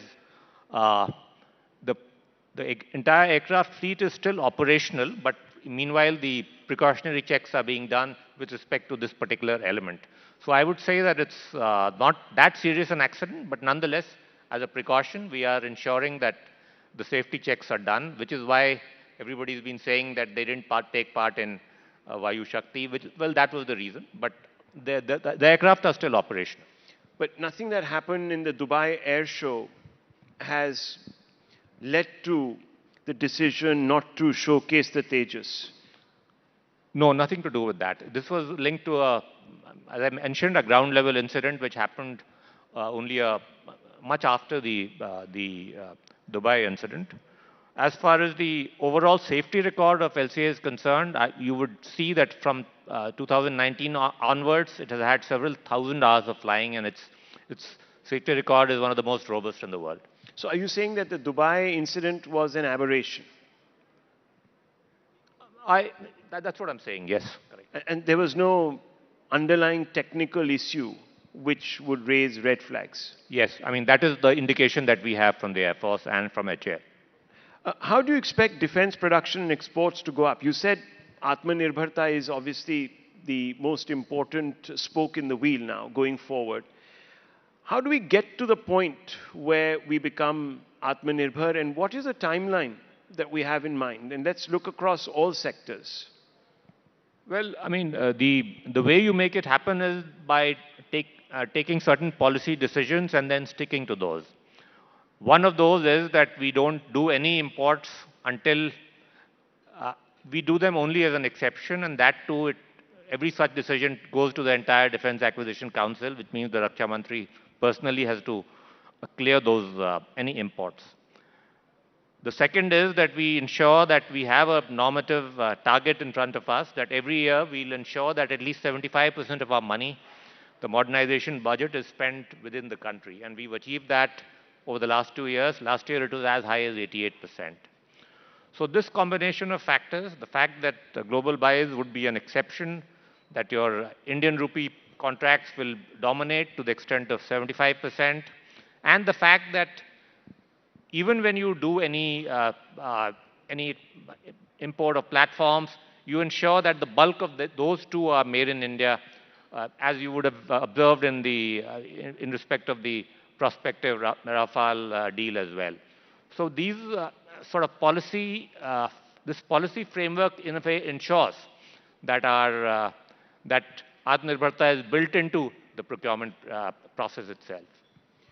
Now, there are some people who say that one way of sort of making our own industry, specifically the PSUs, more competitive is to perhaps open them up, divest. Yeah. So, are we seeing any roadmap towards the privatization of certain defense PSUs? Is that on the cards at all? Well, I mean, before that, let me say that for a long time we've been hearing that this phrase, the level playing field, and the private sector doesn't get a level playing field. I think over the course of the last couple of years, those complaints have largely disappeared, because we've ensured that whether it is the AMCA project, where we actually opened it up beyond HAL, whether it is in terms of ammunition, where we revised the defense procurement manual to ensure that there is no NOC business from a public sector before you go to a private sector. We've removed product reservations. So all of these areas, the monopoly position of the public sector has already been dismantled. So in that sense, we've taken real steps, and I don't think the private sector will have any complaints to say. We've removed the issue of nomination of any orders being guided towards a particular PSU. All that is over. We are doing everything, almost everything through tendering, through competitive bidding, where the private sector, gets to play a role. The only area that is different is that the private sector industry in defense needs a license, whereas the PSU, obviously, because it is fully owned by government, doesn't need a license. Everything else is probably the same for both categories. As regards disinvestment or divestment, I don't have a brief on that, so I wouldn't be able to tell you right now as to what is the plan. But are you open to the idea? Personally, I am open to the idea. I think in many of our PSUs, which are in any case public companies with significant quantities which are already on the available in the public in the markets, the possibility of many of them are riding high in terms of their stock prices as well. But in terms of whether you dilute some of it, that is a decision that perhaps is not entirely mine to take. My personal view is that some level of dilution could be done. But more importantly, as I mentioned, we've tried to ensure that the public sector monopoly is dismantled, not only to improve efficiency, but my view, and I believe it passionately, is that the competition from the private sector will improve the performance of the public sector as well. How many applications does the Defense Ministry have for 100% FDI in new and existing defense projects, sir? I don't have a current figure. The only 100% FDI that we have so far is one particular company, a Swedish company. I don't know if there are others as well. The reason why the FDI in defense is not that high in numbers is because in our procurement process, we don't treat a majority foreign-owned firm as an Indian vendor. Until we change that, the large FDI may not come. But at this stage in our development process, as we develop a modern defense industrial complex. Incidentally, during the process of review of our defense acquisition procedure, this was discussed, whether we should allow even a 100% foreign OEM subsidiary in India to be also treated as an Indian vendor. But most Indian companies who are growing their business in this space, including the large ones, the big conglomerates, everybody felt that it's a little too early. This definition of an Indian vendor gives them leverage in terms of getting technology and tie-ups from foreign OEMs, which is why a considered decision right now is that we won't do it right away, which is why I don't expect big numbers in FDI to come. However, I want to say that there could be cases where there is a particular niche technology which is not available anywhere else. And in such a case, a strategic partnership, even with a foreign OEM, with a subsidiary or even a 100% subsidiary, could be considered. But as a policy, we've not decided to treat a foreign company as an Indian vendor as of now. Now, sir, let me ask you this, because we are seeing Operation Sindoor as perhaps one of those watershed moments. For the first time, you saw two nuclear powers go up against each other, and it has obviously sparked an entire new conversation about the way the wars of the future might be fought. Capital allocations have been made in the budget. How much of those have been made keeping in mind scenarios that emerge from Operation Sindoor? And I would like first for you to paint some of these scenarios.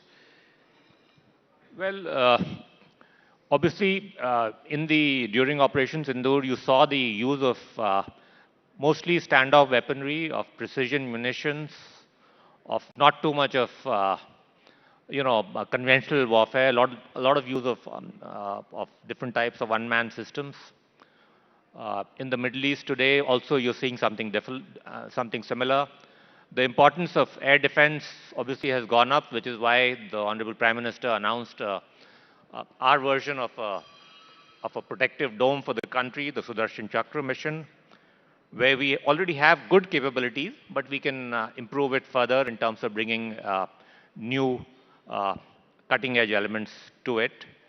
So all of those are lessons, and as I mentioned that as a part of that, drawing from those lessons, we've drawn up both an emergency procurement pipeline as well as a fast-track pipeline to meet some of these gaps in these critical areas. And while doing so, the emerging trends in warfare will, of course, be kept in mind.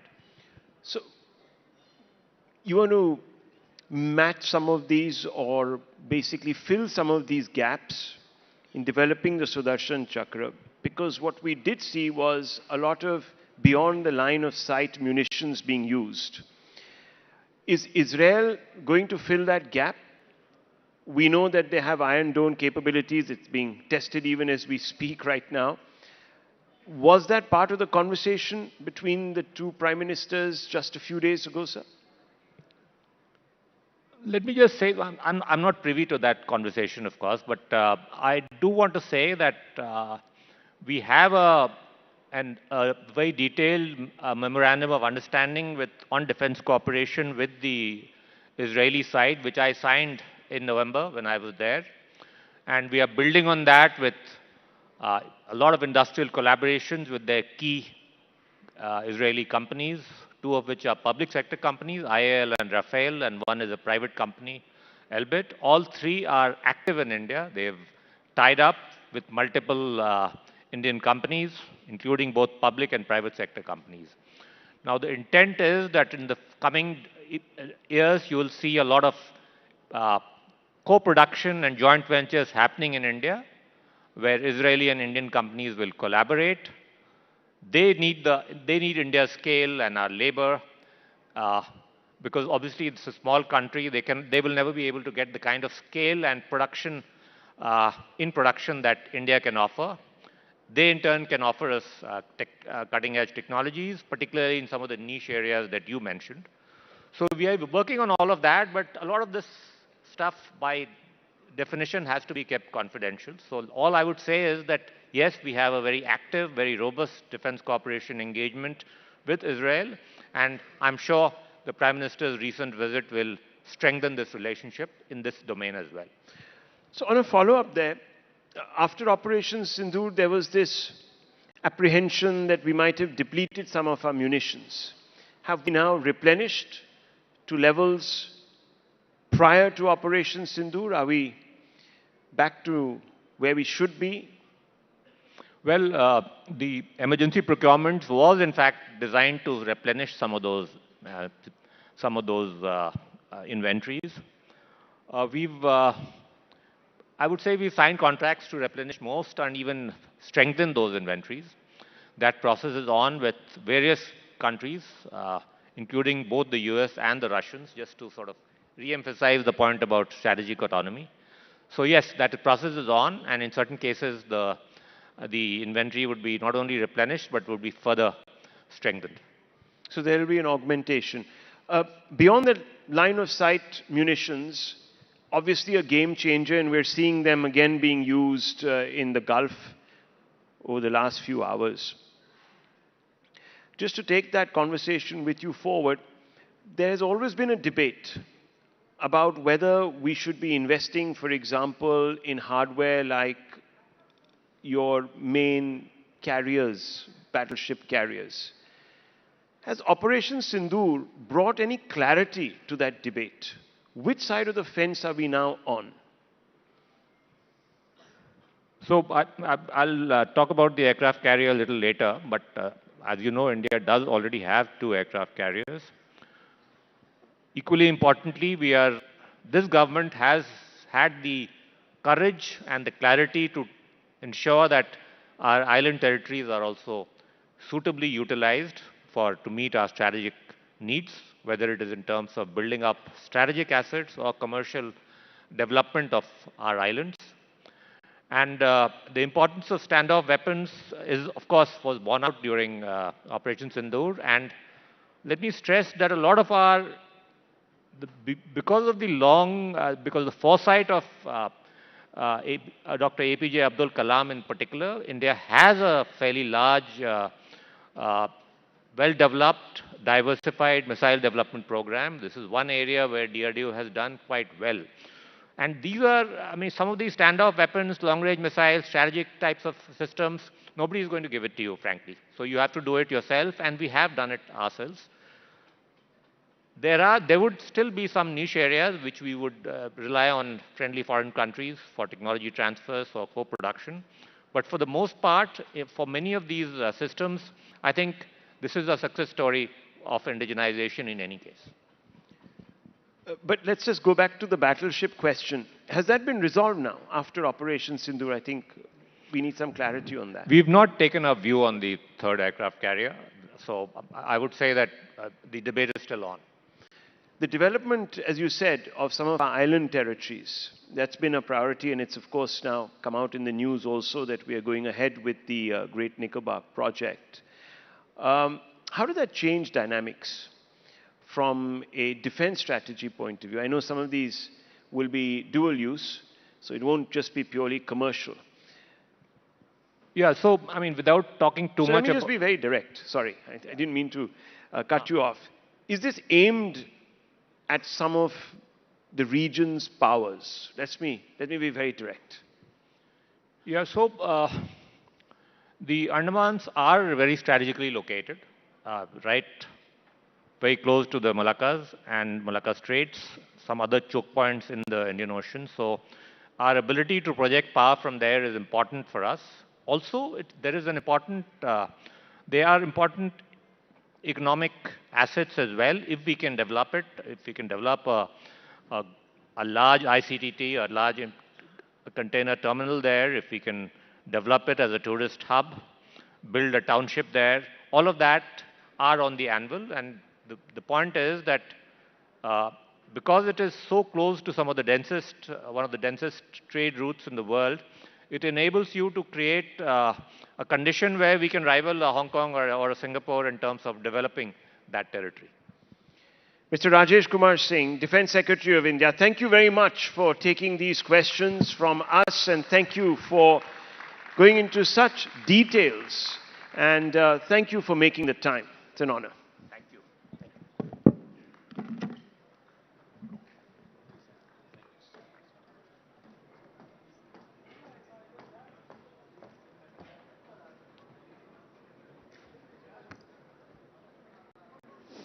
Thank you so much, Mr. Singh and Rahul. Now, distinguished guests, India's security doctrine is asserting its strength. Let's shift to a different axis. India and its former colonial ruler, the UK.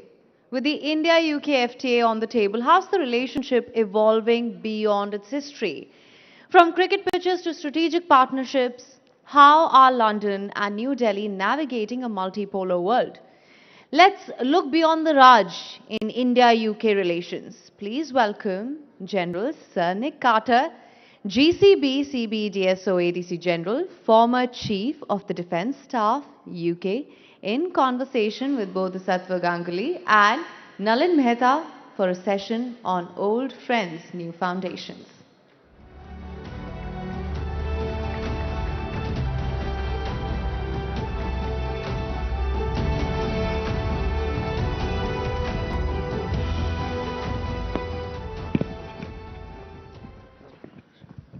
Thank you very much. General Carter, a warm welcome to you for the Rising Bharat Summit. Thanks for coming down all the way to Delhi for this. It's a good day to have a British general on the panel. We are entering a new age, as it were, in the Middle East. With Trump is, as you know, General, as you're talking just off stage, has announced that regime change in Iran is the objective. We've had attacks, retaliatory attacks by Iran at a series of targets of American bases in the region, in Qatar, in UAE, on the US Fifth Fleet in Bahrain. They've mostly been shot down. But we are seeing an escalation. So, sir, is regime change possible? As a military professional who served in the region, you oversaw the withdrawal of British forces in Afghanistan. You served in various bases across there, including in Cyprus. So how are you looking at this from a military point of view? Well, I mean, I think regime change is always a phenomenally difficult objective to achieve. And I think in this particular set of circumstances, I'm no expert on Iran, but when you look at the way the regime is constructed, it's much more about a web of power rather than a sort of hierarchy like we see in this country or my own country. So I think that it may be all well and good taking out the leadership, but of course there's then the IRGC, and there are a whole manner of other systems in place to make sure that the regime can survive and the revolution can endure. So I think unless there is a genuinely popular uprising where people overcome the potential fear that the regime uses to remain in power as well, I think it will be phenomenally difficult to see it happen. Now, some of the military objectives I think may well be achievable. The idea of writing down Iran's ballistic missile program, I'm sure, is achievable up to a point. It's interesting that despite the obliteration last June of the nuclear program, we're going back for more, so there must be something to be done there. And then, of course, there's the question of Iran's proxies, and we've not yet seen attacks by the proxies on US bases in the region, but my guess is that US bases in Iraq will be on a very high alert at the moment, and I suspect something will happen in northern Syria as well. I mean, I think the question, of course, is, does this lead to a much wider regional conflagration? And that, of course, is what this country and my country are looking in on at the moment with some concern. So just to ask a follow-up question, would it be fair to say that the odds are, from a military point of view, military capability point of view, that the odds are stacked against Iran and that it is, in that sense, it's asymmetric? Yes, certainly. But Iran also has, with her asymmetric capabilities, the ability to fight back. And I think if Iran can broaden the conflict, that's not going to be popular in the Gulf states, I would guess. It's not going to be popular in the international community. And of course, as we well know, 25% of the world's oil passages through the Straits of Hormuz. And as Iran demonstrated last week, they still have the capabilities to be able to certainly interdict the passage of oil and perhaps close the Straits of Hormuz. So they've got other levers, and they've also got the ability to use terrorist tactics further afield. So, you know, beware of what you bring on, I think, always on these occasions. So let me ask you one more thing. So you mentioned the Straits of Hormuz. Now, for this country in particular, 50% of our oil supplies come through the Straits of Hormuz. A significant part of global oil supplies go through the Straits of Hormuz. Most of Iranian oil supplies, of course, go to China, which is about 3% of the energy supplies. Now, from what militarily, because we saw last year also in June when the strikes happened. What's different from then to now, and what's the capability the Iranians have in your view? I mean, you mentioned the exercise they did last week to demonstrate the capability to sort of interdict the Gulf of Hormuz or the Straits of Hormuz, but how real is that capability from your point of view? Well, I mean, I think it's interesting to sort of reflect on the fact that up until last week, the oil price is as low as many of us can remember. And indeed, of course, one of the reasons that it was so loyal is because there was so much supply. But also, I think, because a lot of people have been stockpiling oil, not least the Chinese. So I think that we're probably in a slightly different set of circumstances in the short term to what perhaps the pessimists might believe. Now, if the Straits of Hormuz end up being interdicted and therefore effectively closed for a long period of time, that will have a major impact upon India's position and the global economy more broadly. But my guess is it's not going to be a long-term problem. It'll be a short-term problem. I think we will see the price of oil go up markedly tomorrow when markets open. It's been somewhere around $70 to $72 a barrel last few weeks. A lot of people are saying it could go up to as much as $80 a barrel pretty soon. Is that something that, what's your view? That would be, I mean, I'm not suggesting anybody gets into insider trading just yet, but my guess is it's going to go above $70 when the markets open tomorrow morning, for sure. So if I may ask you, if you go back to some of the wars of the Cold War, so let's say the Arab-Israeli wars, the US, America would back Israel, and let's say Egypt would be backed by the Soviet Union, including considerable supplies of weaponry. Now, do you see in this current conflict, do you see China or Russia helping Iran in any significant way? And B, I just also wanted to bring in this Venezuela operation where, Maduro was taken out, and so far, from what it appears that Iranian air defense has not been particularly effective in countering the airstrikes. So what does that speak about the capabilities of a Russian supplied or a air defense system? Yes, I mean, I think what was very obvious in June last year was that Russia wasn't able and didn't seem inclined to help Iran militarily. And I think what was also obvious was that it appeared relatively straightforward for the Israeli Air Force to take down the Russian supplied air defense system. Now, I don't what's called the S-400, but I think it does beg questions about the resilience of Russian and to a degree Chinese air defense systems if a combination of cyber and kinetic attacks can degrade them to the extent to which they've been degraded. And my guess, we haven't heard of it yet, is that there's a degree of confidence in these latest American and Israeli attacks over Iranian airspace that the air defense system has been so degraded that they can attack with impunity. So I think it does beg questions about the challenge in the air defense world. And it does beg challenge about what modern missiles in particular can do to be able to get past and around air defense systems. So, General, you made a fascinating point outside when we were talking, and with your permission, if I may push you on that. You made the point that since the Second World War, the West, broadly speaking, has only really won two wars. The Falklands War, which the British Army, of course, won, and the Saddam Hussein More war. the British Navy, actually. Of course. And the war against Saddam Hussein. And you made the point about military objectives and clarity and so on that. So let me ask you on this, because we are now entering a new configuration with Iran on a scale which seemed much higher than what happened a few months back. It's been the objective of Hawks in America since 1979 for regime change in Iran. We now have a declared aim of regime change. Can the Americans win this war?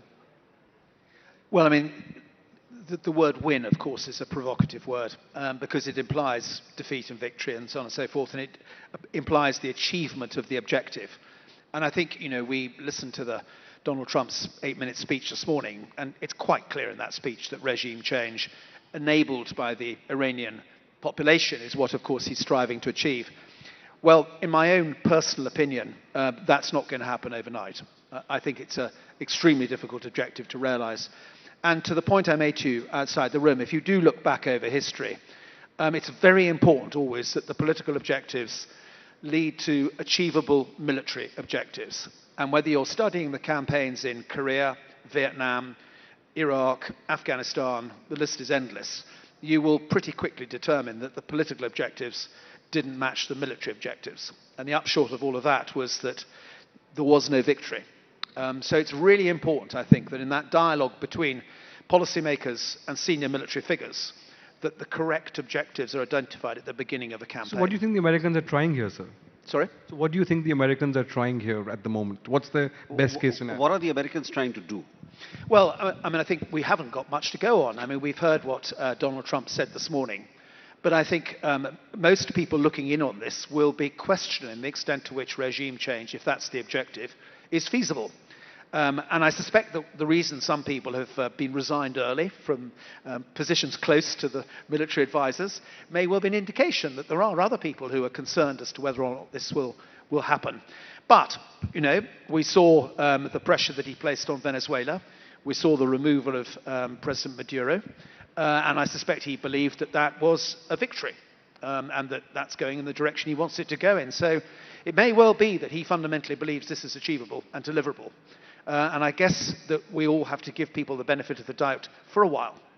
So do you think, in fact, I just want to take you up on that point. Do you think that they could follow the Venezuelan model where obviously Maduro's successor does appear to be cooperating with the US in a very significant manner? In fact, it's been said that they're even negotiating with the Cuban leadership. So do you think a part of the Iranian leadership could possibly cooperate or come in line with an American vision of the world after a 7-day or a 10-day campaign? Do you think that's the game here? Personally, no.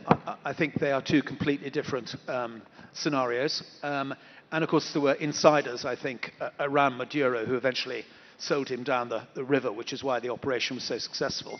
I think that's most unlikely to be the case in the Iranian set of circumstances. General, you talked earlier about Iranian proxies, and for a long time militarily, that's been a big strategic bet the Iranians have made to have proxies everywhere from Hamas to right across to Syria and to Yemen. Those have been degraded over the last year significantly, but they remain strong in pockets. So what's your sense about the Iranian counter-response, if you like? What form or shape would that take beyond the immediate salvos we've seen today? Well, one of the problems you have if you declare regime change as your objective is that makes the war an existential problem for the regime that you've declared you want to remove.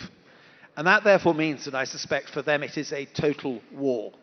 And that means I suspect we will see Lebanese Hezbollah being mobilized to go on the offensive with Israel.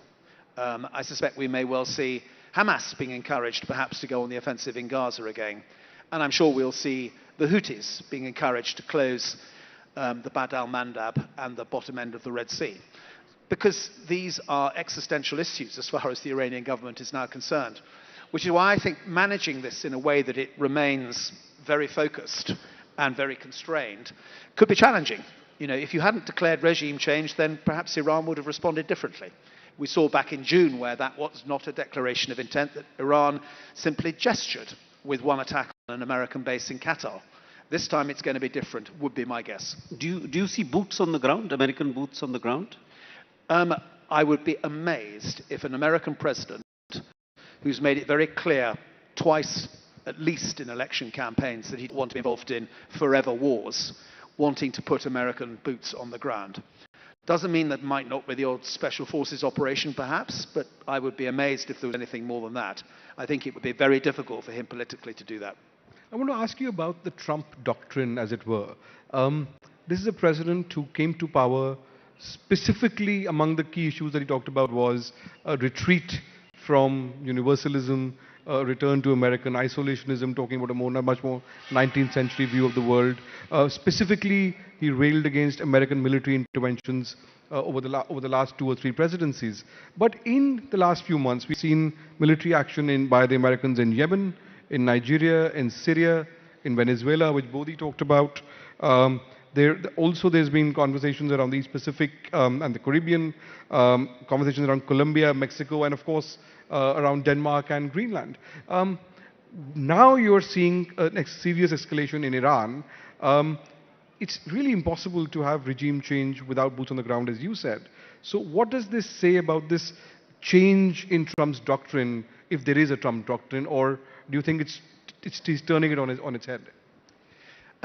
No, I mean, I think there is a theme to his foreign and security policy. And of course, we saw that published in December when the US National Security Strategy was published, and we saw that reinforced by the US National Defense Strategy that was published at the beginning of January.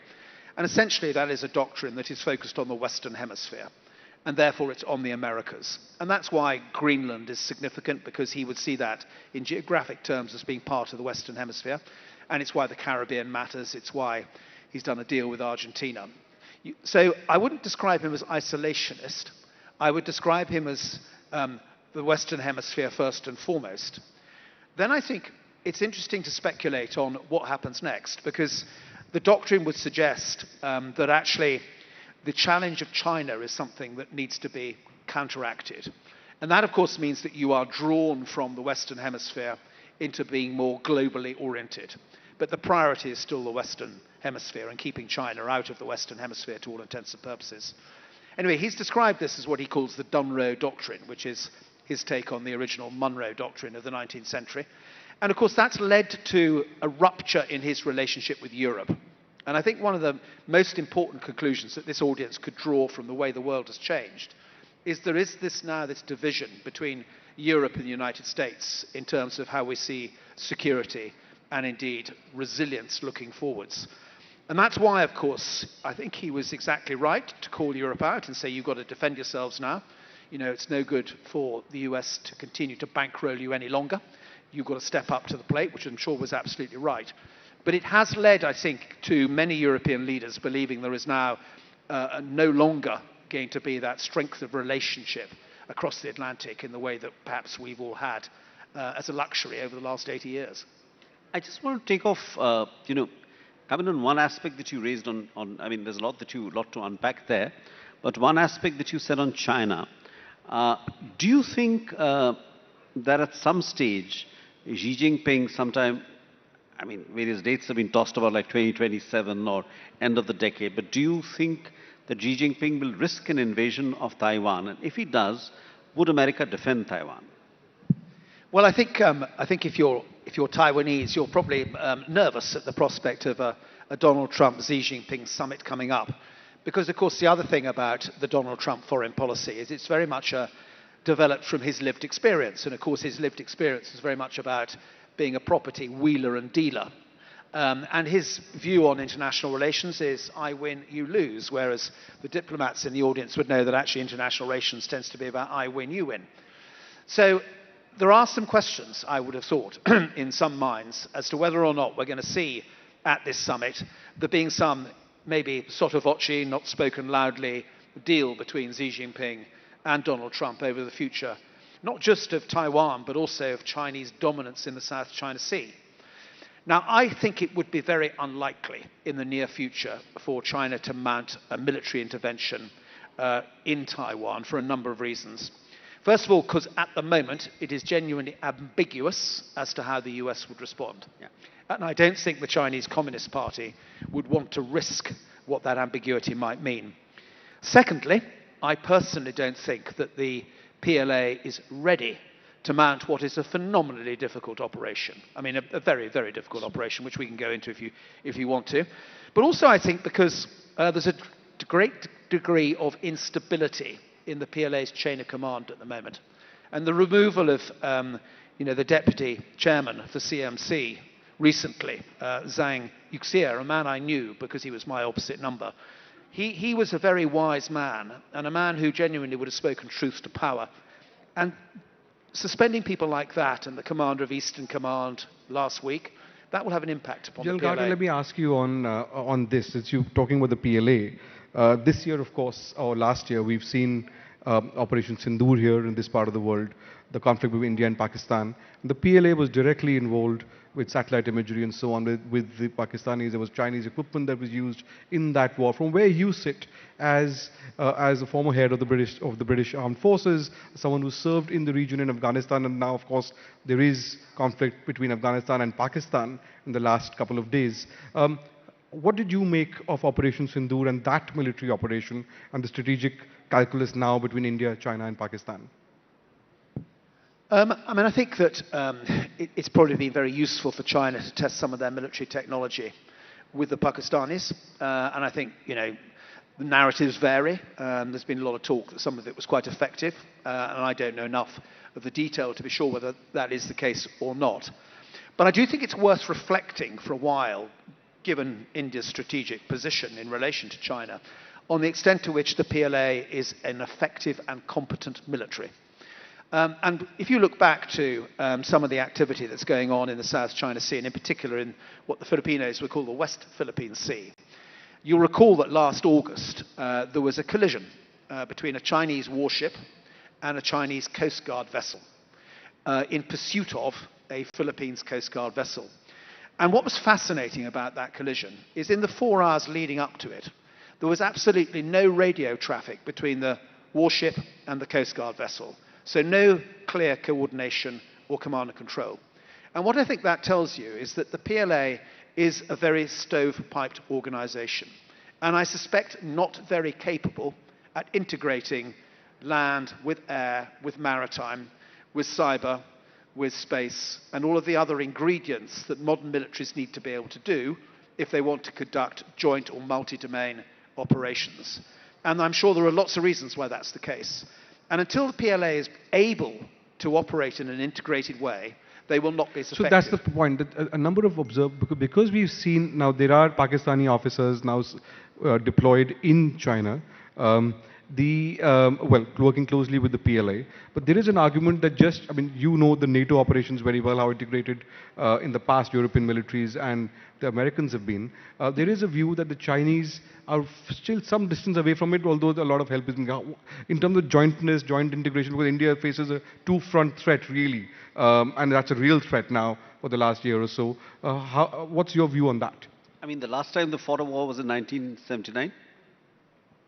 Yeah, I mean, and I think, Zhang Yuxia, who I talked about a moment ago, he was very proud when he first met me to tell me that he was the only officer in the PLA with combat experience, which he'd earned in their defeat in Vietnam in 1979. And there's no doubt about it. Armies, navies, air forces, they need combat experience. Because until you've actually had that combat experience, it's very difficult to understand how the military instrument should be used, and indeed its limitations.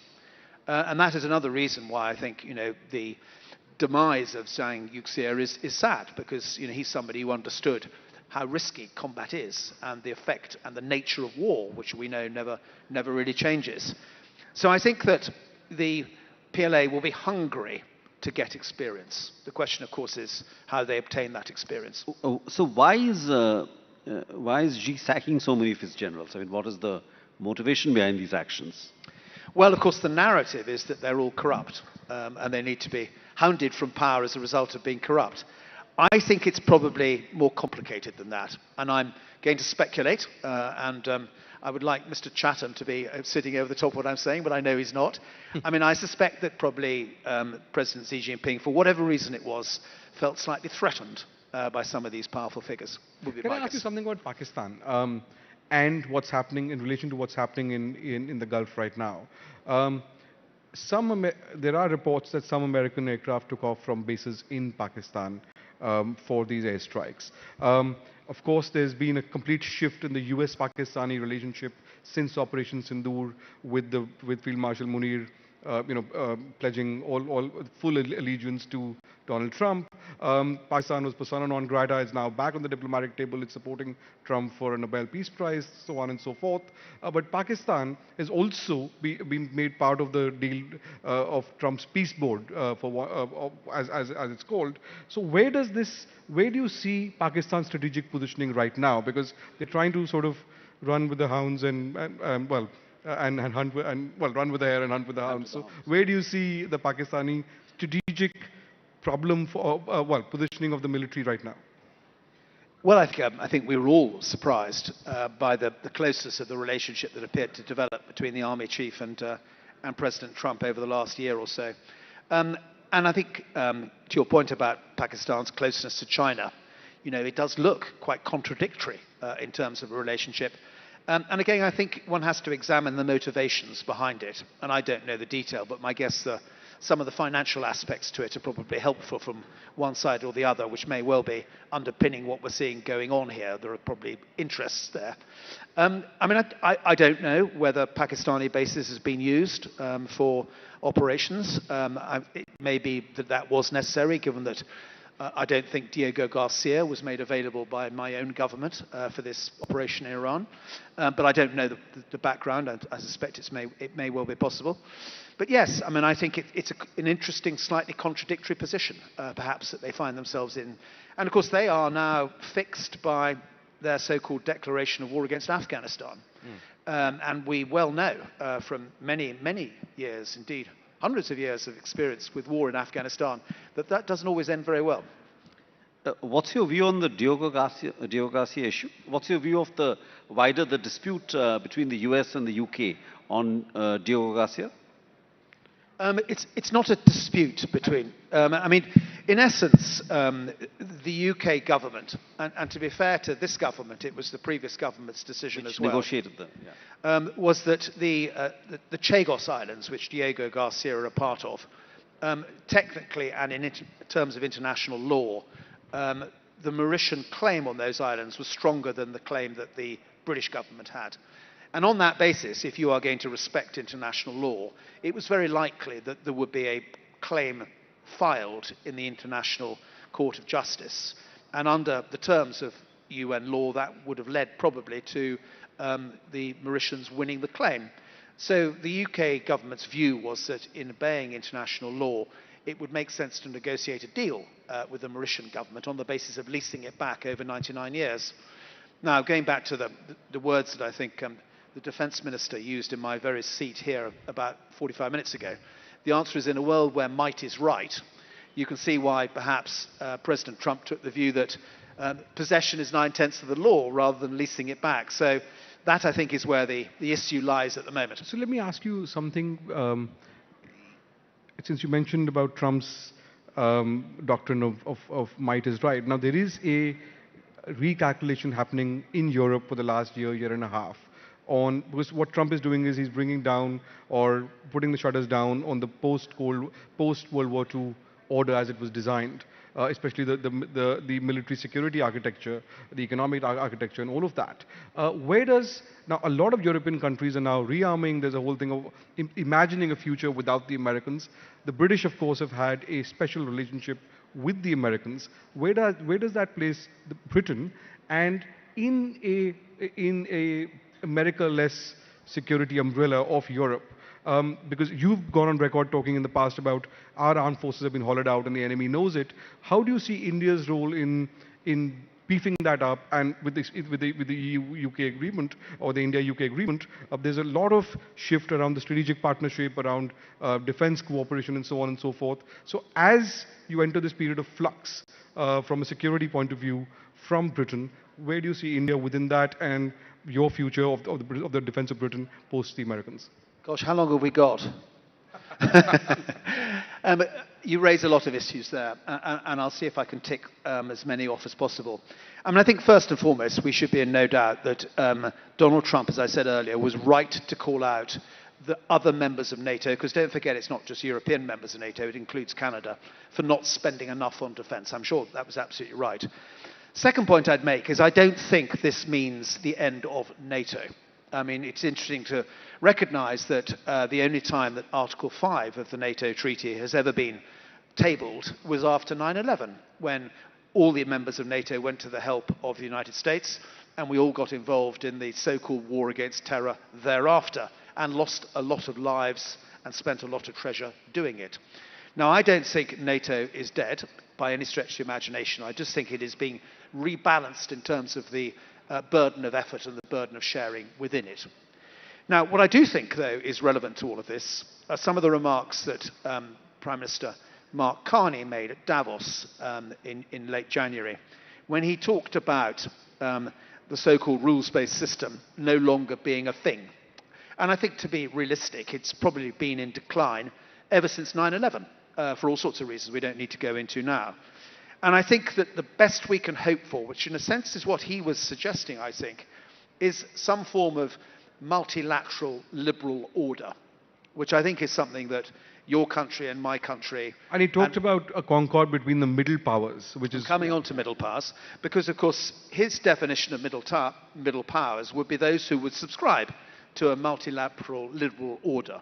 One where you don't have to be in one sphere of influence or the other, but if you collaborate and cooperate based upon liberal values, and that means the rights of the individual and the other things that we espouse, then you can actually carve out some form of global commons in which we can all do business together and do it on the basis of it not being transactional, but about it being based upon genuine alliances that are based upon predictability and trust and those sorts of values.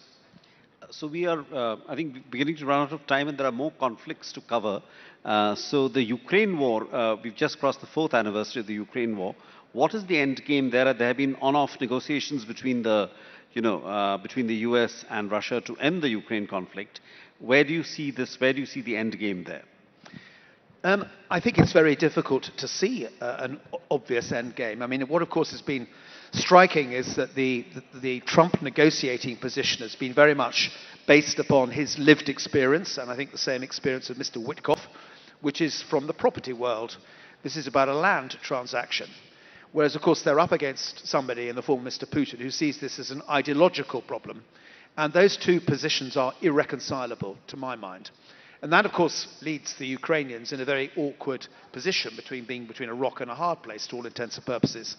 So to my mind, this war is going to continue.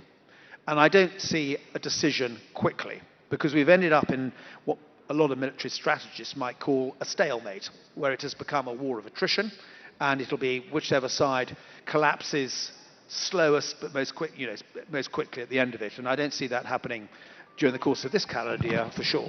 General Carter, we've seen two very important speeches by American leaders in the context of Europe in the last couple of months. One is J.D. Vance speaking in Europe on how the Europeans need to rearm for their own defense. And the second one, which was a much more, less direct, more polite argument, but saying the same thing, which was by Secretary of State Rubio, basically talking about Western values, Western civilization, and Europe and America should be coming back together.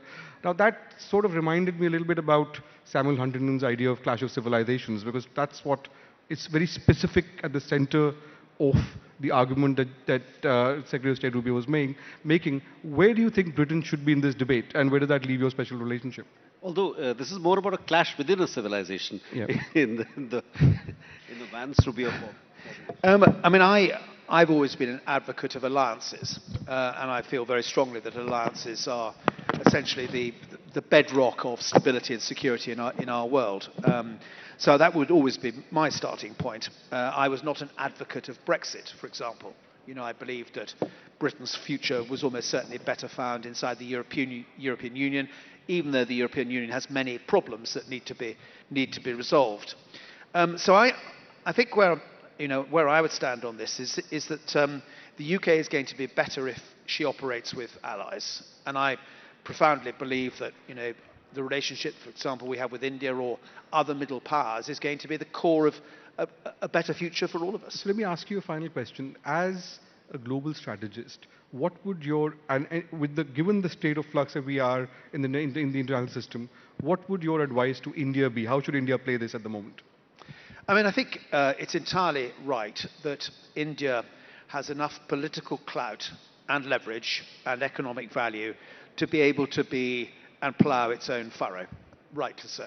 And that, of course, is what your Foreign Secretary talks about when he talks about the India way, and I've always agreed with that perspective. I think that this year we will find that India is probably the 4th largest economy in the world.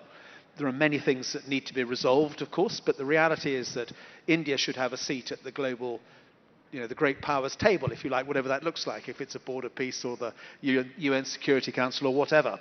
And I think that India should absolutely double down on its democratic values and what it espouses, and it should look for other middle powers that espouse the same values and, in a sense, do what you're doing with France or with Britain or further east, and trade and cooperate and collaborate with those who see the world through the same principles that you've always seen the world through. Or to ask the same question a slightly different way, I mean, I think there's a statement attributed famously to Deng that in the context of China, obviously, that China should should hide its strength and bide its time, which has obviously changed under Xi. So should India follow the Deng dictum, at least for now?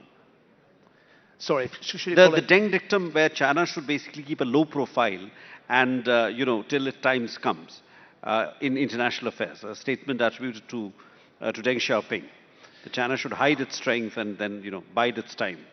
Yes, perhaps. I mean, I think that, in this slightly more Hobbesian world that we now occupy, the entry ticket is hard power. So India needs to double down and retain hard power. But it's also about having something to trade. And India's got a lot to trade. When you think of an extraordinarily young and potentially very skilled workforce, that's something to trade. So I think that the opportunities are there for India in a way that they are not for China. If you look at China's challenges, and she has many, her demography is going in absolutely the wrong direction. She has real problems with her domestic economy. Household consumption only represents 35% of her GDP, whereas in India it's between 65 and 70% would be my guess. That's why they have to export so much. I think there are real opportunities for India which you need to double down on. Right, General Carter, we have totally out of time. Thank you so much for this freewheeling conversation. Ladies and gentlemen, a big hand for General Nick Carter.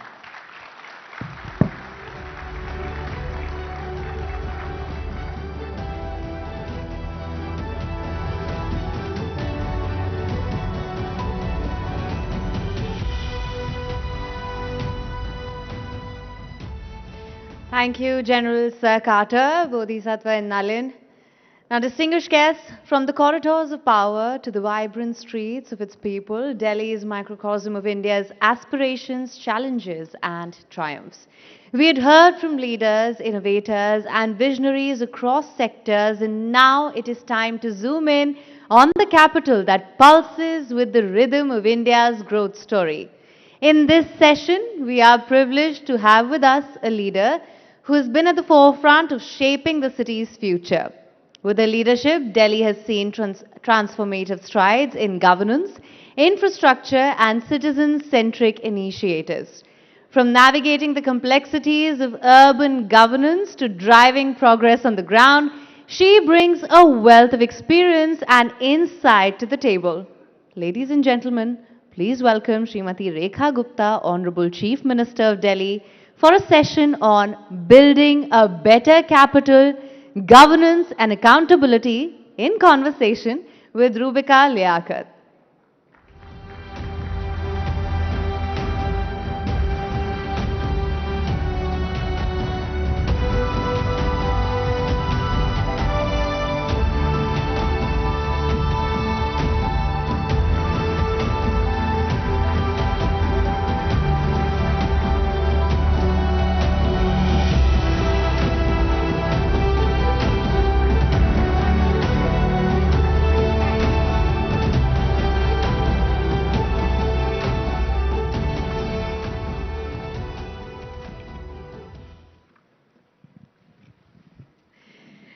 Rising Bharat के इस मंच से आप सभी का एक बार फिर से मैं बहुत बहुत स्वागत करती हूं।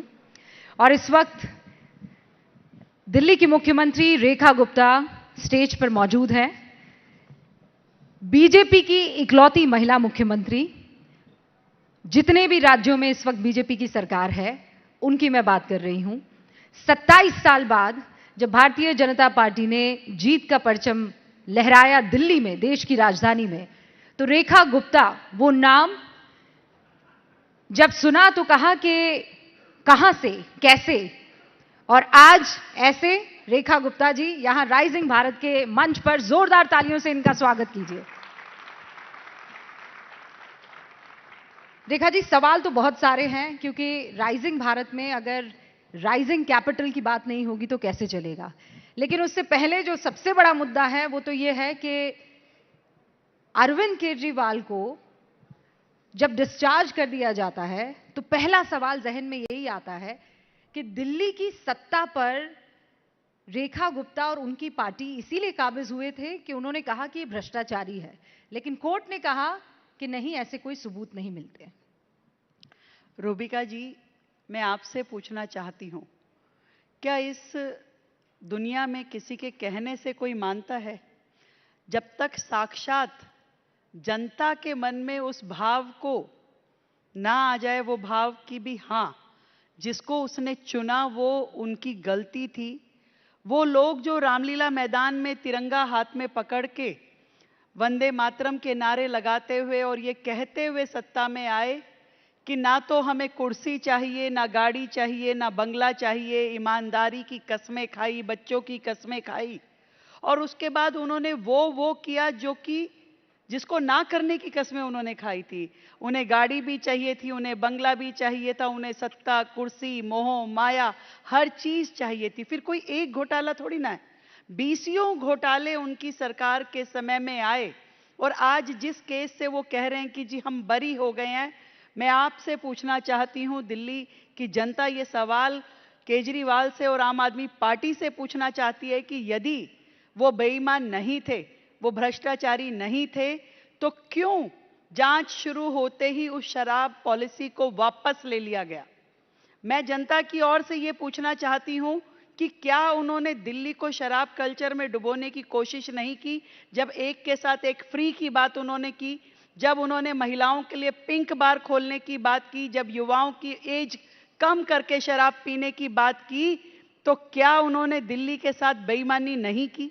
मैं आपसे पूछना चाहती हूं, 170 मोबाइल, उसमें से डाटा हटा करके, डाटा मैनिपुलेट करके आपने तोड़े वहां पे, क्या वो बेईमानी नहीं थी? वो भ्रष्टाचार का कौन सा साधन था? और एक केस नहीं है, अभी तो हजारों केस उनके ऐसे लगे हुए हैं जिसमें हॉस्पिटल्स में उन्होंने घोटाला किया, दवाई खरीदने में घोटाला किया, स्कूल क्लासेस बनाने में घोटाला किया, मोहल्ला क्लिनिक में उन्होंने घोटाला किया। लेकिन तो अभी तो कोर्ट बहुत ने तो सारे कहा ना कि सबूत पर्याप्त नहीं है, देखिए, एजेंसी नाकाम ये रही ना लोअर सबूत कोर्ट, इकट्ठा करने ये में। कोई अंतिम सत्य नहीं है, ये लोअर कोर्ट का अपना डिसीजन है। अभी बहुत सारे पड़ाव बाकी हैं और हमारे देश की न्याय प्रक्रिया में जनता को विश्वास है और न्याय जरूर होगा, दूध का दूध और पानी का पानी आप होगा। इतना कॉन्फिडेंट हैं कि नहीं भ्रष्टाचार हुआ है? देखा है हमने अपनी आंखों से। आज भी उनके वो सारे बही खाते जब रोजाना सरकार में खुलते हैं तो रोज एक नया भ्रष्टाचार उनका दिखाई देता है, रोजाना। मैं आपको ये सत्य बात कह रही हूं कि आज कितनी चीजें मैं आपको बताऊं। उन्होंने बच्चों को स्कॉलरशिप देने का एक योजना लेकर के आए, उसके लिए सैंक्शन किया 15 करोड़, और आज 150 करोड़ की पेमेंट लेने के लिए कोचिंग इंस्टीट्यूशन सरकार के दरवाजे पे खड़े हैं। कोई बता सकता है मुझे कि 15 करोड़ से 150 करोड़ कैसे हो गए? एक बुजुर्गों को कुछ सीनियर सिटीजन्स को रेम्यूनरेशन देने का एक योजना उन्होंने बनाया, 2-3 साल पेमेंट दिया, उसके बाद बंद कर दिया। तो हमने सरकार में आने के बाद कहा कि भी ये पेमेंट कंटिन्यू करना चाहिए, दिखाइए जरा क्या योजना है। तो पता चला रिकॉर्ड में कोई योजना ही नहीं है, कोई सैंक्शन ही नहीं है, कोई कैबिनेट का नोट ही नहीं है। और वो कहां से दे रहे थे, किसको दे रहे थे, क्या कर रहे थे? ऐसी सैकड़ों सैकड़ों उनकी बेईमानियां दिल्ली सरकार के खातों में रोजाना दिखाई देती है। लेकिन आपको दिखाई दे रही है, कोर्ट को नहीं दिखाई दे रही है। कोर्ट ये कह मैंने रही है कहा, कि पर्याप्त सबूत देखिए नहीं है। हमारी न्याय प्रक्रिया बहुत लंबी है, यहाँ अलग अलग लेवल पे सुनवाई होती है। आज निचले कोर्ट ने जो बात कही वो अंतिम सत्य नहीं है। इस न्याय की लड़ाई लंबी जरूर दिखती है, परंतु जनता ने न्याय कर दिया है और न्यायालय भी न्याय करेगा, हमें विश्वास है। आज बड़ा सवाल ये भी है कि कांग्रेस कह रही है कि आप दोनों मिलकर खेल रहे हैं। आपने तो पोस्ट पढ़े होंगे, तो जैसे ही वो बरी हुए तो वो ये कहने लगे कि पंजाब में चुनाव है, इसीलिए आपने केजरीवाल जी को रिहा करवा दिया, बरी करवा दिया। देखिए, कांग्रेस ये जब बोलती है, वो पार्टी जिसको जनता ने नोटा से भी नीचे ले आए, जब वो ऐसी बातें कहती है तो बड़ी हंसी आती है कि वो कुछ भी कह सकते हैं। ये वही केजरीवाल साहब हैं जिन्होंने बच्चों की कसम खाने के बाद कि जी मैं कांग्रेस के साथ में गठबंधन नहीं करूंगा। तो ये तो गठबंधन तो उनका है आम आदमी पार्टी के साथ।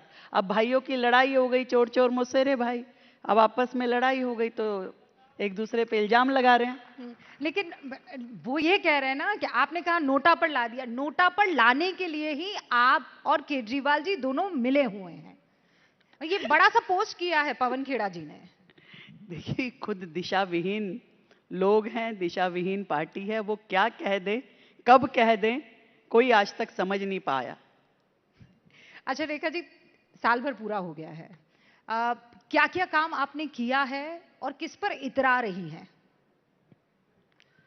देखिए, एक साल यानी 365 दिन कोई इतना बड़ा कालखंड नहीं है कि मैं कहूं कि बहुत ढेर सारी उपलब्धियां आप कह रही हैं, इतरा रही हैं। पर मैं एक चीज़ पे ज़रूर अपने आप में संतुष्टि महसूस करती हूं कि पूरी शिद्दत के साथ, पूरी मेहनत के साथ इन 365 दिनों में दिल्ली सरकार ने, उनकी मुख्यमंत्री ने, पूरी टीम ने दिल्ली की जनता के लिए काम किया, जनता के बीच रह के काम किया और हर समस्या को आमने सामने से लड़ाई लड़ी है और उनको बेहतर समाधान देने की कोशिश की है। यही मेरी एकमात्र उपलब्धि है। जब आप ये बात कहती हैं तो विपक्ष के कुछ कड़े सवाल जहन में आते हैं। जैसे आम आदमी पार्टी कह रही है कि हमने जितना काम किया उस पर आप लोगों ने पानी फेर दिया, यानी बीजेपी की सरकार ने कहा आपने झूठे वादे किए, उसे पूर्ण नहीं किया। जितना उन्होंने दिल्ली को दिया, अब आप धीरे धीरे दिल्ली से वापस वो ले रही हैं।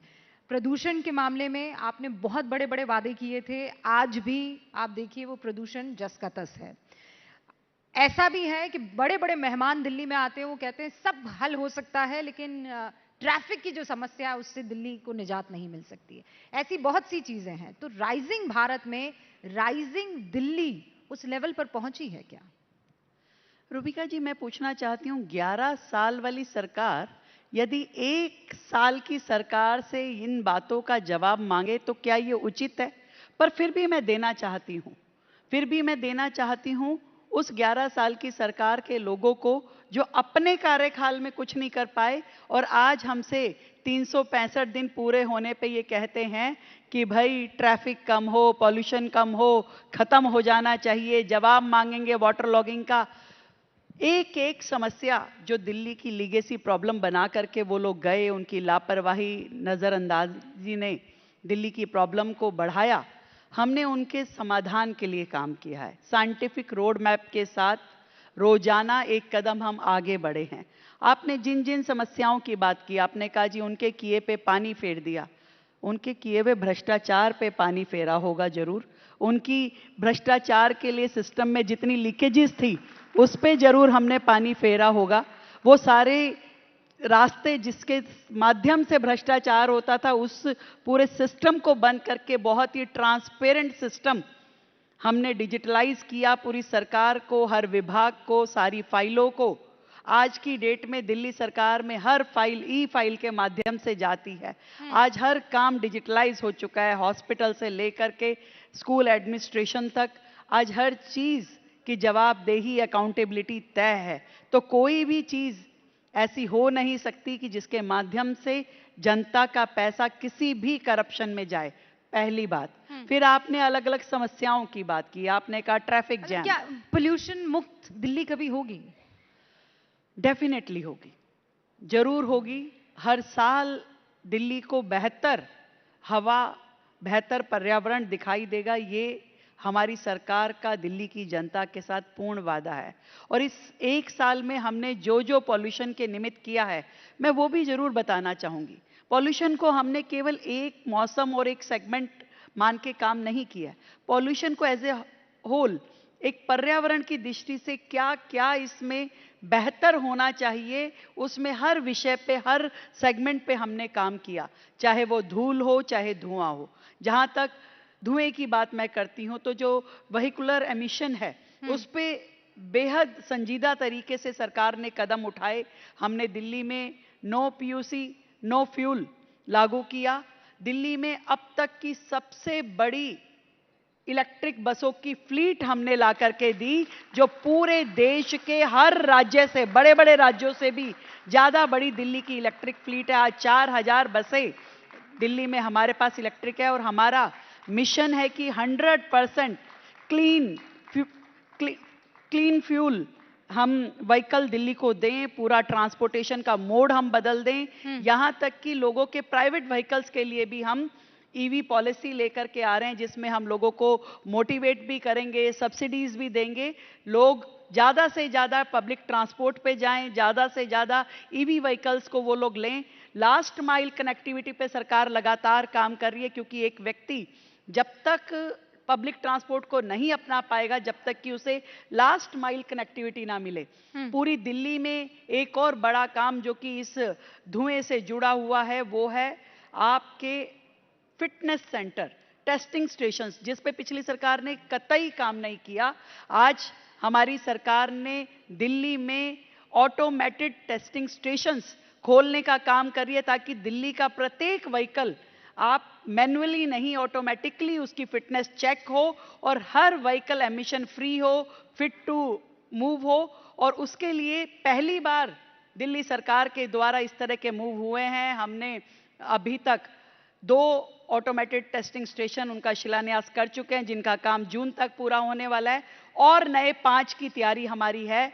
और इसके अलावा पूरी दिल्ली में वृक्षारोपण से लेकर के मशीनों के द्वारा सफाई, नए लीटर पिकर लेने की व्यवस्था, इन सारे कामों को बहुत ही प्लान्ड तरीके से कि कब तक क्या काम पूरा होना चाहिए, किस तरीके से पॉल्यूशन को कम होना है। पहली बार दिल्ली में रिज एरिया जो है उसमें हमने 4200 हेक्टेयर रिज एरिया को फॉरेस्ट नोटिफाई किया जो आज तक किसी सरकार ने नहीं किया। 35 लाख नए पेड़ हमने 4 साल के अंदर लगाने का प्लान किया और वो भी ऐसे पेड़ जो इंडिजीनियस प्लांट हैं जो कि सच में ऑक्सीजन गिवर हैं। एक ग्रीन कवर शहर का बढ़े उसके लिए हमने काम किया।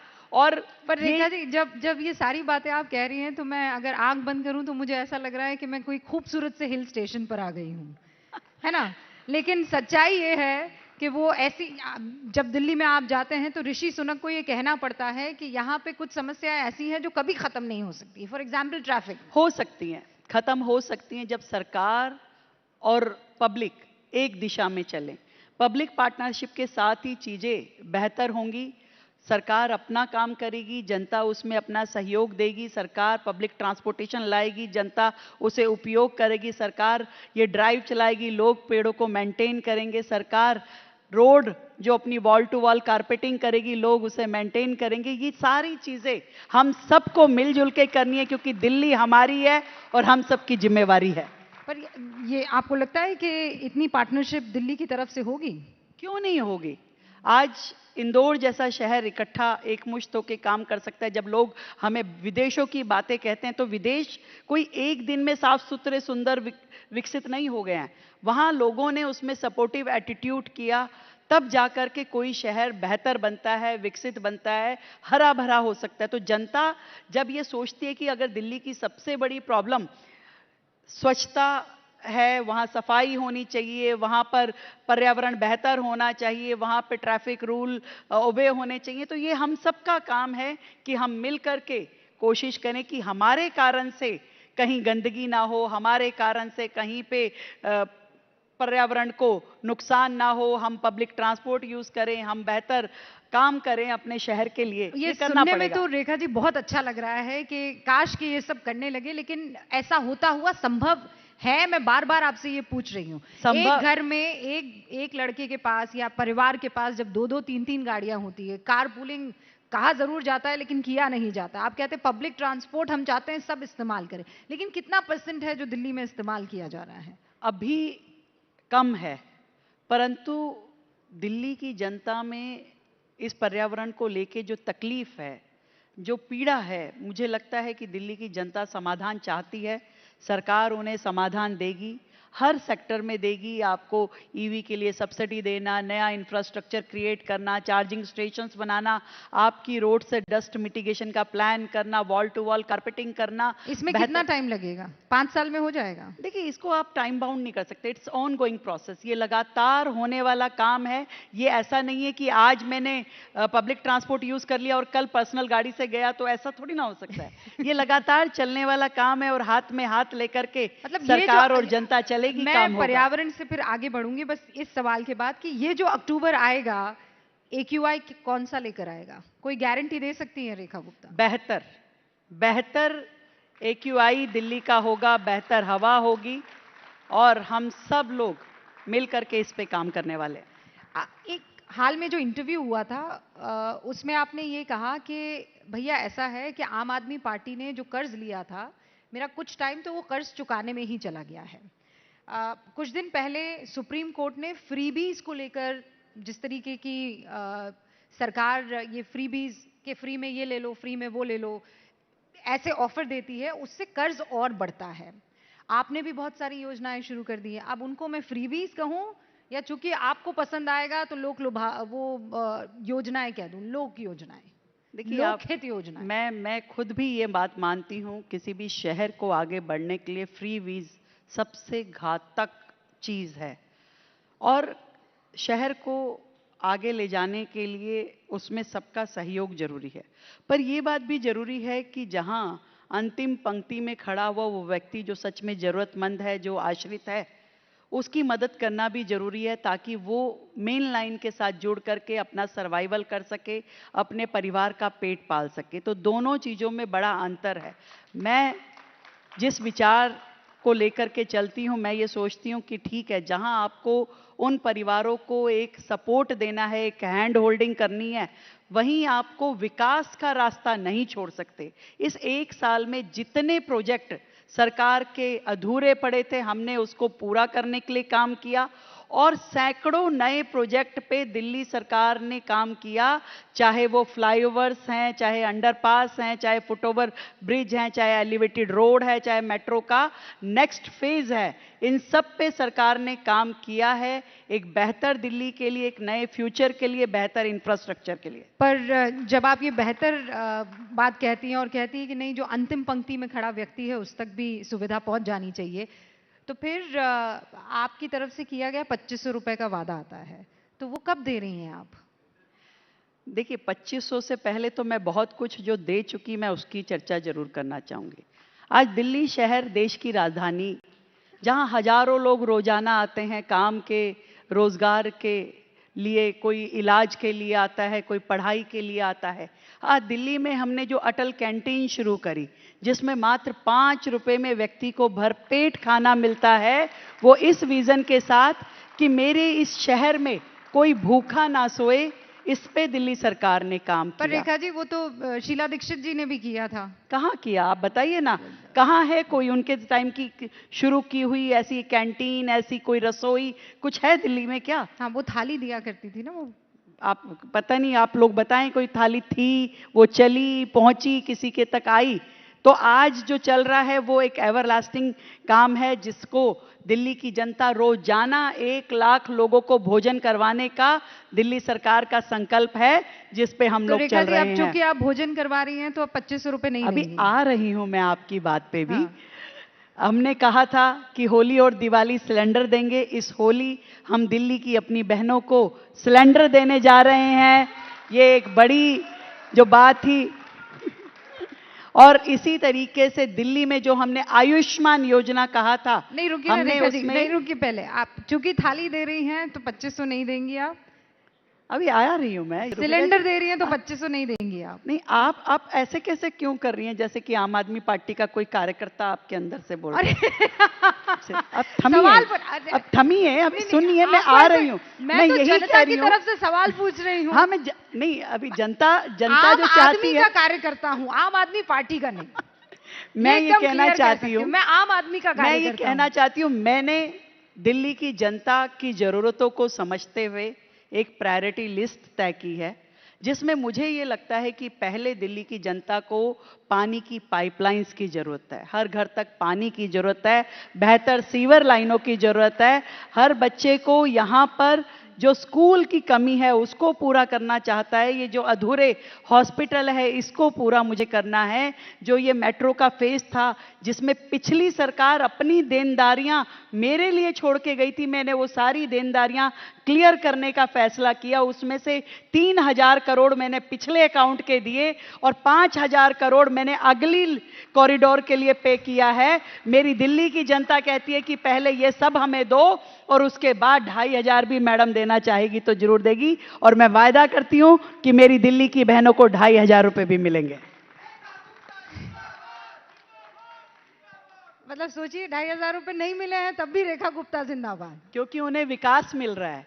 विकास के साथ में जो हमने कहा वो सब दिया जा रहा है, इसलिए दिल्ली की जनता का विश्वास हम पे है और उस विश्वास को कायम रखना मेरी प्रतिबद्धता है। पर ऑन अ सीरियस नोट, क्या आने वाले सालों में आप इस वादे को पूरा करेंगे या ये आपके लिए बोझ बन गया है? नहीं, क्योंकि कैश देने की बात थी, फ्री बीज देने की बात थी, तो ऐलान तो कर दिया, लेकिन अब बोझ बन रहा है। नहीं, ऐसा नहीं मैं कह सकती। निश्चित रूप में दिल्ली की बहनों को मजबूत करना, उनको फाइनेंशियल असिस्टेंस करना मेरी इच्छा है और मैं उसे जरूर पूरा करूंगी और इसके लिए लगातार काम चल रहा है, क्योंकि वो एलिजिबिलिटी लिस्ट, क्योंकि आज दिल्ली में जिस वर्ग को हम मदद पहुंचाना चाहते हैं उसकी एक सूची तैयार होनी जरूरी है। और ये योजना ये नहीं है कि वन टाइम योजना है, ये योजना लगातार चलने वाली, हर महीने आपको काम देना है, हर महीने आपको उनको फाइनेंशियल असिस्टेंस पहुंचानी है। तो उसके लिए एक बहुत ही अच्छा मेथड जिसके माध्यम से लगातार एक बार मदद शुरू हो तो वो चलती रहे, वो जरूरी है। हम एक पोर्टल के माध्यम से ऑनलाइन इस सारी प्रक्रिया को करेंगे ताकि कोई भी इसमें लीकेज ना रहे और कोई भी पात्र बहन उसमें छूटे ना, ये मेरी इच्छा है। अब मैं यमुना की सफाई की तरफ आ रही हूँ, क्योंकि 2500 को लेकर बहुत सवाल हुए और उसका जवाब आपने यहाँ पर दिया है। कई लोग इससे इत्तेफाक रख सकते हैं, कई नहीं भी रख सकते हैं, लेकिन क्या सच में ये जो पैसों को देने का ऐलान होता है अलग अलग सरकारों की तरफ से, ये आखिरी सवाल और फिर मैं आगे पहुंचूंगी, ये जीत का फॉर्मूला बन गया है और उसके बाद इसके क्रियान्वयन पे देरी हो तो होती रहे? देखिए, जनता बहुत समझदार है, वो जानती है कि विकास का रास्ता किस पार्टी के माध्यम से स्वरूप लेने वाला है और हर राज्य को विकास चाहिए, शिक्षा चाहिए, हेल्थ चाहिए। कोई भी राज्य केवल और केवल फ्री बीज के लालच में सरकारें नहीं बना सकता और ना बनाना चाहता। इसलिए आपकी परफॉर्मेंस बहुत इंपॉर्टेंट है और दिल्ली में जो विकास के काम इस समय चल रहे हैं और जितनी दिल्ली की समस्याएं थी, अब उनके ऊपर जिस तरीके से ट्रिपल इंजन की सरकार के माध्यम से काम हो रहा है, मुझे लगता है दिल्ली की जनता संतुष्ट है। उनकी आंखों में, उनकी निगाहों में जो आशाएं मुझे दिखती हैं वो ये कहती हैं कि आप काम करते रहिए, हम आपके साथ हैं। ये जो ट्रिपल इंजन की सरकार है रेखा जी, ये आपके लिए बहुत प्रेशर क्रिएट करती है, क्योंकि भाई पहले की सरकारों के साथ तो ये होता था कि काम नहीं होता है तो आप केंद्र के ऊपर जिम्मेदारी दे सकते हैं, या अगर कोई और छोटा काम नहीं होता है तो आप लोकल बॉडीज पर आरोप थोप सकते हैं। लेकिन आपके साथ तो ऐसा नहीं है, लेफ्ट में भी आपकी सरकार, राइट में भी आपकी सरकार और सेंटर में आप बैठी हुई हैं। तो ये ट्रिपल इंजन की सरकार प्रेशर आपके कंधों पर डाल रही है कि नहीं डाल रही है? मैं ये मानती हूं कि दिल्ली में तीनों लेवल्स पे एक गवर्नमेंट का होना इस समय का सबसे सौभाग्यशाली क्षण है, सबसे लकीएस्ट टाइम है, क्योंकि इस समय किसी भी प्रकार के आरोप प्रत्यारोप करने का कोई मौका किसी के पास नहीं है, पहली बात। और दूसरी बात, कोई क्रेडिट की लड़ाई नहीं है। आज जब मैं काम करती हूं तो इक्वली सेंट्रल गवर्नमेंट की मैं हेल्प लेती हूं, एनसीआर स्टेट्स की मैं हेल्प लेती हूं, मैं अपनी लोकल बॉडीज के ऊपर पूरा काम का प्रेशर रख के उनसे काम लेती हूं। तो कहीं से कहीं तक जनता के बीच में कोई भी जाता है तो वो काम की जिम्मेवारी उठाता है। उस काम को करने के लिए सांसद, विधायक, पार्षद तीनों मिलकर ताकत लगाते हैं और इसीलिए दिल्ली के कामों को स्पीड मिल पा रही है। तो मैं इसे लायबिलिटी नहीं मानती, मैं इसे प्रेशर नहीं मानती, मैं इसे दिल्ली के लिए एक बहुत ही अच्छा मौका मानती हूं कि इस समय जितनी मेहनत हो सके करनी चाहिए ताकि दिल्ली विकास की ओर आगे बढ़े। यमुना सफाई की ओर कब बढ़ेगी? बढ़ चुकी है यमुना जी सफाई की ओर, क्योंकि इससे पहले की सरकारों ने कभी उस विषय के महत्व को समझा नहीं था, ना ही उस पर काम किया था। पर हमारी सरकार जो 1 साल पहले बनी, हमने आने के बाद बहुत ही साइंटिफिकली क्या रोड मैप होना चाहिए यमुना सफाई का, उस पर काम किया। जितने ड्रेन्स यमुना जी में जाके गिर रहे थे उन सब की ड्रोन मैपिंग करी, उसकी सिल्ट की मैपिंग करी। सभी के सभी एसटीपीज जो दिल्ली में अभी तक थे, अभी तक 37 STP sewage treatment plant Delhi में थे, उनको हमने रिवाइव किया, उसको अपग्रेड किया ताकि वो वर्किंग कंडीशन में आए, जो कि पहले बिल्कुल पूरी तरह ठप पड़े थे, कोई काम नहीं कर रहा था एसटीपी, आज वो अपडेट हो पाए हैं। और जिन जिन ड्रेन्स पे कोई एसटीपी नहीं था, आज उन पे नए डिसेंट्रलाइज एसटीपी बनाने के टेंडर हम लगा चुके हैं दिल्ली में, और नए 35 डिसेंट्रलाइज एसटीपी, 12 और नए बड़े एसटीपीज बनाने का काम मतलब चल रहा 37 है। Plus 35 plus 12। Yes, of course. तो और इसके अलावा भी हर ड्रेन को मैप करने का, यहाँ तक कि एनसीआर के स्टेट, वो हरियाणा, उत्तर प्रदेश, उनसे भी हमारी बात हुई है कि कोई भी नाला जब तक यमुना जी में गिरेगा तब तक यमुना जी साफ नहीं हो सकती रूबिका जी। इसलिए जरूरी यह है कि हर नाले को टैप किया जाए, हर नाले की डीसिल्टिंग हो। और इस एक साल में आपको मैं बताना चाहूंगी कि 22,000 मीट्रिक टन सिल्ट हमने ड्रेन से निकाली है, जो अदरवाइज जाके यमुना जी में गिरती। और एक और मैं बड़ा आपको बात बताना चाहती हूं, दिल्ली में जितना पशुधन है, ये गायें इत्यादि, आप क्या सोचते हैं लाखों की संख्या में होंगी? तो रोजाना का डेयरी वेस्ट कितना होगा? 1500 टन डेयरी वेस्ट हम मान रहे हैं, एज्यूम कर रहे हैं कि रोजाना का डेयरी वेस्ट इतना होता होगा, वो गोबर, काउडंग, और वो सीधा सीधा जाकर के रोजाना नालों के माध्यम से यमुना जी में गिरता था, जो यमुना के गंदे होने में, प्रदूषित होने में बहुत बड़ा कारण था। दिल्ली में एक भी बायोगैस प्लांट नहीं था। पहला बायोगैस प्लांट हमारी सरकार के आने के बाद दिल्ली में हमने खोला है।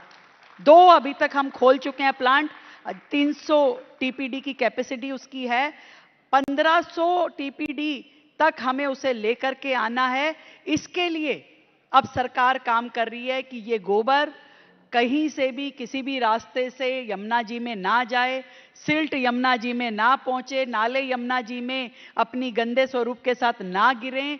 ये सारा काम शुरू हो चुका है।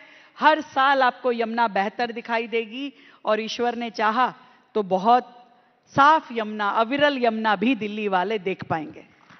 तो वो जब तक आप मुख्यमंत्री है तब तक दिख जाएगा? आप मुझे बना के रखिए। क्योंकि साबरमती फ्रंट जहन में आता है। प्रधानमंत्री नरेंद्र मोदी जब चीफ मिनिस्टर हुआ करते थे तो उन्होंने उसका पूरा नक्शा बदल दिया था। तो आई एम श्योर जब आपकी मुलाकातें और बातचीत होती होगी तो इस पर भी चर्चा होती होगी। उन्होंने यमुना की सफाई पर आपकी तारीफ भी की है, मतलब आपकी सरकार की, लेकिन उसका कोई रोड मैप तो आपने बता दिया, कोई टाइम है कि इतने साल? यमुना की सफाई का रोड मैप मैंने आपको बताया है, और यमुना टाइम पे सीरियसनेस जो है वो केंद्र की, दिल्ली की, सभी की है, नगर निगम की, लगातार उस पे काम चल रहा है। और जिस टाइमलाइन की आप बात कर रही हैं, वो टाइमलाइन में यमुना जी को नहीं बांधा जा सकता। यदि आज जो एसटीपी बनना शुरू हुआ है उसे 2 साल अगर बनने में लगते हैं, वो वर्किंग कंडीशन में 2.5 साल बाद आता है, और ऐसे हर नाले को टैप करने का जो काम शुरू हुआ है इसमें समय जरूर लगेगा। तो मतलब 2.5 साल बाद मैं क्रूज पर आपका इंटरव्यू ले सकती हूँ यमुना? क्रूज पे तो आप पहले ही ले लेना, वैसे वो क्रूज नहीं है, यमुना सफारी है, वो आप पहले भी ले सकती हैं, उसे तो हम पहले ही चला देंगे। परंतु यमुना के अविरल रूप की यदि मैं बात करूं तो उसमें समय जरूर लगेगा, परंतु सरकार की नीयत और नीतियां बिल्कुल स्पष्ट है, काम दिखाई देने शुरू हो जाएगा, और आप सबको संतुष्टि होगी कि हम सही दिशा में आगे बढ़ रहे हैं। आप गजेंद्र सिंह शेखावत जी हमारे बीच पधार चुके हैं, जोरदार तालियों से उनका भी स्वागत कीजिए। आखिरी के कुछ 2 प्रश्न और उसके बाद मैं हमारे इस कार्यक्रम की समाप्ति करूंगी। दिल्ली के तुर्कमान गेट पर आपने देखा जिस तरीके की कार्रवाई हुई है, अतिक्रमण के खिलाफ जो बड़ा एक्शन हुआ है, उसके बाद चौ दिशा से ये सवाल उठने लगे कि क्या जानबूझकर इस तरीके का एक्शन लिया जा रहा है, क्योंकि बीजेपी और माइनॉरिटीज में कभी भी मोहब्बत बन नहीं पाई। इस तरीके के आरोप विपक्ष आप पर लगाता रहा है, लेकिन ये क्या ये चलता रहेगा? ये बहुत ही खराब एलिगेशन है। झुग्गी अगर किसी नाले पे बसी है, कोर्ट के ऑर्डर हो गए, झुग्गी को हटाया गया तो जी सरकार ने झुग्गी तोड़ दी।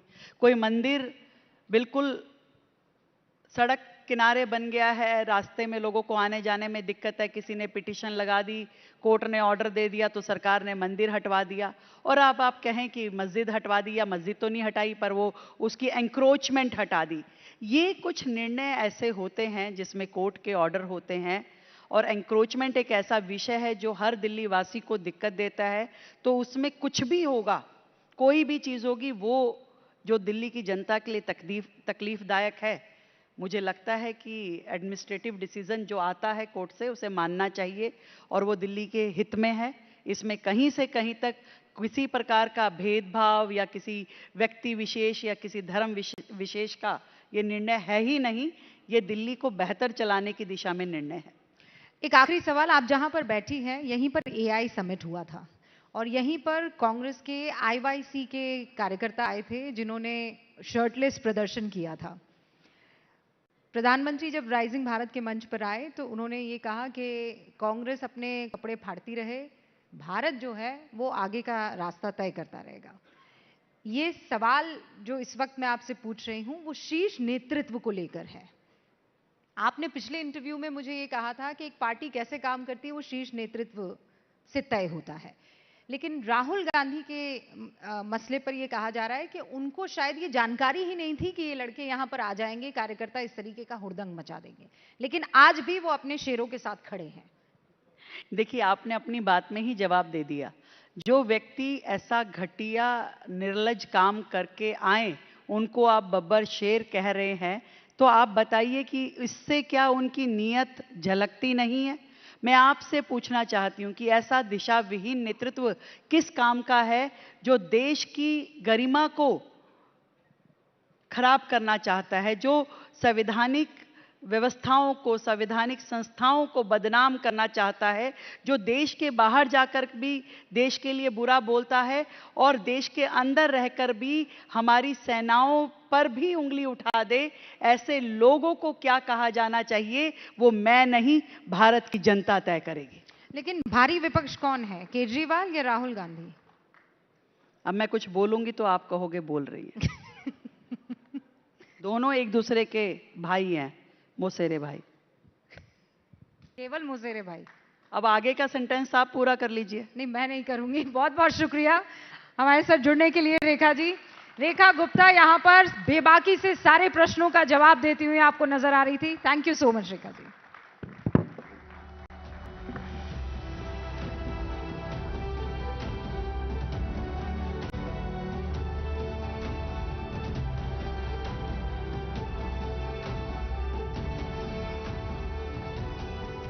Thank you so much, Srimati Rekha Gupta, Honorable Chief Minister of Delhi, for envisioning the path to the future for Delhi.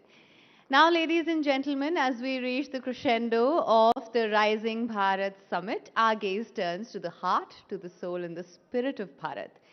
In our previous sessions, we heard how Bharat's AI ambitions are rooted in its rich digital heritage. Now, let's journey through the country's cultural tapestry, where history, diversity, and creativity entwine. How does India's cultural wealth shape its global narrative? From ancient traditions to modern expressions, how is India's heritage influencing its future?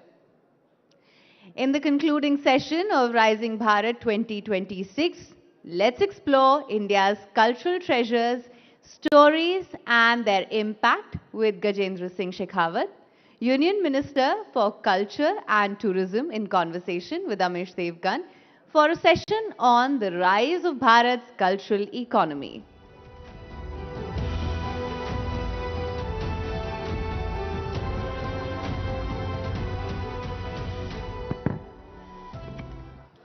बहुत बहुत धन्यवाद। मेरा निवेदन है कि आप अपनी अपनी जगह पर बैठ जाइए।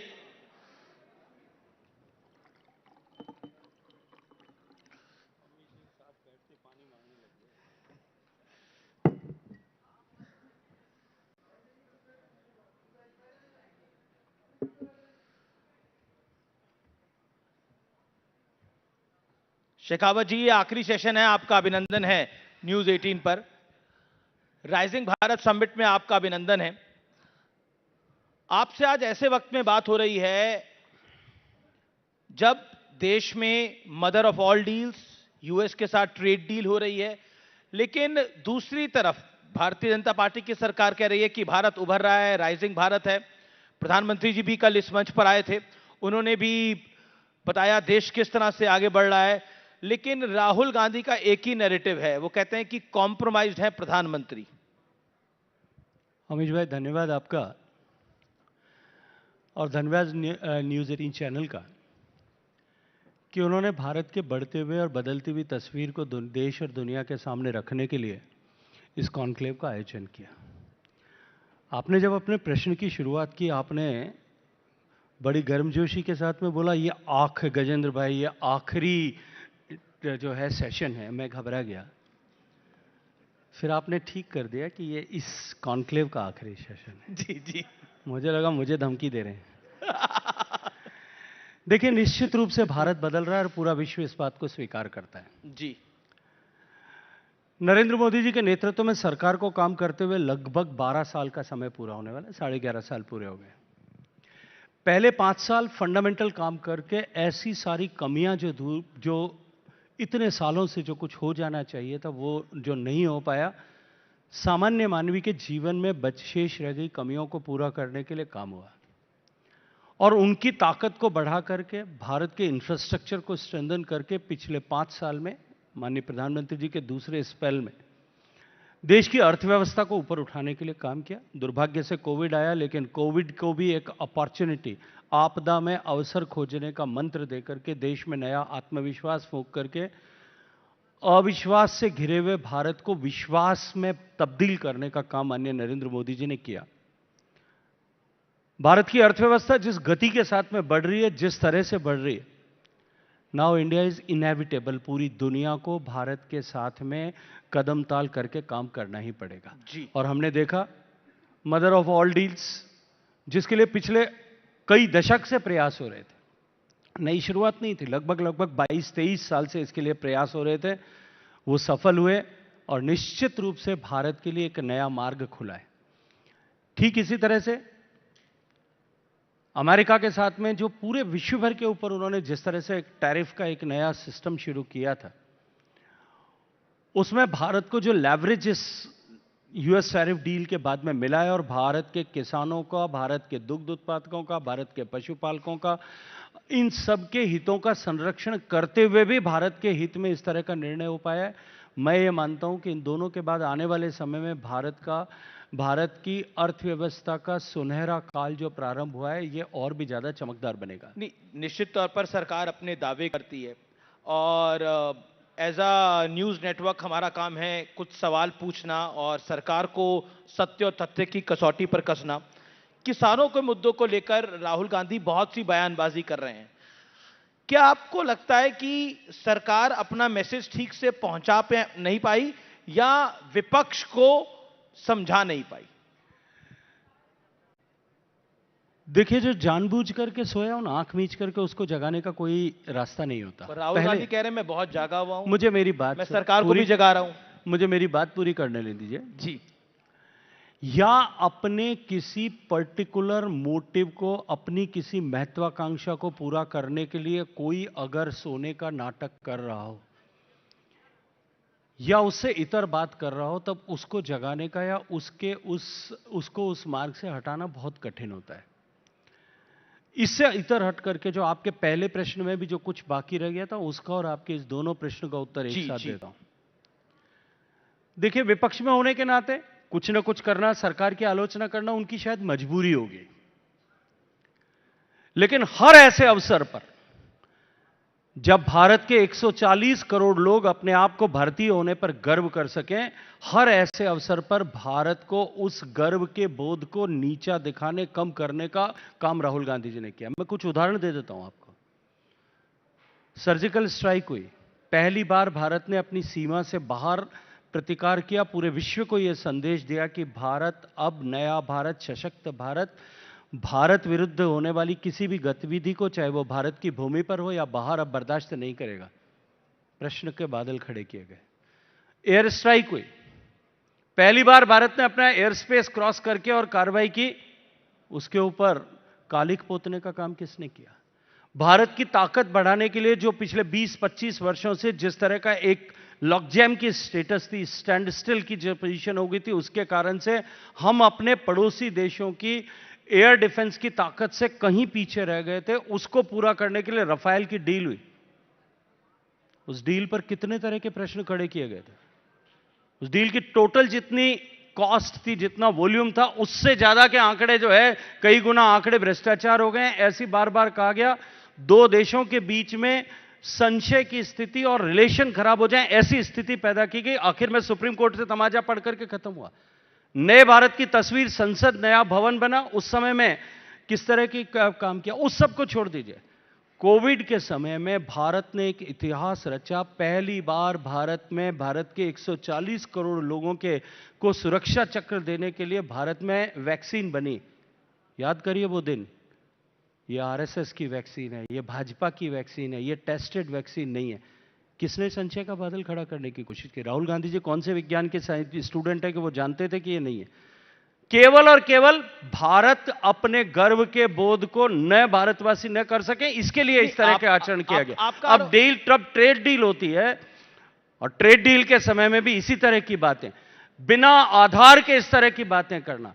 जब भारत की यूएस ट्रेड डील में यह स्पष्ट रूप से लिखा गया है कि एक भी ग्राम अनाज भारत में नहीं आ सकता, एक भी फल और सब्जी जो भारत में उत्पादित होती है वो भारत में नहीं आ सकती, एक भी डेयरी प्रोडक्ट भारत में नहीं आ सकता, फिर भी झूठ बोल कर एक आरोप है कि राहुल गांधी जो है वो देश के विरोध में कर रहे हैं बार बार, लेकिन वो एलओपी हैं। मैं ऐसा नहीं कह रहा हूं कि वो देश के विरोध में कर रहे हैं। नहीं, आपकी पार्टी बोलती है, आपकी सरकार बोलती है। Let me clear it.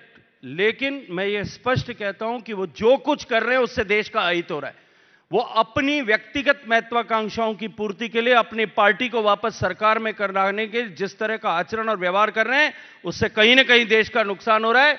140 crore भारतीय उसके कारण से शर्म के साथ नीचे देखने को मजबूर होते हैं, और भारत की छवि पूरे विश्व भर में धूमिल होती है। लेकिन देखिए, राहुल गांधी एलओपी हैं, देश की एक बड़ी पार्टी के नेता हैं, गांधी परिवार से आते हैं वो, उनकी दादी ने, उनके पिताजी ने बलिदान दिया है। वो कहते हैं कि उनसे बेहतर देश को कौन जानता है।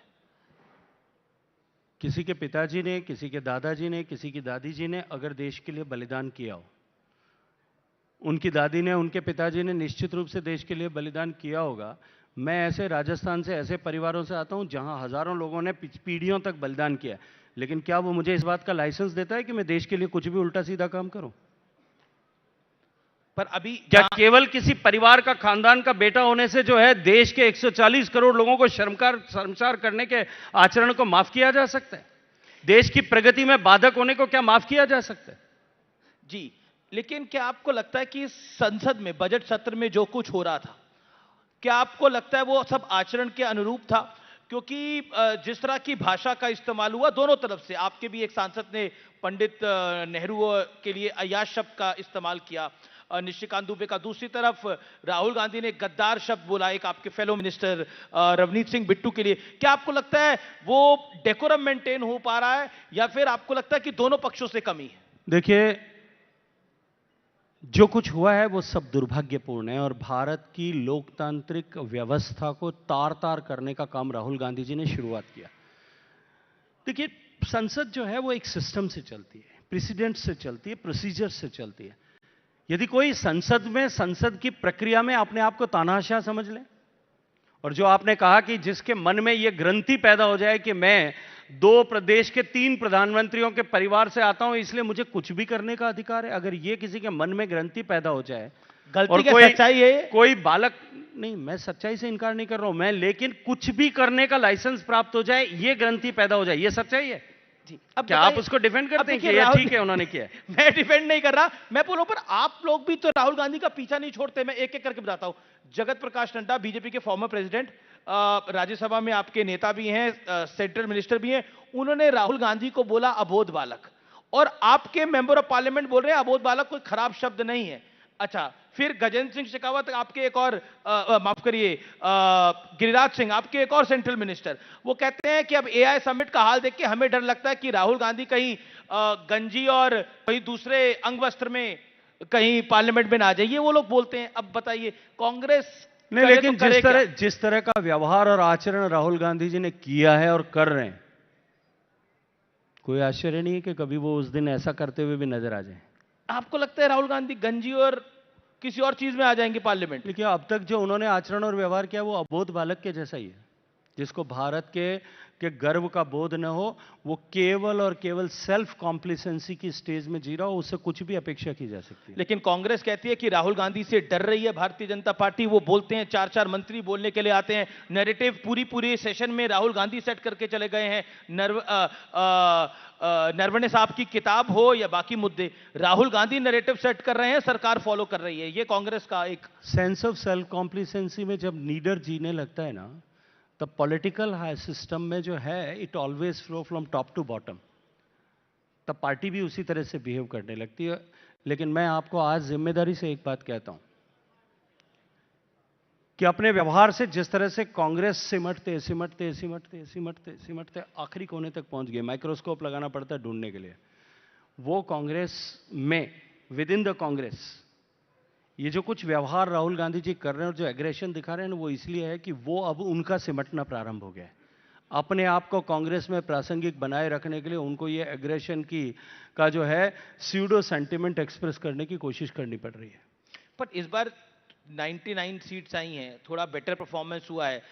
क्या आपको लगता है कि ये जो एआई समिट इसी भारत मंडपम में जिस तरह का विरोध दर्ज हुआ और फिर बब्बर शेर कहा गया, कल प्रधानमंत्री भी इस मंच से आए थे, उन्होंने बोला जनता ने इनको लात मारी है, क्या आपको लगता है कांग्रेस क्यों डिफेंड कर रही है इस चीज को? देखिए, जो कुछ हुआ, स्टैंडिंग बाय इट, जो कुछ हुआ मैंने कहा वो उसी सीक्वेंस का हिस्सा था। एआई समिट जो दुनिया की सबसे बड़ी एआई समिट थी, जिसमें भारत का प्रभुत्व पूरी दुनिया स्वीकार कर रही थी, भारत दुनिया का तीसरा बड़ा प्लेयर इसमें है, इसको दुनिया मान रही थी। उस समय में जब भारत के लोग ऐसी उपलब्धि पर गर्व कर रहे थे, उस समय फिर उस पर जो है कालिक पोतने का पाप जो है राहुल गांधी जी ने और उनके लोगों ने किया, और उनको बब्बर शेर कह करके उनके आचरण और व्यवहार जो था उसका मानसिक नंगापन जो है लीडरशिप का, वो उस दिन प्रदर्शित हुआ और उनको बब्बर शेर कह करके भी मानसिक नंगापन जो है वो दिखाई दिया है। मैं एक और विषय पर आता हूं जो आपके दिल के करीब है, वंदे मातरम। 1937 में वंदे मातरम के 2 टुकड़े कर दिए गए थे और उसके बाद अब वंदे मातरम दोबारा राष्ट्रगीत के रूप में पूर्ण स्वरूप में गाया जाने लगा है। इसके क्या मायने हैं? क्योंकि ऑपोजिशन इस पे क्या बोल रहा है मैं बाद में आऊंगा, लेकिन ये लाने के पीछे औचित्य क्या था, सवाल ये है। मैं प्रतिप्रश्न करता हूं कि उसको काटने के पीछे क्या औचित्य था, पहले इस पर चर्चा होनी चाहिए। जी, लेकिन उसमें जब उसको छंद विच्छेद करा गया तो कारण बताया गया कि मोहम्मद अली जिन्ना द्वारा एक विरोध था और उसकी वजह से उसको छंद विच्छेद किया गया। लेकिन आज भी मोहम्मद अली जिन्ना के द्वारा किए गए विरोध के कारण से एक ऐसे महान गीत जिसने भारत के स्वतंत्रता संग्राम को एक सूत्र में बांधने का काम किया, उस गीत को काट दिया था। क्या भारत को आजादी के ठीक बाद में यह निर्णय नहीं करना चाहिए था कि इसको वापस पूरे सिरे से पूरे तरीके से संपूर्ण सम्मान देते हुए उसको वापस पूर्णता के साथ में गाया जाए? लेकिन देखिए, क्योंकि आपकी मंत्रालय वो है, तो इसलिए मैं ये सवाल पूछ रहा हूं। तब ये निर्णय इसलिए किया गया कि देश एकजुट रहे। अभी भी तब जिन्ना ने विरोध किया, अभी भी इस देश की कई पॉलिटिकल पार्टियां विरोध कर रही हैं, ओवैसी विरोध कर रहा है, कई कांग्रेस के नेता बयान दे चुके हैं, ऑपोजिशन की और पार्टियां बयान दे चुकी है, समाजवादी पार्टी। वो कह रहे हैं कि भारतीय जनता पार्टी एक बार फिर राष्ट्रगीत का मुद्दा उठा के हिंदू मुसलमान का घिनौना खेल खेलना चाहती है। इस देश के अंदर कोई और लॉजिक नहीं है। देखिए, जिस पार्टी ने इस देश को हमेशा बांटा, पहले देश को बांटा, देश का बंटवारा स्वीकार किया, फिर देश को बोली और भाषा के नाम पर बांटा, फिर देश को मजहब के नाम पर बांटा, फिर देश को अमीर और गरीब के नाम पर बांटा, फिर देश को अगड़े और पिछड़े के नाम पर बांटा। जिन्होंने वंदे मातरम को बांटने का पाप किया, जिसका परिणाम देश का बंटवारा हुआ था, उनको बांटने के ऊपर प्रश्न चिन्ह खड़े करने का अधिकार जो है वो है नहीं, शेष नहीं रह गया। लेकिन एक आरोप यह भी है कि आपने, यानी भारतीय जनता पार्टी की सरकार ने, यह बंगाल चुनावों के मद्देनजर किया। खेल बंगाल का था जो कि खेला गया। अब आरोप है। देखिए, आरोप लगाना, जिनका आरोप लगाते हैं उनका आरोप लगाना अधिकार है। जब डिमोनेटाइजेशन हुआ था ना, तब लोगों ने कहा था कि ये चुनाव को लेकर के किया गया। जब जीएसटी का फैसला हुआ था तब लेकर के कहा था कि ये तो इस पर्टिकुलर स्टेट के चुनाव को लेकर के किया गया है। अब जो लोग हर चीज में राजनीति ढूंढते रहते हैं, और क्योंकि उनके डीएनए में है कि उनके हर फैसला कुर्सी बचाने के लिए और कुर्सी पर बने रहने के लिए होता था, इसलिए जो आरोप लगाने वाले हैं उनको ऐसा ही दिखाई देता है। नहीं, वंदे मातरम का विरोध सिर्फ पॉलिटिकल पार्टियां नहीं कर रही, मुस्लिम पर्सनल लॉ बोर्ड भी कर रहा है, बड़े बड़े उलेमा भी कर रहे हैं। वो कह रहे हैं ये गलत है, ये तरीका आप मजबूर नहीं कर सकते। उस पर आप क्या कहना चाहते हैं? क्योंकि आपकी सरकार तो सबका साथ, सबका विकास, सबका विश्वास है। मैं फिर कहूंगा, भारत की आजादी की लड़ाई को जो अलग अलग जगह पर अलग अलग लोगों द्वारा अलग अलग तरीके से लड़ी जा रही थी, उनको एकता के सूत्र में बांधने का महान गीत, जिस गीत ने अविश्वास में दबे हुए भारत, मानसिक रूप से कुचले हुए भारत में एक विश्वास की ज्योति जागृत की थी। एक ऐसा गीत जिसको गुनगुनाते हुए हजारों लोग भारत माता को गुलामी की बेड़ियों से मुक्त कराने के लिए स्वतंत्रता संग्राम में अपने आप को आहूत कर पाए थे। एक ऐसा गीत जिसके शब्दों को, वंदे मातरम को उच्चारण करते हुए अनेक लोग देश के लिए अपना सर्वस्व समर्पण करके इस धरती में समाहित हो गए। जी, उस गीत पर इस तरह के प्रश्न चिन्ह खड़ा करना, मुझे लगता है कि उन सारे स्वतंत्रता सेनानी और हुतात्मा जिन्होंने ये संघर्ष किया, उनकी आत्मा को चोट पहुंचाने के बराबर है। आज भी जो इस मानसिकता को सोचते हैं, मुझे लगता है कि उनको अपने आचरण पर, अपनी मानसिकता को शर्म करनी चाहिए। जी, देखिए, जियोपॉलिटिकल सिनेरियो में हम सब लोग हैं। प्रधानमंत्री नरेंद्र मोदी कई बार कह चुके हैं हम युद्ध का नहीं बुद्ध का देश है, लेकिन ईरान और इजराइल के बीच में जो इस समय तनाव चल रहा है और जिस तरह से इसका इंपैक्ट मिडिल ईस्ट तक पे आ रहा है, उसको आप कैसे देखते हैं? आपका इस पर क्या कहना होगा? देखिए, निश्चित रूप से जब पूरे विश्व भर में तनाव होता है तो कहीं ना कहीं, because it's a global village, आज दुनिया में दूरियां समाप्त हो गई है, हर देश एक दूसरे से किसी न किसी रूप से जुड़ा हुआ है। लेकिन मैं फिर एक बात कहूंगा कि इस तरह की तनाव की परिस्थिति में भारत और भारत से निकला हुआ दर्शन, ये दोनों और भी ज्यादा प्रासंगिक हो जाते हैं, ये दोनों और भी ज्यादा रेलेवेंट हो जाते हैं। और तब माननीय प्रधानमंत्री जी जो कहते हैं कि भारत ने विश्व को युद्ध नहीं बुद्ध दिया है, तब आज भगवान बुद्ध की और बुद्ध के दर्शन की और भारत से निकले हुए दर्शन की प्रासंगिकता और महत्ता और बढ़ जाती है। अगर यहाँ पे स्थितियां और खराब होती है मिडिल ईस्ट के अंदर, ईरान के अटैक्स और बढ़ते हैं, तो हमारे काफी सारे लोग हैं, भारतीय हैं मिडिल ईस्ट के अंदर, तो सरकार निश्चित तौर पर उनके बारे में उस सरकार को सोचना होगा। मुझे लगता है कि पिछले 12 साल में यमन से लेकर के यूक्रेन तक इतनी बार ये सब कुछ हो चुका है कि अब भारत के लोग जो है ना, पर उनके परिवार चिंतित हैं। जो अब भारत के लोग जो हैं वो अगर चांद पे भी रहते होंगे ना, नीला पासपोर्ट लेकर के रहते होंगे, तो वो बड़े जो है गर्व के साथ में रहते हैं, हिम्मत और हौसले के साथ में रहते हैं, क्योंकि वो जानते हैं कि हम कहीं भी होंगे, देश का प्रधानमंत्री नरेंद्र मोदी हमारी चिंता करता है। जी, एक सवाल और राजनीति का है। अरविंद केजरीवाल को एक्विटल मिल गया है और वो कह रहे हैं कि षड्यंत्र किया गया मुझे फंसाने का, प्रधानमंत्री मोदी और केंद्रीय गृह मंत्री अमित शाह ने पूरा खेल रचा, अब सबके सामने आ गया है। यो आपका क्या कहना है? कहीं ना कहीं उनको एक्विटल मिला है, बड़ी बात है लोअर कोर्ट से। देखिए, न्यायालय के निर्णय पर मुझे टिप्पणी करने का अधिकार नहीं है, लेकिन देश के लोअर कोर्ट और जुडिशरी ने आगे जो डिसीजन किया वो फुल एंड फाइनल डिसीजन हो, या वो डिसीजन कभी दुनिया में देश में बदले नहीं गए हों, ऐसा हुआ नहीं है। उठा करके देखिए, बहुत सारे डिसीजन बहुत सारी जगहों पे जाकर के अलग अलग बदलते रहे, इसलिए बहुत जल्दबाजी में इस पर कोई टिप्पणी करना उचित नहीं होगा। जी, अगला राउंड वीडियो राउंड का है, फोटो राउंड का है। एक एक करके एक फोटो आएगी इस स्क्रीन पर और उस स्क्रीन पर, तो आप अपनी राय रखिएगा। पहली फोटो देखते हैं किसकी आ रही है। अभी तो मेरी आ रही है यार। अभी तो आपकी आ रही है, अभी ये राहुल गांधी जी की आ रही है, रेलिंग पे खड़े हैं। चलिए, रेलिंग पे खड़े हैं तब तक तो ठीक है, ऊपर से कूद कब रहे हैं उसका इंतजार करना चाहिए। अगली फोटो देखते हैं किसकी आ रही है। सवाल है विपक्ष का बेहतर नेता कौन है? मुझे तो सारे ही एक जैसे दिखाई देते हैं। नहीं, राहुल गांधी, अखिलेश यादव या ममता बनर्जी, चूज वन। पर ये तीनों ही विपक्ष के नेता हैं, इसलिए एक, इनको एक आपको बेहतर कौन लगता है? आपकी पर्सनल जब मैं कहूंगा कि जब तीनों ही विपक्ष के नेता हैं, तब क्यों मुझे उनकी तुलना करनी है? चलिए अगला सवाल थोड़ा सरल है आपके लिए। बेहतर कांग्रेसी नेता कौन है? सोनिया गांधी जी, प्रियंका गांधी वाड्रा या राहुल गांधी? अब ये तो आसान चॉइस हो सकती है आपके लिए, तीनों सदन में है, तीनों से मुलाकात होती होगी। नहीं, मेरी तीनों से मुलाकात होती है, उसके जो है उसके सिलेक्शन के या उसके असेसमेंट के क्राइटेरिया अलग अलग हो सकते हैं। फिर भी सोनिया गांधी जी कंपैरेटिवली ग्रेसफुल रहती हैं, प्रियंका जी जो हैं कंपैरेटिवली सिंसियर रहती हैं पार्लियामेंट में, और भाई साहब के बारे में मैं कोई टिप्पणी नहीं करूंगा।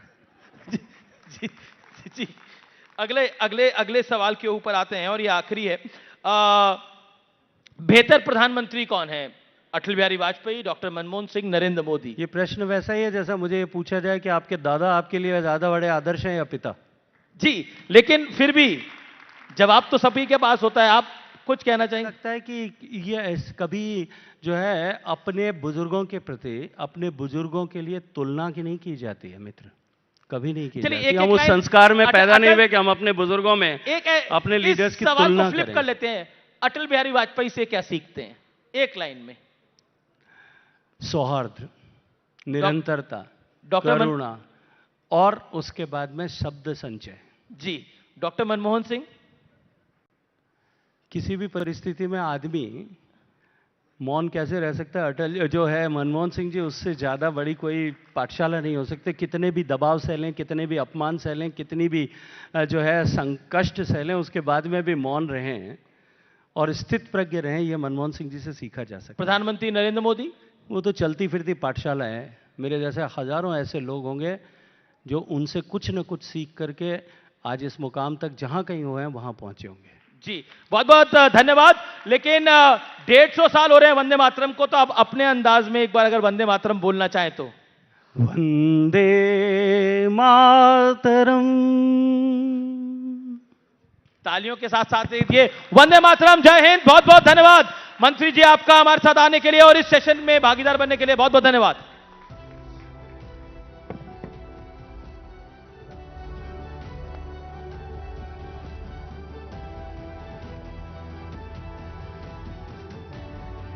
All right, thank you so much for that. Now, ladies and gentlemen, over the past 2 days, we witnessed the convergence of brilliant minds, inspiring stories, and engaging discussions.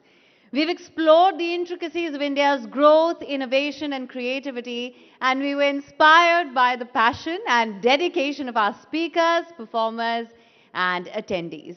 As we wrap up, we carry with us a renewed sense of purpose, a deeper understanding of the complexities and opportunities that lie ahead, and a stronger connection with one another. As we conclude this enriching summit, we would like to reiterate our heartfelt appreciation to our partners. Your unwavering support has enabled us to bring together the brightest minds and most innovative ideas. Thank you so much, our presenting partners, Jio Financial Services, our co-presenting partner, PhonePe and DS Group, and our powered by partner, Pernod Ricard India, and our Bharat growth partner, ITC. Your support has been invaluable. We also appreciate the contributions of our driven by partner, Kia Seltos, our state partners, Uttar Pradesh, Chhattisgarh, and Uttarakhand governments, our workspace partner, WeWork India, our logistics partner, DTDC, our energy partner, Vikram Solar, our transformation partner, SR, and our associate partners, NSC, M3M Foundation, and Reliance Industries Limited, for being an integral part of the News18 Network's Rising Bharat Summit. And while you soaked in the insights of Rising Bharat, we hope you didn't miss out on experiencing the future of finance itself. We hope you got the chance to head over to the Geo Finance Experience Zone that's at the back to get early access to the all-new Geo Finance app, which is among the first to try the next generation features. The future of finance is here, and we hope you got the opportunity to check it out. To our esteemed speakers, performers, and the dignitaries, we extend our heartfelt gratitude for sharing your insights, talents, and expertise with us. To our attendees, we thank you so much for being an integral part of this journey. Your participation, engagement, and enthusiasm have made this summit truly unforgettable. And to the entire team that has worked tirelessly behind the scenes to make this summit a success, we applaud your hard work, dedication, and commitment to excellence. And as we go our separate ways, now let's carry the spirit of Rising Bharat with us. Let's continue to inspire, motivate, and support one another in our pursuit of a brighter, more prosperous future for India and the world. Thank you so much. Good night and Jai Bharat.